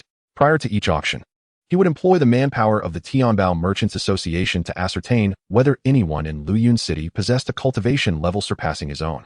If such individuals existed, he would refrain from auctioning highly sought-after items like the longevity pills. Otherwise, if someone were to snatch them away, he could not bear the responsibility if the Su family were to hold him accountable. At this auction, he had only dared to sell the longevity pills after confirming that no one in Luyun City had a higher cultivation level than his. Moreover, the various factions in Luyun City were financially robust. As long as no one surpassed him in cultivation level, he was confident in reaping substantial profits. As the atmosphere of the venue reached a crescendo, Zhang Chun hastily conveyed a message to Hong Mei, urging her to commence the auction. Upon receiving Zhang Qin's transmission, Hong Mei took a deep breath and proclaimed, "These 2 second-grade longevity pills, as esteemed guests, you are surely aware of their remarkable effects. Consuming one can extend your life by a century." After speaking, Hong Mei carefully returned the 2 longevity pills to their vial and continued, "These 2 second-grade longevity pills are not for individual sale. The starting bid for this item is set at 1 million low-grade spirit stones." Chapter 67. Bidding for the longevity pills. No sooner had Hong Mei's words left her lips than a frenzy of bidding erupted among the attendees. 120,000 low-grade spirit stones, 150,000 low-grade spirit stones, 200,000 low-grade spirit stones. Mo Han, however, did not rush to place a bid. The value of the longevity pills was extraordinary, and no one would begrudge the prospect of a longer life. The more fierce the competition, the more likely it was that someone would be unable to contain themselves. Sure enough, when the price reached 300,000 low-grade spirit stones, a resounding voice, imbued with authority, reverberated throughout the hall. "I bid 400,000 spirit stones. I am an elder from the Xianglin sect. I hope you will grant me some respect." At this declaration, the room fell into an immediate hush.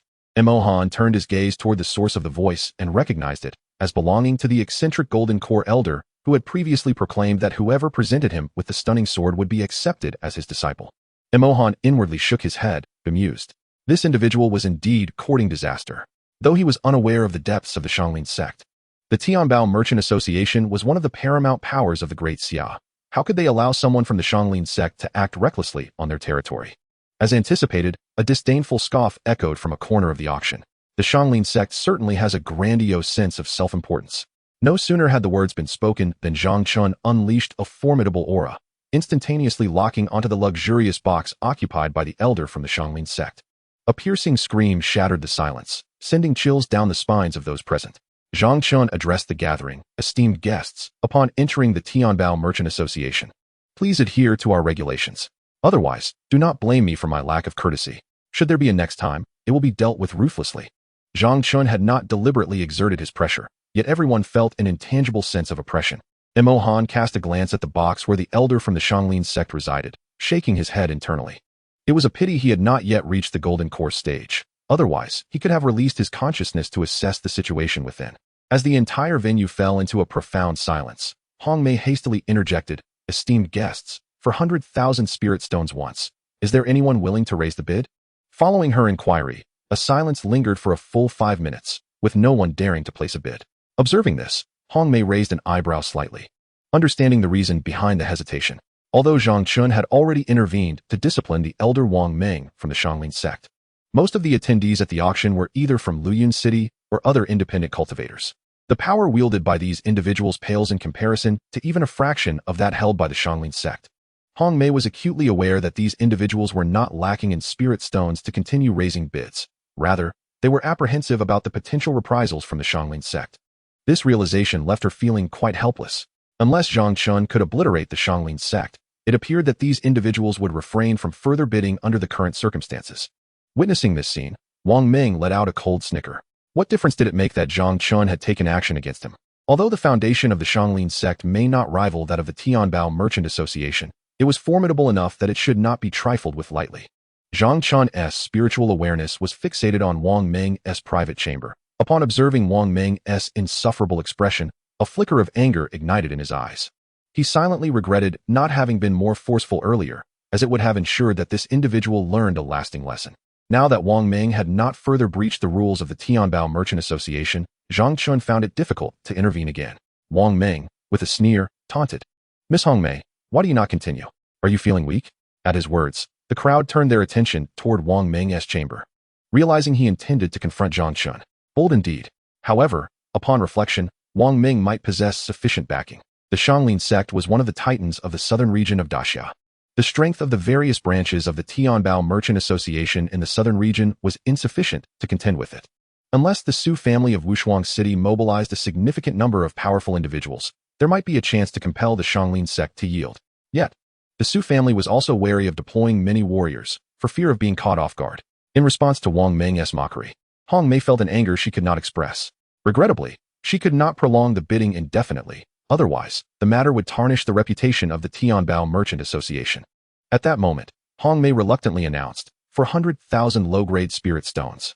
Before her statement could be completed, a hoarse voice interjected, 500,000 low-grade spirit stones.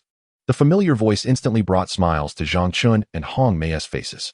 The crowd turned their gazes toward that well-known chamber. Who was this mysterious young master? Zixian was equally astonished. She had not anticipated that Mo Han possessed such wealth. Wang Meng's brow furrowed. Just as he was about to speak, he sensed an intangible pressure locking onto him. He was certain that if he continued to rely on his status to bully others, it would surely lead to his demise. Reluctantly, Wang Meng raised his bid once more, 520,000 low-grade spirit stones. Mo Han's voice followed swiftly, 600,000 low-grade spirit stones. Gasp. Shock spread across the faces of the crowd once more. Did this individual truly not fear offending the Shanglin sect? Wang Meng's brow tightened further, pondering the true identity of this person. Not only was he extraordinarily wealthy, but he also dared to oppose him. Was he truly unconcerned about the repercussions from the Shanglin sect? Regardless of the identity of the other party, he is determined to obtain these 2 second-grade longevity pills. Just moments ago, he had already conveyed the situation here to the sect leader of the Shanglin Immortal Gate using a messaging talisman. The latter instructed him to secure these 2 longevity pills at all costs, without concern for any consequences, even if it meant offending other powerful factions. It was a price he was willing to pay. Your appetite seems rather insatiable. Having just acquired the stunning sword, are you not yet satisfied? Wang Meng cast a dark glance at the private room where Mo Han was located, realizing that his spirit stones were running low. Mo Han naturally detected the underlying threat in the other's tone, yet he remained unfazed. After all, the other was merely an old man at the Golden Core stage. The items auctioned by the Tianbao Chamber of Commerce always went to the highest bidder. If the old fellow could not afford to play, he should leave promptly. Mo Han responded without reservation. What did it matter to him if it was the Shanglin Immortal Gate? He did not care. After all, he wore a mask.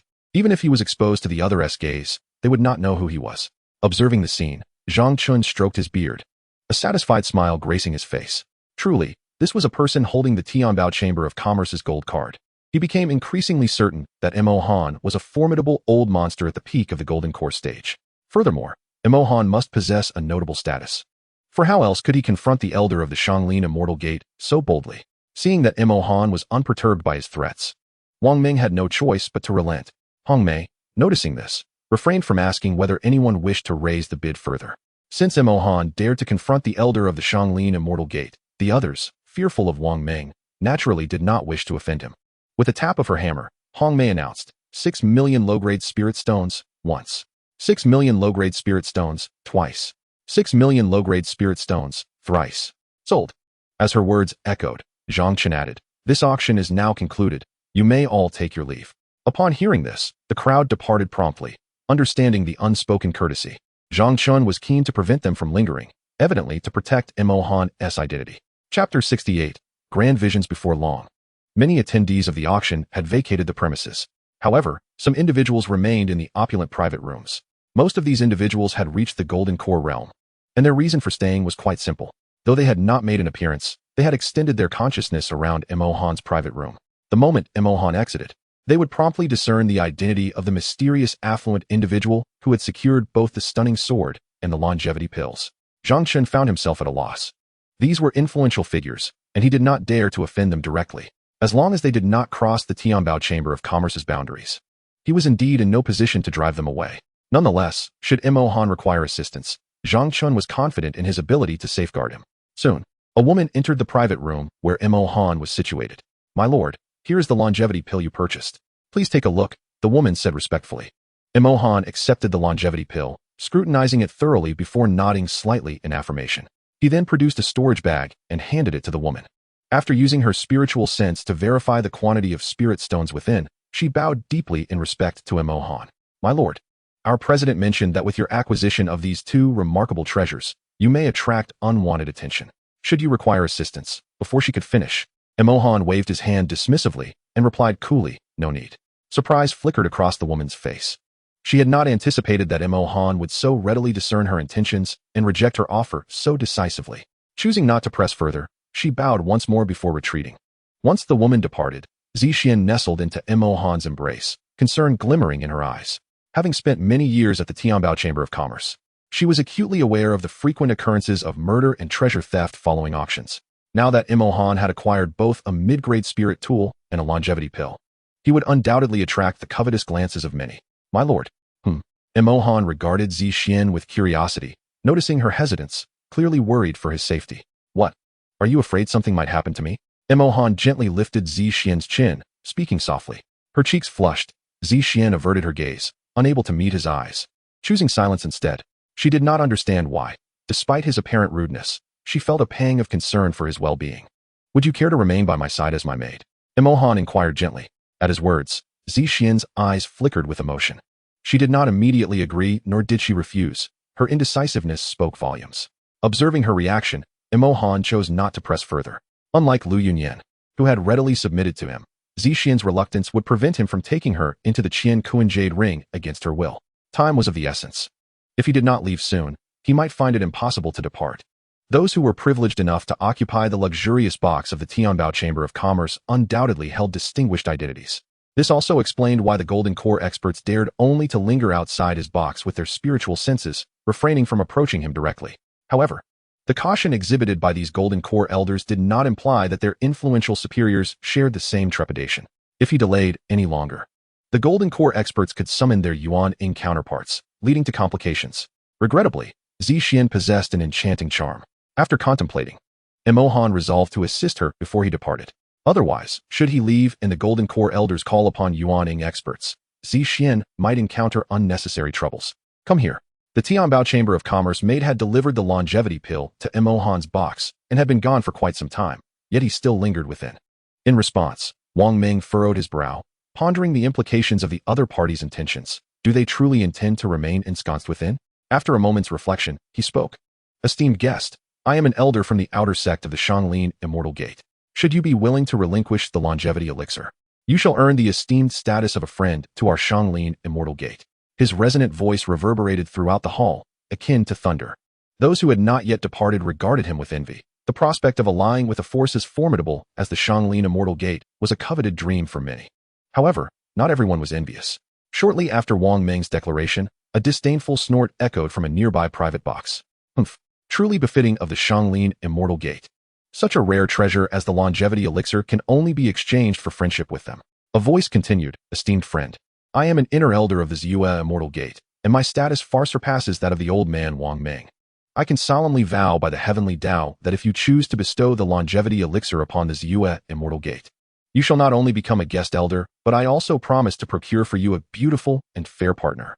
The listeners gasped in awe at the young woman's words, their envy intensifying. The Ziyue Immortal Gate, like the Shanglin Immortal Gate, stood as a titan within the southern domain of the Great Xia. Moreover, it was a place that many single male cultivators yearned to join, for it was rumored that the women of the Ziyue Immortal Gate possessed ethereal beauty.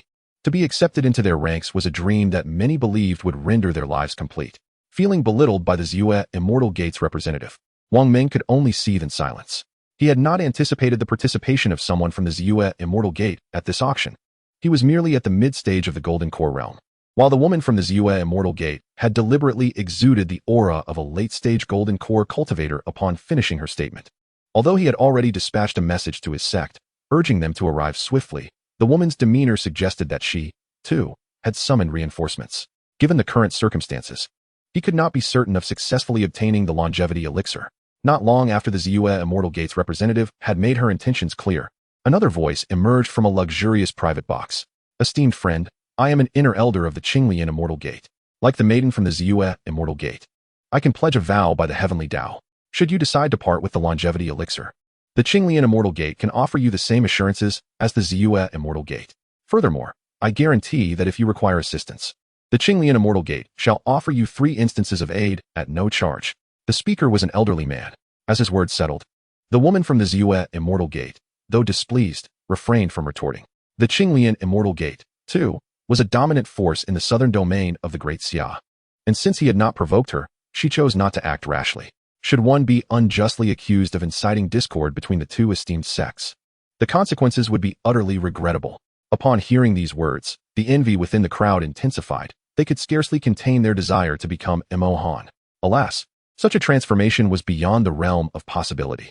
The most unfortunate among them was a middle-aged man residing in a lavish private box. He was the lord of Luyin City. Upon learning of the enticing promises made by the three great sects, he let out a resigned sigh. His reason for remaining was simple. He had intended to wait until the crowd had dispersed before approaching Emohan, hoping that his status and position might earn him some favor. Even if he could merely exchange a gesture of goodwill for a longevity elixir, he would be content. Chapter 69. The Golden Cicada's Escape. Regrettably, the middle-aged man never anticipated that representatives from the three great sects would attend this auction.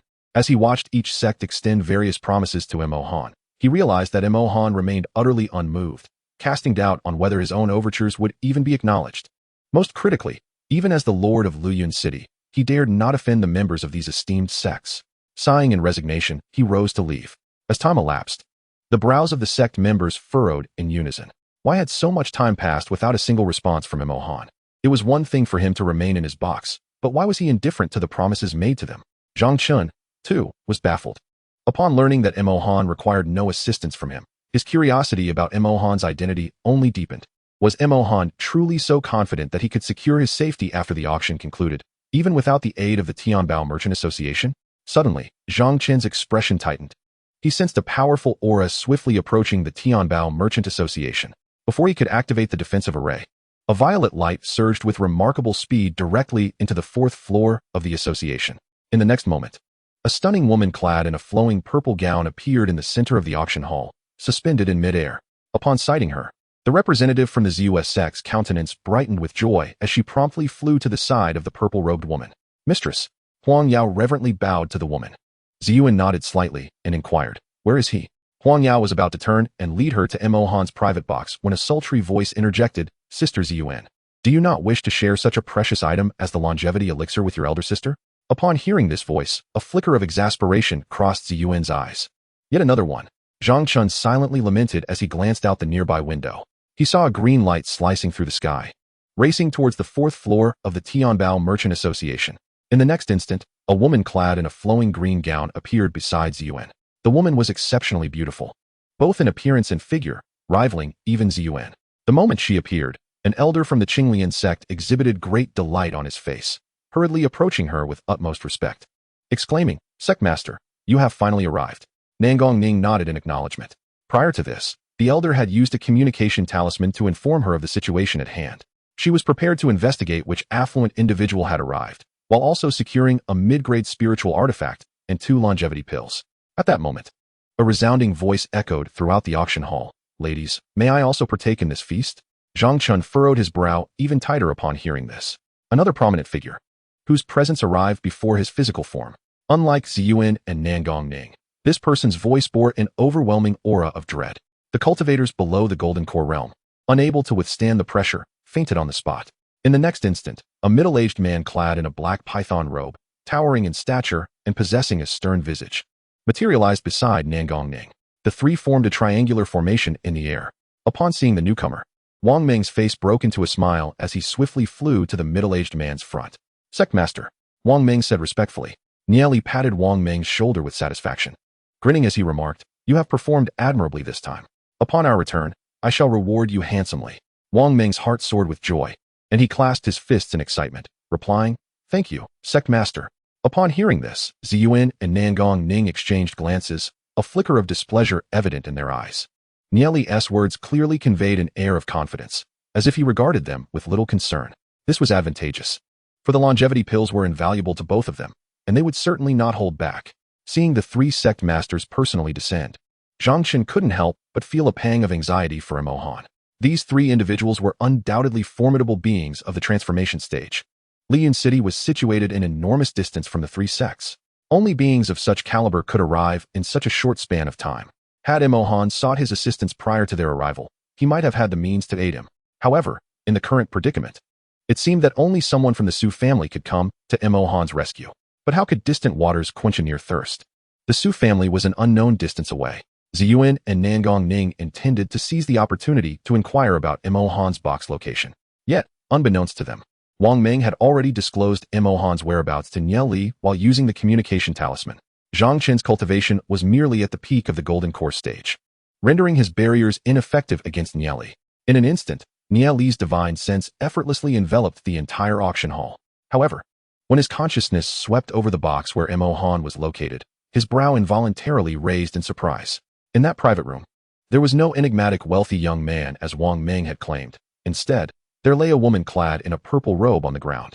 Both Ziyuan and Nangong Ning discerned that Nye Li's demeanor was somewhat amiss. Just as they were about to inquire further, Nye Li abruptly seized Wang Ming and, in a blink, vanished from sight. Without hesitation, the two women followed suit. Moments later, the 6 individuals arrived outside the private chamber where Mo Han was situated. With a cold snort, Nye Li waved his hand, unleashing a torrent of violent spiritual energy that overturned the entire room, laying everything within it bare to the gaze of the onlookers. To everyone's astonishment, the room contained only a woman lying on the floor.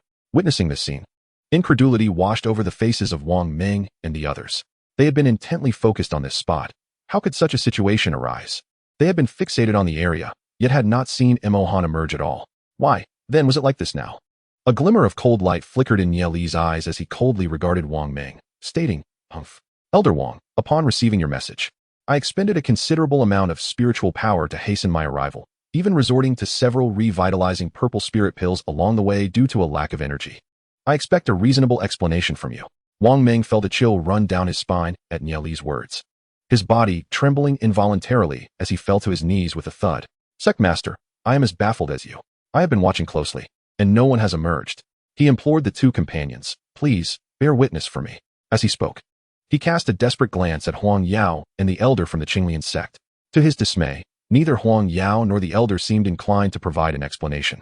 Instead, they discreetly communicated through sound transmission, relaying the original circumstances to their sect master. Fortunately, Nye Li, possessing formidable strength, sensed a ripple of spiritual energy during their transmission. While he was unaware of the precise content of their communication, the expressions on Ziyuan and Nangong Ning's faces suggested he was not being deceived by Wang Ming. Yet, what perplexed Nye Li was how that mysterious young man had managed to slip away unnoticed right beneath the noses of 3 golden core cultivators. Chapter 70. Fear the weak. Respect the strong. The 6 individuals wore expressions of helplessness as they approached Zishuan, hoping to glean some useful information from her.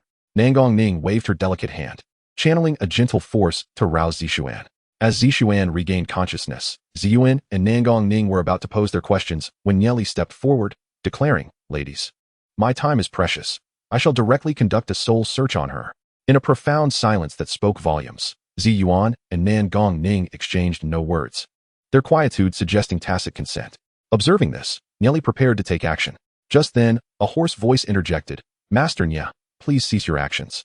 Nye Li scoffed dismissively and paid no heed, advancing toward Zishuan with the intent to probe her soul. Terror filled Zishuan's eyes. She was utterly bewildered by the unfolding events. Fortunately, at that moment, an array of golden lights converged before her, and in the blink of an eye, Zhang Chen materialized in front of her. "I have met the 3 sect masters," he said, bowing respectfully. Nye Li furrowed his brows, unleashing a formidable aura that permeated the auction hall. "What, does President Zhang intend to obstruct me?" he uttered icily. Zhang Chen hastily clarified, "I would not dare. However, Zishuan is a member of my Tianbao commerce. If Master Nye were to act against her, I fear the repercussions from the Su family would be beyond my capacity to bear." Upon hearing Zhang Chen's explanation, Nye Li grasped the implied threat. Zhang Chen was clearly leveraging the Su family to intimidate him. Should he proceed to harm Zishuan, the Su family would not hold Zhang Chen accountable. The blame would fall squarely on him. Faced with this predicament, Nye Li could only suppress his fury. Despite the significant distance separating the Su family from the Shanglinxian men, he dared not provoke them recklessly. Yet, surrendering without achieving anything left him discontented. Having journeyed so far, he could not return empty-handed without tarnishing his reputation. In a moment of desperation, Nye Li exuded a violent aura, attempting to coerce Zhang Chen into submission. However, Zhang Chen remained unfazed by the menacing energy emanating from Nye Li. Each president of the Tianbao commerce branches had been appointed following rigorous scrutiny and training by the Su family. Thus, these leaders possessed an indomitable spirit, resolutely refusing to bow to malevolent forces. Witnessing Nie Li's visible disdain for Zhang Chun, coupled with his reluctance to act against him, Zi Yuan and Nan Gongning silently shook their heads. This was a clear case of bullying the weak while fearing the strong. As the standoff lingered, Nan Gongning suddenly spoke. President Zhang, may I inquire of this young lady? Upon hearing this, Zhang Chun bowed in acquiescence. Since it is the request of Sect Master Nan Gong, I certainly cannot refuse. As long as no soul probing is conducted and no harm comes to Zixian, I will comply. Nie Li scoffed once more, fully aware of Zhang Chun's veiled mockery. Ignoring Nie Li, Zhang Chun turned to Zixian with a serious expression. Zixian, you must cooperate fully with Sect Master Nan Gong. Zixian nodded obediently. Yes, President. Nan Gongning then addressed Zixian. Little girl, look into my eyes. With those words, a radiant blue lotus flickered in her enchanting autumn gaze. The Blue Lotus Heart Sutra, one of the inner cultivation techniques of the Blue Lotus sect. This was neither an offensive nor a defensive technique. The sole purpose of this technique is that when Nan Gongning operates the Qinglian Heart Sutra, as long as Zixuan makes eye contact with her, her heartbeat will be perceptible to Nan Gongning. During the ensuing interrogation, if Zixuan utters a falsehood, her heart will involuntarily race, allowing Nan Gongning to detect the truth immediately. Zixuan, fully cooperative, gazed into Nan Gongning's autumnal eyes, and soon a glimmer of a blue lotus flickered within her gaze. It was then that Nan Gongning inquired, my dear girl, do you know who that mysterious wealthy gentleman in the private room you attended is, and what he looks like? Zixuan replied, in response to the esteemed Nan Gong sect master. I do not know. That gentleman donned a black cloak and a black mask, hence I am unaware of his appearance. Upon hearing this, Zhang Chun promptly interjected, indeed, I can attest to that. Nan Gongning nodded slightly. Even without Zhang Chun's affirmation, she was aware that Zixuan had not lied. She continued her questioning. Do you know when this mysterious gentleman departed from the private room? According to the elder from his sect, he and the inner elder of the Ziyue Immortal Gate had been watching this place and had not seen Mo Han exit the room. Nan Gongning had assumed Zixuan might possess some knowledge on the matter. To her surprise, Zixuan shook her head once more, replying, in response to the esteemed Nan Gong sect master, I do not know. Nie Li, unable to contain his fury any longer, shouted, how can you know nothing when that mysterious gentleman has been indulging in pleasure with you? Both Ziyuan and Nan Gongning furrowed their brows at his words. As women, they detested such topics being discussed in their presence. Moreover, having already employed the Qinglian Heart Sutra, would Nan Gongning be unaware if Zixuan had indeed lied? Upon hearing Nie Li's accusation, Zixuan's eyes turned red, and her voice trembled as she explained, that gentleman, after obtaining the longevity pill, soon rendered me unconscious. She was not deliberately concealing the truth. She spoke only the facts. Mo Han had indeed committed an inappropriate act before leaving, but this time, he had struck her unconscious before his departure. Upon awakening, she found herself in the current predicament. Nan Gongning sighed with resignation and glanced at Ziyuan, nodding slightly. Ziyuan understood Nan Gongning's intent. Zixuan had not lied. It was unfortunate that this place was exceedingly distant from the Ziyue Immortal Gate. To avoid wasting time, she had consumed 3 recovery Lingzi pills along the way to restore her spiritual energy for the journey ahead. With that in mind, President Zhang, I apologize for the disturbance. This is a small token of my appreciation. I hope you will accept it. Should you have more longevity pills for sale in the future, I would be grateful if you could send someone to notify the Qinglian Immortal Gate. With that, Nan Gongning produced a storage bag, waving it gently, causing it to float before Zhang Chun. Zhang Chun shook his head lightly, and with a flick of his whisk, the storage bag flew back into Nan Gongning's hand. I beg for the understanding of the esteemed Nan Gong sect leader. The Tianbao Commerce Association has its regulations, and I, being of considerable age, cannot act contrary to them. He did not speak falsely. Indeed, the Su family has set a rule that precious items such as longevity pills cannot be sold individually, but must be auctioned.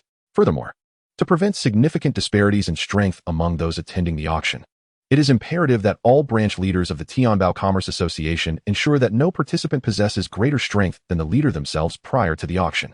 Chapter 71. Departing from Luyin City, seeing that the attempt at bribery was futile, Nan Gongning sighed inwardly, then lightly brushed her sleeves and turned to leave. Ziyuan followed suit, and upon witnessing their leader's departure, Huang Yao and the elder from the Qinglian sect also chose to follow. Only Nie Li and Wang Meng remained behind. After a moment, Nie Li chuckled and said, President Zhang, I must admit I was impulsive just now. My temperament has always been thus, and I hope you shall not hold it against me. With that, Nie Li produced a golden token inscribed with the characters Shanglin.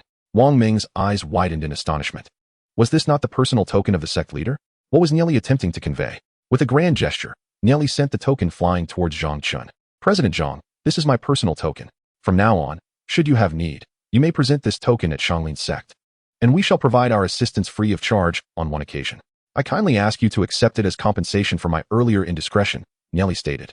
Zhang Qin scoffed internally, fully aware of Nieli's intentions. Although it appeared to be an apology for his earlier rudeness, it was merely an attempt to win him over.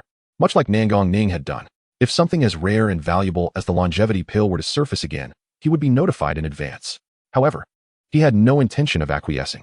Setting aside the rules established by the Su family, if Nieli were to attend the auction personally, how could those of lesser status dare to participate in the bidding? Zhang Qin did not refuse and accepted the token. Upon seeing this, a satisfied smile spread across Nieli's face. Yet, in the next moment, his expression darkened.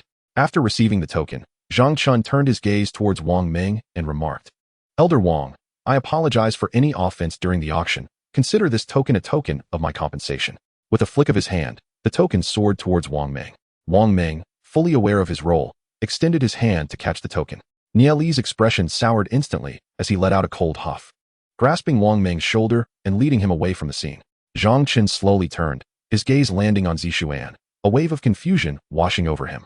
For some reason, he could not shake the feeling that Emohan's actions towards Zishuan before his departure were deliberate, as if he intended to ensure Zishuan remained out of the spotlight. In the azure sky, Nieli swiftly seized the command token from Wang Ming's grasp. Elder Wang, you are no longer young. Upon your return, it would be prudent for you to retire early and seek solace in the Spirit Beast Hall. Wang Ming, upon hearing this, silently lamented. The Spirit Beast Hall, wasn't he that akin to being a mere caretaker? In a certain inn within Luyan City, Emohan had already employed the second realm of the divine concealment technique, entering a state of invisibility and returning to this place. At this moment, he was leisurely sipping wine and devouring meat, thoroughly enjoying himself. After a morning of tumult, he was ravenous. Lu Yunyan, being an ordinary mortal, was equally starved, partaking in her meal with great fervor. At that instant, Emohan sensed 3 powerful fluctuations of spiritual energy sweeping overhead. The inn he resided in was not far from the city gates, and it was customary for other cultivators to pass by this in whether entering or exiting the city. Not long after returning, he sensed 3 formidable auras soaring above him. It was evident that reinforcements summoned by the 3 great sects had arrived. Now, these 3 potent presences gradually faded from his perception, and a faint smile graced his lips. The 3 had finally departed from Luyan City. The formidable auras he sensed earlier were beyond his ability to gauge their realms, indicating without a doubt that their cultivation level surpassed his by at least 3 significant tiers. Once satiated, Emohan did not hasten to leave.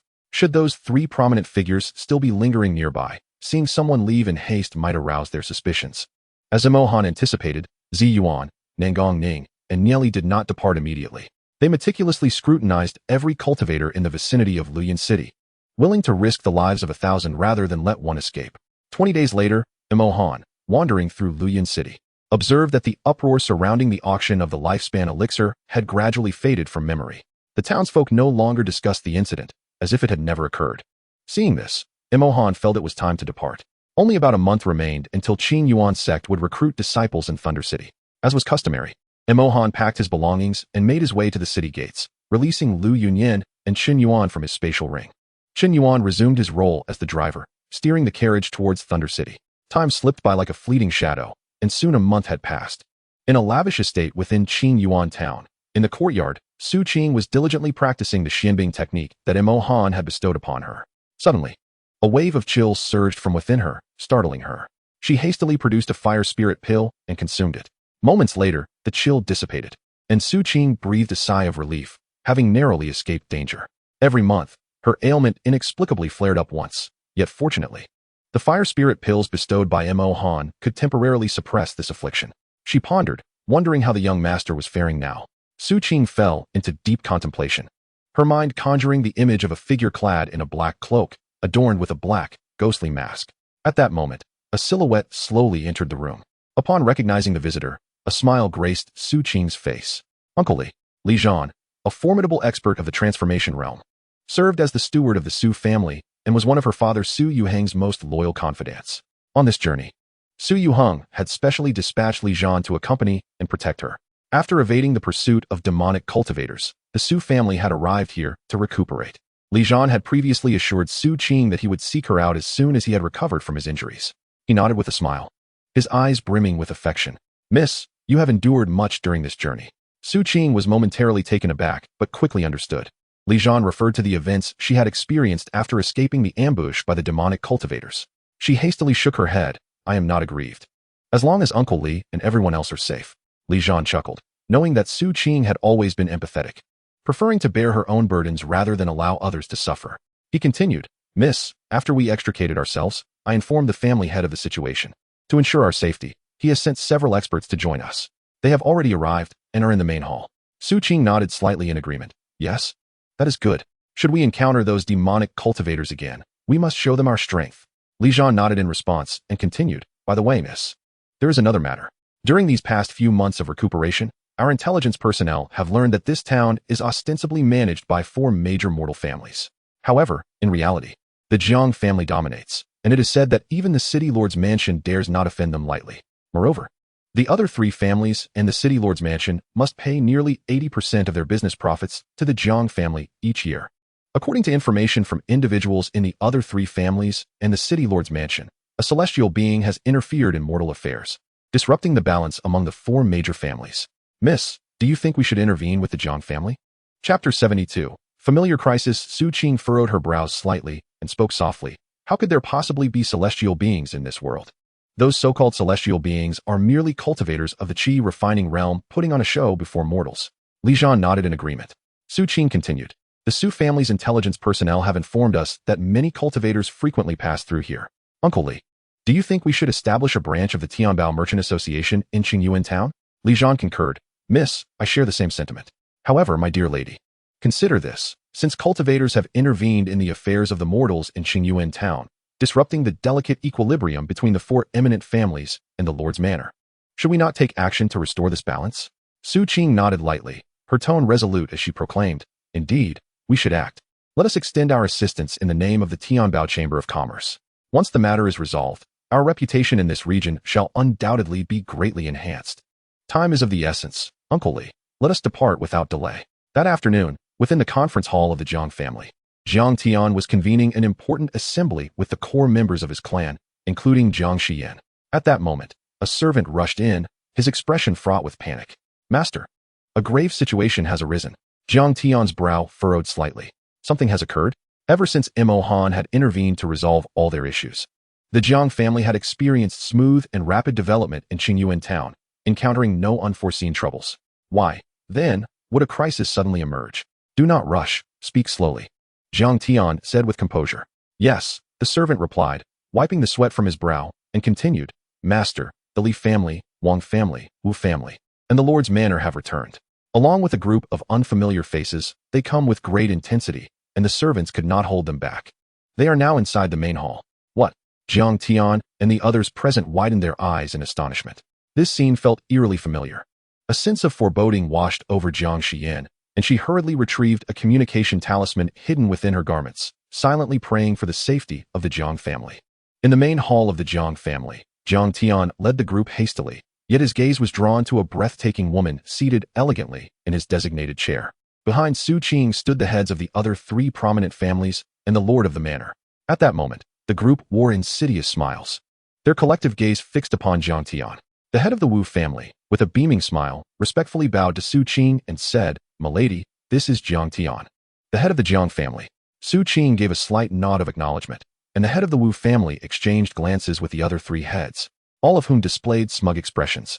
Earlier that morning, Su Qing had dispatched messengers to their respective households, proclaiming her intent to assist them in restoring the original balance among the 4 families of Qingyuan town. Naturally, as a condition of this assistance, they must fully cooperate with the actions of the Tianbao Chamber of Commerce once the matter was resolved. These individuals had no reason to decline such an enticing proposal. Li Zhan appeared to casually observe the expressions of everyone present, yet internally, he sighed in resignation. Given his stature, to involve himself in the affairs of mere mortals was beneath his dignity and grace. However, he had no alternative. In order to ensure that the Tianbao Chamber of Commerce can flourish in this place in the future, and also to prevent any unforeseen mishaps from occurring to Su Qing, he had no choice but to accompany her. Su Qing's gaze was icy, fixed intently on Jiang Tian, as she sternly inquired, Are you Jiang Tian? I have heard that your Jiang family, in a bid to dominate Qingyuan town, has spared no expense in hiring a celestial being to meddle in mortal affairs. Jiang Tian's complexion changed dramatically, and he inwardly lamented. The tone with which Su Qing spoke made it abundantly clear to him that she was undoubtedly also a celestial being. What should he do? Imohan was no longer present. Beads of sweat began to form on Jiang Tian's forehead, filled with anxiety and trepidation. Before Jiang Tian could utter a word, the head of the Wu family eagerly began to lament to Su Qing. Alas, my lord, you do not understand the situation. Jiang Tian has committed numerous heinous acts. Not only has he summoned a celestial being to strike against us, but he has also slain many of our disciples. I implore you, my lord, to intervene and deliver justice for us. Su Qing's delicate brows furrowed slightly. If the head of the Wu family spoke the truth, then the celestial being summoned by the Jiang family was indeed exceedingly malevolent. Could it be a demonic cultivator? Su Qing mused within herself. Do not spout nonsense. The reality is entirely different. Jiang Tian retorted immediately. It is clearly you who. His words were cut short by the head of the Wang family, who interjected, Humph.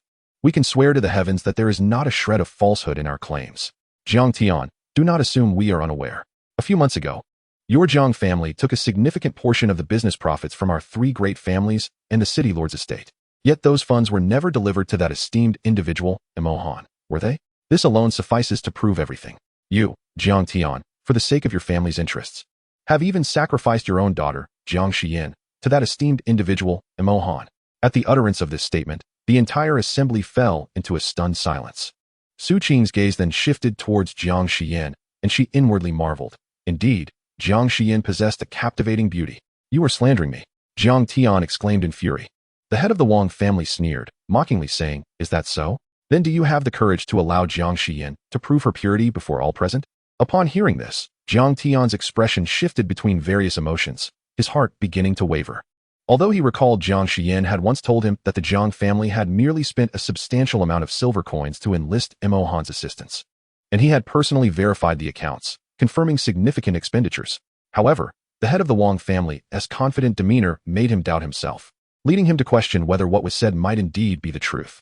Observing Jiang Tian's indecision, the head of the Wang family wore a cold smile, tauntingly remarking, What is the matter, Jiang Tian? Are you afraid? Jiang Tian ignored the head of the Wang family, his unease growing. His eyes filled with apprehension as he cast his gaze towards Jiang Xiyin. If the head of the Wang family speaks true, then the current situation is undoubtedly quite unfavorable for the Jiang family. Chapter 73. The revelation of Imohan's identity. Jiang Xiyin also noticed Jiang Tian's gaze, and her body trembled involuntarily, unable to meet his eyes. In that instant, Jiang Tian comprehended the gravity of the matter, as if struck by a thunderclap. He instinctively took several steps back. Is this true? He questioned, his voice laced with despair and disbelief. Jiang Xiyin offered no reply, her gaze drifting past Jiang Tian to the group behind Su Qing. The expressions on those faces betrayed a triumphant certainty regarding the Jiang family's fate.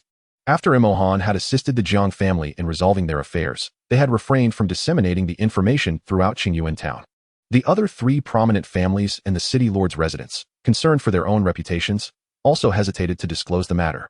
As such, only the four great families and the city lord's residence were privy to the incident. Now, it was evident that the three family heads and the lord had first contacted this group of immortals, preemptively accusing the Jiang family.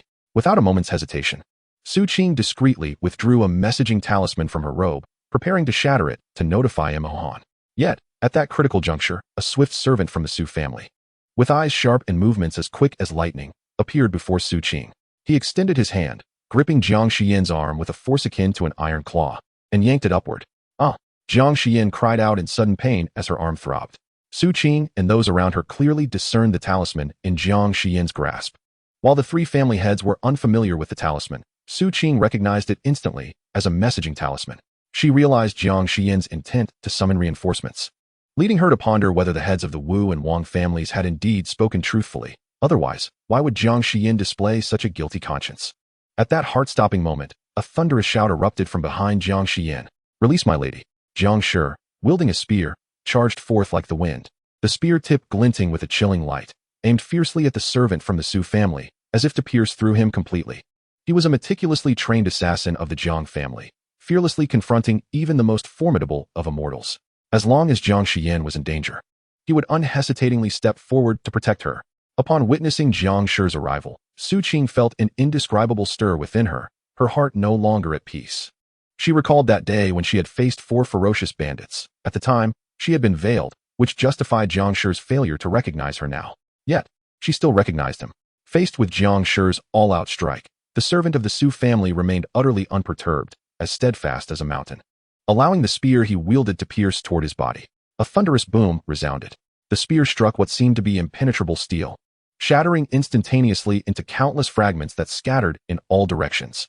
The eyes of the Jiang family members widened in shock, their faces swiftly contorting with despair. Humph. The Su family servant emitted a derisive snort and then casually raised his other hand, giving it a light wave.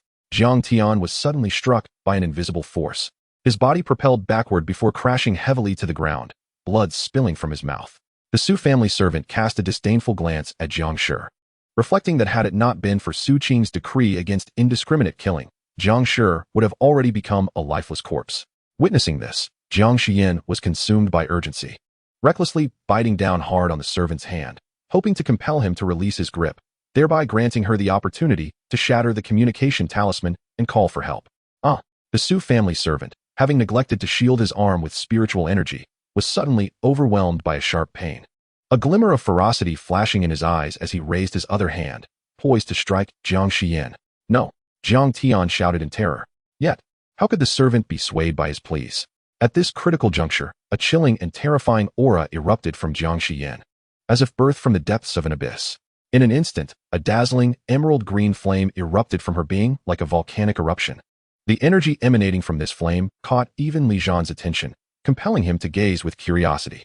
The emerald flame, seemingly alive, exuded a dreadful aura, rapidly coalescing into the form of a massive fire python.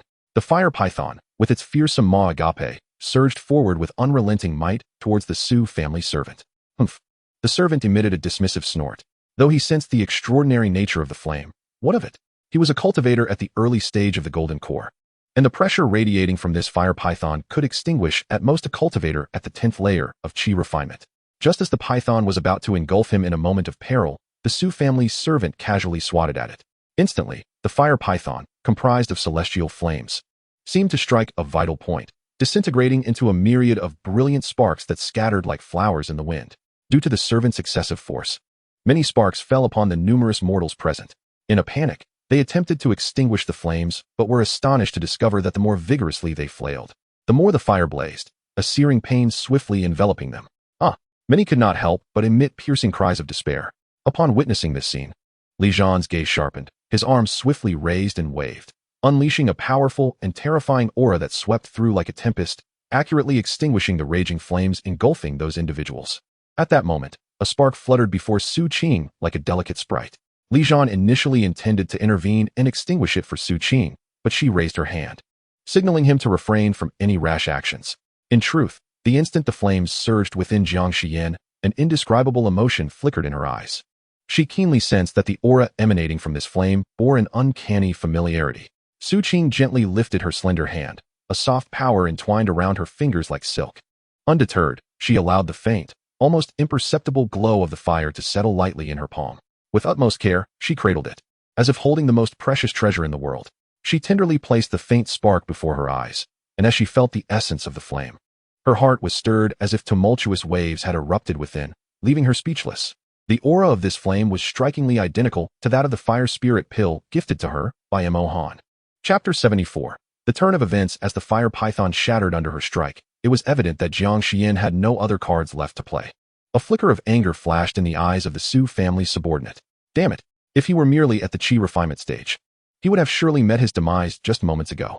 With this thought, the subordinate seethed with rage, raising his hand, propelled by a fierce gust of wind, to strike Jiang Xian mercilessly. At that moment, Su Qing shouted fiercely, "Stop!" However, the subordinate seemed oblivious, viewing Jiang Xian as nothing more than an ordinary mortal, unworthy of concern. He presumed that Su Qing, having always possessed a kind heart, would surely understand if he later knelt to explain that refraining from his attack would result in backlash and severe injury.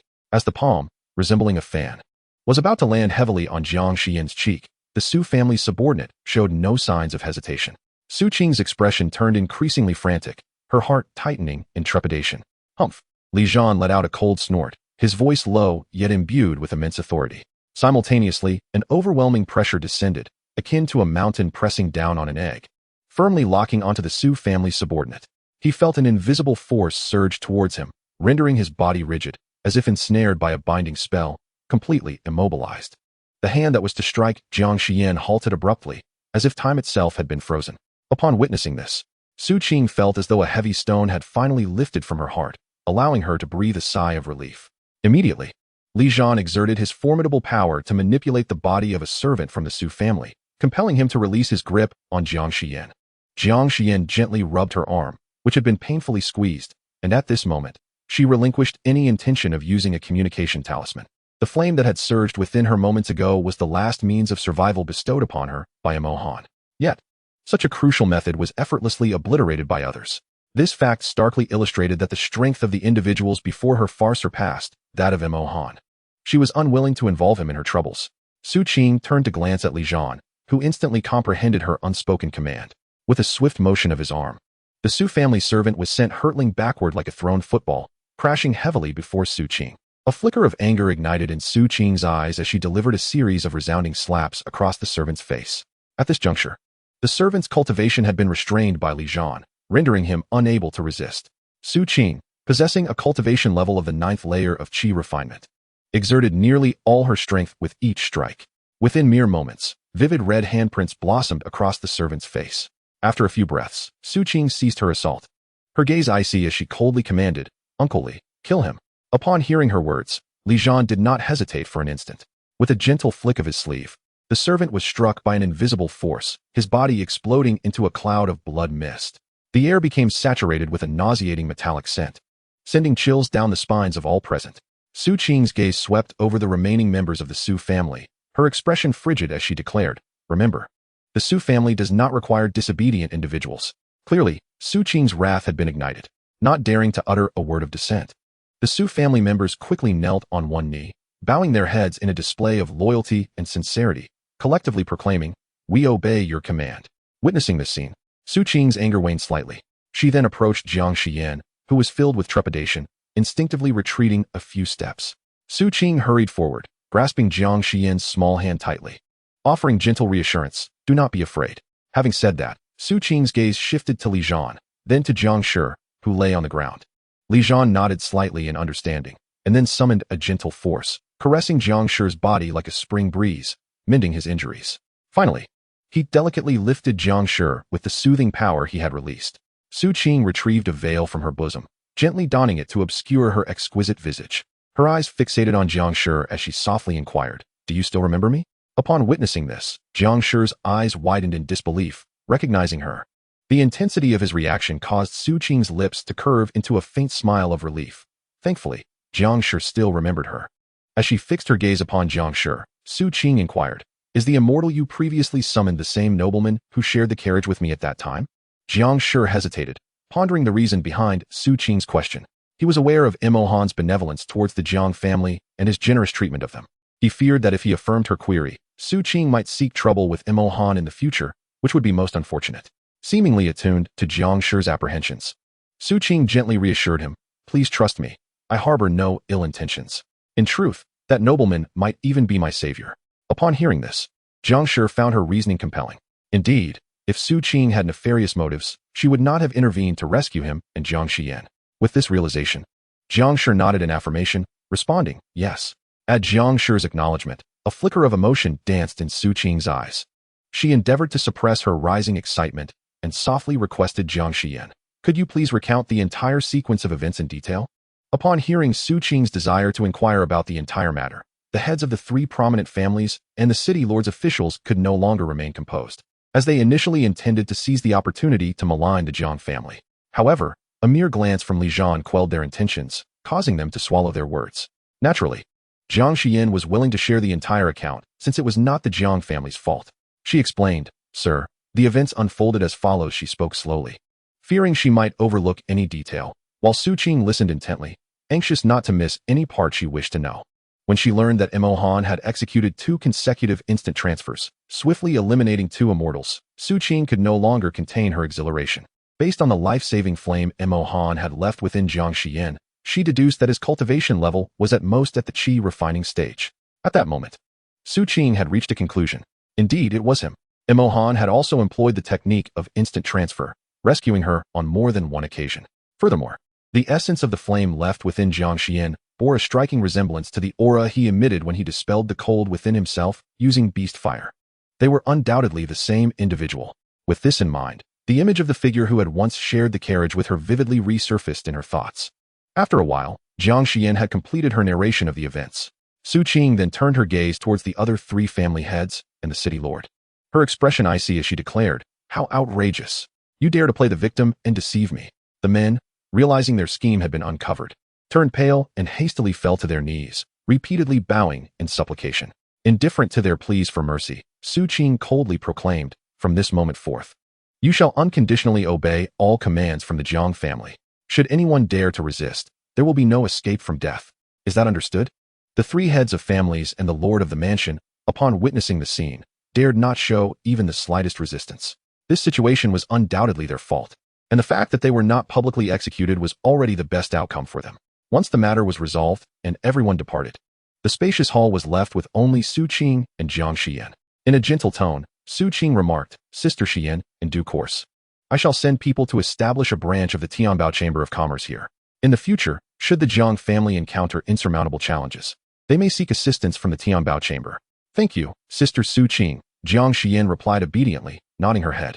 Deep within her heart, she understood that once again, it was Mo Han who had saved the Jiang family. Had it not been for all that Mo Han had done for Su Qing, she might not have even been afforded the chance to explain herself. After a brief pause, Su Qing inquired, "Sister Xian, may I ask you something?"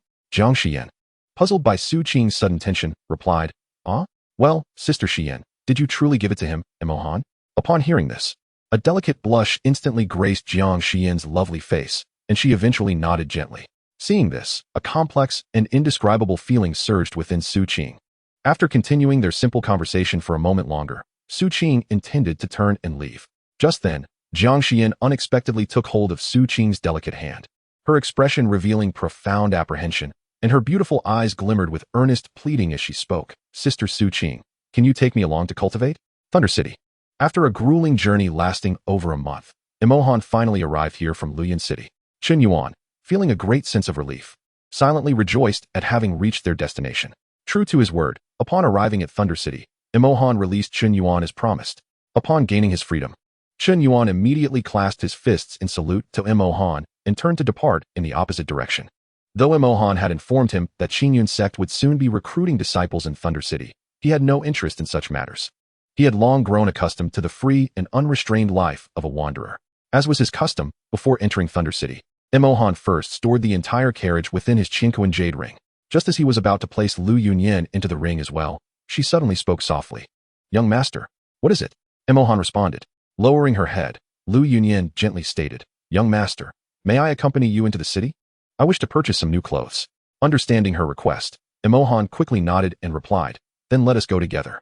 He did not instruct Qin Yuan to stop the carriage at the city gates, but rather at a point 200 meters away from them.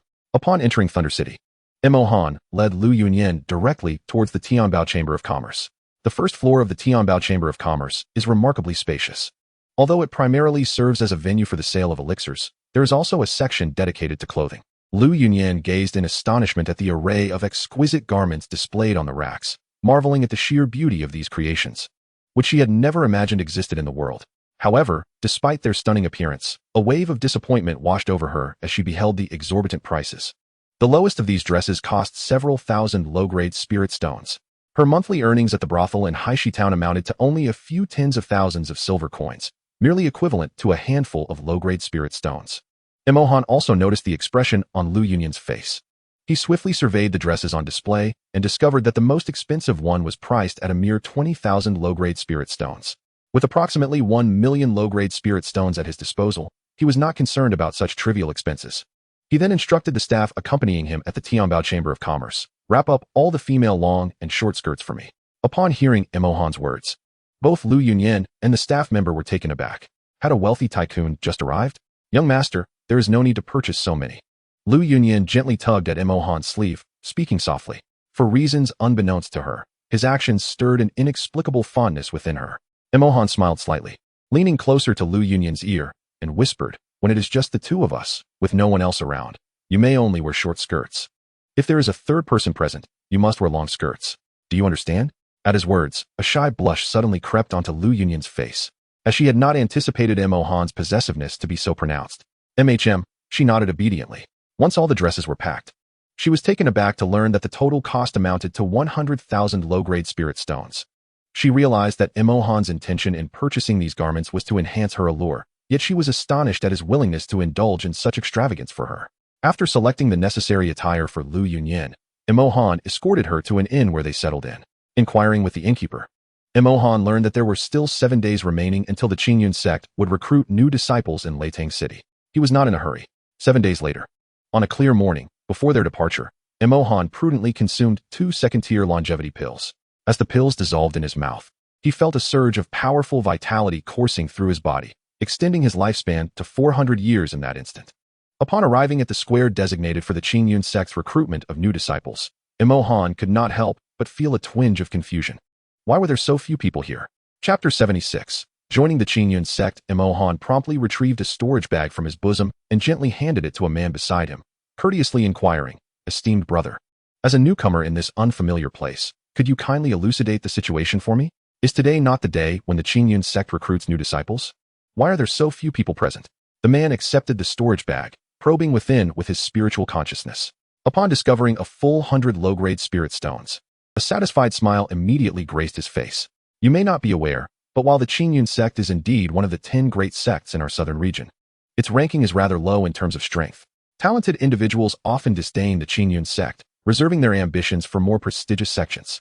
Only those with lesser talents consider the Qingyun sect a viable option. Mo Han nodded slightly, acknowledging the man's perspective. This explanation seemed rational enough. However, he cared little for the sect's background.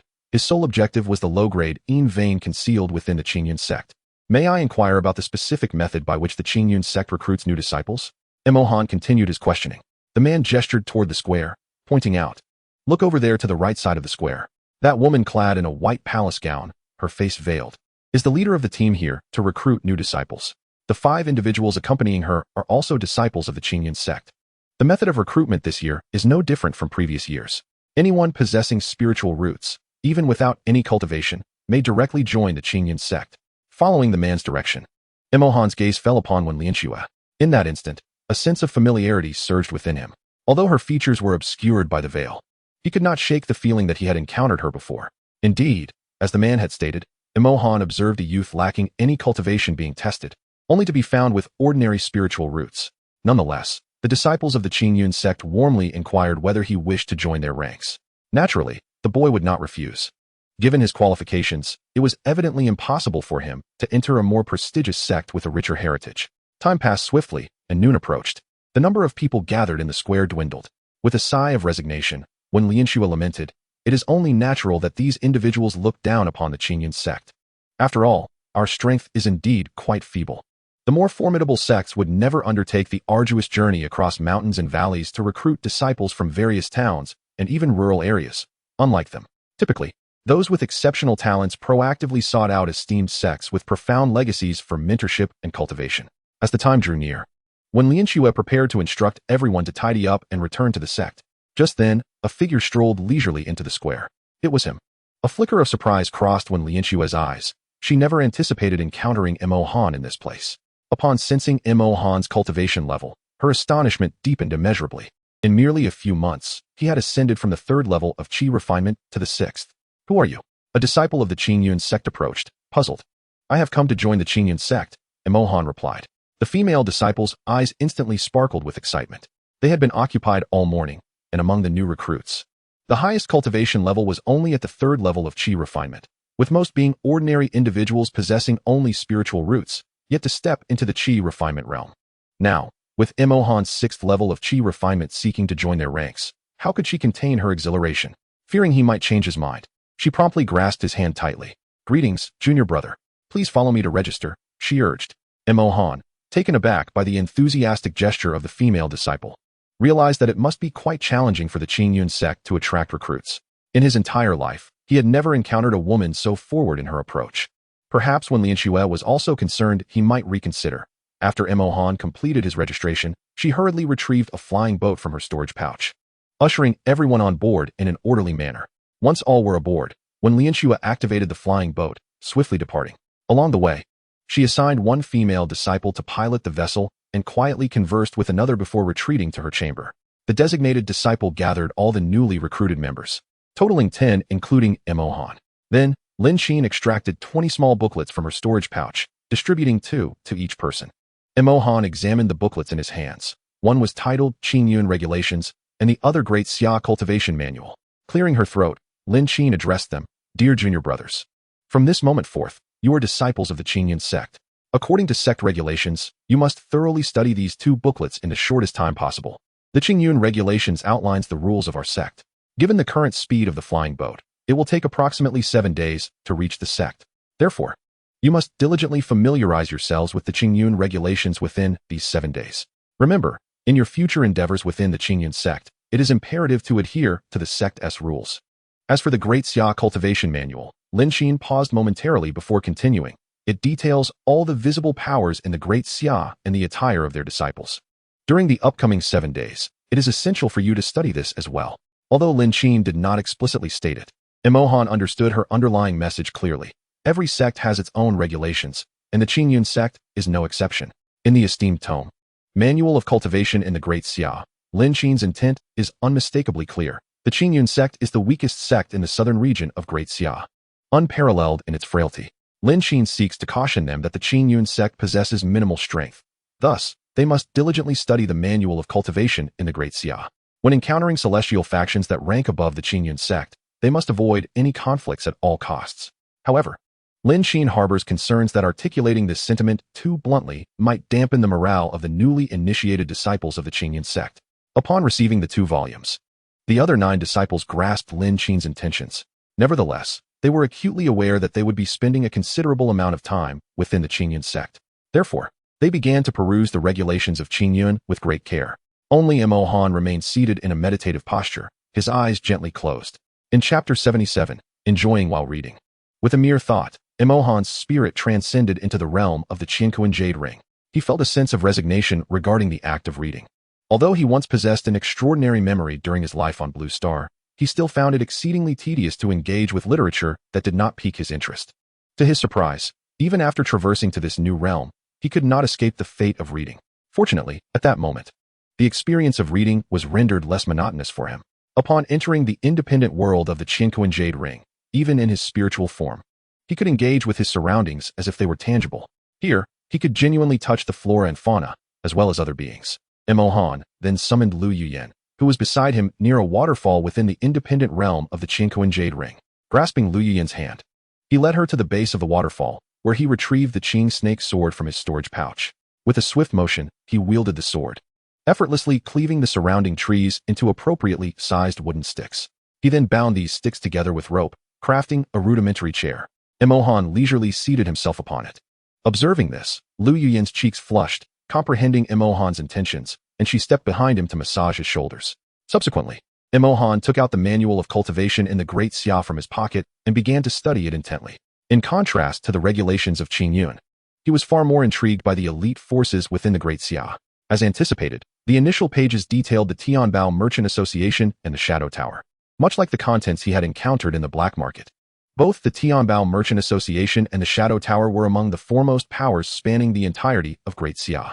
However, the volume he held now contained far more intricate details than the one he had perused in the black market, including a comprehensive account of the towns in the southern region of Great Xia, where branches of the Tianbao Merchant Association and the Shadow Tower were established.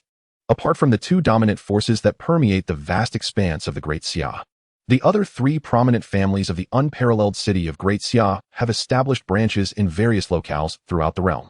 Imohan, however, found little interest in the specific locations of these branches. His true curiosity lay in the various powers present within the southern region of Great Xia. After flipping through several pages, he finally encountered descriptions of the forces in the southern domain. It revealed that there are a total of 10 great immortal sects in the southern region, namely, Shanglin Immortal Sect, Qinglian Immortal Sect, Ziyue Immortal Sect, Lingxiao Immortal Sect, Dan Sect, Hantan Temple, Qixin Sect, Sword Sect, Tianxian Sect, and Qingyun Sect. As expected, Qingyun Sect occupies the lowest tier, even being listed last in the booklet's descriptions of the 10 immortal sections. When Imohan's gaze fell upon the Dan Sect and Hantan Temple, a flicker of surprise crossed his eyes.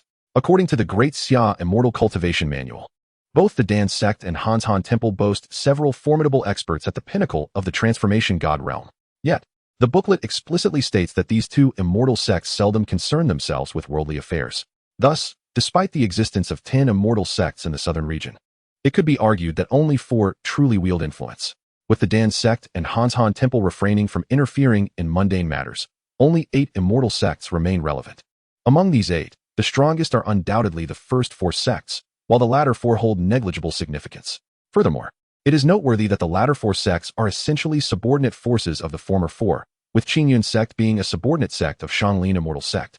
Suddenly, Mo Han recalled an incident from 2 months prior, during an auction held by the Tianbao Merchant Association in Luoyang City, where he seemed to have offended an outer elder of Shanglin immortal sect. Fortunately, his mysterious attire had concealed his identity.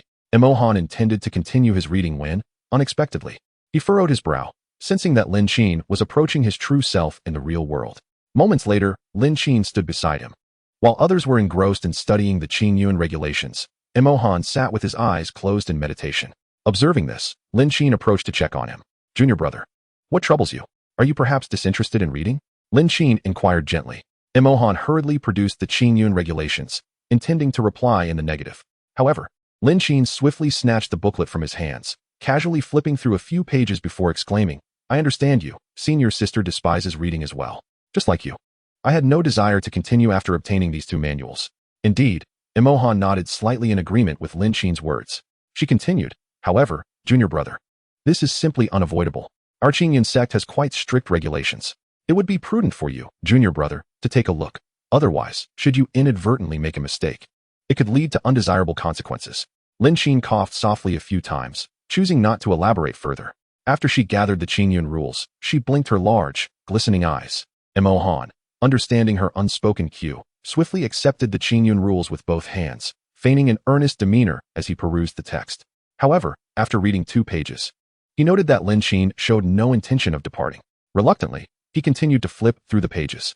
Upon reaching a section that described the 5 major peaks of the Qingyun sect, Jade Maiden Peak, Boundless Peak, Emperor's Peak, Azura Peak, and Sect Master's Peak, Lin Qin suddenly sighed softly. "Junior brother, you may not be aware, but you are the highest-ranked new disciple we have recruited this time down the mountain along with the Peak Master. Although I am still uncertain about the grade of your spiritual root, even if you possess a heavenly grade spiritual root, you would still be unable to join our peak. May I inquire, sister, why is that?" Mo Han asked with a hint of confusion. Lin Qin sighed gently and explained, "Because my junior sisters and I aboard this flying vessel are all from Jade Maiden Peak. You see, our peak has never accepted male disciples." "Ah, I see." Mo Han thought to himself, finally comprehending why he had not encountered any male disciples aside from the newly admitted ones. Chapter 78, Arrival at Qingyun Sect Sister. Has Jade Maiden Peak never recruited male disciples since the establishment of Qingyun Sect? Mo Han inquired with curiosity. Lin Qin shook her head emphatically, refuting, "Not at all. The sect does not have a rule against male disciples being accepted by Jade Maiden Peak. We have had male disciples in the past. However, a very detestable individual came to the sect." At this point, a clear disdain flickered in her eyes. This person would daily scrutinize our Peak Master's appearance. He forbade the male disciples of Jade Maiden Peak from interacting with our Peak Master and, relying on his status, would incessantly intimidate them. The male disciples of our peak, fearing his wrath, had no choice but to leave and join other peaks. Ever since this incident, no male disciple has dared to join us at Jade Maiden Peak. Indeed, he is quite an odious character, Mo Han remarked softly. Right? You share my sentiment, do you not, junior brother? Lin Qin concurred. Mo Han nodded slightly, continuing to inquire, "May I ask, sister, does no one within our sect dare to address such behavior?"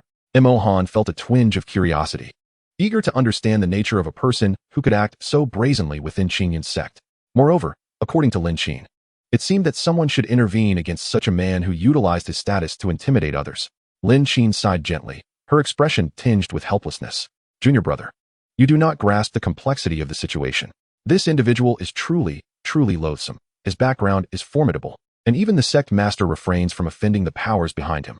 As Lin Qin's words hung in the air, an authoritative reprimand suddenly echoed in her mind.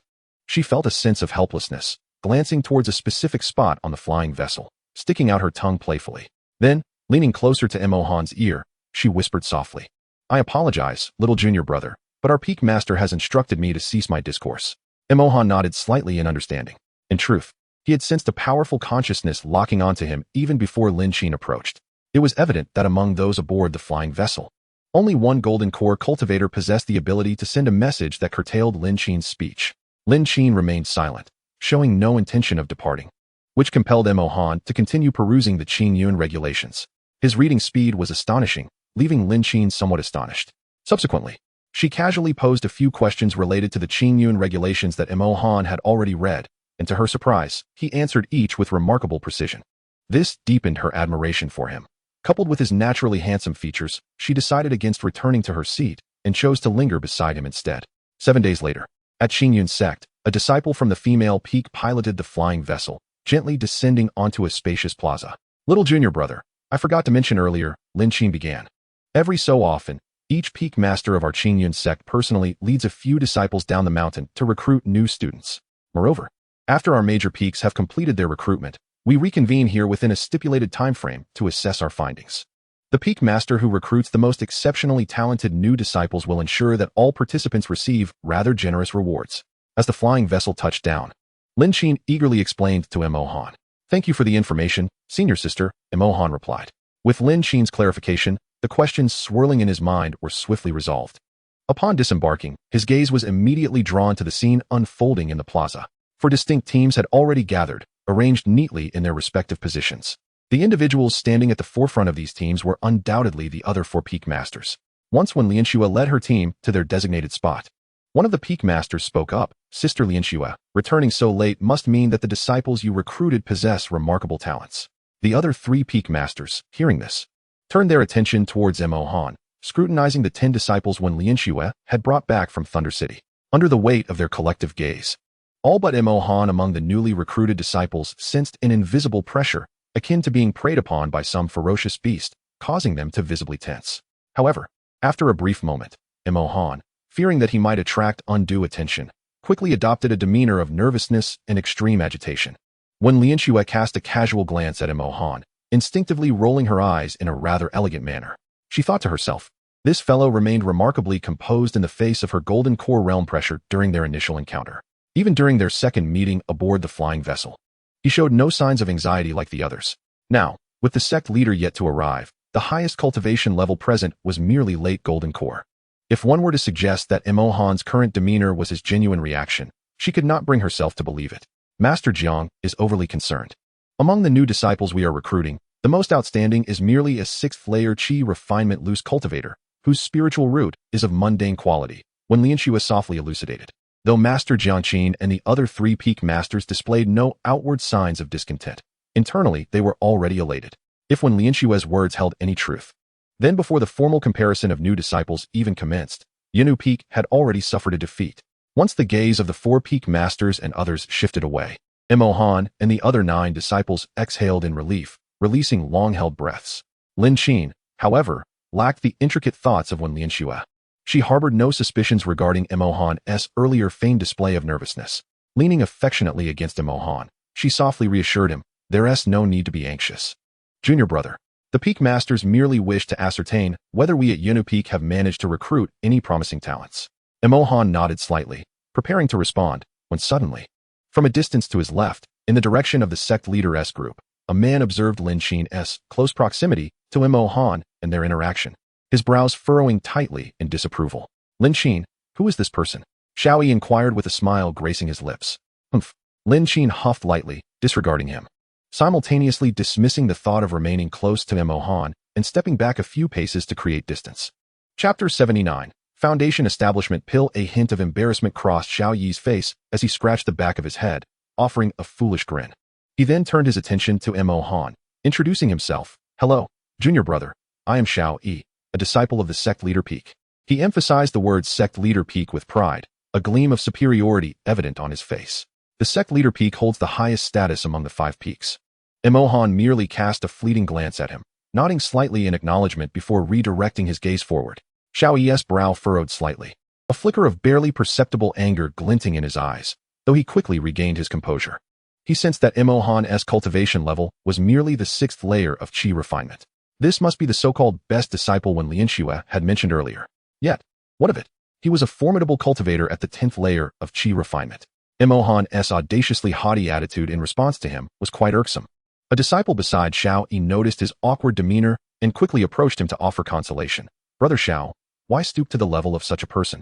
In due time, he shall come to recognize the might of the disciples from our sovereign peak. Upon hearing these words, Xiao Yi nodded slightly, the corners of his mouth lifting in a barely perceptible smile. Indeed, given his identity and standing, it was utterly unnecessary to engage in disputes with Imohan. With Imohan's current status, he could effortlessly ensure that Imohan faded into obscurity within the Qingyun sect. Little junior brother, I sincerely apologize. It seems I have inadvertently drawn trouble upon you. Lin Qin's voice echoed in Imohan's mind. Imohan was momentarily taken aback, and before he could inquire further, Lin Qin's voice resounded once more. Little junior brother, this person named Xiao Yi is someone I greatly detest. He is my suitor, yet he possesses a narrow mind. Whenever other male disciples from different peaks dare to speak with me, provided their status and cultivation are inferior to his, he will summon them for a discussion. I refrained from approaching you earlier, fearing you might attract his attention. However, your response to him just now may very well provoke his ire. He is a particularly proud individual. I truly apologize, little junior brother. I did not intend to put you in a difficult position. Imohan initially intended to respond to Lin Qin through thought transmission to reassure her. However, Lin Qin, concerned that Imohan might be frightened, hurriedly sent another message to comfort him. But little junior brother, do not worry too much. As long as you maintain a certain distance from me, he should not trouble you. Despite Lin Qin's seemingly nonchalant tone, Imohan could discern a hint of helplessness within her words. Throughout their 7 days of interaction, he had come to realize that Lin Qin was an exceptionally kind individual, at least showing him considerable warmth. Perhaps it was out of concern for him being targeted by Xiao Yi that she had offered this kind reminder to keep his distance from her. At that moment, a figure rushed in like the wind, landing steadily before everyone. Little junior brother, this is our sovereign, Hua Taishu, Lin Qin discreetly conveyed to Imohan. When Imohan cast his gaze upon Hua Taishu, a flicker of astonishment crossed his eyes. He found himself utterly incapable of sensing the other's cultivation level. This indicated that Hua Taishu's cultivation was at least 3 major realms above his own. Greetings, sovereign. The 5 peak masters and other disciples bowed in unison. Imohan and the other newly inducted disciples mimicked the larger group, bending their bodies in imitation. Hua Taishu nodded slightly, smiling as he spoke. Thank you for your hard work, esteemed peak masters. Now, I request each of you to report in turn, so I may familiarize myself with the talented disciples recruited this time. Master 1, you may begin. Master 1 Lianshu sighed softly and replied, I beg for your forgiveness, sovereign. The Jade Maiden Peak has only admitted 10 disciples this time, and the only somewhat outstanding one is merely a 6th layer Qi refinement disciple with an ordinary fire spiritual root. Hua Taishu nodded slightly, stroked his beard, and cast a casual glance at Imohan, choosing not to elaborate further. He then turned his attention to Zhou Tsang and inquired, Master Zhou, how fare the matters on your end? Zhou Tsang first performed a respectful salute to Hua Taishu before responding, Master. Our sect Master Peak has been fortunate enough to enroll a disciple with a terrestrial grade water spiritual root. Terrestrial grade spiritual root. A satisfied smile immediately graced Hua Taishu's countenance. The hierarchy of spiritual roots ascends from the lowest to the highest as follows: mortal, yellow, profound, terrestrial, and celestial. He was acutely aware that the grandeur of Qingyun sect had long since waned, relegating it to the lowest tier among the 10 great sects of the southern domain. Despite his annual allocation of substantial resources to encourage the 5 peak masters to personally descend the mountain in search of new disciples, the reputation of Qingyun sect had suffered considerably. Among the new disciples recruited in recent years, the most exceptional had merely possessed a profound grade spiritual root. He no longer dared to hope for the acquisition of disciples with celestial grade roots. Thus, the arrival of a disciple with a terrestrial grade root brought him immense satisfaction. Do not delay in greeting the master, Zhou Tsang called out to a young maiden standing behind him. Upon hearing this, the maiden hastily approached Zhou Tsang's side, bowed respectfully to Hua Taishu, and introduced herself. Disciple Gu Yi pays reverence to the master. Gu Yi's slender legs resembled exquisite jade sculptures, complemented by her unparalleled beauty and graceful figure. Not only did other male disciples gaze at her in rapt attention, but Hua Taishu too could not conceal his delight. Excellent! Excellent! Excellent! Hua Taishu exclaimed thrice, his profound eyes shimmering with brilliance, akin to beholding a rare treasure. Upon sensing that Gu Yi possessed merely a cultivation level of the 4th layer of Qi refinement, Hua Taishu produced a pill bottle from his roband. With a gentle wave of his hand, the bottle floated gracefully before Gu Yi like a feather. This is a 5th grade foundation establishment pill, a gift for you. Gu Yi received it with both hands, her expression one of astonished gratitude. Disciple Gui expresses her heartfelt thanks for the master's kindness. She said, bowing deeply. Indeed. Hua Taishu nodded slightly, highly approving of Gui's exceptional talent and respectful demeanor. The onlookers turned their gazes towards Gui, their faces filled with envy. Being favored so highly by the master surely foretold her remarkable accomplishments within Qingyun's sect. They resolved to cultivate a good relationship with her at all costs. Imohan was equally astonished by Hua Taishu's gesture. It was important to note that a foundation establishment pill would command a starting bid of at least 800,000 low-grade spirit stones at the Tianbao Commerce Association's auctions. Who would have thought Hua Taishu could be so generous? Chapter 80. Miscellaneous disciple, enough of your envy towards Gui, the master proclaimed. I assure you, as long as you devote yourselves to cultivation and contribute to the sect, not only will you have the opportunity to receive a foundation establishment pill, but even a breaking infant pill may not be beyond your reach. Hua Taishu spoke with a grave expression. It turned out that he was a master of grandiose promises. Imohan instantly grasped the significance of Hua Taishu's earlier actions. However, the other disciples did not share Imohan's sentiments. Upon hearing of the opportunity to obtain the coveted breaking infancy pill, they were all electrified with excitement, as if they had been invigorated by a surge of energy. Ahem. Hua Taishu cleared his throat, producing a few coughs. The crowd, noticing this, quickly fell silent, and the atmosphere became one of stillness. Only then did Hua Taishu address them. Next, let Peak Master Yu speak about the disciples recruited during this outing. Yes, Master, Yu Hong replied with a respectful bow. He continued, Master, we will wait for Yu Hong and the remaining 2 Peak Masters to finish their reports. After the reports were completed, Hua Taishu nodded slightly, confirming his expectations that Gui was indeed the most exceptional of all the new disciples. Given this, I hereby declare that in the task of recruiting new disciples, Peak Master Zhou has emerged victorious. Do the other 4 Peak Masters have any objections? Hua Taishu inquired. The other 4 Peak Masters shook their heads in unison, indicating their agreement. Hua Taishu displayed a satisfied expression and nodded, saying, Zhou, I shall reward you with 2 revitalizing purple spirit pills. What do you think? Upon hearing this, Zhou face immediately lit up with exuberant joy. The revitalizing purple spirit pill was a treasure even revered by the ancient beings of the transformation god realm. For those formidable beings, should they suffer grave injuries and deplete their spiritual energy, consuming this pill could instantly restore half of their vitality. For him, a late-stage golden core cultivator, it meant a complete restoration to full strength. Thank you, Master, Zhou exclaimed, excitedly clasping his fists in gratitude. Hua Taishu gently waved his hand, sending a bottle of pills floating towards Zhou. He then turned his gaze to the new disciples recruited by the 5 Peak Masters. When his eyes landed on Jade Maiden Peak, Hua Taishu was suddenly confronted with a dilemma. Among the 10 disciples recruited by Jade Maiden Peak, only 2 were female, while the remaining 8 were male. If Jade Maiden Peak accepted these 8 male disciples, would they, like in the past, face bizarre deaths or mental breakdowns upon the discovery by that jealous figure? After pondering for a moment, Hua Taishu spoke. What are the thoughts of the 4 Peak Masters regarding the 8 male disciples recruited by Peak Master 1? The 4 Peak Masters understood Hua Taishu's concerns.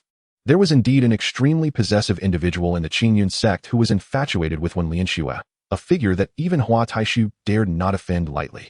If this jealous individual learned that Jade Maiden Peak had accepted 8 male disciples, with one Lianxue interacting with them daily to impart knowledge of cultivation, the consequences were all too predictable. However, when the 4 Peak Masters discovered that the best spiritual root among these 8 male disciples was merely of the yellow grade, with the majority having only common spiritual roots, even Imohan, a disciple at the 6th level of Qi refinement, was no exception, they felt a slight sense of relief. In an instant, the 4 Peak Masters found themselves engulfed in hesitation. For the Qingyun sect, yellow-grade spiritual roots were somewhat acceptable, yet those of the common grade fell significantly short. At that moment, Hua Taishu suddenly directed his gaze towards Jiang Qin and remarked, Peak Master Jiang, given your close ties with Peak Master 1, perhaps you might consider representing him. Before Hua Taishu could finish, Jiang Qin interjected, I beg your pardon, Sect Master, but the resources of Weifeng are exceedingly limited, and we simply cannot sustain so many disciples. The resources at Weifeng were barely sufficient for the current disciples, and she had no desire to recruit so many disciples with common-grade spiritual roots to squander them. Had it been during ordinary times, she might have accepted these disciples without hesitation, especially since Hua Taishu would provide corresponding resource subsidies. However, with Zhou having recruited Gui, a disciple possessing earth-grade spiritual roots, it was evident that Hua Taishu's future resource allocations would undoubtedly lean heavily towards the Sect Master's peak. As the 4 Peak Masters exhibited no inclination to accept the 8 male disciples, the atmosphere grew palpably awkward. In the midst of this discomfort, when Lianxue softly suggested, Sect Master, Coincidentally, Yinu Peak is in need of some disciples to tend to the fire and prepare meals. Perhaps we could allow them to serve as miscellaneous disciples for now. Upon hearing Wen Lianxue's words, the 7 disciples, except for Mo Han, were momentarily taken aback. This seemed to starkly contrast with what had previously been assured. During their time in Thunder City, when Lianxue's disciples had personally guaranteed them that upon joining the Qingyun sect, they would at least hold the status of outer disciples. Yet now, how had they been relegated to mere miscellaneous disciples? Despite their inner grievances, the 7 disciples dared not express any dissatisfaction outwardly. After all, they were within the Qingyun sect. A careless remark that might provoke Hua Taishu could jeopardize their very safety. In truth, Wen Lianxue did not wish to proceed in this manner. According to past conventions, Hua Taishu had previously stated that regardless of the disciples' qualifications, even those with common-grade spiritual roots, the Qingyun sect would accept them all. Therefore, she had, as usual, brought back disciples wishing to join the sect, even those with common-grade roots. She anticipated that, as before, Hua Taishu would welcome them with open arms, and even if they could not be assigned to Yinu Peak, they would be allocated to other peaks, with Hua Taishu providing the necessary resource support. However, she had not anticipated that Zhou Tsang would recruit a disciple with Earth-grade spiritual roots. Naturally, Hua Taishu was eager to allocate all resources to Gu Yi, leaving no room for additional support for the 8 disciples of mediocre qualifications. Observing that the 8 disciples raised no objections, Hua Taishu acquiesced. After all, in the Qingyun sect, miscellaneous disciples received only a few low-grade spirit stones and a handful of cultivation pills each month, requiring no extra resource subsidies from him. More importantly, miscellaneous disciples were perpetually occupied, scarcely finding time for cultivation. Even as a mere servant disciple at Jade Maiden Peak, opportunities to interact with Wen Lianxue were exceedingly rare. Consequently, the envious suitor within the sect, who harbored deep affections for her, would find no cause for jealousy. In Hua Taishu's perspective, the only lamentable aspect was Mo Han. Despite possessing a cultivation level of the 6th layer of Qi refinement, he bore only a mortal-grade spiritual root, thus limiting his future prospects. This was precisely why the other 4 peak masters, despite recognizing Mo Han's exceptional cultivation among the new disciples, were reluctant to take him in. After a brief moment, Hua Taishu departed with a flourish, followed by the other 4 peak masters, each accompanied by their respective disciples. Chapter 81. The location of the Yin Veins. Wen Lianxue turned to face the 8 male disciples. Her voice soft yet resolute. The current turn of events has indeed taken me by surprise. However, should any of you wish to leave Qingyun sect at this juncture, I can arrange for your return to Thunder City. After a pause, Mo Han stepped forward to express his intent. Senior, I am willing to remain and see what unfolds. He understood that the events of the day were not Wen Lianxue's fault, yet he had no desire to return. He had come solely to seek the 2 low-grade Yin Veins. The status of a servant disciple mattered little to him. Not all shared Mo Han's sentiments, however. At that moment, one male disciple stepped forward, offering a respectful bow to Wen Lianxue, saying, Senior, I sincerely apologize, but I would prefer to return. I shall try my luck again when Qingyun sect holds its recruitment next year. Wen Lianxue nodded, recognizing him as the disciple with a yellow-grade spiritual root. Beyond him, Mo Han and the other 6 male disciples possessed only mortal-grade roots. She understood the young man's reluctance to stay within Qingyun sect. Disciples with yellow-grade roots could at least aspire to become outer disciples. This situation was merely an unforeseen circumstance. Turning her gaze to the remaining 6 male disciples, she inquired, What about you? The 6 exchanged glances before expressing, in unison with Mo Han, their desire to stay and test their fortunes. Their motivations did not stem from a genuine wish to be servant disciples, but rather the realization that, given their qualifications, only Qingyun sect among all the immortal sects in the southern region of Daxiao would likely accept them. This was primarily due to Qingyun sect's status as the lowest among the 10 great sects. Being a servant disciple was a minor concern. After all, Qingyun sect held an annual competition, allowing even servant disciples to participate. Achieving commendable results in this competition could lead to promotion to outer disciples. Wen Lianxue nodded slightly, gracefully waving her jade hand, causing 8 storage bags to soar into the hands of the 8 male disciples. Aside from the yellow-grade root disciple, who received 50 low-grade spirit stones, each of the other 7 male disciples, including Mo Han, was awarded 100 low-grade spirit stones as a stipend. Subsequently, Wen Lianxue assigned a female disciple to board her flying vessel, tasked with piloting it and escorting the yellow-grade root disciple back to Thunder City. Subsequently, she led Mo Han and the others away from the site. Upon arriving at the foot of the Jade Maiden Peak, Wen Lianxue softly instructed Lin Qin with a few words before her figure shimmered and transformed into a streak of light, swiftly departing. Lin Qin turned to Mo Han and the others, saying, Dear junior brothers, please follow me to the servants' hall to collect your identity tokens and attire. With that, she stepped towards the direction of the servants' hall, prompting Mo Han and the others to follow closely behind. After completing the formalities at the servants' hall, Lin Qin began arranging accommodations for Mo Han and his companions. Mo Han was uncertain whether Lin Qin's arrangements were intentional or merely coincidental. The other 6 servant disciples were allocated to the same courtyard, while he alone was granted a separate dwelling. Sister, why is this so? Mo Han inquired curiously. Although he relished the idea of having a courtyard to himself, he had just met Lin Qin, and her special consideration for him left him somewhat perplexed. Lin Qin, fully aware of Mo Han's inquiry, responded without hesitation. It is simply because one courtyard contains 6 rooms, which perfectly accommodates 6 individuals. The previous courtyard has already reached its capacity, thus you must stay here for now. Noticing Mo Han's lingering confusion, she feigned annoyance and remarked, "What? Are you displeased? Shall I arrange for you to join a more populated courtyard instead?" With that, she turned to leave, prompting Mo Han to hurriedly exclaim, No, I quite like this courtyard. I appreciate your kindness, Sister Lin." Upon hearing this, a smile graced Lin Qin's face as she turned back to Mo Han, saying, "Now that is more like it. Very well, take some time to familiarize yourself with your surroundings, for starting tomorrow, your duties will commence." She added, "Oh, and do remember to review the Qin Yun regulations. As a servant disciple, you cannot roam freely within the sect." With a wave of her hand, Lin Qin gracefully departed. At the summit of Jade Maiden Peak, a gentle breeze flowed, shrouded in mist. Lin Qin approached Wen Lianxue and softly reported, "Peak Master, I have followed your instructions and arranged for Mo Han to reside alone in a courtyard." Wen Lianxue nodded slightly in acknowledgement, softly responding, "Thank you for your efforts. You may leave now." Lin Qin respectfully bowed and withdrew, though she harbored questions regarding Wen Lianxue's particular attention towards Mo Han. However, as Wen Lianxue was the master of Jade Maiden Peak, and she merely an ordinary disciple, she refrained from probing further in the absence of an explanation. Once Lin Qin departed, Wen Lianxue's gaze turned towards the courtyard where Mo Han resided, a glimmer of anticipation flashing in her beautiful eyes. The reason she had instructed Lin Qin to arrange a separate courtyard for Mo Han was rather straightforward. Despite Mo Han possessing only ordinary spiritual roots, he had remarkably progressed from the 3rd to the 6th level of Qi refinement in a mere few months. If one were to claim that Mo Han harbored no secrets, she would undoubtedly find such an assertion incredulous. The reason she arranged for Mo Han to have a separate courtyard was to afford him the freedom to pursue his affairs without the anxiety of his secrets being uncovered. As night descended, Mo Han awoke from his meditation. He gazed out at the darkened sky. Recalling the schedule outlined in the Qin Yun regulations regarding the rest periods for the menial disciples, at this hour, all of them should have retired for the night.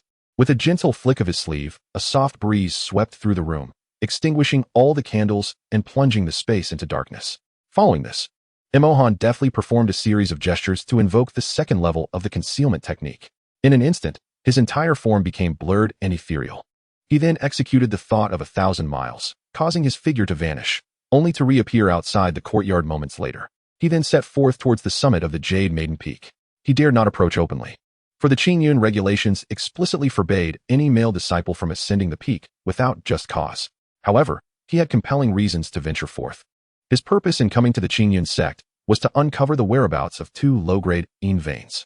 Upon being assigned to a courtyard at the foot of the Jade Maiden Peak by Lin Qin, he had immediately sensed a distinct fluctuation of Yin energy emanating from the base of the mountain. Thus, he deduced that the 2 low-grade Yin veins were likely concealed at the summit. As Mo Han ascended towards the peak, he increasingly felt the thickening presence of Yin energy in the air. Upon reaching the halfway point of the Jade Maiden Peak, he paused momentarily, only to be greeted by the sounds of raucous laughter and playful banter. Instinctively drawn towards the source of the commotion, he soon found himself at its origin. Before him lay a steaming hot spring, surrounded by a group of ethereal women, among whom was Lin Qin.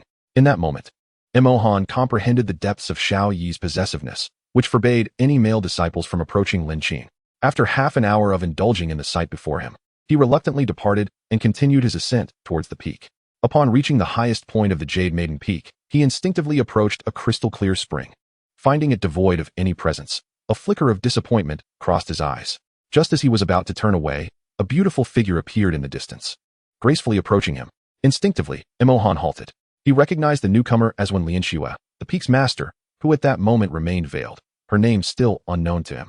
Mo Han struggled to suppress the tension within, striving to maintain his composure as his mind wandered into a brief contemplation. It seems that at this moment, Wen Lianxue was preparing to bathe, and he felt it was a splendid opportunity to seek out the two inferior Yin veins without reservation, even if his actions were discovered. With Wen Lianxue, the strongest force of Yunwu Peak, absent, those female disciples posed no threat to him. With this thought, a glimmer of determination flashed in Mo Han's eyes as he prepared to turn and leave without hesitation. However, at that very moment, when Lianxue gracefully removed her veil, it was her.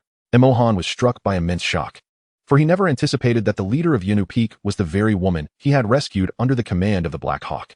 Gazing at Wen Lianxue's exquisite beauty, the foot he had just lifted involuntarily lowered once again. Well, since he had already tarried for so long on the mountainside, a little more delay would be inconsequential. Wen Lianxue elegantly untied her belt, and her white palace gown gently fell like petals. Mo Han gazed at the celestial figure meditating in the clear spring, taking in the sight with delight, before preparing to leave this place with a heavy heart. Just then, an exceptionally dense Yin energy suddenly surged from the bottom of the spring, permeating the surrounding air. Upon witnessing this spectacle, Mo Han once again halted his steps. This potent Yin energy, he glanced at the fully absorbed Wen Lianxue and realized she was harnessing the Yin energy of heaven and earth for her cultivation. It turned out that the two inferior Yin veins of Qingyun sect were concealed beneath this clear spring. Yet, Mo Han's brows furrowed slightly, contemplating. With Wen Lianxue present, he could not forcibly steal the two inferior Yin veins. Wen Lianxue was a formidable practitioner at the mid-stage of the Golden Core. Even if he utilized the reverse spirit technique to elevate his cultivation to the Golden Core realm, he could not ascertain whether she possessed any extraordinary life-preserving measures. Furthermore, the time he could sustain the enhancement through the reverse spirit technique was limited. If Wen Lianxue indeed had formidable life-saving techniques and called for assistance, he would be the one to suffer. After careful consideration, Mo Han temporarily abandoned the notion of forceful theft. However, since he could not overpower her, he decided to join her instead. With this resolve, Mo Han promptly sat on the ground, closed his eyes, and began to circulate his techniques, focusing on absorbing the Yin energy in this realm for his cultivation.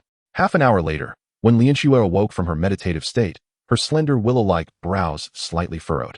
Pondering, why was her cultivation speed unusually slow today? It felt as though the Yin energy in this space had suddenly diminished, which was quite strange, as such occurrences had never happened before. At that moment, her beautiful eyes gazed towards the distance, where a wave of spiritual power suddenly emanated.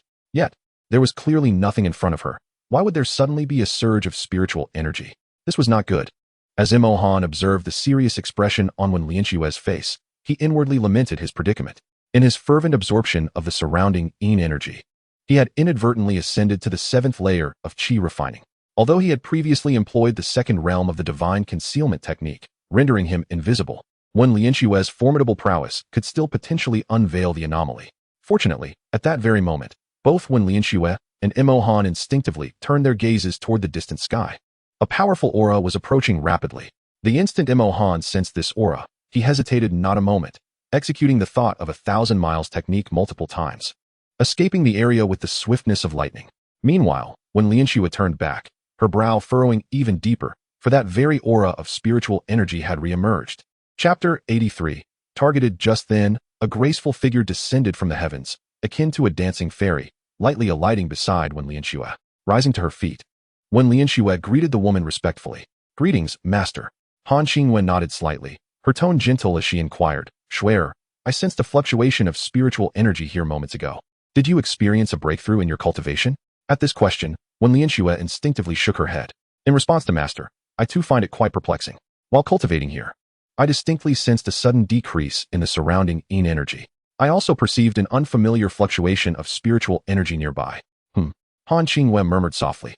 Upon hearing Wen Lianxue's denial, her delicate brows knitted slightly. She was well aware of Wen Lianxue's character and knew she would not deceive her. Without a moment's hesitation, Han Qingyue unleashed a formidable consciousness, spreading rapidly like a tumultuous wave across the entire Jade Maiden Peak. Mo Han's cultivation technique was exceptionally unique. He possessed an acute sensitivity to fluctuations in spiritual energy and could effortlessly perceive the presence of consciousness. Just as Han Qingyue's consciousness was about to lock onto him, Mo Han willed himself into the world within the Qiankuan Jade Ring, vanishing like a phantom. His earlier decision to employ the thought of 1,000 miles to escape was due to his inability to ascertain Han Qingyue's actual cultivation level. This situation clearly indicated that her cultivation was at least 3 major realms above his own. Had he remained there a moment longer, he would likely have been discovered with ease. After a brief interval, Han Qingyue's consciousness, like an enormous net, thoroughly enveloped the entire Jade Maiden Peak. However, it was not long before she swiftly retracted her consciousness. After all, releasing such a powerful consciousness at her current level was unsustainable for an extended period. When Lianxue inquired, "Master, did you discover anything unusual?" Han Xingyue shook her head gently, replying, "Within a 10-mile radius, I have detected no abnormalities." Regarding the words of Han Xingyue, when Lianxue harbored no doubts. Given Han Xingyue's formidable strength, her assertion of no anomalies must indeed reflect the truth. Perhaps it was merely her own heightened sensitivity. With a gentle sigh, Han Xingyue recalled her original intention of coming here to bathe, yet on her way, she suddenly sensed a novel surge of spiritual energy emanating from this place. Initially, she presumed that when Lianxue had achieved a breakthrough to a new realm, hence the peculiarities. However, it now appeared that she might have been overly perceptive. As time ticked away, Emohan pondered that even if the unknown powerful figure could unleash their divine consciousness to sweep across the entirety of Yinu Peak, such an act could not be sustained for long. Thus, Emohan decisively activated the second realm of the concealment technique, the illusory veil. In an instant, with a mere thought, he transported himself back from the realm of the Qiankuan Jade Ring to the physical world. After observing that all was well around him, he hurried towards his courtyard. The following morning, at dawn, Missouri Han diligently adhered to the stipulations of the Qingyuan regulations, arriving early to report to the miscellaneous duties office. The 6 disciples who had joined Qingyuan's sect alongside him greeted him warmly upon his arrival. Emohan naturally smiled and reciprocated their greetings. To prevent others from detecting his sudden advancement to the 7th layer of Qi refinement, he had deliberately employed the first realm of the concealment technique, the breath concealment, suppressing his aura to that of the 6th layer. Before long, a woman clad in a flowing white gown approached them gracefully. The 7 disciples, upon noticing her, promptly arranged themselves in a neat line. Lin Xin had informed them that the overseer of the miscellaneous disciples at Yinu Peak was a woman. At this hour, following their reporting, they would be assigned tasks by her. As the woman drew closer and her features came into view, a trace of happiness involuntarily appeared on the faces of the 6 newly admitted miscellaneous disciples, excluding Emohan. The reputation of Yinu Peak was indeed well-deserved, as even the overseer of the miscellaneous disciples was exceptionally beautiful. Only Emohan's brow furrowed slightly. For some reason, he sensed an unfriendly glint in the woman's gaze directed at him. Just as his confusion deepened, he felt a more intense sense of foreboding as a murderous intent seemed to lock onto him. Instinctively, Emohan glanced towards the woman's right rear, where he spotted Xiao Yi standing not far away, wearing a smirk of schadenfreude. When Emohan's gaze suddenly met his, Xiao Yi unabashedly made a derisive gesture.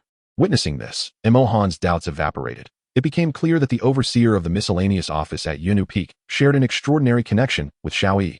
As anticipated, Zhao Yu discovered that the other 6 male disciples were captivated by her beauty, their gazes fixated upon her. Only Emohan furrowed his brow, diverting his attention elsewhere. Zhao Yu, feeling displeased, cleared her throat softly a few times, prompting Emohan to regain his focus and shift his gaze back to her. It must be said that Zhao Yu possessed a certain charm. Her skin was as white as snow, her figure graceful and alluring, and her countenance exquisite, exuding an enchanting aura of femininity. With her crimson lips slightly parted, Zhao Yu spoke slowly, "From this moment forth, I shall be your supervisor." Her voice was melodious and clear, and apart from Emohan, the other 6 male disciples failed to perceive the arrogance in her tone. She continued, "My name is Zhao Yu. You may refer to me as Supervisor Zhao." Upon finishing, she cast a sharp glance at the crowd and declared sternly, "Do you all understand?" In unison, they replied, "We understand." Zhao Yu slightly furrowed her brows and directed her gaze at Emohan, expressing her displeasure as she inquired, "Emohan, why did you not respond?" Her tone took on an accusatory edge. "Did you not comprehend?" Before arriving, Xiao Yi had shown her Emohan's portrait. The other 6 disciples, witnessing this exchange, couldn't help but feel a twinge of concern for Emohan. Drawing the attention of Supervisor Zhao upon his arrival was hardly an auspicious sign. Chapter 84. Contemplating an appropriate punishment, Emohan's brow furrowed slightly, a hint of confusion brewing within him. Although he had not verbally replied, he had nodded in acknowledgement. Was it possible that this Zhao Yu would still seek to confront him despite his response? After a moment of contemplation, he calmly stated, "I understand." Emohan had anticipated that this response would quell Zhao Yu's ire. However, to his astonishment, her expression darkened significantly upon hearing his words, and she exclaimed furiously, "Emohan, how dare you be so disrespectful? What is this attitude? Is this how a menial disciple treats a supervisor?" With that, Zhao Yu tugged at the whip in her hand and swung it forcefully, the whip striking out like a vicious serpent towards Emohan. Although her cultivation was merely at the 5th level of Qi refinement, she could distinctly sense that Emohan had reached the 6th level. Yet what of it? She doubted he would dare to resist or retaliate. According to the Qingyun regulations, any menial disciple who has the audacity to assault a supervisor would be deemed in violation of sect rules. Those who transgressed could face severe punishment, ranging from harsh reprimands to the forfeiture of their cultivation, or even expulsion from the sect. Emohan was well aware of Zhao Yu's intentions. He neither resisted nor dodged. Instead, he channeled his spiritual energy, a glimmer of golden light enveloping his skin, allowing the whip to strike him unimpeded. Crack! The whip struck fiercely against Emohan's chest, with Zhao Yu showing no mercy. Even though Emohan was uninjured at that moment, his clothing bore a jagged tear from the lash. Witnessing this scene, Zhao Yi, who was not far off, discreetly put away his recording stone, inwardly lamenting the lost opportunity. How regrettable it was. Had Emohan resisted, he could have seized the chance to discipline him under the guise of assisting Zhao Yu, subsequently handing the recording stone over to the law enforcement hall. This would have enabled Emohan's conviction. Zhao Yu was also taken aback, astonished by Emohan's remarkable restraint. Observing that he remained silent after enduring her strike, she decided not to press him further. She then spoke, "Very well, I shall temporarily forgive you. Now let us commence with task assignments." It seemed Zhao Yu aimed to restore her image in the eyes of the other 6 male disciples by assigning them relatively simple chores. However, when it came to Emohan, a frown crossed her face as she stated, "From today forth, you are to carry 10,000 buckets of water from the mountain to the kitchen each day. Additionally, you must chop 10,000 bundles of wood from the hillside behind Qingyun sect. Should you fail to complete these tasks before nightfall, here." She tightened her grip on the whip, her tone turning severe. "You shall bear the consequences." Gasp! The other 6 disciples could not help but draw a sharp breath at Zhao Yu's demands of Emohan. Such an arduous workload would leave anyone, even one at the 6th level of qi refinement like Emohan, utterly exhausted. Zhao Yu had initially thought Emohan would lose his composure, perhaps refraining from striking her due to sect regulations, but at least daring to question her. However, his reaction was far beyond her expectations. Emohan merely nodded slightly, responding in a calm tone, "Understood." Zhao Yu observed this exchange with growing confusion. Emohan's endurance surpassed his imagination. "Humph," Zhao Yu scoffed disdainfully, believing Emohan was merely feigning composure. When night fell and he realized he could not fulfill his tasks, he would surely come crawling back to beg for her leniency. Zhao Yu declared loudly, "Since you all understand your tasks, let us begin immediately." With that, she turned on her heel and departed without so much as a backward glance. The other 6 male disciples, witnessing this, retracted their earlier enthusiasm for Emohan, not offering a single word of consolation as they busied themselves with their own duties. Emohan remained unfazed by their indifference. Once they had all left, he directed his gaze toward Zhao Yi, a fierce killing intent suddenly emanating from his icy eyes. Just as Lin Qin had remarked, this individual possessed an exceedingly narrow mind. He had merely drawn Lin Qin closer through his charm, engaging her in a few exchanged words. Yet, this despicable wretch harbored such a grudge. As Emohan's gaze shifted toward Zhao Yu's departing figure, a subtle smile graced his lips. At that moment, he had devised a punishment that would inflict upon Zhao Yu a suffering more profound than death itself. Enjoying the act of wielding a small whip, is she? Very well. Just wait. Emohan promptly lifted his foot and strode towards his courtyard. Upon returning, he sensed that no divine consciousness was monitoring him and immediately invoked the 2nd realm of the concealment technique, rendering his body translucent and hidden within the void. In the blink of an eye, through the manifestation of a thought spanning 1,000 miles, his figure vanished entirely.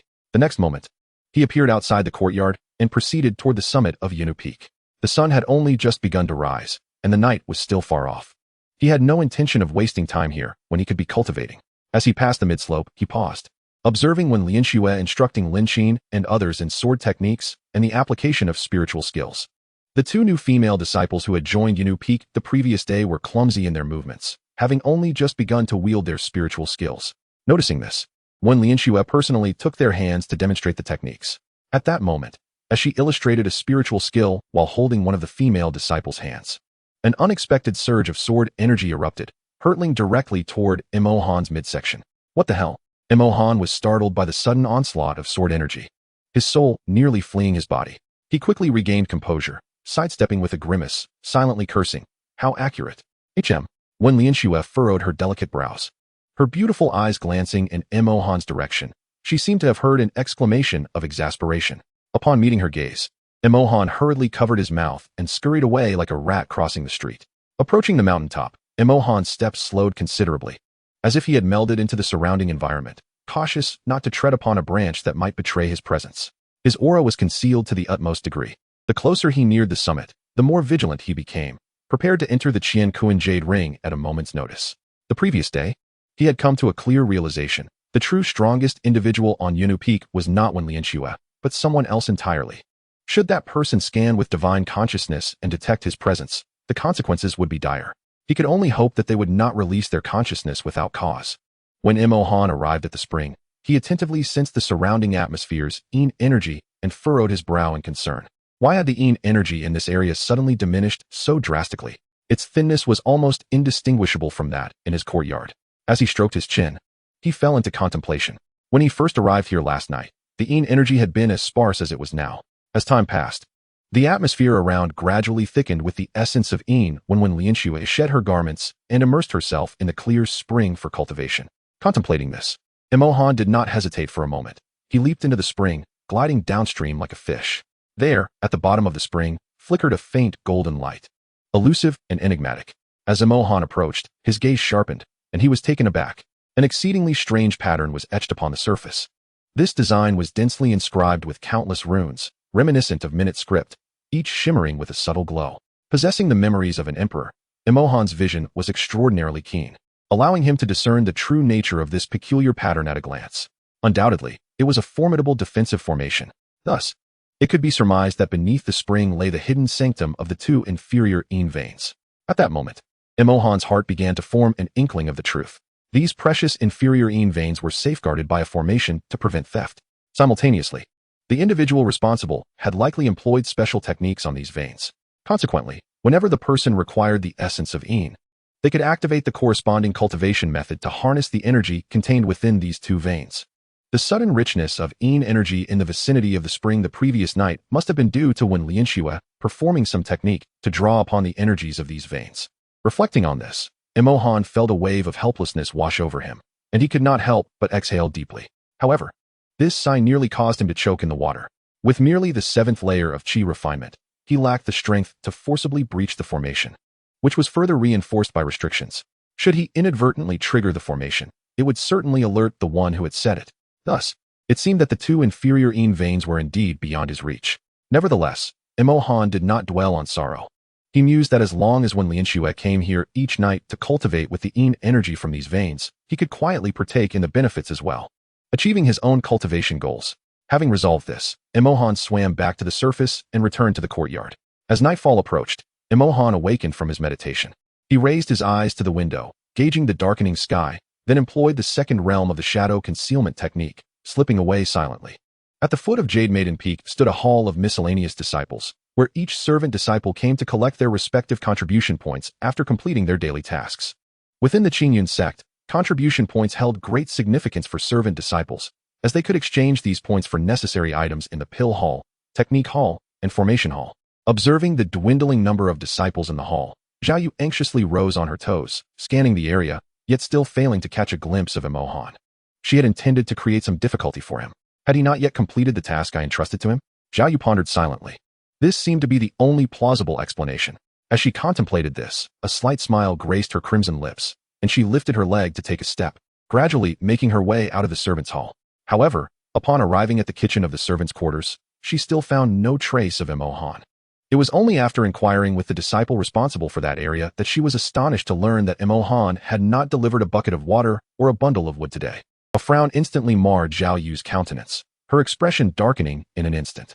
How dare Mo Han defy her orders? With this thought, Zhao Yu promptly turned on her heel, preparing to head to Mo Han's courtyard to settle the score. Yet, she soon halted her steps, gazing up at the night sky. She contemplated for a moment before dismissing the notion. After all, Mo Han was a cultivator at the 6th level of qi refinement, while she herself had only reached the 5th level. If she were to confront him now and he became agitated, disregarding sect rules to retaliate against her, what would she do? It seemed wiser to wait until the following morning to inform Xiao Yi of the matter and confront Mo Han together. This way, even if Mo Han sought to attack her, Xiao Yi could intervene, citing Mo Han's breach of sect rules as justification to deliver a sound thrashing. With this reasoning in mind, Zhao Yu altered her course and turned towards her own courtyard.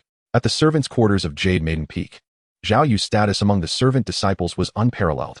For this reason, like Mo Han, she possessed a courtyard of her own. Furthermore, Zhao Yu had purchased a low-level defensive formation from the array hall, which she had set up throughout her courtyard. Thus, unless she willingly deactivated the formation, It was nearly impossible for anyone below the foundation establishment stage to forcibly enter her domain. Creak. With a soft sound, Zhao Yu gently pushed open the gate to her courtyard and then closed it behind her.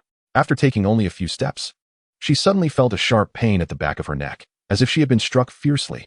In the next moment, her consciousness began to fade, her vision darkening until she finally closed her eyes. At that moment, Mo Han, having taken the initiative to attack, could no longer maintain his invisibility, revealing his true form. He swiftly approached, lifting Zhao Yu in his arms and carrying her into the room. He then placed her against a pillar, commanding her to stand there, and summoned the spirit-binding rope to bind her. After completing these actions, a slight, wicked smile curved Mo Han's lips. Did you not abandon your image as an aloof goddess to become Xiao Yi's sycophant to deal with me? Very well. A woman like you deserves to be taught a harsh lesson. Chapter 86. Zhao Yu 2. Mo Han extended his palm, channeling the spiritual energy within him, which coalesced into a gleaming, translucent water orb in his hand. With a swift motion of his arm, he hurled the orb forcefully towards Zhao Yu's face. Ah! Zhao Yu was jolted awake by the sudden chill, letting out a startled cry. As her eyes gradually regained clarity, she realized she was bound to a pillar, and before her stood Mo Han, a sinister smile gracing his face. Instantly, her complexion turned ashen, and a wave of panic surged within her. How could you be here? How did I end up like this? Zhao Yu exclaimed, her voice trembling with anxiety. Mo Han did not respond to her inquiries. Instead, he slowly approached her, gently caressing her delicate, snow-white face. What is your relationship with Xiao Yi? Zhao Yu quickly regained her composure, a flicker of disdain appearing in her beautiful eyes. Angrily, she retorted, Mo Han, I advise you to release me at once. Otherwise, before she could finish her threat, Mo Han interrupted her. Otherwise what? He asked with a smirk. Zhao Yu gritted her teeth, asserting, Senior brother Xiao is a disciple of the deputy sect leader, and I am his woman. How dare you treat me so disrespectfully? Senior brother Xiao will never let you off. Mo Han clicked his tongue, a look of dissatisfaction crossing his face. Observing Zhao Yu's reaction, he understood that without taking action, she would never cooperate willingly. The following morning, eager to ascertain the specifics of the targeting Mo Han faced the previous day, Xiao Yi arrived early at Zhao Yu's courtyard. He raised his hand, instinctively intending to push open the grand door. However, just as his hand was about to make contact, an invisible yet potent force surged forth, forcefully rebuffing his hand. Xiao Yi furrowed his brow, pondering, did Zhao Yu set up a defensive array? He was well aware that, as the steward of the miscellaneous affairs at Yunnu Peak, it would not be difficult for her to procure a low-level defensive array from the array hall. Yet, the defensive formation she had established was impenetrable to him, with his cultivation at the 10th layer of Qi refinement. Even attempting to forcibly breach the array would require several days. Resigned to his predicament, Xiao Yi positioned himself at the nearest spot outside the courtyard. Raising his voice to call out, Zhao Jr.'s sister, are you awake? Inside Zhao Yu's chamber, Mo Han's lips curled into a smile. He was keenly aware of Xiao Yi's words. After a prolonged silence without a response from Zhao Yu, Xiao Yi could not help but call out again, Zhao Yu? Senior brother Xiao, I'm here. Upon hearing Zhao Yu's reply, Xiao Yi felt a flicker of doubt. Her voice seemed somewhat peculiar. Zhao Yu, why have you set up a defensive array without reason? He asked, a displeased expression crossing his face. Given your status in Qinyan sect, do you truly fear that someone would wish you harm?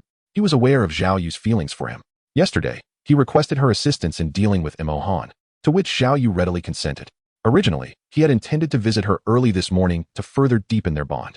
However, he did not anticipate encountering the low-level defensive array set by Zhao Yu. Brother Xiao, I am in the midst of cultivation. I fear being disturbed, which is why I set up this formation, Zhao Yu stated. Upon hearing this, Xiao Yi did not ponder further. After all, it is only natural for anyone engrossed in their cultivation to be concerned about external interruptions, himself included. After a moment of contemplation, Xiao Yi continued, Sister Zhao, how has the matter I entrusted to you yesterday progressed? Upon hearing Xiao Yi's inquiry, Mo Han immediately understood what he was referring to. He quickly leaned closer to Zhao Yu's ear and whispered that she must respond according to his instructions, lest she face dire consequences. At that moment, Zhao Yu dared not show any resistance. Rest assured, Brother Xiao, I will not let Mo Han off the hook for offending you. Upon hearing this, Xiao Yi displayed a satisfied expression, the corners of his mouth curving slightly upwards. Yesterday morning, he had deliberately appeared at the servants' quarters on Jade Maiden Peak. He was confident that, as long as Mo Han was not foolish, he would soon realize that Zhao Yu's treatment of him had been entirely at Xiao Yi's behest. Even if Mo Han was worn out from his daily exertions, his heart would remain untroubled. That day, he had noticed Lin Qin and Mo Han in close proximity, indicating that their relationship was anything but ordinary. Lin Qin was a woman he had chosen for himself, and he would not allow anyone to take her away. After a while, seeing that Zhao Yu had no intention of dismissing the defensive array, Xiao Yi spoke again. Sister Zhao, please focus on your cultivation. Should anything arise, you may come to find me at the Master's peak. With that, he turned and strode away. In the room, upon hearing Xiao Yi's words, Zhao Yu's delicate face was streaked with tears. She had harbored a secret affection for Xiao Yi for quite some time. Under normal circumstances, his words would have filled her heart with joy. Such words implied she could seek him out whenever she wished. All of this was due to that scoundrel Mo Han. Mo Han, you are nothing but a beast. I will never let you off easily. Zhao Yu exclaimed furiously. As one who has lost their wits finds it difficult to grasp the present reality. Mo Han was somewhat taken aback. Why had this little girl suddenly found the courage to speak to him in such a manner? He would not indulge her. Chapter 87. Soul Control Seal. Half an hour later, a crimson mark coalesced upon Mo Han's palm. Observing the strange aura emanating from the mark, Zhao Yu felt a surge of alarm. Do not resist, Mo Han coldly commanded, or you know the consequences. Upon hearing this, Zhao Yu let out a quiet sob, gradually falling silent. Resigned to her fate, she could only allow Mo Han to implant the mark in her mind. The Soul Control Seal. This was a forbidden technique that Mo Han had mastered from the memories of the great emperor. Those who were marked by Mo Han had their lives and deaths completely contingent upon his whims. Even from 1,000 miles away, Mo Han could invoke the seal with a mere thought, leading them to their demise. Zhao Yu's hatred for him ran deep. If no measures were taken against her, it was highly likely that she would divulge this matter to the higher-ups of the Qingyun sect, a consequence that could prove exceedingly detrimental to him. Mo Han gazed coldly at Zhao Yu, who was curled up on the bed, appearing meek and submissive, and spoke. I have implanted a special mark within your mind. Only I possess the ability to lift it. From this moment forth, your life and death will rest entirely in my hands. His words struck Zhao Yu's heart like a sharp blade, plunging her into an abyss of fear and despair. She had no doubt about his words.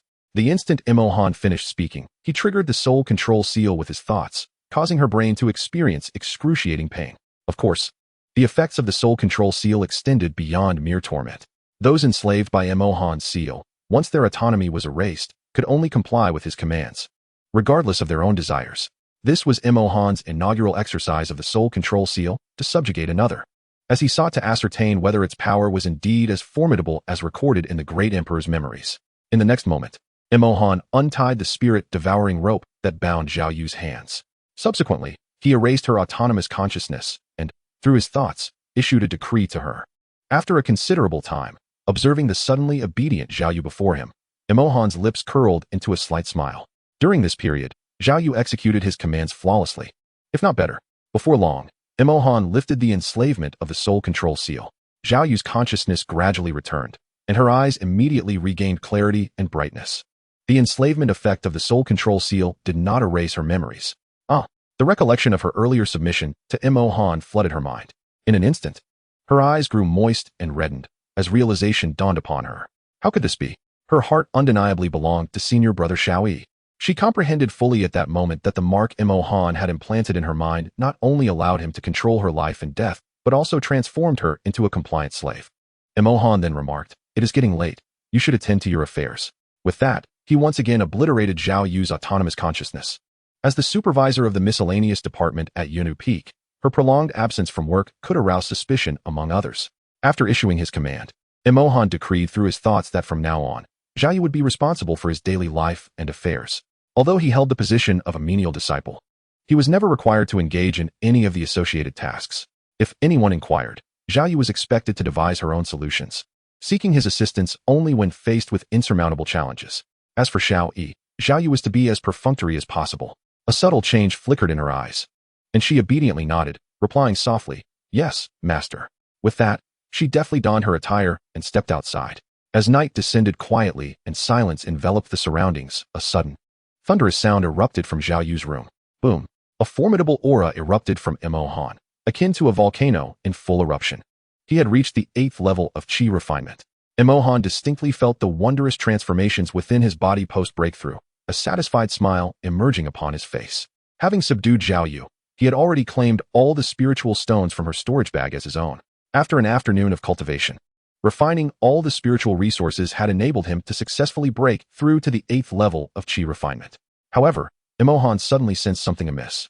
He recalled that his initial efficiency in refining spiritual stones had been rather sluggish. Why, then, had his efficiency in refining these resources skyrocketed today? Without hesitation, he delved into the memories of the emperor's inheritance to investigate this matter. It turned out that the first chapter of the Nine Heavens, Yin Emperor scripture stated that as long as one possessed a spiritual root, even if it were merely of the mundane variety, the efficiency of refining spiritual stones would increase with the quantity of resources consumed. Although this efficiency still paled in comparison to the remarkable absorption of the world's Yin energy through the second chapter of the scripture. The current rate at which he absorbed spiritual stones had improved significantly from the initial stages of drawing in the world's spiritual energy. Thus, as long as he had an ample supply of spiritual resources, he could cultivate efficiently without venturing into areas rich in worldly Yin energy. With this realization, a satisfied smile graced Emohan's face. This unexpected stroke of fortune was truly delightful. At that moment, the door creaked open. Zhao Yu entered cautiously, bearing a lavish array of mountain delicacies and seafood. Emohan was not at all surprised, as he had previously commanded her telepathically to attend to his dietary needs. After Zhao Yu arranged the sumptuous feast, Emohan promptly released Lu Yuyan from the Qinquan jade ring. Lu Yuyan surveyed her unfamiliar surroundings, a look of astonishment crossing her features. Her surprise deepened upon seeing Zhao Yu, who was dutifully feeding Emohan. Emohan spoke in a calm tone. "What are you dawdling for? Come and join us for a meal." Upon hearing this, Lu Yuyan's heart soared with joy, fearing that Emohan might change his mind. And she hurriedly took a seat. She was utterly moved, finally liberated from the bitter wild fruits of the world contained within the Qinquan jade ring. Chapter 88. A sudden visit from Lin Qin. Time flew by, and in the blink of an eye, 7 days had passed. On this day, an explosive sound resonated within Zhao Yu's chamber. Boom. A formidable aura, akin to surging waves, erupted from Emohan's being. He had reached the 10th level of qi refinement. Slowly, Emohan opened his eyes, a satisfied smile gracing his lips. The resources at Zhao Yu's disposal were indeed commendable. Over the past week, he had utilized all the spiritual stones in Zhao Yu's storage bag for his cultivation, coupled with his nightly excursions to the peak of the Jade Maiden Mountain, where he absorbed the Yin energy released by the inferior Yin vein beneath the clear spring. The combination proved quite effective. However, he would need to devise a means to acquire a few Yin veins exclusively for his own use in the future. After all, sharing with when Lianshu had diminished his cultivation efficiency. Just then, the door creaked open softly. Zhao Yu entered with light steps, cautiously, as if afraid to disturb Emohan's cultivation. Mohan's gaze turned thoughtfully toward Zhao Yu. By all accounts, she should have been working at the servants' quarters at this hour. He inquired softly, "Has something happened?" Zhao Yu responded obediently, "Master, senior sister Lin Qin came to the servants' quarters looking for you today, but did not find you. Then she asked me about your whereabouts, and I informed her you were in the back mountain chopping spirit wood. Afterward, senior sister Lin Qin greeted me and requested that I allow you to conclude your work for the day. She also asked me to convey to you that she will be waiting for you in your courtyard after sunset." Upon hearing this, Emohan nodded slightly, deep in thought. Simultaneously, he felt a quiet relief within. He had specifically instructed Zhao Yu to come to him immediately if she encountered any insurmountable issues. Fortunately, the current situation did not seem too dire, though he was puzzled as to why Lin Qin wished to see him. After a considerable pause, Emohan spoke slowly. "I understand. You may return to your duties." Zhao Yu graciously bowed to Emohan and then gently retreated. As nightfall silently enveloped the land, Emohan had previously commanded Zhao Yu to return before sunset. True to form, she returned from the kitchen bearing a sumptuous feast of mountain delicacies and ocean treasures. After indulging in a hearty meal, Emohan finally returned to his courtyard. Upon pushing open the grand door, his gaze was captivated by the enchanting figure seated on the stone steps. Lin Qin was indeed exquisite, her extraordinary beauty unparalleled, her tall and graceful form commanding attention. At that moment, she donned a white, split-long dress, exuding elegance and charm. As the gentle breeze caresses, the split-long skirt flutters softly, revealing glimpses of her snow-white, elongated legs, partially concealed beneath the fabric, akin to precious treasures hidden behind a delicate veil, exuding an air of mysterious allure that invites one to lose themselves in its embrace. Upon noticing Emohan's entrance, Lin Qin's face instantly blossomed into a radiant smile, and she approached him with a light-hearted grace. However, upon observing Emohan drenched in sweat, his clothes thoroughly soaked, a flicker of concern clouded her eyes. "Little junior brother, it must have been arduous working in the chores department these past few days," she murmured softly. Reaching for a handkerchief with gentle intent to wipe the sweat from his brow, Emohan instinctively accepted the handkerchief, dabbing at his forehead before responding. "Thank you for your concern, senior sister. My life in the chores department has been quite satisfactory." Hearing his words only deepened Lin Qin's feelings of sympathy. She sensed that he was merely putting on a brave face to console himself. After all, having spent many years in Qinyan sect, She was well aware of the hardships that plagued the chores department. "I apologize, little junior brother," her voice tinged with a hint of guilt. The subtle shifts in Lin Qin's emotions did not escape Han's notice. He understood all too well the reasons behind her demeanor. Lin Qin had always been a remarkable woman. During their journey to Qingyun's sect, she had confidently assured him that with his talents, he would at least become an outer disciple. Yet, fate had other plans. And no one could have anticipated the unforeseen events that led to Han's relegation to a mere chores disciple, laden with daily toil. Nevertheless, Han bore no resentment towards Lin Qin. In fact, he felt that being a chores disciple suited him far better than being an outer disciple. While the outer disciples enjoyed certain privileges, they were frequently engaged in sparring matches or sent on perilous quests. More critically, they were required to make annual contributions to the sect or face expulsion. In stark contrast, chores disciples were spared from such burdensome obligations. Their sole responsibility was to perform their assigned tasks. Even if they contributed nothing to the sect, it would not hold it against them.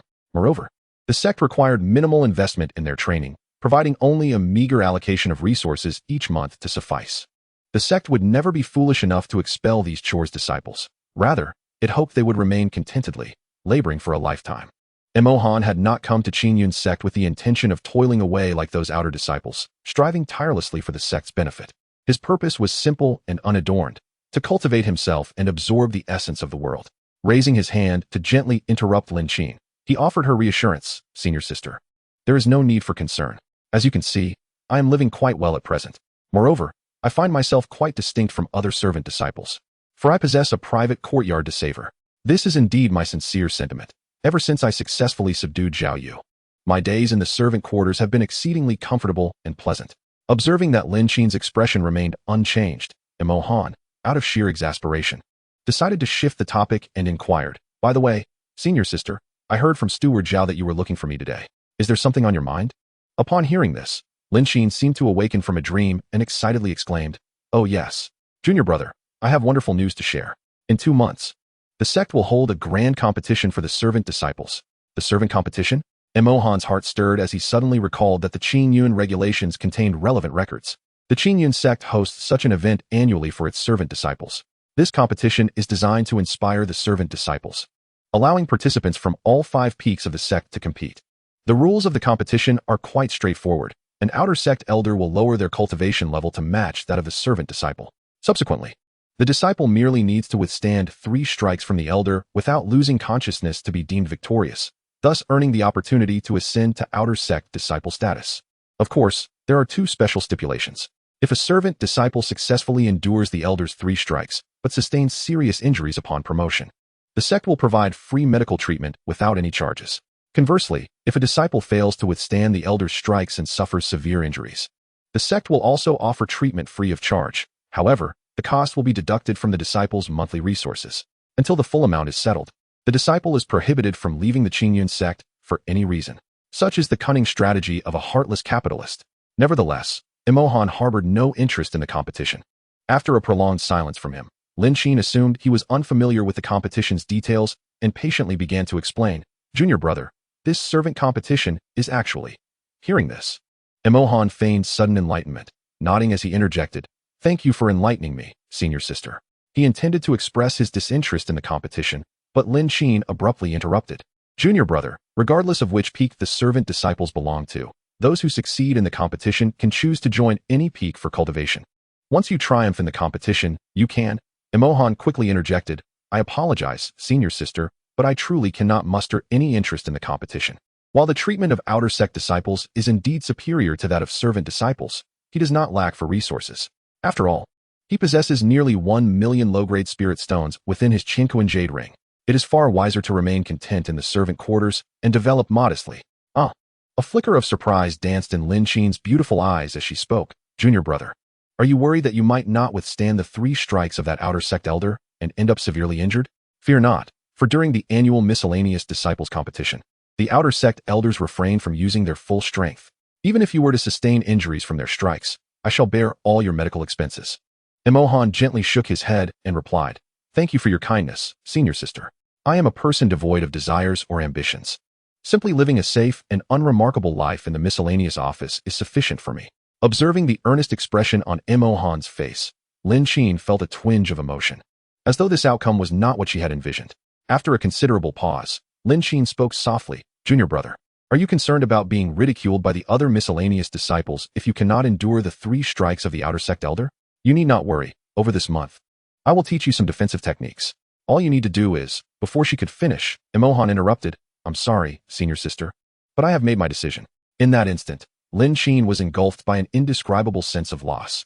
Her eyes began to glisten with unshed tears as she murmured, "Very well, I apologize for disturbing you." With that, she turned away, tears sliding down her cheeks uncontrollably. Lin Qin moved swiftly, and Imohan remained oblivious to the turmoil within her. He silently watched her retreating figure. A sudden pang of inexplicable pain surged in his heart, as if he had let go of something profoundly significant. Half an hour later, within his room, Imohan slowly opened his eyes and gazed out at the night sky. It was around the time when Lian Xue was preparing to harness the energy of the 2 low-grade Yin veins for her cultivation. With this thought, he promptly activated the second realm of the shadow concealment technique, rendering himself invisible, and proceeded toward the summit of Yinu Peak. As he ascended, he paused midway and cast his gaze ahead. Before him lay the familiar hot springs. However, this time, why was Lin Qin absent from sight? Instinctively, he scanned the surroundings of the springs and suddenly spotted her in a secluded corner, sitting there all alone. As he approached, he noticed the despondence etched on her small face, and the droplets on her cheeks remained ambiguous, whether they were remnants of the hot springs' water or tears shed in silence. At that moment, a sharp pain surged through Imohan's heart. He frowned involuntarily. This sensation had returned. What could it possibly mean? Just then, a stunningly beautiful woman approached him. Imohan narrowed his eyes slightly, a sense of astonishment rising within him. The woman appeared to be in her 20s. Yet her cultivation was astonishingly at the consummate stage of foundation establishment. "Lin Qin, what troubles you?" Lin Xiaoer inquired softly, her voice a gentle melody. The senior sister, Lin Qin, lifted her gaze and caught sight of Lin Xiaoer. In that fleeting moment of recognition, her previously dull and listless eyes sparked with a flicker of brightness. "I am fine," Lin Qin replied, her voice as delicate as a whispering breeze. Lin Xiaoer sighed lightly. Having spent considerable time with Lin Qin, she could discern the truth behind Lin Qin's facade. Just as she was about to voice her thoughts, a group of ethereal maidens, as pure and flawless as white jade, approached them. "Senior sister, second sister, what are you both doing here? Senior sister, second sister, come play with us." The group of pristine fairies chattered animatedly, their playful banter soon devolving into a lively frolic. Water splashed around them like sparkling pearls, cascading over Lin Xiaoer and Lin Qin. "Oh, how dare you ambush me when I least expect it?" Lin Qin feigned indignation before joining the water skirmish. Lin Xiaoer, witnessing this scene, understood that Lin Qin was merely pretending, yet she chose not to expose her. Imohan, observing from a distance, felt no inclination to linger. He turned and continued his ascent towards the peak of Jade Maiden Mountain. As he walked, he couldn't help but reflect on Lin Qin's earlier expression of despondence, a pang of sorrow gripping his heart.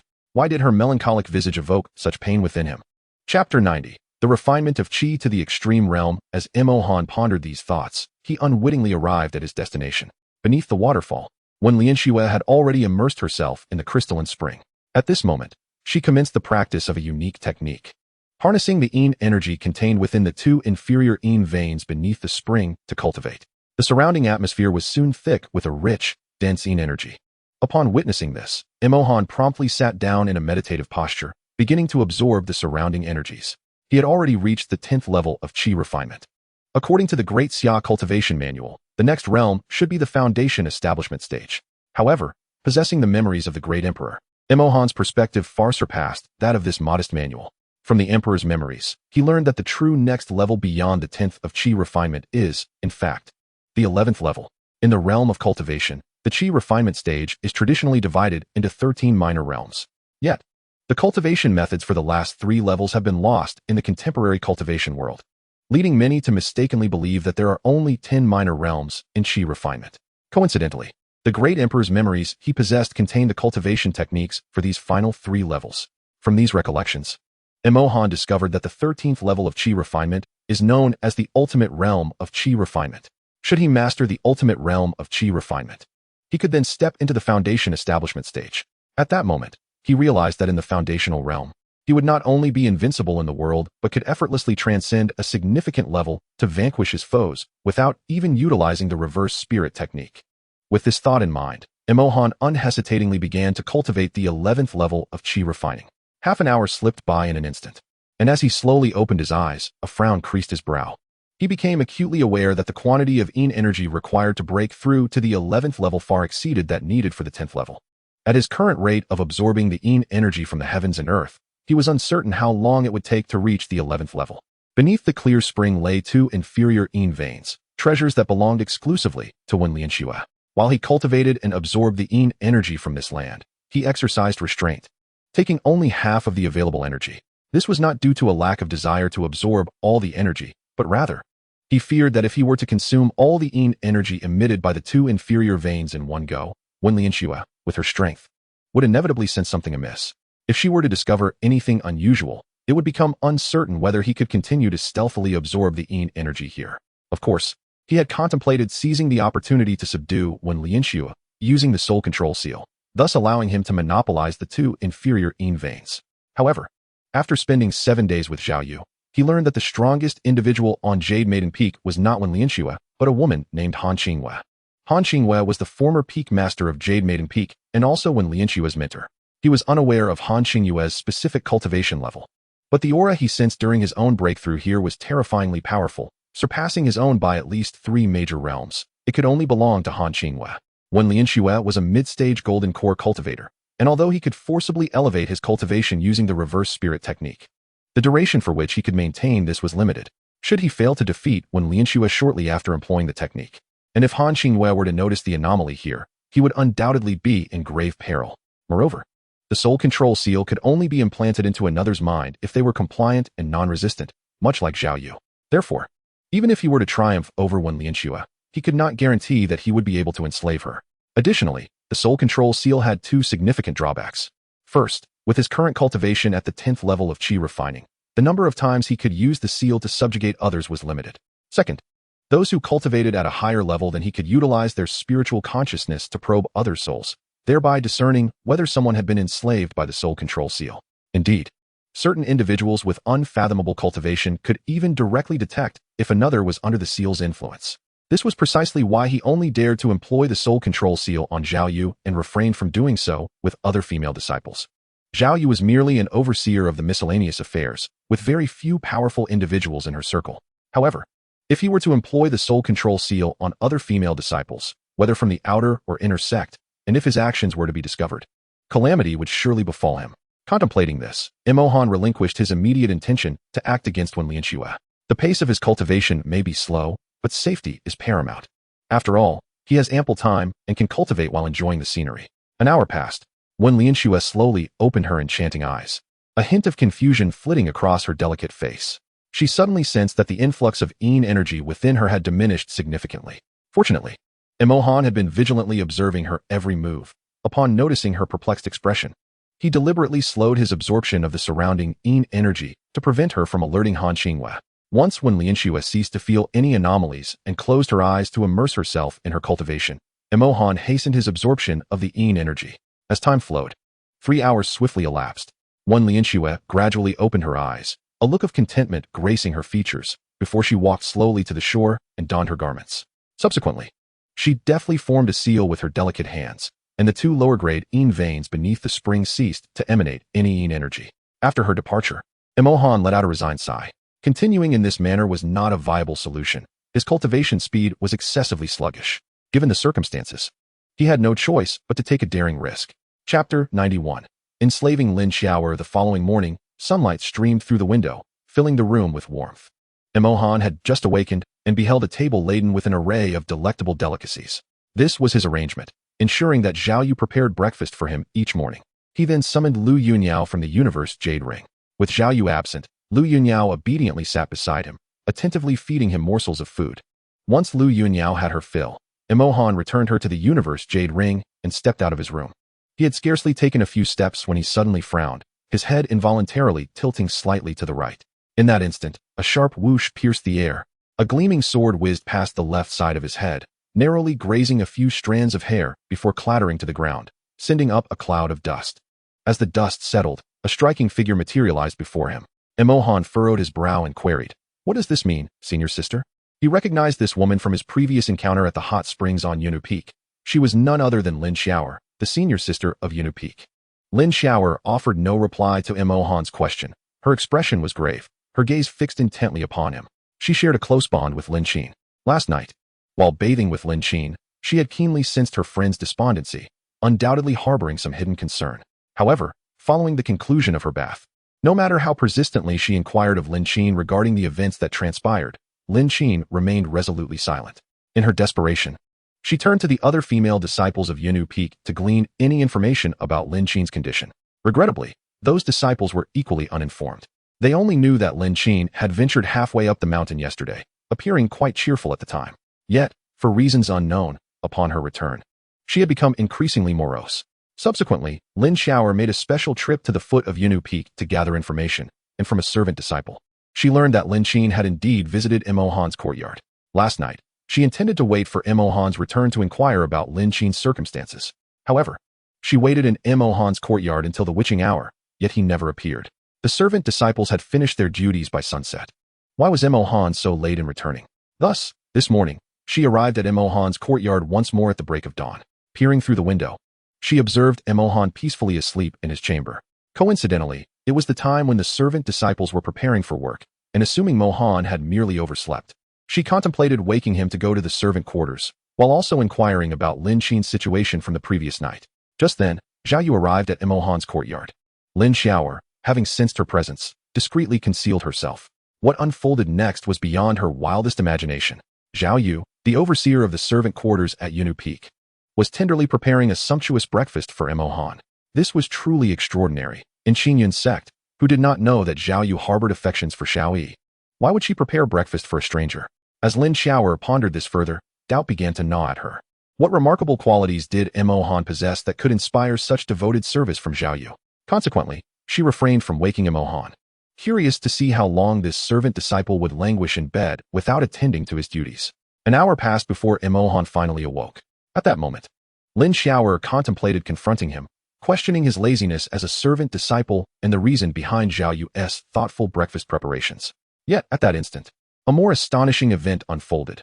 Through the window, she witnessed Mo Han seemingly conjure the stunning Lu Yunyan out of thin air. Without a moment's hesitation, Lin Xiaoer concluded that Mo Han was far from an ordinary servant disciple. Lin Qin's recent despondency was undoubtedly linked to him. Thus, she patiently awaited Mo Han's emergence from his chamber before making her move to probe further. This attempt left her utterly astounded. Although she had not exerted her full strength in that strike, she possessed the cultivation of a perfected foundation establishment. Yet Mo Han, exuding merely the aura of a sixth-layer qi refinement, had effortlessly evaded her attack without even shifting his position. After a considerable amount of time, Lin Xiaoer finally regained her composure and inquired, "What is your relationship with Zhao Yu?" Mo Han was taken aback, realizing that Lin Xiaoer must have uncovered something significant. There was only one possibility. She had been watching him since early morning. At that moment, Lin Xiaoer exhibited no fluctuations of spiritual energy, and Mo Han inwardly lamented his carelessness. His cultivation method was indeed unique, allowing him to easily sense the surrounding spiritual energy. However, if the other party deliberately concealed their aura, he would be unable to detect it. "Senior sister, I have a mutual affection with Miss Zhao Yu. It was love at first sight," Mo Han attempted to explain. "Humph." Lin Xiaoer scoffed coldly. "Do you truly believe I would accept that?" Throughout the Qinyan sect, who was unaware that Zhao Yu harbored feelings for Xiao Yi. Xiao Yi, not yet 20, had already attained the 10th level of qi refinement, and he was remarkably handsome. In what aspect could you possibly compare to him?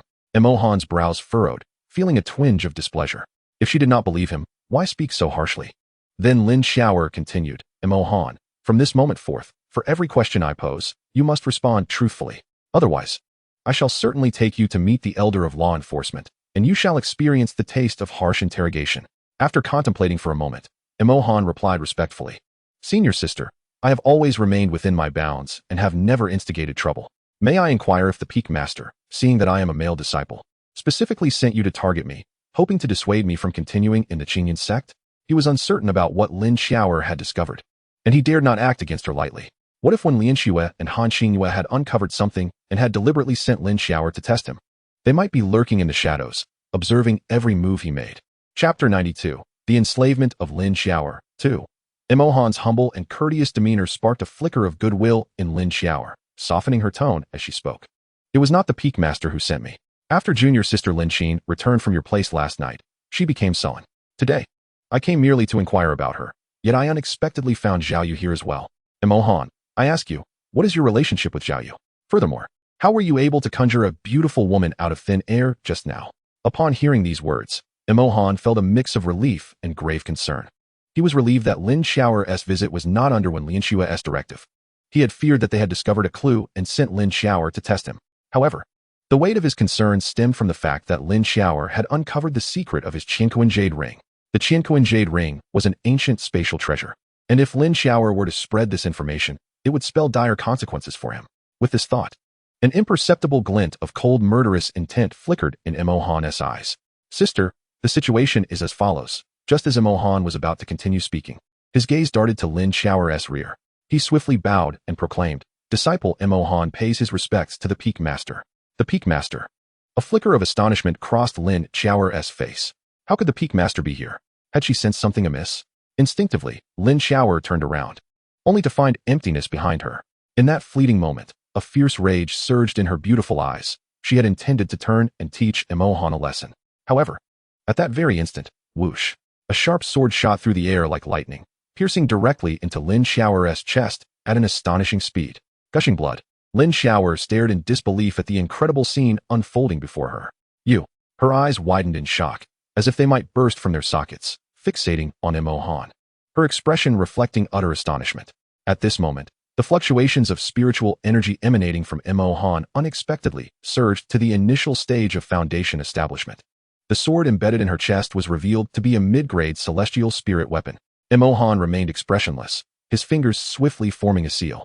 The sword of surging swallows darted through Lin Xiao's body like a bolt of lightning, then, as if imbued with life, returned to his hand.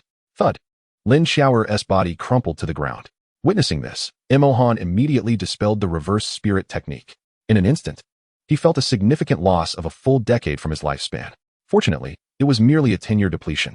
Emohan silently rejoiced. With the mid-grade celestial sword of surging swallows in his possession, he felt assured that should he encounter formidable foes in the future, even if he employed the reverse spirit technique to elevate his cultivation by 2 or 3 realms below that of his opponent, he would be confident in vanquishing them. Not to mention the advantage of a surprise attack. Next, Emohan utilized the technique of instant transmission, appearing beside Lin Xiao. The technique he had just executed was a celestial swordsmanship from the memories of the Great Emperor. During the past 3 years in the barbarian village, he had honed his swordsmanship to its utmost pinnacle, flawless in execution. The move he had just performed was the most lethal strike among all techniques of swordsmanship, known as the instant void sword. However, he had not exerted his full strength in that strike, skillfully avoiding Lin Xiao's vital areas. Thus, she was merely gravely injured and had succumbed to unconsciousness. Of course, without timely medical attention, she would still face death. After a moment of contemplation, Emohan waved his arm, employing spiritual energy to establish a barrier that enveloped the entire courtyard. This barrier would not prevent others from entering, but he would be alerted the moment someone did. In truth, he had been reluctant to set this barrier, especially considering that he was currently only at the 10th level of Qi refinement. If a powerful figure at the Golden Core stage were to arrive here, they would undoubtedly detect the intricate barrier he had set. At that moment, should anyone discover that he was merely at the 10th level of Qi refinement, yet capable of constructing such a sophisticated barrier, the repercussions could prove quite detrimental for him. However, he had more pressing matters to attend to and wished not to be disturbed, nor did he desire to be ambushed by anyone during this time. If he were truly discovered as the architect of this barrier, he could always flee without hesitation. With that, Emohan extended one hand to gently assist Lin Xiao to her feet, while his other hand rested over her chest, commencing the operation of the Qingdi technique. In an instant, all sentient beings devoid of consciousness in the vicinity were relentlessly siphoned of their life force, which surged into Lin Xiao's body like an overwhelming tide. 10 minutes later, Lin Xiao's previously pallid complexion began to take on a rosy hue, her skin regaining its natural luster, and the wound inflicted by the stunning sword slowly healed to its original flesh tone. Witnessing this transformation, a glimmer of anticipation flickered in Emohan's eyes. His intention had never been to indiscriminately take lives. He had no desire to harm Lin Xiao. Had his earlier use of the instant void sword been aimed at her, she would have already met her demise. Should Lin Xiao unexpectedly perish, it could complicate matters for him. As she emitted a soft moan, Emohan understood that she was nearing full recovery. He then retrieved the soul-binding rope, deftly wrapping it around her. After completing this sequence of actions, he cradled Lin Xiao in his arms, walking steadily towards the room. Upon entering, he carefully laid Lin Xiao on the bed and turned to pour himself a steaming cup of tea. Now that you're awake, it's no use pretending. Rise, he said, taking a gentle sip of tea, speaking at a leisurely pace. The gentle breeze wafted through, yet Lin Xiao'er remained unresponsive. Calm and composed, Emohan continued. The records in the Qingyun regulations state that every disciple of Jade Maiden Peak must attend morning training at the martial arts field daily. You descended the mountain stealthily today without informing when Lin Xue, did you? Even if you did notify her. The absence of any news within a certain time frame would lead her to sense something amiss. Am I correct? Chapter 93. Enslaving Lin Xiao'er 3. A black crow flew overhead, rendering the atmosphere exceedingly awkward. Emohan chuckled softly, then leisurely approached Lin Xiao'er and took a seat beside her. Just as he was about to take action, a furious exclamation erupted from her cherry-like lips. Simultaneously, a long, delicate leg shot out towards Emohan. Swiftly, he raised his other hand to firmly block the incoming kick. You. Lin Xiao'er pouted playfully, her beautiful eyes wide with indignation as she glared at Emohan. What did you say? Emohan replied, the corners of his mouth curving into a smirk, a blend of amusement and mockery. You despicable, shameless, and vile creature. If you have the capability, release me, and let us engage in a fair duel. Lin Xiao'er exclaimed, both embarrassed and furious. Very well. Emohan's smile broadened, revealing a trace of playful mockery. However, the condition is that you must swear an oath to the heavens, ensuring that after I release you, you will suppress your cultivation to match my level. And only then shall we engage in a fair contest. Emohan spoke with a nonchalant tone. Humph. Lin Xiao'er let out a cold snort, falling silent. After years of cultivation at the Qingyun sect, she possessed a profound understanding of the challenges on the path of immortality. She knew all too well that, given the strength Emohan had just demonstrated, if she were to suppress her cultivation to his level, she would stand no chance of victory. Senior sister, you are truly stunning. Even your angry demeanor is captivating, Emohan remarked with a radiant smile. Lin Xiao'er sensed something peculiar in Emohan's gaze, and a wave of panic surged within her as she stammered, what are you trying to do? Emohan's smile widened as he replied, since we cannot engage in a straightforward battle this way, why not consider a different approach and hold a legitimate competition instead? What do you think? What do you mean? A hint of confusion flickered across Lin Xiao'er's delicate features. Half an hour later, a spark of anger flashed in Lin Xiao'er's beautiful eyes as she declared, Emohan, how dare you treat me so lightly? The Peak Master will not let you off easily. Upon hearing this, Emohan's brow furrowed slightly. Another half hour passed, and Emohan gently proposed, Xiao'er, would you be my woman? In your dreams. Lin Xiao'er retorted furiously. Emohan, I assure you, you will pay a painful price for your actions today. Emohan's brow tightened. This little girl was proving to be more formidable than he had anticipated. Time was of the essence, and if he could not swiftly subdue Lin Xiao'er, the consequences of her noticing anything unusual could be dire for him.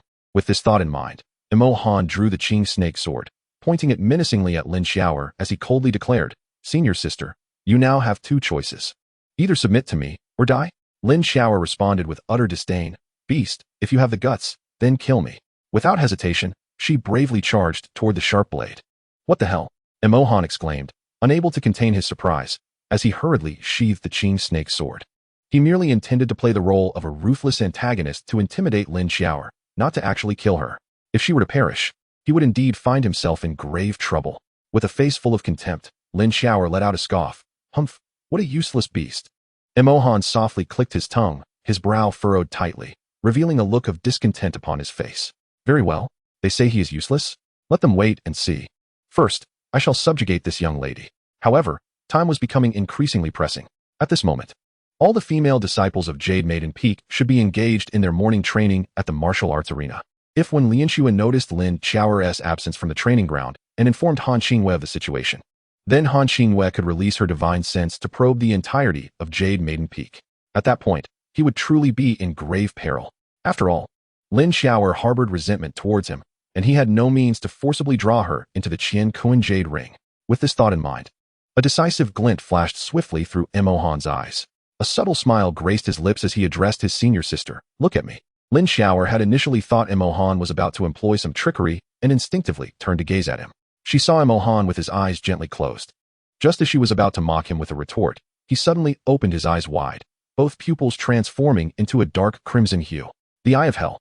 In an instant, darkness engulfed Lin Xiao'er's vision, and when she opened her eyes again, she found herself in an entirely unfamiliar world. Fear instantaneously flickered across Lin Xiao'er's face. This world was utterly devoid of substance, resembling a blank void. In the following moment, countless vengeful spirits materialized around her like phantoms. Subsequently, the surrounding space twisted as if molded by an invisible hand. and 4 dark red iron chains seemingly emerged from the void, tightly binding Lin Xiao's limbs. Chapter 94. Subjugation of Lin Xiao. For how could this be possible? Shock was etched across Lin Xiao's face as a foreboding sense of dread surged within her like a tidal wave. No. Her expression was filled with extreme terror as countless vengeful spirits lunged at her with a hunger to tear her apart.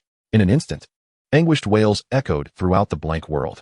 1 hour in the real world equated to an entire day within the realm of the Eye of Hell. Emohan was oblivious to what horrors Lin Xiao encountered in that realm, which instilled her with the utmost fear. The monotonous wait was undoubtedly the most tormenting. Thus, after casting the Eye of Hell upon Lin Xiao, Emohan released Lu Yunyan from the Qiankuan Jade Ring. This way, the waiting process would not be so dreadfully tedious. Ahem, I meant normal conversation. At the midway point of Jade Maiden Peak, there lay a spacious martial arts arena. When Lin Xiao stood atop a vantage point overlooking the entire arena, her gaze sweeping across the disciples diligently practicing within. The number of female disciples at Jade Maiden Peak was limited, merely a few dozen. When Lin Xiao raised her head to glance at the sky, a hint of perplexity appearing in her beautiful autumn-like eyes. Where were Lin Xiao and Lin Xin? It is well known that Lin Xiao and Lin Xin, as the senior and junior sisters of Yunu Peak, arrive at the training ground each morning before anyone else. However, today, all the female disciples have gathered, yet the figures of Lin Xiao and Lin Xin remain conspicuously absent. At that moment, when Lin Xiao cast her gaze toward the distance, where a graceful silhouette hurriedly approached. Upon recognizing the individual, her delicate brows, akin to willow leaves, furrowed slightly, for Lin Xiao and Lin Xin had always come together for morning practice. Why then? Did only Lin Xin appear this time?